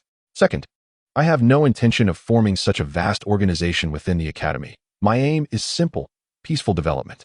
I wish to steer clear of bloodshed and violence. Lastly, I am quite aware of my own capabilities. Challenging the internal disciples would be akin to courting death. I advise you all to seek a more prudent approach." After Chu Fei's words, the room fell into a profound silence. He glanced at Jiang Yunming, who appeared dejected. Although he felt a pang of sympathy, he refrained from speaking, hoping to encourage him to reconsider. At that moment, Nangong Zhang, who had been silently standing behind Jiang Yunming, suddenly stepped forward, lifting his gaze to meet Chu Fei's, and declared loudly, "Do you truly believe, Brother Chu, that you can remain uninvolved?" Chu Fei was taken aback by the unexpected fervor from the seemingly gentle scholar. And as he prepared to respond, Nangong Zhang continued unabated, his words flowing forth like a rushing river. "Regardless of your initial motivations, you have now become a thorn in the side of the internal disciples. They have long been accustomed to asserting their dominance over the external disciples, and the emergence of an unpredictable element like you is something they cannot tolerate. Moreover, having usurped Qin Ancient's position on the wind and cloud list, they perceive this as a tremendous humiliation, and they will undoubtedly seek to restore their honor by whatever means necessary. Thus, whether you desire it or not, you have no retreat left. You now face two paths. Either accept the mantle of leadership within the Woodleaf faction and lead us in confronting the internal disciples, with our support ensuring that they think twice before attempting to harm you, or you may choose to endure humiliation and seek forgiveness from Qin Shi, groveling for the internal disciples' pardon. However, I suspect that if you were truly capable of swallowing your pride, you would not have challenged Qin Shi in the first place. Would you?" Nangong Zhang spoke with unwavering resolve, locking his gaze onto Chu Fei, awaiting his decision. He was fully confident that his words had struck a chord with Chu Fei, well aware that Chu Fei would not willingly remain beneath another's roof. Indeed, Chu Fei found himself somewhat swayed by Nangong Zhang's assertions, his brows furrowing slightly as he scrutinized the seemingly frail scholar before him. Astonished that one who appeared so delicate could analyze the situation with such acumen and exceptional talent, indeed. "Junior Brother Chu, there are times when one enjoys great freedom and can come and go like the wind. However, you must also comprehend that, at any moment, only by mastering one's own power can one establish a foothold in this chaotic world." Suddenly, Zhang Ziming, who had remained silent until now, spoke up, having begun to lean towards the idea of Chu Fei taking charge of the Woodleaf. Upon hearing Zhang Ziming's words, Chu Fei immediately recalled the enigmatic black substance lurking within him, nodding thoughtfully. "Indeed, Chu Fei, strength lies in numbers. If you fear complications, you may simply delegate the responsibilities of management to Brother Zhang and us, allowing you to focus solely on your cultivation." Jiang Yunming, noticing Chu Fei's wavering resolve, hastened to persuade him further. Furrowing his brows tightly, and feeling the collective gaze of his companions upon him, he waved his hand dismissively. Gritting his teeth, he declared resolutely, "Very well, since the brothers from the outer court hold me, Chu Fei, in such esteem, I shall risk my life to accompany a gentleman. Even if it means battling to the point of bloodshed, I will not allow anyone to bully us at the hands of those inner court disciples." Seeing Chu Fei finally acquiesce, Jiang Yunming and the others erupted with excitement, smiling broadly as they exclaimed, "Let us go inform the brothers outside." After exchanging relieved glances, Zhang Ziming and Yi Tong also breathed a sigh of relief, silently sharing in the joy of the moment. "I will join you in going out," Chu Fei contemplated, knowing that having committed himself, there would be no turning back. He could only strive with all his might to advance the Woodleaf. The creaking of the dilapidated wooden door heralded his advance as he stepped forward, catching sight of the nervous outer court disciples awaiting outside. Suddenly, An overwhelming surge of ambition filled his chest.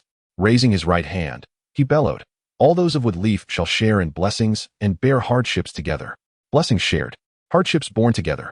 Blessings shared, hardships born together." The resounding cheers echoed from the medicinal fields, carrying forth in all directions. The phrase "blessings shared, hardships born together" had been shouted by countless individuals before and would be echoed by countless more in the future. Yet, for Chu Fei, having proclaimed it this once, those 8 words were indelibly etched into his heart. Observing the flushed faces of the outer court disciples, stirred by excitement, Chu Fei understood that from this moment forth, he would be irrevocably linked with the term Wood Leaf. After the jubilant cries subsided, an exhilarated Jiang Yunming suddenly recalled something and turned to Chu Fei, saying, "By the way, boss, we have yet to finalize the emblem of Wood Leaf. What do you think would serve best as our symbol?" At his words, the jubilant cheers gradually diminished, and every gaze turned to Chu Fei, awaiting his inaugural directive for the Wood Leaf. After a moment of contemplation, Chu Fei's lips curled into a subtle smile. He gathered his spiritual energy onto his index finger and slowly traced a leaf-shaped pattern in the air. With a cheerful laugh, he declared, "Let this be our symbol. From this day forth, wherever leaves dance in the breeze, our Konoha shall endure." Upon hearing Chu Fei's words, the crowd's eyes lit up, and they collectively shouted, "Excellent. Konoha will endure." 3 days later, at the foot of the Earth Peak Mountain, Chu Fei, accompanied by the fully recovered Yi Tong, made his way towards the Celestial Hall. Along the path, various disciples from the outer academy paused to greet Chu Fei. Although they belonged to different peaks and were mentored by different elders, their white robes bore the emblem of a verdant leaf above the azure clouds, an unmistakable symbol of Konoha. Thus, they ambled along, and what seemed a short distance took over an hour for Chu Fei and Yi Tong to reach the Azure Stone Plaza before the Celestial Hall.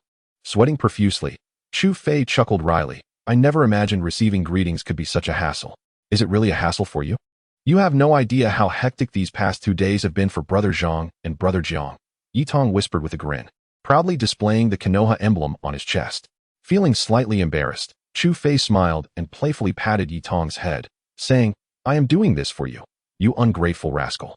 Yi Tong, slightly miffed, pulled back his head and inquired, "Brother Chu, what are we doing here?" Gazing at the bustling disciples and the majestic Celestial Hall, Chu Fei replied nonchalantly, "Earning credits to exchange for the Celestial Infant Fruit." Chapter 64. Zheng Chuanjia, the Celestial Infant Fruit? Upon hearing Chu Fei's words, Yi Tong's eyes sparkled with surprise. He had not anticipated that Chu Fei would be so considerate of his needs. The Konoha was still in its nascent stages, and instead of managing it, Chu Fei was focused on helping him acquire the Celestial Infant Fruit, which warmed Yi Tong's heart.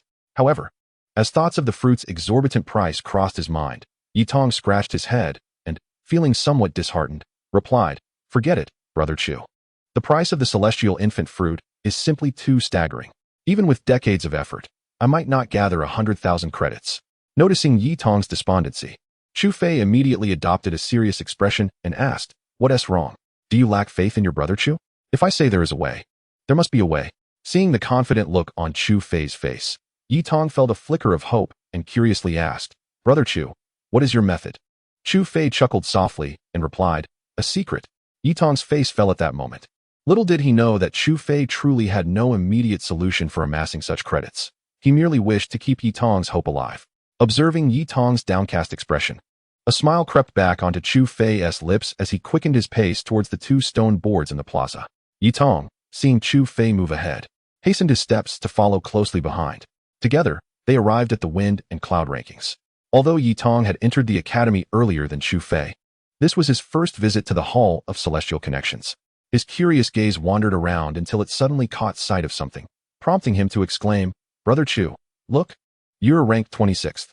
Upon hearing this, Chu Fei lifted his gaze and was taken aback to find his name prominently displayed in the 26th position on the heroic rankings. The individual who had previously occupied that spot, Qin Shi, had seemingly vanished without a trace. As Chu Fei's eyes swept across the rankings, they unexpectedly halted at the 29th position, where he found the name of a familiar acquaintance, Bai Fei. A subtle shock coursed through him, quickly followed by a sense of understanding. If Bai Fei lacked such prowess, it would have surprised Chu Fei instead. Just as Chu Fei intended to continue scanning the list, Yi Tong called out again, "Brother Chu, come here. Your name is here too. 120th. Chu Fei, disciple of Zhuge Liang, 5,000 credits."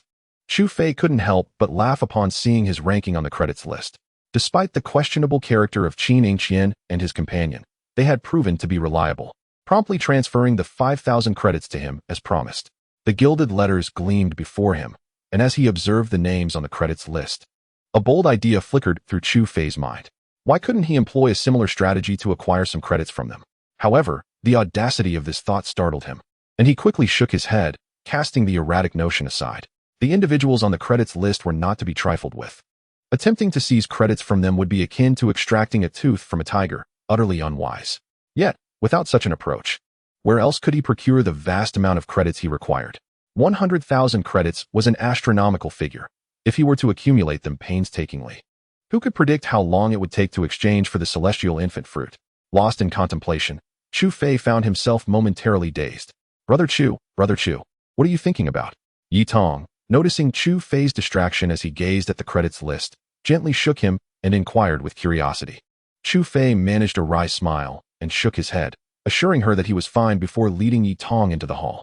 Inside the Hall of Celestial Connections, the atmosphere remained as bustling as during his last visit. Beneath the immense luminous screen, the hall was teeming with disciples eager to undertake tasks, their clamorous voices filling the air as they jostled for the attention of their chosen mentors, fearing that someone else might seize the opportunity first. Disregarding the noisy throng, Chu Fei focused all his attention on the tasks displayed on the luminous screen, his gaze scanning incessantly in search of a method to swiftly accumulate credits. However, disappointment awaited him. If there were any quick means to earn credits, they would have long been snatched up by the other disciples, leaving no room for Chu Fei. After perusing the options repeatedly, even the most basic tasks offered a meager reward of only 50 credits, a far cry from the goal he envisioned. With a slight sigh, Chu Fei stepped out of the grand hall, leaving Yi Tong to amuse herself for a while as he pondered his next move. To Chu Fei's astonishment, just as he emerged from the Hall of Heavenly Communication, a slightly portly figure hurriedly followed him out. Chu Fei, wait! A breathless voice called from behind. Turning around, Chu Fei saw a stout man clad in a white robe, panting heavily, his round head glistening with sweat. This rotund individual was none other than the one who had engaged others in betting from the stands that day. Chu Fei could not help but feel somewhat speechless. Typically, soul practitioners, while absorbing soul power into their bodies, also undergo a shaping effect that prevents them from becoming overly corpulent. Thus, most soul practitioners maintain a lean physique, with only a few possessing slightly fuller figures. However, this gentleman before him defied Chu Fei's comprehension. Despite appearing relatively youthful, the bulging robe he wore was strikingly reminiscent of a woman in her 7th or 8th month of pregnancy, leaving Chu Fei momentarily dumbfounded. Do you know me? Chu Fei inquired of the portly man. After laboriously making his way to Chu Fei, the man leaned against his legs, struggling to catch his breath. After a brief pause, he managed to respond with a smile. Of course, you are the leader of the Outer Academy disciples, the one who defeated Qin Shi Huang. How could I not recognize you? After pondering for a moment, Chu Fei realized he had never encountered this character before, and thus asked, "What business do you have with me?" The stout man, perceiving Chu Fei's curiosity, wasted no time in getting to the point. "You owe me money." "Owe you money? I don't recall borrowing any from you," Chu Fei replied coolly. Surprisingly, the man nodded in agreement, saying, "True, you haven't borrowed anything. However, you caused me to lose 1,000,000. You must compensate me for that." The stout man recounted the incident involving himself and an ordinary-looking youth, then turned to Chu Fei, asserting, "Since you are the reason for my loss, it is only fair that you reimburse me." Upon hearing this, Chu Fei recalled the figure he had seen that day, concluding that it must have been the same person the stout man referred to. Casting a glance at the man demanding payment, Chu Fei shook his head helplessly and began to turn away. However, the stout man quickly interjected, "Hey, don't go. I haven't finished speaking yet." With a weary glance at the man, Chu Fei replied impatiently, "What is it that you want? I cannot repay you for this money."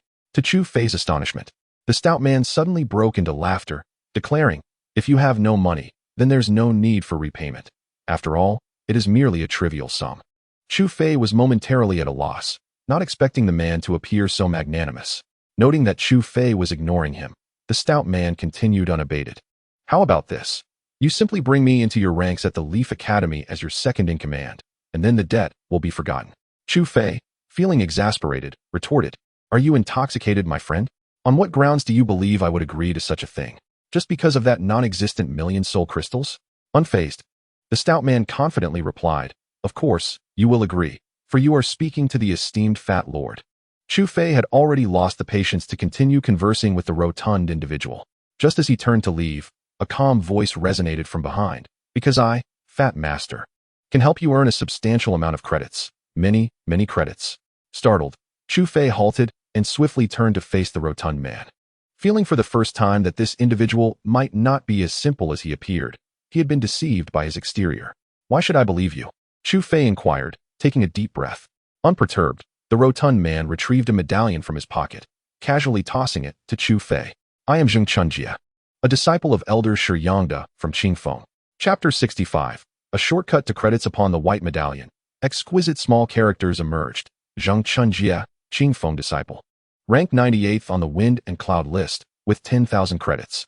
Chu Fei glanced at the medallion, momentarily taken aback, then looked skeptically at the rotund figure before him, seemingly unable to believe what he was seeing.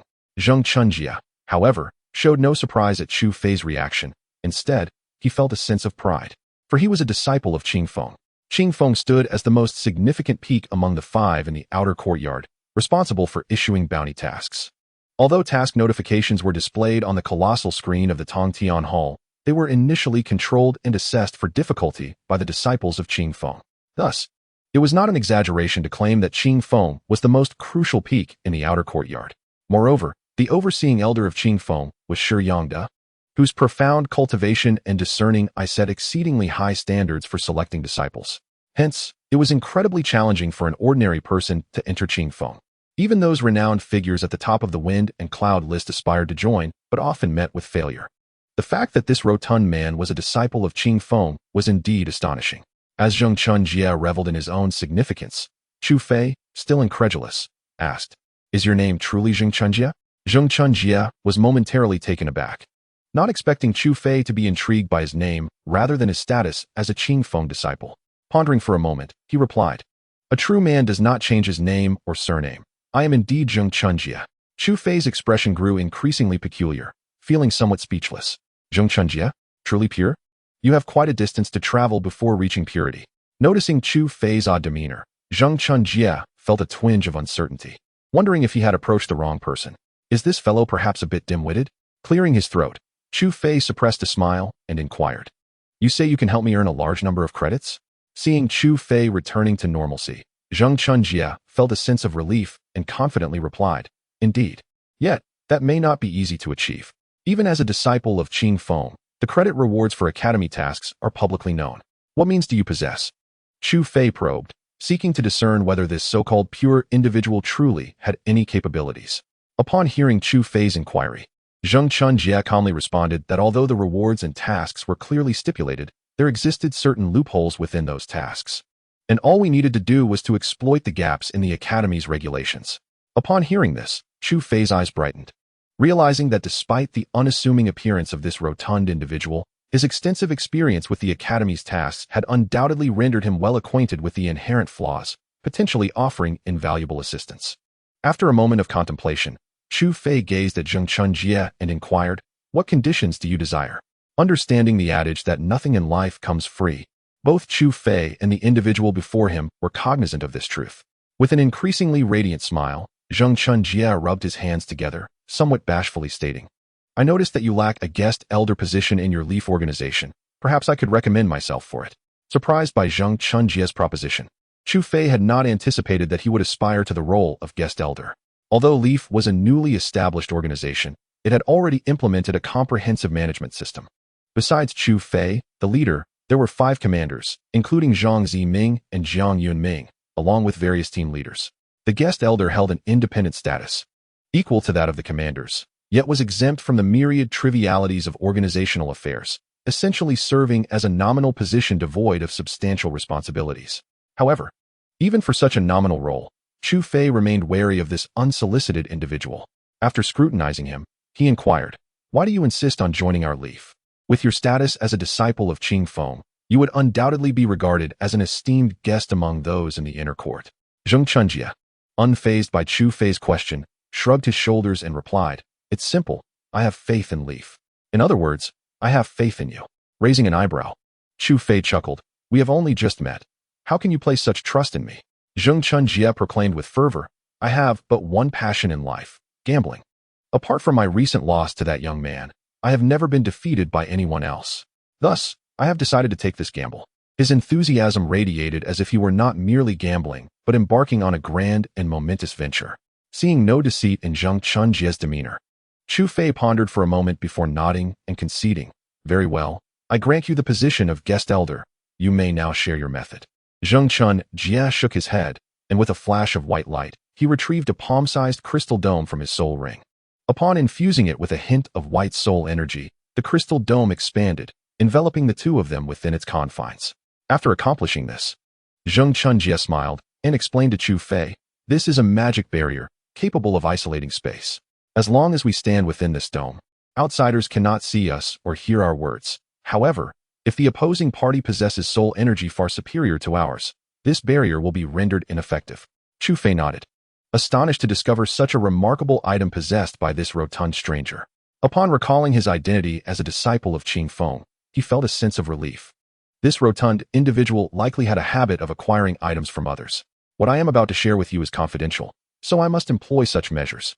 Please do not take offense, Chief Chu, Zhang Chunjie elaborated, seemingly embracing his role as a guest elder. Chu Fei's expression turned serious as he softly inquired, "May you speak now?" Zhang Chunjie nodded and asked, "Chief Chu, are you aware of which tasks within the Grand Hall are the easiest to undertake? Hunting missions?" Chu Fei pondered before responding. Upon hearing this, Zhang Chunjie's expression faltered momentarily as he chuckled awkwardly. As expected of the chief, you immediately mentioned such formidable tasks. However, while hunting missions do offer substantial academic credits, the formidable strength of the opponents involved renders them perilous, thus they cannot be deemed the easiest. Chu Fei, feeling somewhat embarrassed, rubbed his nose and queried, "Then, in your opinion, which type of task is the simplest?" "Searching for soul herbs," Zhang Chunjie replied earnestly, proceeding to explain. Although soul herbs typically grow in remote mountains, some are available in circulation and are sought after by the Academy. Consequently, acquiring these herbs and submitting them to the Academy allows one to effortlessly earn academic credits. Indeed, quite a simple endeavor. Purchasing soul herbs also requires a considerable amount of money, does it not? Chu Fei remarked with a furrowed brow. However, Zhang Chunjie shook his head, stating, "While some soul herbs are quite costly, there exists a particular herb within the Academy's tasks that can be obtained without the need for soul crystals, and it offers substantial academic credits." Chu Fei's eyes brightened at this revelation, piqued with interest as he asked, "Is there such a delightful opportunity? What kind of soul herb is it?"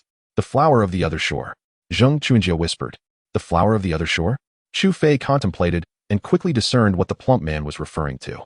The flower of the other shore, also known as the yellow spring flower, is a unique bloom found only within the soul realm. Its pollen aids soul warriors in rapidly refining their souls, serving as an accelerator for their craft. Indeed, there is a task within the Academy that rewards up to 50 academic credits for this herb. Nevertheless, the flower of the other shore possesses a significant drawback. Its pollen is exceedingly scarce. Although the time from planting to harvesting the pollen spans a mere 15 days, each flower yields a paltry amount of pollen, often requiring thousands of these blossoms to collect a single pound. Coupled with the daily labor and resources needed to tend to these flowers, the endeavor becomes an unappealing task, typically pursued only by those few disciples with ample time on their hands. Noticing Chu Fei's hesitation, Zhang Chunjie assumed he was deliberating the flower's deficiencies, so he continued, "Although the pollen is limited, your subordinate Mu Yi consists of many members. If you mobilize them to cultivate the flower of the other shore, you could amass a significant quantity of pollen in a short time, leading to a substantial influx of academic credits." In response, Chu Fei merely cast a calm gaze upon Zhang Chunjie, remaining silent. Although Chu Fei is the leader of Konoha, he does not impose the obligation on others to cultivate the ghost flower for his academic credits. Moreover, he possesses a unique advantage that others lack, the life and death prohibition. With the assistance of this prohibition, the issue of low yield for the ghost flower is rendered inconsequential. Currently, Chu Fei contemplates other matters. Is there no restriction on the task of collecting ghost flower pollen? Chu Fei inquired with curiosity. Upon hearing his question, Zhang Chunjie, relieved that Chu Fei was not dismissive of his suggestion, responded with a smile, "Rest assured, the demand for ghost flower pollen is immense, as it serves as a vital auxiliary tool for soul practitioners in refining souls. In simple terms, this task can be pursued indefinitely." After Zhang Chunjie's explanation, Chu Fei inhaled deeply, his heart swelling with excitement as he realized that 100,000 academic credits were no longer an unattainable goal for him.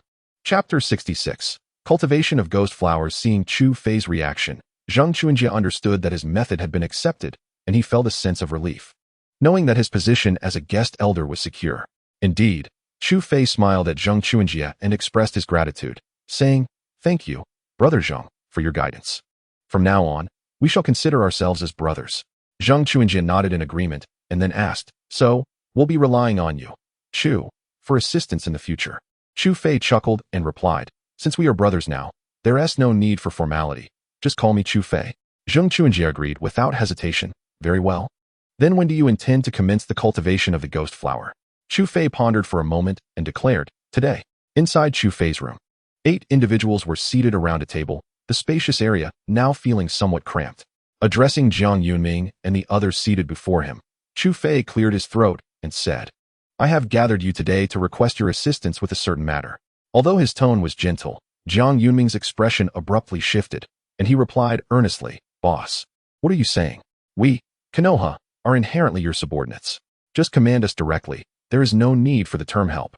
The others, including Nangong Zhang behind Jiang Yunming, nodded in agreement, demonstrating their solidarity with Jiang Yunming's sentiments. Meanwhile, Zhang Ziming chimed in, "Chu, just speak your mind. They are all genuinely devoted to following you." Feeling a warmth in his heart, Chu Fei decided to be forthright, stating, "Very well, I shall be straightforward. This is Zhang Chuanjia, and from today onward, he will be our first guest elder in Konoha." Jiang Yunming and the others promptly clasped their hands together, acknowledging Zhang Chuanjia's new role with a respectful greeting. Zhang Ziming and Yi Tong also nodded in affirmation, recognizing his status. Zhang Chuanjia stood up with enthusiasm and addressed the group. "I am honored by your recognition, brothers. From this day forth, if there is anything you require of me, do not hesitate to ask. Apart from matters concerning women, I have never shied away from any challenge."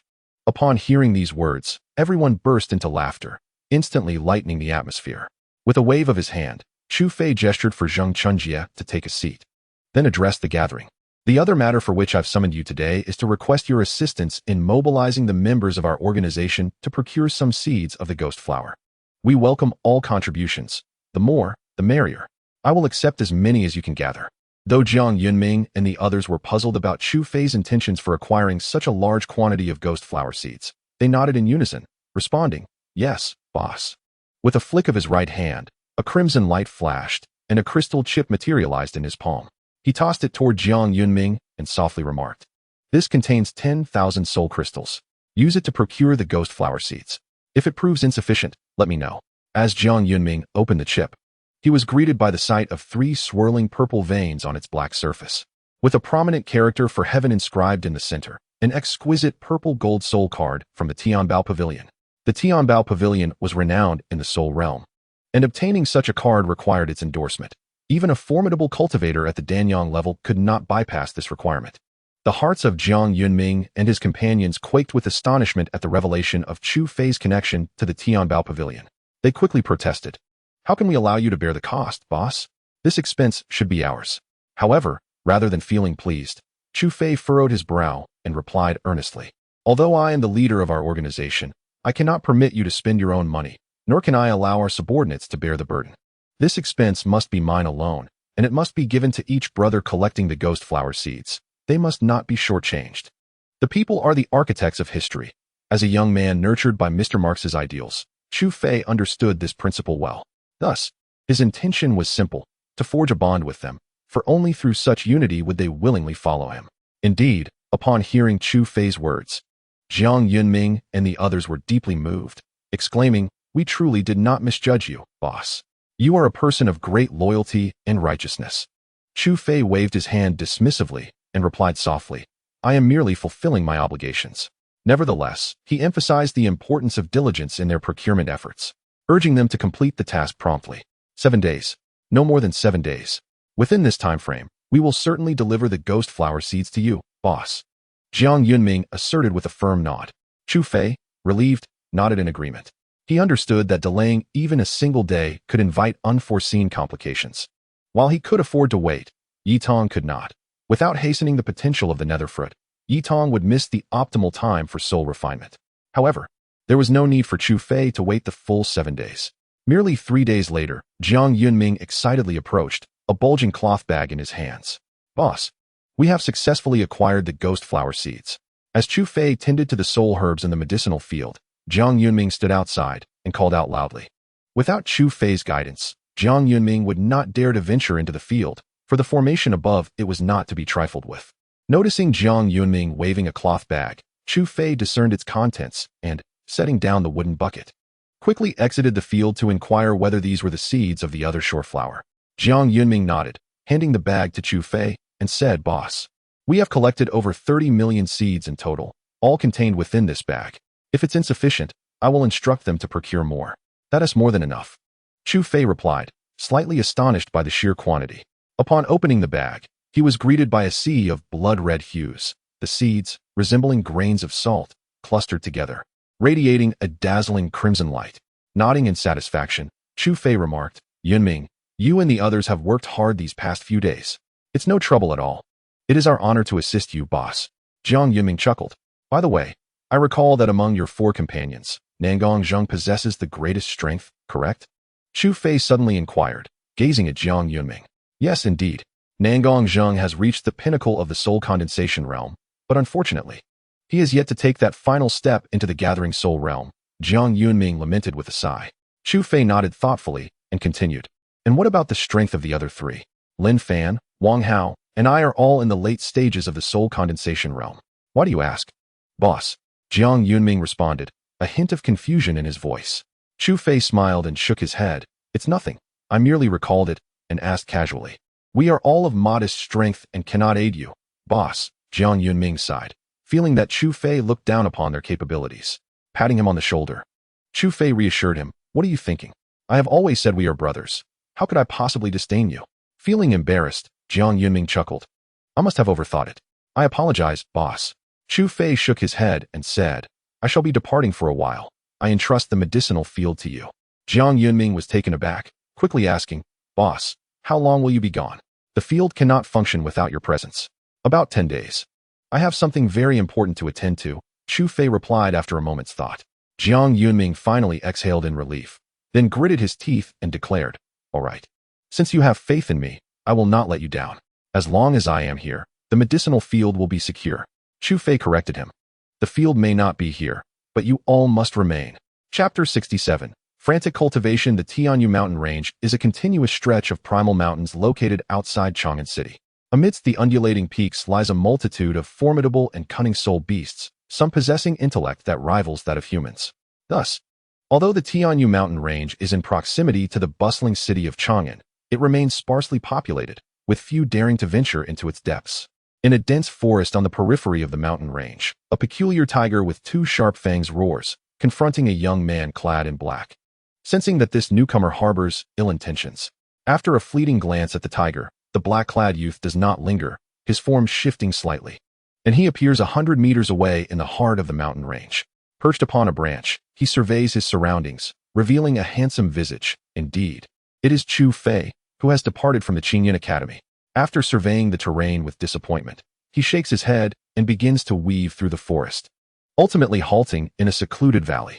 This valley, situated roughly in the central region of the Tianyu mountain range, is perilously close to its depths, yet remarkably concealed. It took Chu Fei considerable time to discover it. Inside the valley, wild grasses abound, some towering to the height of a man, nearly obscuring the entrance.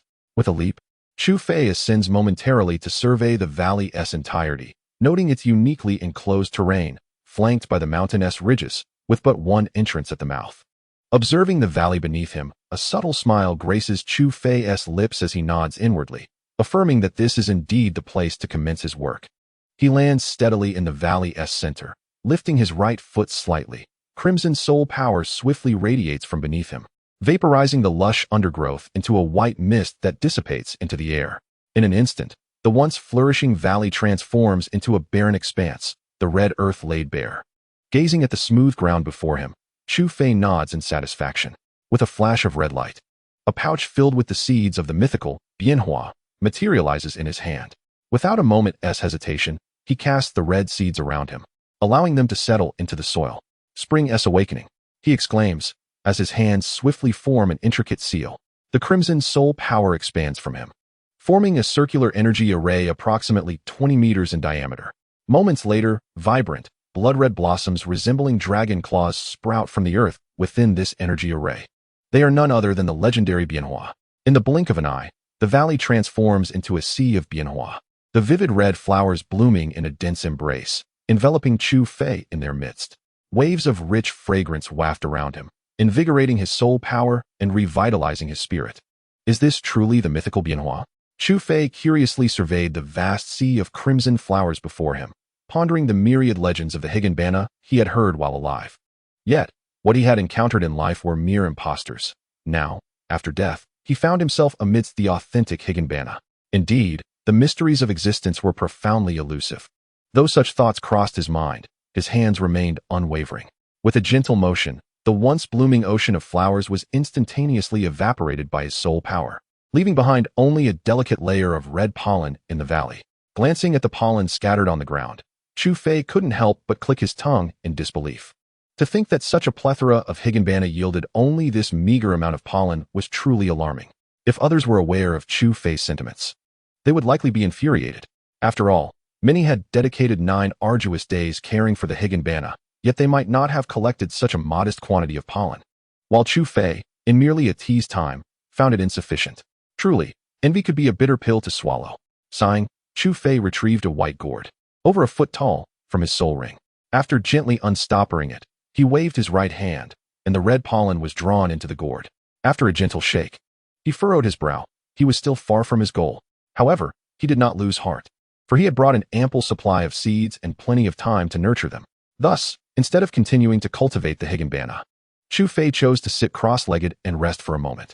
Once he had restored his soul power to its peak, he opened his eyes and resumed the previous steps of cultivating the Higanbana. At the Qinyan Academy, outside the medicinal fields of Zhuge Peak, Zhang Ziming paced anxiously, his brow furrowed as if awaiting news. "Brother Zhang, they have made their move." Lin Fan, one of the leaders of the Wood Leaf, rushed up from the mountainside, calling out to Zhang Ziming. Upon hearing this, Jiang Yunming sprang to his feet, urgency in his voice as he implored, "Brother Zhang, we must not wait any longer." "Hold on, let us wait a moment longer," Zhang Ziming replied thoughtfully, aware of the chasm between them and the Wood Leaf. A direct confrontation would lead to certain doom. "We can't afford to wait. If anything happens to Wood Leaf, how will I face the leader?" Jiang Yunming declared resolutely, rising to leave the medicinal fields with Lin Fan. Watching Jiang Yunming's retreating figure, Zhang Ziming sighed, contemplating, "If only I had not been schemed against." "Brother Zhang, shall we just watch as Brother Jiang goes to find them?" Yi Tong, also anxious, urged Zhang Ziming for a decision. After a moment of contemplation, Zhang Ziming instructed, "You must take some people to Qingfeng and find Zheng Pongzi. Have him come to assist. I will engage with them for a while." Yi Tong nodded in agreement and hurried down the mountain. Halfway down, he turned back to call, "Brother Zhang, please be cautious. It will be well once Brother Chu returns."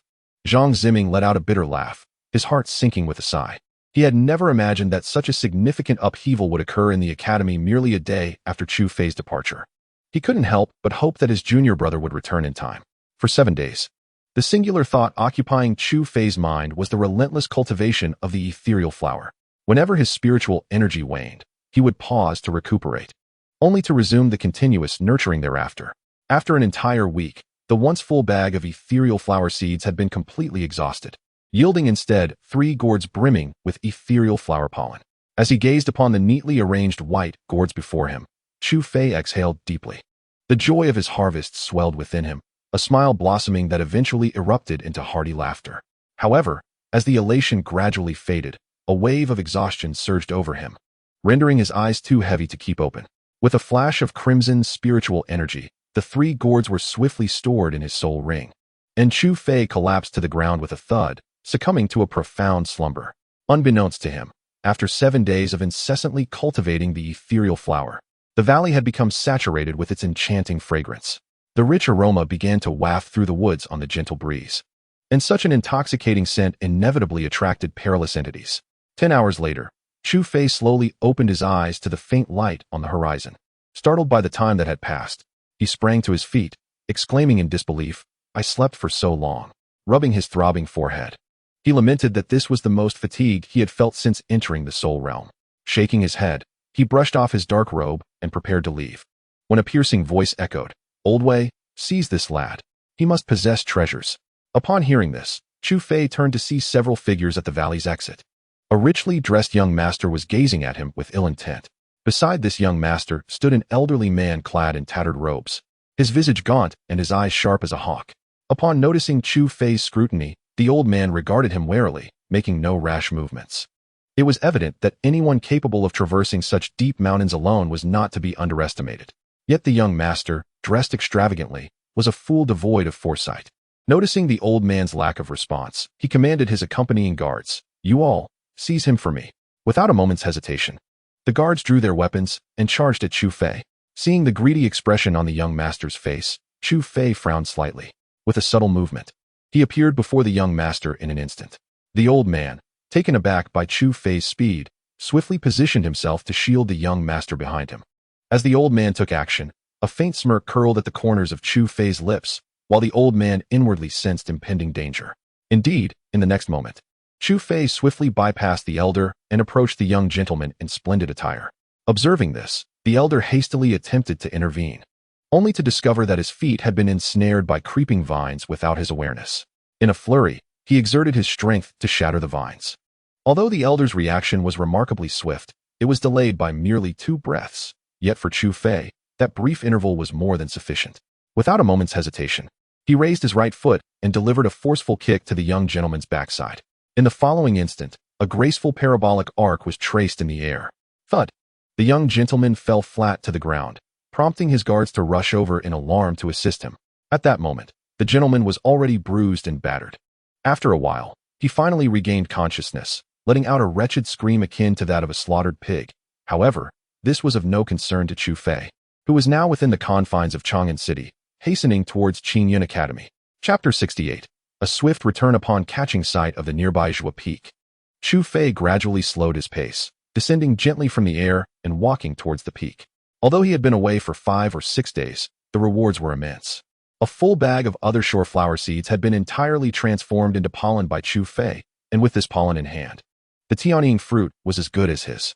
With this thought, Chu Fei's spirits soared, a smile gradually blooming on his lips. Yet, before his smile could fully unfold, a figure rushed towards him in a state of panic. A brief glance revealed a leaf emblem on the individual's chest, unmistakably marking them as a member of the wood leaf. Logically, one would expect excitement upon seeing Chu Fei, their leader. However, this disciple bore an expression of sheer alarm, stirring an unsettling premonition within Chu Fei. Indeed, as the panicked disciple reached Chu Fei, barely pausing to catch their breath, they exclaimed, "Boss, you've returned. A great disaster has occurred in your absence. What has happened to Commander Jiang?" Chu Fei inquired, a sudden shock rippling through him. After gasping for air, the disciple finally regained composure and hurriedly replied, "Commander Jiang has been gravely injured. The other 3 commanders have also sustained injuries." At this, Chu Fei soared into the air, disregarding the meager remnants of his internal soul power, and swiftly made his way to the medicinal fields. A few breaths later, he landed beside the fields. Upon his return, several members of the wood leaf, stationed outside the medicinal fields, rushed towards him, simultaneously calling out, "Boss." Chu Fei, not stopping to exchange pleasantries, waved his hand and proceeded directly into his room. The once spacious chamber was now crowded with anxious individuals awaiting his arrival. On his bed lay Jiang Yunming, pale and unconscious. "It's my fault. This is all my fault. If anything happens to Yunming, I will ensure that the one surnamed Huang pays for it with his life." Wang Hao, filled with regret, repeatedly pounded his fists against his head, vowing in anguish, his eyes bloodshot. Alas, at this point, the priority is to find a way to preserve Commander Jiang's life. Zheng Chuanjia, who had been pacing back and forth, sighed and stated, "Now we must find a way to notify the boss and see if he can return swiftly." "Brother Zhang, do you know where the boss has gone?" After a moment of calm contemplation, Nangong spoke his suggestion, directing his gaze toward Zhang Ziming, hoping the latter would have knowledge of Chu Fei's whereabouts. In an instant, all eyes turned to Zhang Ziming. His eyes were bloodshot, reflecting exhaustion and distress. Upon noticing the attention directed at him, he could only smile bitterly and shake his head. Although he suspected Chu Fei had gone out to gather pollen, he was unaware of his precise location. Seeing Zhang Ziming shake his head, a shadow of disappointment fell over the group. Just then, the door swung open, and Chu Fei, clad in a white robe, entered, appearing travel-worn. The moment they saw Chu Fei return, The crowd was taken aback, rising from their seats and encircling him. "Boss, we are truly sorry for disappointing you," Yunming and Wang Hao exclaimed, their eyes brimming with tears. Chu Fei had no time to respond. He pushed through the crowd and approached the bedside, where Jiang Yunming lay, devoid of color, his eyes tightly shut. Jiang Yunming's body was riddled with wounds, deep puncture marks covering much of him. Surrounding these marks were large patches of dark red scabs, mingling flesh with fabric, transforming his once pristine robe into a dark crimson hue. The gravest injury was a palm imprint on his chest, its soul force uniquely malevolent, causing his entire chest cavity to cave in. Dark soul energy swirled around the imprint, undermining Jiang Yunming's ability to heal. Even after a considerable time, blood continued to seep from the wound, showing no signs of recovery. "We have administered Elder Yao's blood replenishing elixir to Yunming, which has halted most of the bleeding. However, this dark soul energy remains unremovable." Zhang Ziming hastily interjected as Chu Fei scrutinized Jiang Yunming's injuries, hoping he would have a solution. Upon hearing this, Chu Fei's expression shifted, and he placed his hands on Jiang Yunming's chest. Crimson soul energy surged within him as he mentally commanded, life and death restraint. Instantly, a dual-colored black and white soul force enveloped Jiang Yunming's chest cavity, obliterating the dark soul energy upon contact, without any resistance. Relieved by the effectiveness of his technique, Chu Fei felt a wave of relief wash over him. With a flash of red light, a fiery red soul herb appeared in his hand. Fire Heart 7-leaf flower. Upon the sight of this herb, Zhang Ziming finally relaxed, knowing Jiang Yunming's life was secured. Under the watchful gaze of the group, Chu Fei slowly infused the Fire Heart 7-leaf flower into Jiang Yunming's body.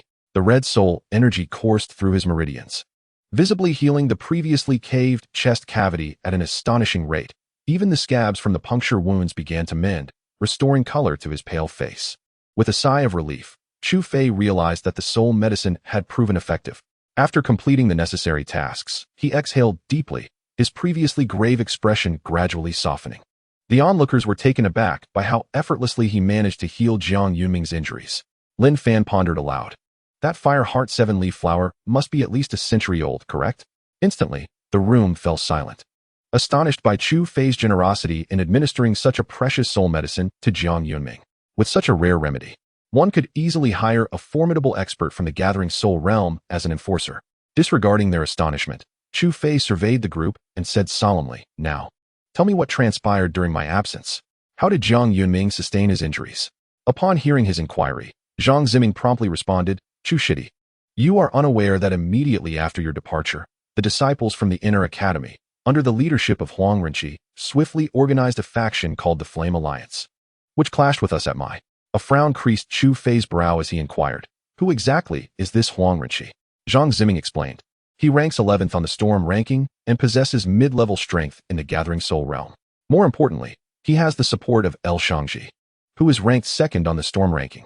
Noticing Chu Fei's acknowledgement, he continued, "Under Huang Rinchi's direction, those Inner Academy disciples persistently provoked us at Mai. Despite our efforts to avoid conflict, battles inevitably ensued. Isn't private combat prohibited within the academy? Did the elders not intervene?" Chu Fei asked, his voice rising in anger.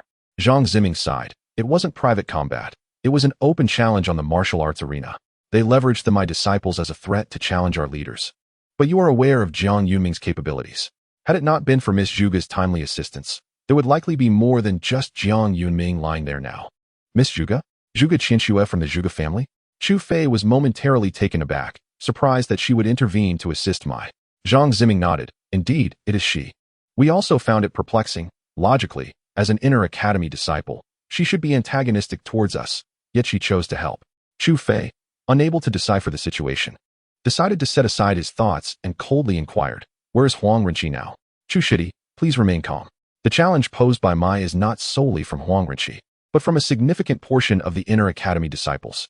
Acting recklessly would only harm Mai," Zhang Ziming urged, sensing Chu Fei's rising ire. "Indeed, boss. Huang Rinchi is truly formidable. We cannot act impulsively." The others chimed in, having gained a clear understanding of the Flame Alliance's strength over the past few days, recognizing that now was not the time for confrontation. Upon hearing the sentiments expressed by the crowd, Chu Fei took a deep breath, suppressing his reckless impulse. After all, a gentleman's revenge is best served after a decade. The pressing matter at hand was to cultivate strength within Konoha. With a heavy sigh, Chu Fei slowly nodded and spoke in a solemn tone. I comprehend your intentions. Currently, Konoha and the Flame Alliance are significantly mismatched. It is indeed prudent to focus on development first and only declare war when the time is ripe. He continued, as you, the upper management, play a crucial role in leading this endeavor. Your contributions are vital for the growth of Konoha.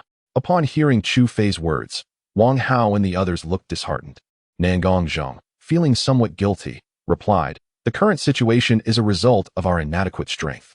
We bear no grievances should you impose any punishment upon us. We willingly accept it. Chu Fei regarded them and gently shook his head, responding, this is not your fault. The disparity in treatment between the outer and inner disciples is quite pronounced. Moreover, your opponents are formidable figures on the rankings. It is not shameful to experience defeat. The group nodded in agreement, recognizing the truth in Chu Fei's assertions. The gap between the outer and inner disciples was vast in both foundational skills and treatment, rendering the strength of outer disciples, save for exceptional talents like Chu Fei, generally inferior. However, the next statement from Chu Fei left everyone astounded. Though defeat is not disgraceful, we must be aware of our failures and strive for improvement. I hereby grant you 7 days. Within this period, you must achieve a breakthrough to the Gathering Soul Realm. The room fell into an abrupt silence, each individual gazing at Chu Fei in astonishment, unable to fathom such a proclamation. Zhang Ziming was the first to recover, promptly responding. Chu Shidi, the gap between the Gathering Soul Realm and the Condensing Soul Realm is vast. It would not be an exaggeration to say they are worlds apart. The challenge of surmounting this chasm is immense. Some individuals spend their entire lives lingering at the threshold of the Gathering Soul Realm without ever crossing it. 7 days is simply too short.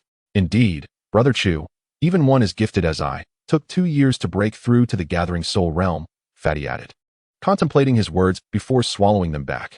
Unfazed, Chu Fei remarked, are you suggesting that my expectations are overly ambitious? Zheng Chunjia awkwardly chuckled, his silence betraying the sentiment behind his expression. Noticing the troubled expressions on Nangong Zheng and the others, Chu Fei suddenly chuckled softly, saying, I am fully aware of the challenges associated with advancing from the Condensing Soul Realm to the Gathering Soul Realm. While I seek vengeance for Yunming, I have not lost my sanity.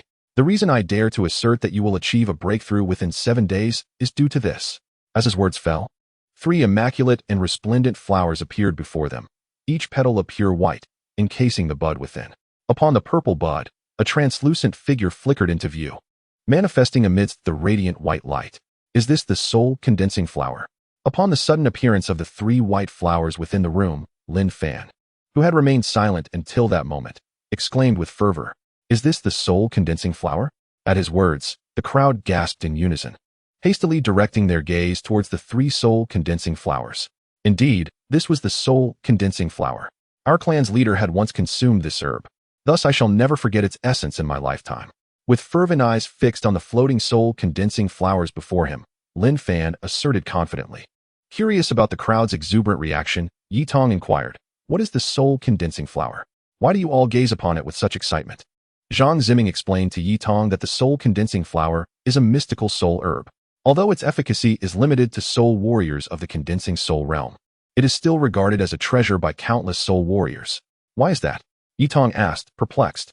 Because its effect is to enhance the probability of spirit gathering. In simpler terms, it aids soul warriors in the condensing soul realm to increase their chances of reaching the spirit gathering realm. Zhang Ziming continued. Lin Fan nodded in agreement, stating, the medicinal properties of the soul condensing flower are exceedingly unique. Moreover, crucially, for every decade that passes, the chance of successfully gathering spirits increases by 10%. Then, wouldn't finding a soul condensing flower that is 100 years old allow one to instantly become a powerful spirit gathering warrior? Yi Tong pondered aloud. That is a formidable challenge. Lin Fan replied, shaking his head. While the soul condensing flower is not an exceptionally rare soul herb, those of considerable age are exceedingly difficult to locate. To find one that is 70 years old is already a testament to having done considerable good deeds in the mortal realm. At this, Yi Tong grasped the crux of the matter and asked, Brother Chu, what is the age of these 3 soul condensing flowers? Hearing Yi Tong's question, everyone turned their attention to Chu Fei, eager for the answer. These 3 soul condensing flowers are all 90 years old, Chu Fei replied nonchalantly. 90 years. The crowd gasped, inhaling sharply. A 90-year-old soul condensing flower significantly elevates the chance of success in spirit gathering to an astounding 90%. Consequently, breaking through to the spirit-gathering realm seems almost guaranteed. What is even more astonishing is that Chu Fei has presented 3 of such rare and precious soul herbs, not accounting for the previously mentioned Fire Heart 7-leaf flower. Thus, the gazes of the crowd towards Chu Fei transformed into something peculiar, as if they were no longer viewing an ordinary individual, but rather a moving treasury. Facing the stairs, Chu Fei could only helplessly touch his nose. Despite his recent efforts to cultivate the other shore flower, he had still managed to spare moments to nurture several soul-condensing flowers intended to enhance the strength of Jiang Yunming and the others. However, no matter how he exerted the life and death restrictions, the age of the soul-condensing flowers remained at 90 years. As for the legendary 100-year-old soul-condensing flower, even Chu Fei had yet to behold one. Nevertheless, given the urgency of the situation, Chu Fei couldn't afford to wait for the cultivation of a 100-year soul-condensing flower and decided to present these 90-year-old specimens as a makeshift solution. Yet, it appeared that even the 90-year-old soul-condensing flowers were regarded as legendary treasures among the crowd. Junior brother Chu, what do you intend to do with these 3 soul herbs? Zhang Ziming, coming to his senses after a long pause, inquired of Chu Fei. Without a moment's hesitation, Chu Fei waved his right hand, causing the 3 condensed soul flowers to drift before Nangong Zheng, Lin Fan, and Wang Hao. Remember, you have but 7 days. Chu Fei stated solemnly to the still-dazed trio. Only then did they awaken from their stupor, gazing incredulously at Chu Fei, unable to fathom why he would so readily bestow such precious treasures upon them. Noticing their prolonged silence, Chu Fei teasingly remarked, "What is the matter?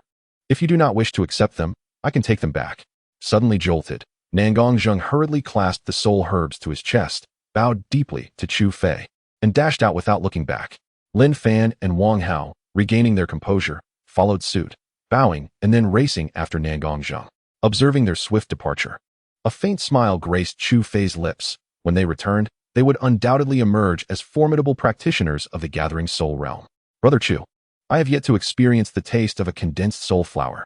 Zheng Chuanjia, witnessing Chu Fei's generous offering, felt an irresistible urge, salivating as he smiled at Chu Fei.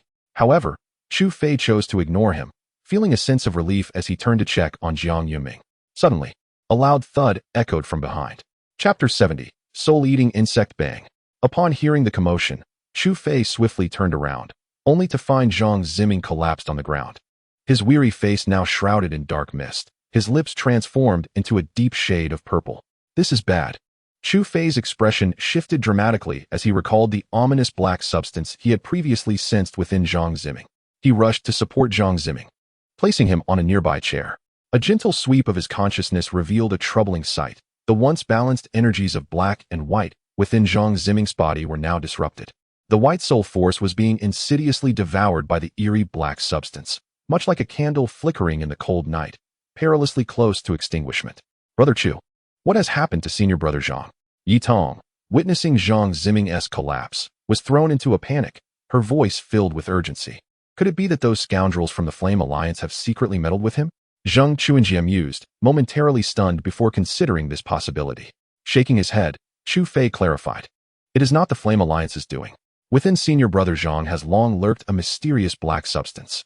Previously, a white soul force had safeguarded his heart veins, but now, a portion of his meridians has been completely obstructed by the black substance, leaving the white soul force barely capable of defending his heart. Mysterious black substance? It can actually consume veins? Zheng Chuanjia's brow furrowed as he pondered what he had just heard. Suddenly, his expression shifted dramatically, and he retreated sharply. Soul-eating insect. Within his body undoubtedly resides the soul devourer worm. Startled by Zheng Chuanjia's appearance, Chu Fei cast a glance at the terrified Zheng Chuanjia and urgently inquired. Quickly tell me, what is the soul devourer worm? The soul devourer worm is an exceedingly vicious creature from the soul realm. Once it infiltrates the body of a soul warrior, it relentlessly consumes the soul power within, secreting a unique venom that clogs the meridians of the host. Zheng Chuanjia explained, visibly shaken and filled with dread at the mere mention of the soul devourer worm. Noticing Zheng Chuanjia's profound fear, Yi Tong could not help but worry. What will happen if all the meridians become blocked? Will they become an ordinary soul entity? Zheng Chuanjia shook his head in a daze and sighed. If it truly comes to that, the fate of the infested soul warrior will be utterly tragic, leading to a slow decay and death. Upon hearing this, Yi Tong felt tears welling up in her eyes as she glanced at the unconscious Zhang Ziming and choked out.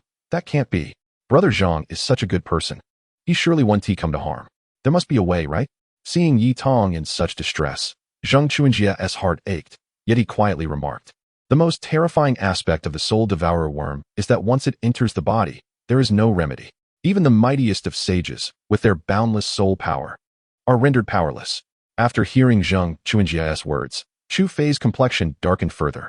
Even he had not anticipated that such a dreadful entity lurked within Zhang Ziming's body. Although Chu Fei lacked a solution, he was resolute in not standing idly by. Taking a deep breath, he initiated the life and death seal into Zhang Ziming's body. Yet the once invincible life and death seal faltered against the soul devourer worm, losing its former potency. As the crimson soul power surged into Zhang Ziming, beads of sweat began to form on Chu Fei's brow, yet the dark substance within Zhang Ziming showed no signs of diminishing. Although the life and death seal prevented further encroachment upon Zhang Ziming's heart, there was no indication of retreat. Realizing the situation was becoming increasingly dire, Chu Fei gritted his teeth and, far from ceasing, intensified the flow of soul power into Zhang Ziming, while simultaneously activating the withered wood revival technique. A pure and gentle soul power surged from Chu Fei into Zhang Ziming, revitalizing the previously waning white soul power, infusing it with renewed vigor. As the dark soul energy enveloping Zhang Ziming's face began to recede, Chu Fei exhaled in relief, gradually raising his hands to cease the influx of soul power. After a brief moment, Zhang Ziming slowly awakened, opening his eyes to the anxious faces of Chu Fei and the others. Instantly comprehending the gravity of the situation, he smiled and said, "It seems my life is quite resilient. I managed to survive such a peril." The trio exchanged glances, startled by Zhang Ziming's optimistic disposition. It was Yi Tong who spoke first, asking, "Brother Zhang, how are you feeling now? Moments ago, your sudden fainting startled us immensely. Had it not been for Brother Chu's intervention, the outcome for Yi Tong could have been dire." Although Yi Tong did not complete her sentence, Zhang Ziming understood all too well the grim fate that awaited him.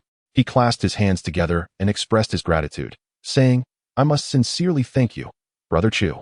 Upon hearing Zhang Ziming's acknowledgement, Chu Fei managed a bitter smile and courteously stifled him.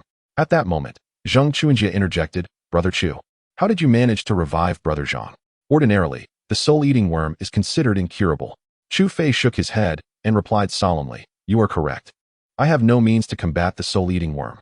I merely infused a substantial amount of life energy into Brother Zhang's body. While it may provide a temporary resistance against the worm, it cannot eradicate it entirely. When it manifests again, I fear I shall be powerless." Both Zhang Chuanjia and Yi Tong fell silent, their expressions heavy with realization. They understood why Chu Fei, despite reviving Zhang Ziming, bore a countenance more troubled than before, and their hearts ached for him. Noticing the somber mood, Zhang Ziming chuckled optimistically, saying, "What troubles you? I am already grateful for the extra time I have. For so many years, I have been teetering on the brink of life and death, akin to a mere shell of a person. To be candid, there were times I contemplated ending it all to escape this suffering. Yet, I did not succumb. Even in the darkest moments, I held on to the hope of life. Besides, I am surrounded by all of you and my. What more could I possibly lament?" Upon hearing Zhang Ziming's words, tears streamed down Yi Tong's cheeks, plopping onto the ground as she wept. "Brother Zhang, I cannot bear to lose you." Chu Fei felt a pang in his heart. Although Zhang Ziming initially seemed a mere junior to him, their time spent together had fostered a deep respect within Chu Fei for this seemingly fragile youth, who had valiantly resisted the soul-eating worm with remarkable resolve. Perhaps sensing the weight of sorrow among them, Zhang Chuanjia hesitantly spoke up, "Ahem. It seems my words may have lacked clarity. The soul-eating worm is not entirely beyond redemption." Chu Fei paused in surprise, quickly asking, "What do you mean? Did you not just say it was incurable?" "Ahem. While it is true that it is incurable, there remains a glimmer of hope," Zhang Chuanjia clarified. "What do you mean, fatty?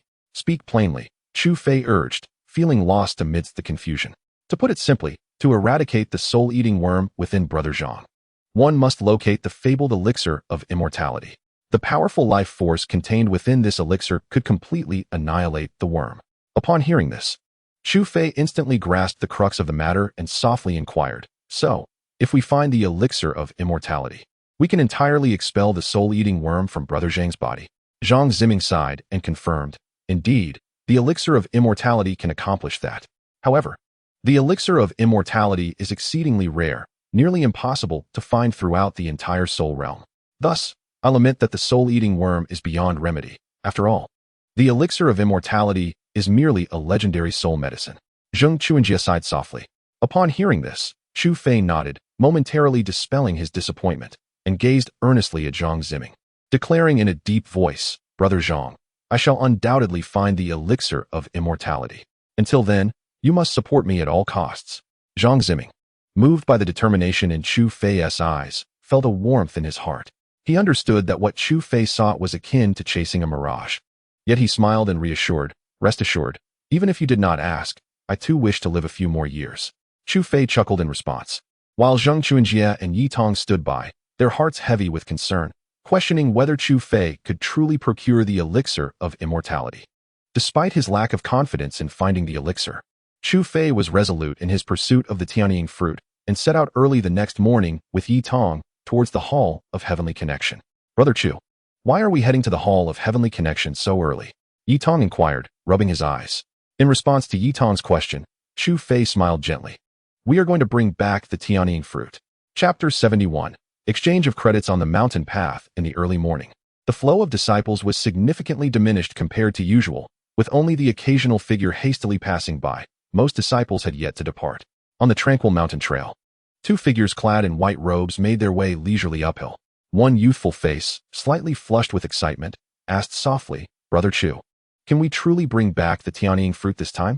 The young man beside him, who was also on the journey, paused momentarily, turned, and assured him, "Rest easy. When has your brother Chu ever let you down?" These two figures were none other than Chu Fei and Yi Tong, who had set out early that day with the singular goal of acquiring the coveted Tianying fruit, worth a staggering 100,000 credits. In stark contrast to the usual bustling scene, the Hall of Heavenly Connection appeared particularly desolate at that moment, with only a few individuals wandering about. Upon seeing Chu Fei and Yi Tong enter, the sparse crowd merely glanced their way before returning to their own affairs, offering little further attention. As soon as Chu Fei entered the Grand Hall, he wasted no time, swiftly making his way to the massive luminous screen displaying the bounty tasks. A quick scan of his surroundings revealed the task regarding the collection of the other shore flower. Collect other shore flower pollen. Difficulty level. Task reward. 50 credits. After glancing at the white text, Chu Fei felt a wave of relief, knowing Zheng had not deceived him. He then raised his right hand, summoning his white token, which materialized in his grip. Without a moment's hesitation, he infused his soul power into the token and pressed it against the luminous screen. Moments later, as the white token withdrew from the screen, it bore an additional line of shimmering text. Bounty task, collect other shore flower pollen, has been accepted. After casting a glance at the token, Chu Fei nodded at Yi Tong beside him, chuckling softly as he remarked that the task had been accepted and it was now time to claim the reward. Yi Tong, upon hearing this, excitedly nodded in agreement, her small face already etched with a look of nervous anticipation.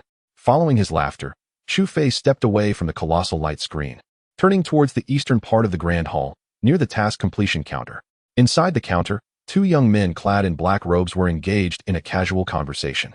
Upon noticing Chu Fei and Yi Tong's arrival, they did not even lift their eyelids, continuing their banter with indifference. Chu Fei's brow furrowed slightly, an inkling of displeasure stirring within him. However, recognizing his purpose of submitting the task, he patiently addressed them. "Could you please assist me in submitting my task?" Upon hearing Chu Fei's voice, the two men lazily glanced at him, and upon noticing the leaf insignia on their chests, a smirk of derision appeared on their faces. "I thought we had a significant figure here, but it turns out to be mere Outer Academy disciples from they mocked. What of it? Is there a rule in the Academy that forbids Outer Academy disciples from undertaking tasks?" Chu Fei responded, unimpressed by their disdainful demeanor, a hint of disdain in his tone. The two black-robed disciples momentarily faltered, taken aback by his retort, as they recalled how their group from had been reprimanded by Huang Rinchi previously and dared not be so brazen again. Nevertheless, Chu Fei was indeed within his rights. There was no stipulation against Outer Academy disciples performing tasks. If they refused to submit it, the matter could escalate to Elder Dong, leaving them at a disadvantage. Thus, the two black-robed disciples shot Chu Fei a fierce glare, impatiently insisting, "If you're going to submit your task, do it quickly. Can't you see so many people are waiting to submit theirs? Stop dawdling." Yi Tong, standing behind Chu Fei, felt her anger surge at their dismissive attitude. She pointed at the empty hall, exclaiming, "Where are all these people? There's no one behind us." The two black-robed disciples glared back, banging the table as they barked. Are you here to submit a task, or to cause trouble? If you're not submitting, get lost. Yi Tong's face turned pale with indignation. And just as she was about to argue further, Chu Fei raised a hand to stop her. Yi Tong looked at him in confusion, based on her understanding. He should not be one to endure such humiliation.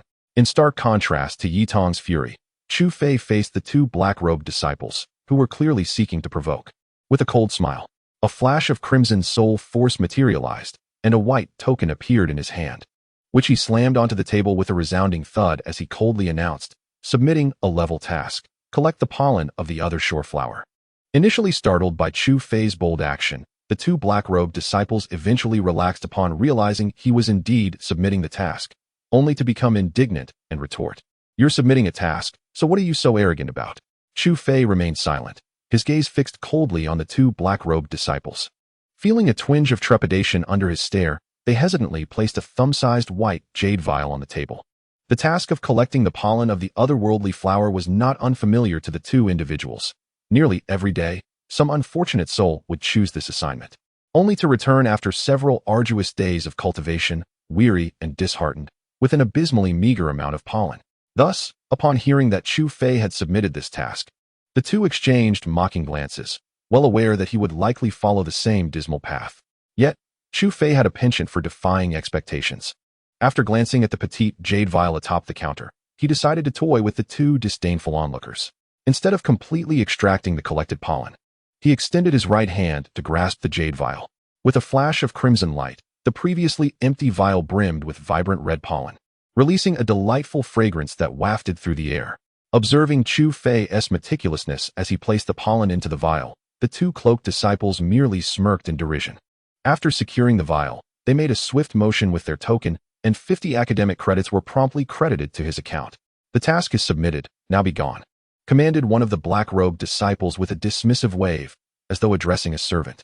However, Chu Fei remained rooted to the spot, showing no inclination to depart.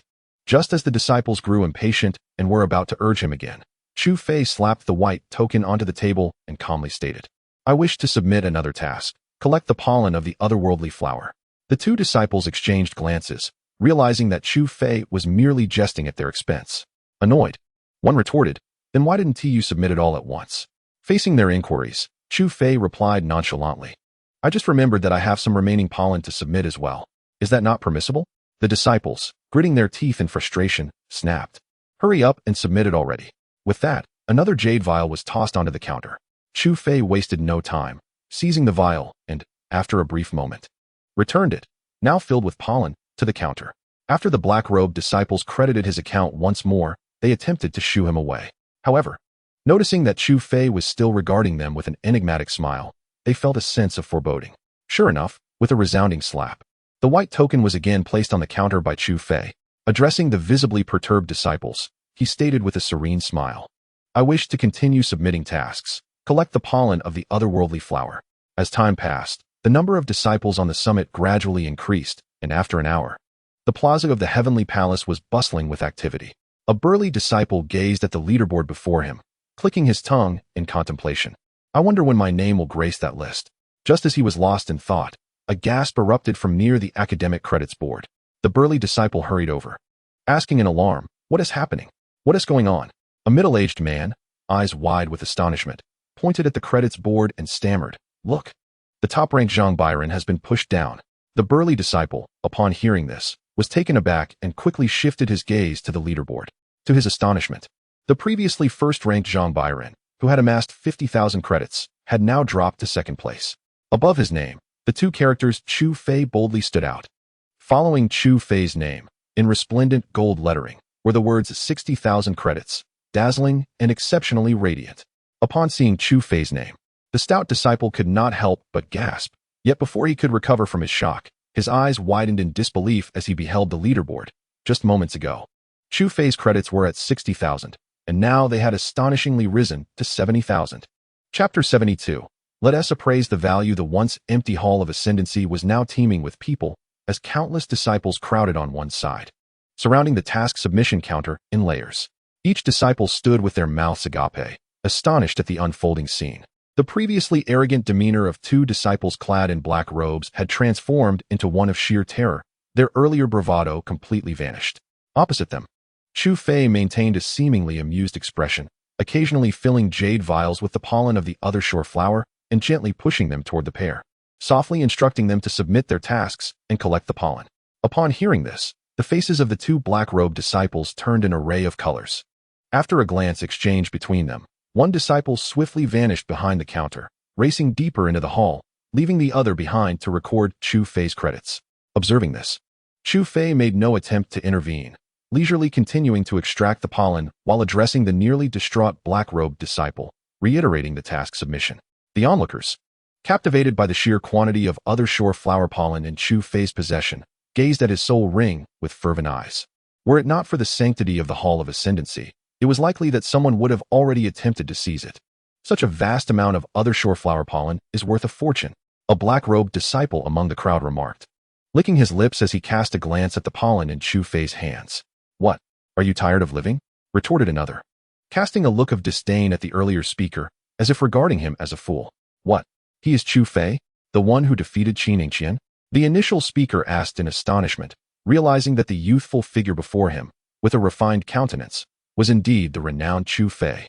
Upon receiving an affirming nod from those nearby, the disciple felt a bitter taste in his mouth, fearing that Chu Fei might overhear his previous comments. He hurriedly retreated to a corner of the crowd, where he continued to observe the happenings at the counter. However, Chu Fei appeared entirely unconcerned with the whispers of the surrounding disciples, fully engrossed in submitting his task to the black-robed disciple. Upon the once expansive counter now lay a profusion of uniformly sized jade vials, each brimming with the ethereal powder of the otherworldly flower. The crimson dust wafted through the air, enveloping the disciples within the grand hall in a soothing embrace, explaining, in part, their reluctance to depart. With a crisp sound, Chu Fei cast the white token back onto the counter and addressed the tearful black-robed disciple, demanding the submission of his task. The disciple trembled at the words, stammering a response after a prolonged silence, stating that there were no more jade vials available. Chu Fei, taken aback, furrowed his brow and retorted, "What nonsense! In the esteemed Tantian Hall, how could there possibly be a shortage of vials? You cannot be serious." The black-robed disciple, sensing Chu Fei's disbelief, grew anxious and insisted, "There truly are none left. All 1,500 vials are accounted for." The crowd gasped in astonishment. 1,500 vials. This implied that Chu Fei had submitted over 1,500 tasks. Chu Fei himself was momentarily stunned, not realizing he had unwittingly completed such a multitude of tasks. A glance at the counter confirmed the disciple's words were not false, leaving him in a quandary. Despite having accrued over 70,000 credits, he was still far from the price of the Tianying fruit. Was he to abandon his pursuit now? As he pondered, a powerful surge of spiritual energy approached, prompting him to glance toward the passageway at the back of the counter. The sound of steady footsteps echoed from within, and soon a figure clad in white emerged, a venerable elder with hair as white as snow and youthful countenance, his bright eyes radiating an undeniable brilliance. It was none other than Dong Zhongshu, the overseer of the Outer Academy's entrance selection. Following closely behind him was a black-robed disciple.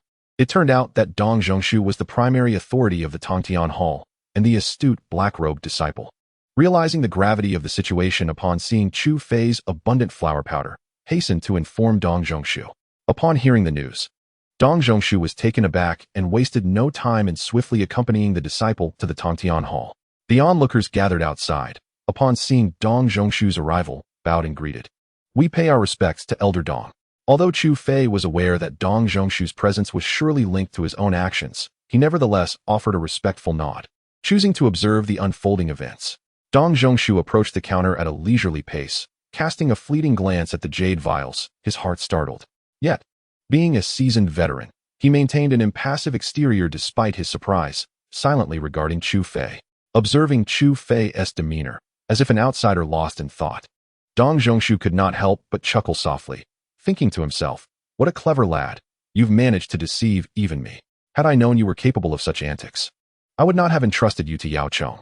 As Dong Zhongshu remained silent, a disciple clad in black became anxious and whispered to him, "Dong Steward, all the jade vases in the grand hall have already been exhausted by Chu Fei." Upon hearing this, Dong Zhongshu raised his snow-white eyebrows slightly and turned to Chu Fei, saying, "Chu Fei, do you not have anything to say? What should I say? In response to Dong's steward, I have no questions, Chu Fei replied, feigning ignorance. Unaware of Dong Zhongshu's intentions. Observing Chu Fei's pretense, Dong Zhongshu pointed at the jade vases on the counter and feigned anger. How do you explain this? Look at the people behind you, creating such a commotion just to submit a task. What are you trying to accomplish? In response to Dong's steward, I am wronged. I merely came to submit my task. Everything else is quite perplexing to me, Chu Fei said, feeling aggrieved. After casting a displeased glance at Chu Fei, Dong Zhongshu waved his hand and said, let this matter rest for now. Aren't you all in a hurry to disperse? Do you expect me to treat you to a meal? Upon hearing this, everyone began to move to leave, except for Chu Fei, who remained standing there, dazed. Consequently, the crowd paused, intending to continue observing the unfolding drama. Chu Fei, why do you still not depart? Dong Zhongshu urged when he noticed Chu Fei's reluctance to leave. Unexpectedly, Chu Fei, with a bitter expression, replied, Dong steward, I still have a task to submit.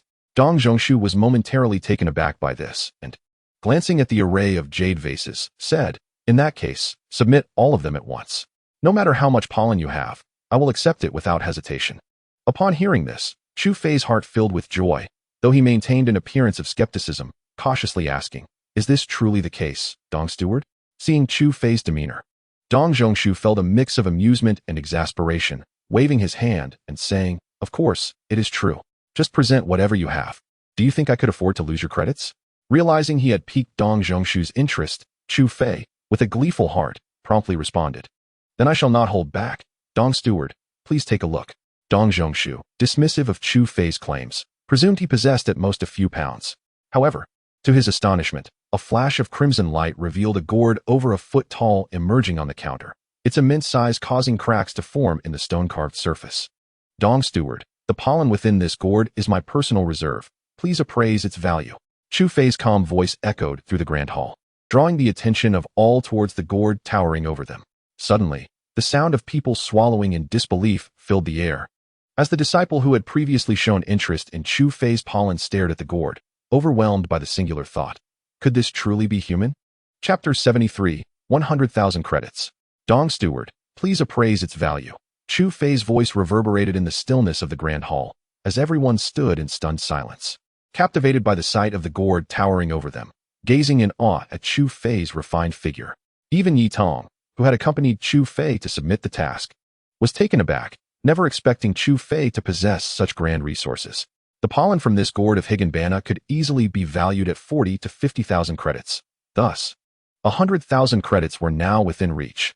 Dong Zhongshu was equally astonished, not anticipating that Chu Fei would have such an abundance of Higanbana pollen. If all this pollen were exchanged for credits, even a steward from the outer academy would feel a pinch.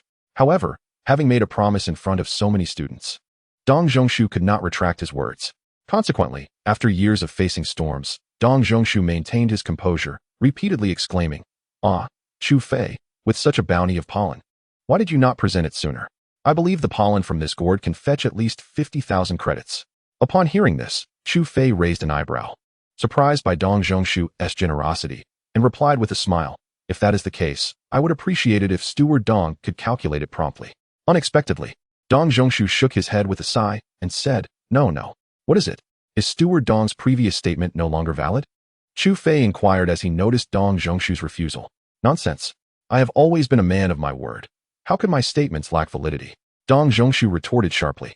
Upon hearing this, Chu Fei had just begun to relax, but Dong Zhongshu continued. However, there is a regulation within the academy that any exchange exceeding 30,000 credits must be reported to the academy before it can be processed. Therefore, you will need to wait for the remaining pollen. Chu Fei, upon hearing this, inwardly cursed the old fox for attempting to sidestep the matter so easily, as if he were dealing with a mere child. Thus, he raised his brow slightly and reluctantly stated, in that case, I shall exchange for 30,000 credits worth of Higanbana pollen, and I will submit the rest once you have reported to the inner academy. Dong Zhongshu, seeing that Chu Fei had swiftly devised a countermeasure, could only smile wryly. Yet, in front of such a multitude, he nodded and remarked, This is for the best. I shall grant you 30,000 credits for now, and we will address the remainder later. After speaking, a beam of white light enveloped Chu Fei's token, causing his credits to leap from over 70,000 to more than 150,000. Once all the Higanbana pollen was secured, Dong Zhongshu cast a deep glance at Chu Fei, seemingly perplexed, then shook his head and hurriedly exited the great hall, leaving behind two black-robed disciples who were utterly dumbfounded at the counter. Casting a glance at the two disciples, Chu Fei lost interest in lingering any longer and turned to leave. As he did so, the crowd that had formed around the counter, previously encircling him in layers, parted to create a wide passage. Throughout the hall, both inner and outer academy disciples held their breath, gazing at Chu Fei, the only student in the entire academy to possess 100,000 credits. Noticing the crowd's reaction, Chu Fei was momentarily stunned, then shook his head, taking Yi Tong by the arm as they departed from the counter. As the crowd watched Chu Fei depart, a collective sigh of relief swept through them. The title of possessing 100,000 credits rightfully positioned Chu Fei at the pinnacle of the credit leaderboard. Suddenly, a gasp echoed from among the onlookers, urging, "Quick, follow him. Chu Fei is going to redeem his reward." Instantly, the throng within the grand hall erupted into a frenzy, with disciples scrambling towards the western side of the hall, eager to secure a favorable vantage point to witness what treasures Chu Fei would acquire. Such an esteemed reward, valued at 100,000 credits, was exceedingly rare within the academy, with only a handful of items qualifying as peerless treasures. Even if one could not possess them, merely catching a glimpse would suffice for boastful tales. Consequently, a rather peculiar scene unfolded in the grand hall. As Chu Fei and Yi Tong leisurely approached the redemption counter on the west side, the surrounding disciples had already hastened there, eagerly awaiting his arrival. In the blink of an eye, they had encircled the counter, leaving only a narrow passage for Chu Fei to pass through. "Brother Chu, perhaps we should postpone the redemption for another day?" Yi Tong suggested, startled by the commotion, hoping to avoid the limelight. However, Chu Fei shook his head. With 100,000 credits to his name, he had likely become a prime target in the eyes of many. It would be prudent to redeem the heavenly infant fruit as soon as possible and administer it to Yi Tong. Thus, without hesitation, Chu Fei maintained his composure and approached the redemption counter. Similar to the task submission counter on the eastern side, this one was also manned by two disciples clad in black robes, ready to assist in the redemption of items. The only distinction was that upon Chu Fei's arrival, these two disciples showed no trace of disdain. Rather, they greeted him with utmost respect. Before he could utter a word, they obediently unfurled a treasure map upon the counter. "Junior Brother Chu, all redeemable rewards within the academy are listed on this treasure map. Please take a look and simply instruct us on your choice," one of them said with a forced smile. Despite his personal disdain for Chu Fei, and even being a minor leader of the Flame Alliance, he dared not display any negativity in front of him. After all, the fate of the previous two individuals served as a stark warning. One could never predict how Chu Fei might retaliate. Chu Fei, aware of the reason behind their trepidation, found it amusing but chose not to correct them. Instead, scanning the treasure map, glazed armor, advanced soul artifact of the Xian rank, redeemable for 10,000 credits. Exorcism, sword technique, advanced soul skill of the Xian rank, redeemable for 12,000 credits. Fireheart 7-leaf flower, 90 years old, redeemable for 15,000 credits. As Chu Fei's gaze traversed the treasure map, he felt a flicker of surprise at the abundance of treasures available. Moments later, his attention abruptly fixated on a specific item on the map. With a subtle gesture of his right hand, he declared in a firm voice, "I wish to redeem this heavenly infant fruit." Upon witnessing Chu Fei's intention to exchange for the celestial infant fruit, the disciples within the grand hall were momentarily taken aback, unable to fathom why he would select this particular treasure from the plethora depicted on the treasure map. Despite the fact that the celestial infant fruit commanded the highest price on the map, its value seemed disproportionate when weighed against its benefits. Even the two cloaked disciples were momentarily stunned, incredulously inquiring, "What did you say? You wish to exchange for the celestial infant fruit?" It was no wonder these disciples exhibited such astonishment, for their knowledge of the celestial infant fruit was limited to its soul-nourishing properties, which explained their incredulity at Chu Fei's request. Although Chu Fei remained unaware of the underlying reasons for their reaction, he was also reluctant to boast of the fruit's mysteries, having witnessed too many instances where the innocent bore the burden of possessing something precious. Disregarding the astonished onlookers, Chu Fei pointed towards the celestial infant fruit on the treasure map and declared, "I wish to exchange all my credits for this one celestial infant fruit." Seeing Chu Fei's resolute desire to procure the fruit, the two disciples exchanged uneasy glances before one of them finally spoke, "Junior Brother Chu, this celestial infant fruit may pose some complications." Upon hearing this, Chu Fei furrowed his brow, suspecting they were intentionally making things difficult. Just as he was about to inquire further, the two cloaked disciples hastily clarified, "Junior Brother Chu, you may not be aware, But while we are responsible for facilitating exchanges for our fellow disciples, such a precious item as the celestial infant fruit cannot simply be in our possession. After pondering their words, Chu Fei recognized their honesty and refrained from displaying anger, instead asking in a measured tone, "Then where is the celestial infant fruit currently? Am I to understand that I cannot exchange for it?" Noticing that Chu Fei remained calm, the two cloaked disciples sighed in relief and promptly explained. Items valued at over 50,000 credits are personally overseen by the esteemed dean. If you truly wish to exchange for the celestial infant fruit, we shall inform the dean on your behalf. Please wait here for a moment. Then I shall trouble you both. Chu Fei replied thoughtfully after a brief pause. Consequently, one of the cloaked disciples swiftly exited the hall of heavenly communication, racing towards the inner courtyard. Chu Fei then departed the grand hall with Yi Tong, making their way to the Azure Stone Square. As soon as Chu Fei left, the hall erupted in a flurry of discussions, with various opinions being voiced. Many individuals hurriedly departed, neglecting to accept tasks, eager to spread the news of what they had witnessed throughout the courtyard. In no time, the chatter surrounding Chu Fei gained momentum, attracting attention from all directions.